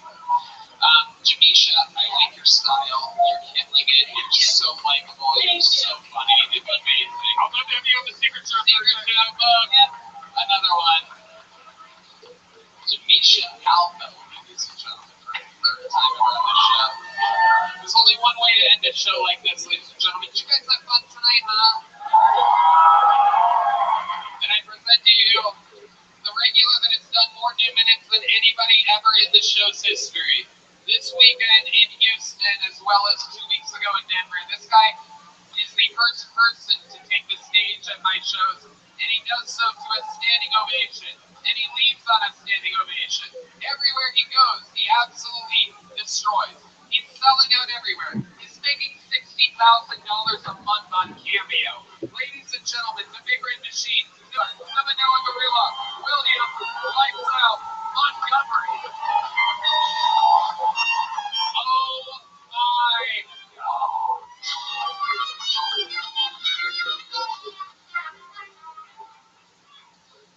Apparently, 3 rappers were found dead in the basement of a Michigan apartment building. Okay, that's it. I'm not letting my son become a rapper. Holy shit. Nothing gets my wiener prematurely ejaculating like gentrifying Head Start centers. A 319-million-year-old brain was discovered in England. I had no idea Biden had been traveling in the UK. And Tony, I actually went to a Chinese restaurant and got a couple fortune cookies. Just maybe open up a couple and see just what was on the fortune cookies. Let's see.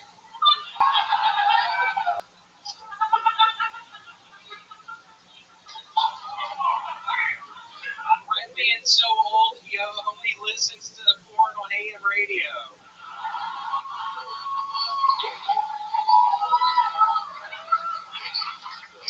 Okay, here's another one. Let's hear this one.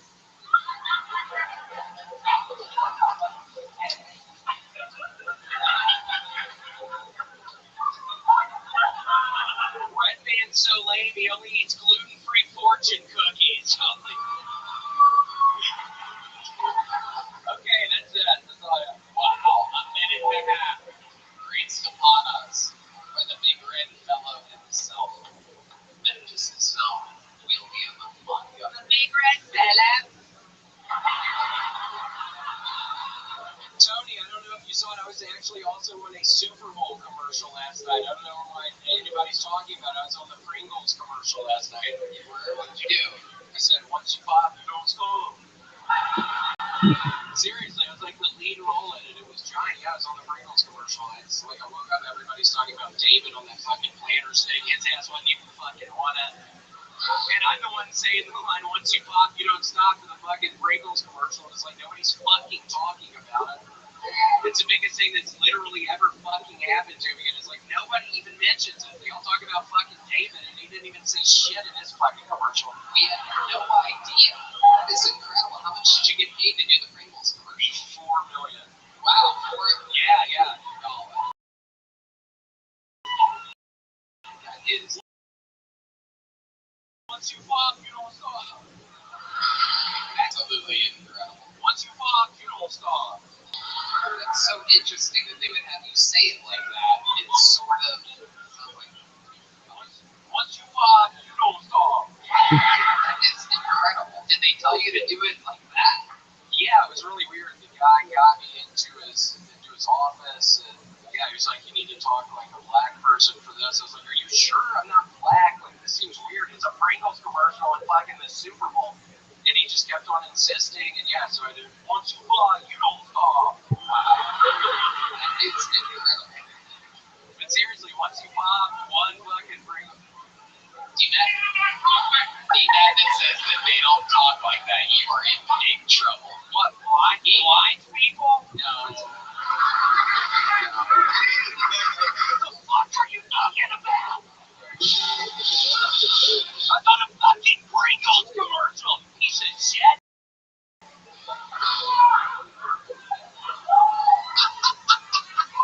Nobody fucking help him get off the stage tonight. Oh my god. Good luck finding the stairs.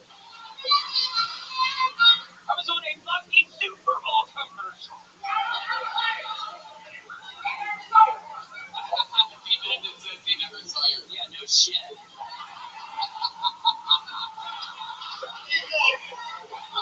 Where the fuck am I right? Oh god. I'm a fucking Twilight that literally was the biggest opportunity of my life. Oh shit. Kidding. I've been kidding. I like these big flowers. Good. I can't believe that somebody so young being an influencer. It's very interesting.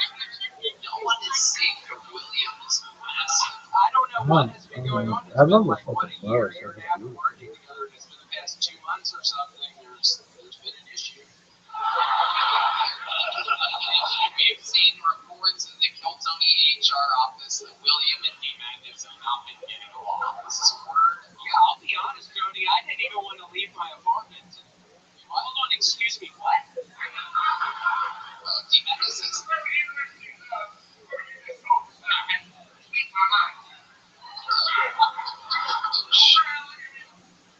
Once you fuck, you don't fall. I don't know why they kept on telling me to say it like that. I was like, I don't know. Wild. Make you screw off. What does that fucking mean, Redman? Are you insinuating he's fucking drinking tonight? You know he doesn't fucking drink, you dumbass. Why would you even... Seriously, what does that mean? It's my mistake. William, what else is going on in your world? Claw machines. Oh, this is a new thing.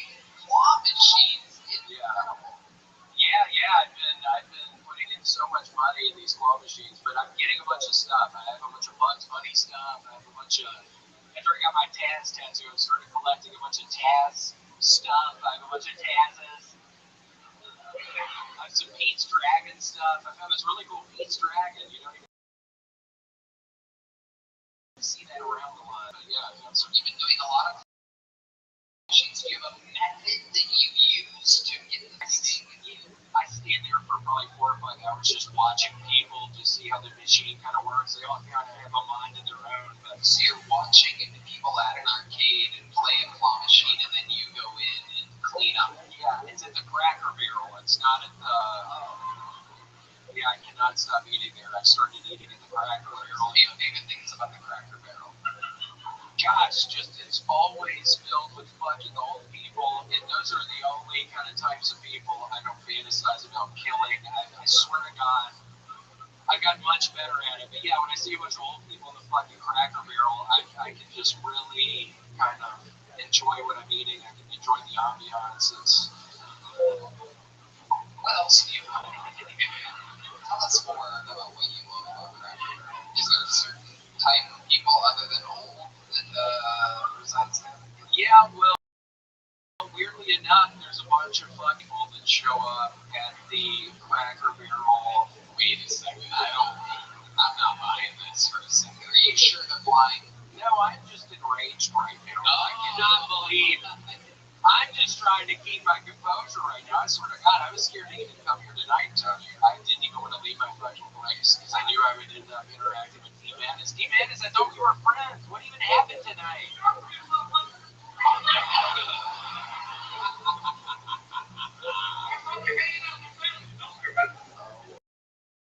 My goodness, you really pick your battles, William. Once you you don't.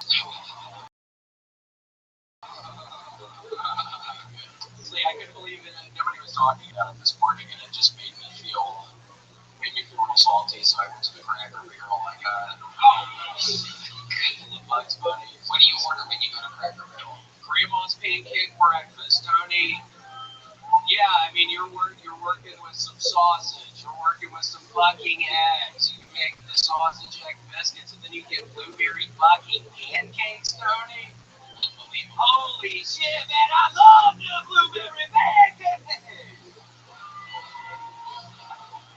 I can't even stop eating the blueberry pancakes. Brian Moses. Who is this guy? I started listening to a bunch of Ja Rule. Honestly, I've been listening to a bunch of Ja Rule. Hello. I started doing that at the Pierre Pringle set. He was like, "Stop doing that." I'm like, "What are you?" Yeah. Ja Rule. I met him at the airport 2 weeks ago, at the Nashville airport. I was starstruck. What did you say to him? What did he say to you? I said, "Ja, you are a giant inspiration for me. I'm actually in the middle of filming a Super Bowl commercial." He's like, "Oh, that's cool." He's like, "What are you doing?" I'm saying, "Which stuff?" He told me to talk in like a black person voice. I was like, "I've been listening to a bunch of your mixtapes and stuff. You're my inspiration." And I gotta say it like that, but then he's like, "I can get the fuck away from me." When I honestly, I didn't get a picture. When he said it, what did it sound like when Ja Rule said that to you? Man, you gonna have to.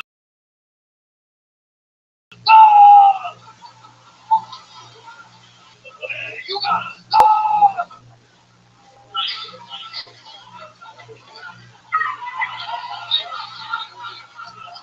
That was very DMXy, no doubt about it. I'm pretty sure you're getting your black rappers confused.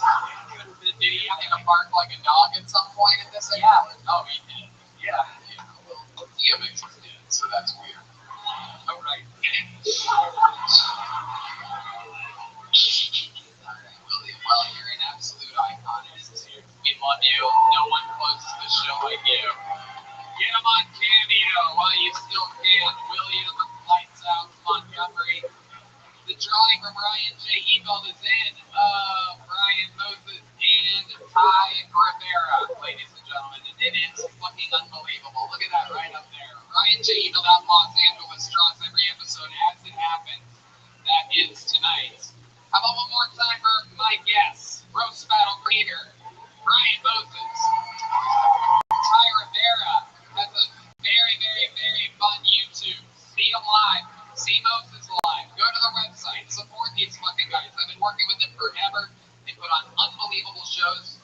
The new Roast Battle League is happening. Follow at Roast Battle, all one word on social media. How about one more time for the best damn band in the land, the Super Bowl Peanut Butter Whiskey Band.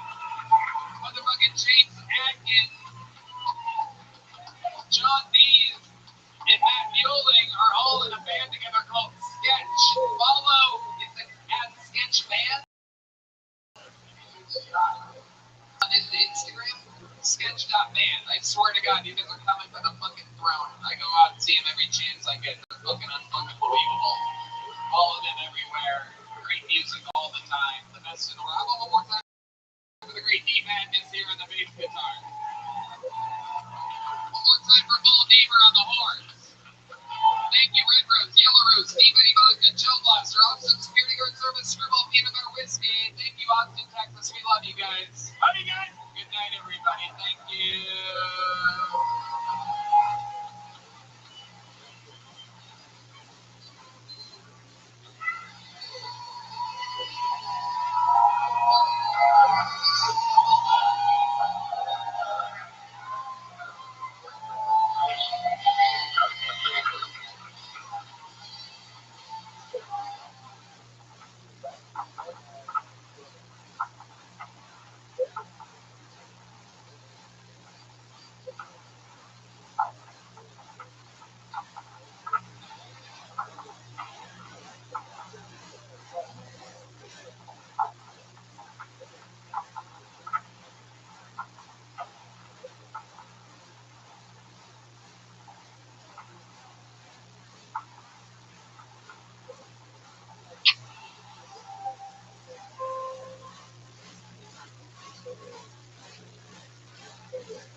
Tony, the #1 live podcast in the world, brought to you by the Red Rose, the Yellow Rose, Deep Betty Vodka, Austin Security Guard Service, Gel Blaster, and Screwball Peanut Butter Whiskey.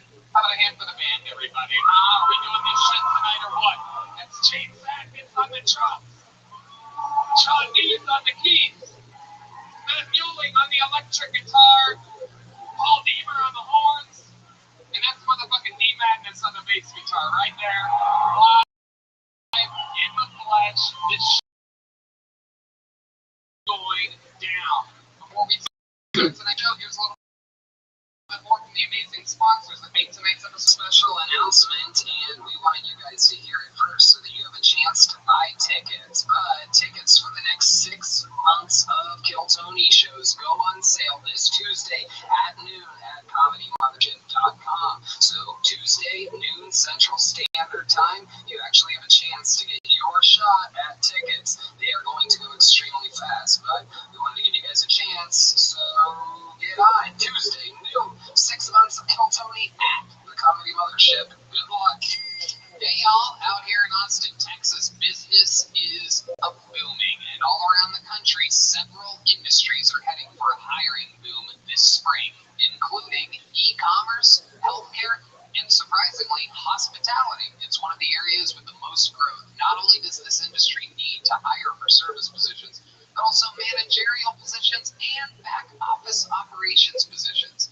If you need to hire qualified candidates as soon as possible for any of these industries or any other industry, you need ZipRecruiter. And right now, you can try it for free at ZipRecruiter.com/KillTony. Right now, ZipRecruiter uses its powerful matching technology to find the qualified candidates for a wide range of roles. See a candidate who would be perfect for your job? ZipRecruiter makes it easy to send them a personal invite so they're more likely to apply. ZipRecruiter also offers attention-grabbing labels that speak to job flexibility like urgent, training provided, remote, and more.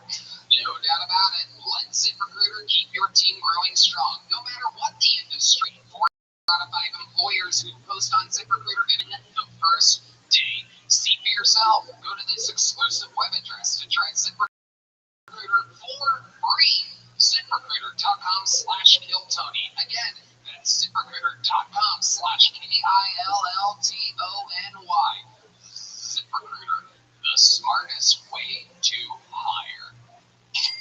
Hey y'all, today's episode is brought to you by SheathUnderwear.com, and I love this sponsor. Look, let me be honest here. We say that about all the ads that we read. We say that we love them. We say this and that. These things, these sheath underwear, have literally been connected to my butt, Red Man's butt, our genitals, everybody who we work with closely's genitals and butts. Every single episode that you've ever listened to, once sheath underwear came into our lives, we literally threw away all our fancy brands and all these popular things and this and that, because there is no doubt they are There she literally is. the most comfortable materials you could possibly have. How you living, girl? Miss Aquarius, can you hear me? Can you hear me? You can't hear me. I can hear you. No, If you're doing something, still doing your podcast. No.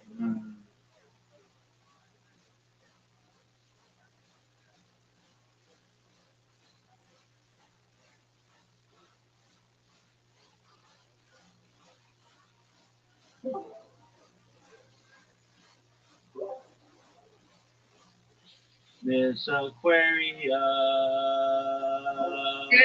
There we go. How are you, madam? Good, how are you? You ready? I go to sleep? Podcast, right? No, I finished a little bit ago. Mm. You sound very tired. I am tired, and I am, because I got to get up Yes, ma'am. at 6 o'clock, because I got to take my shift and all that good stuff, and I got to be down to about 7, because my nephew she wants to curl my hair, so she wants to curl some of my hair, so okay. Look, all right. I got to be downstairs about 7, and I am tired. I had a busy day. And then we had like Kona ices. They gave us Kona ices. They got chickens in the outside. It's like snow cones so much.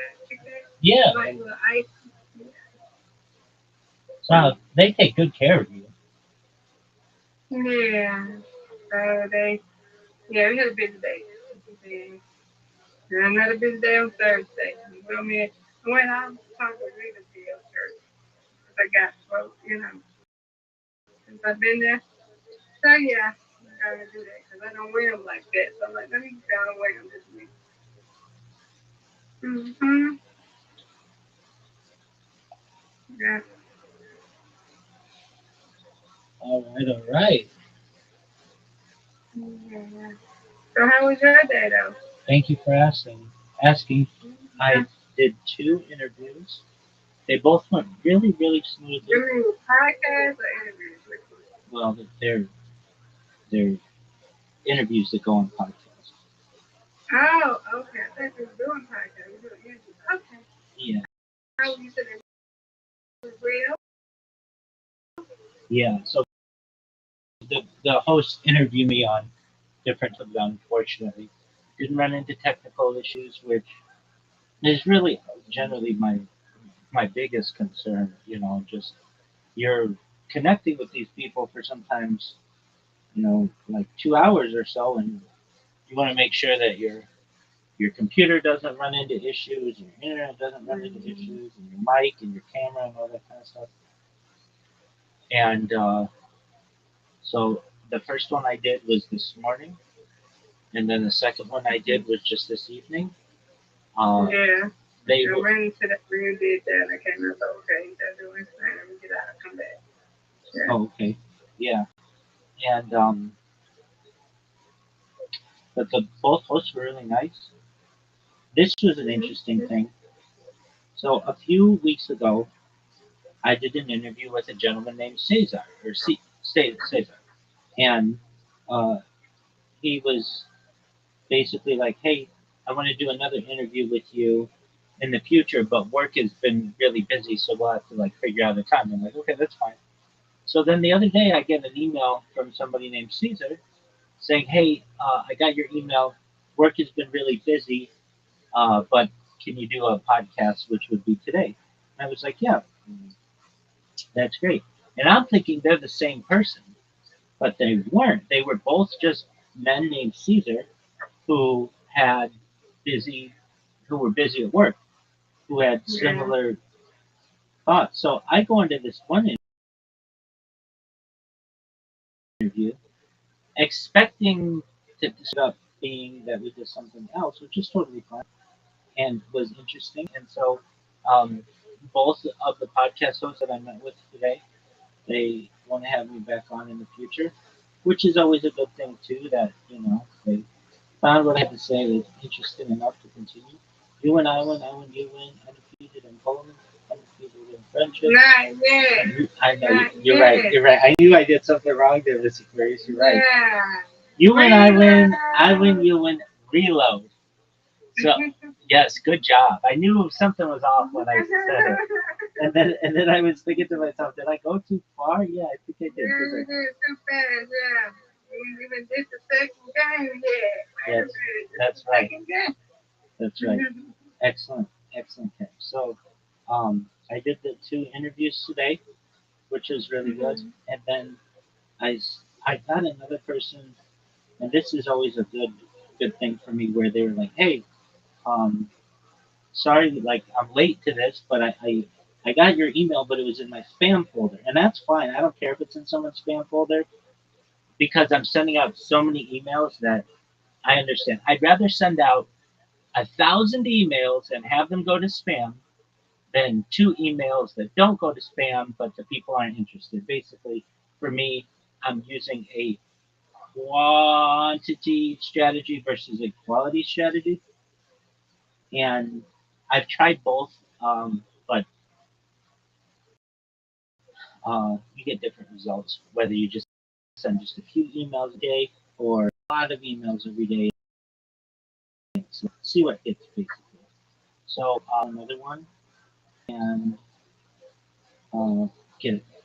And so I've got this project on which I've been working to document basically every podcast I can. I've got a robot that's doing it for me, and it should be done maybe by nice strike. Maybe by Thank you.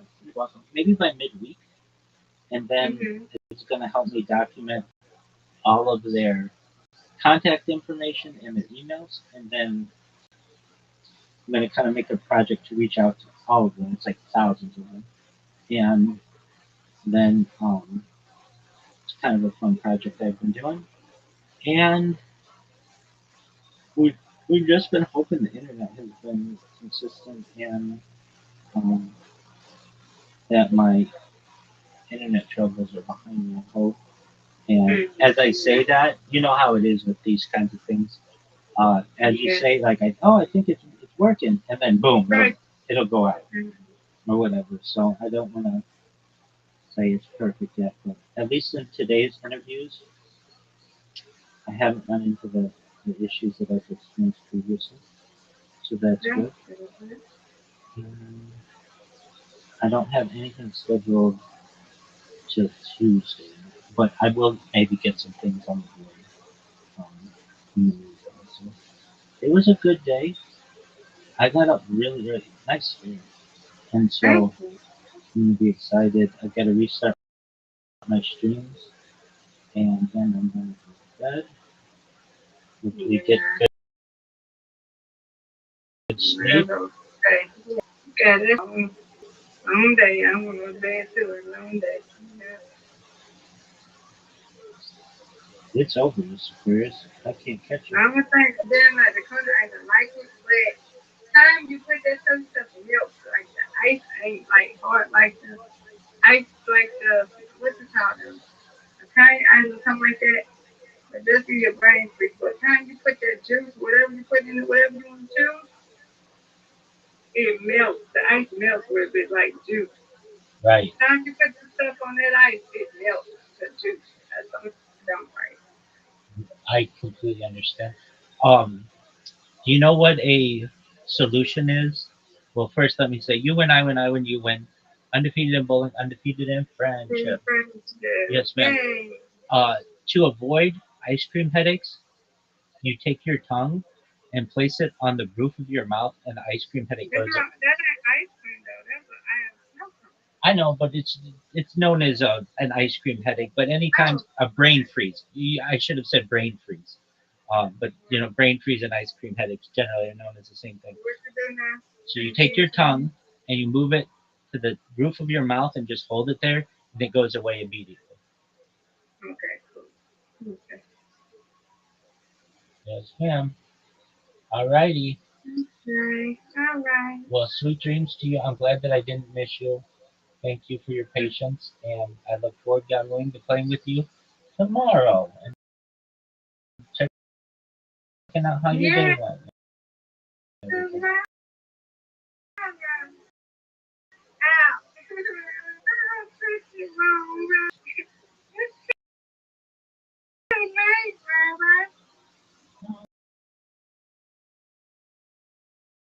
Oh, you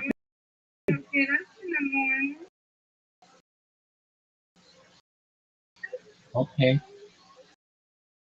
I mean, you could probably take it and it would wear off, right? Yes. Bye-bye. You gonna be okay? I'll be sleepy. I think I take it too late. I take it early though, so we okay. I can't take it right now. If I take it now, I'm telling you sleepy. What? Okay. Okay, bye-bye. Well, I just want you to be comfortable. No, we'll do our way. Okay. Excellent. Okay.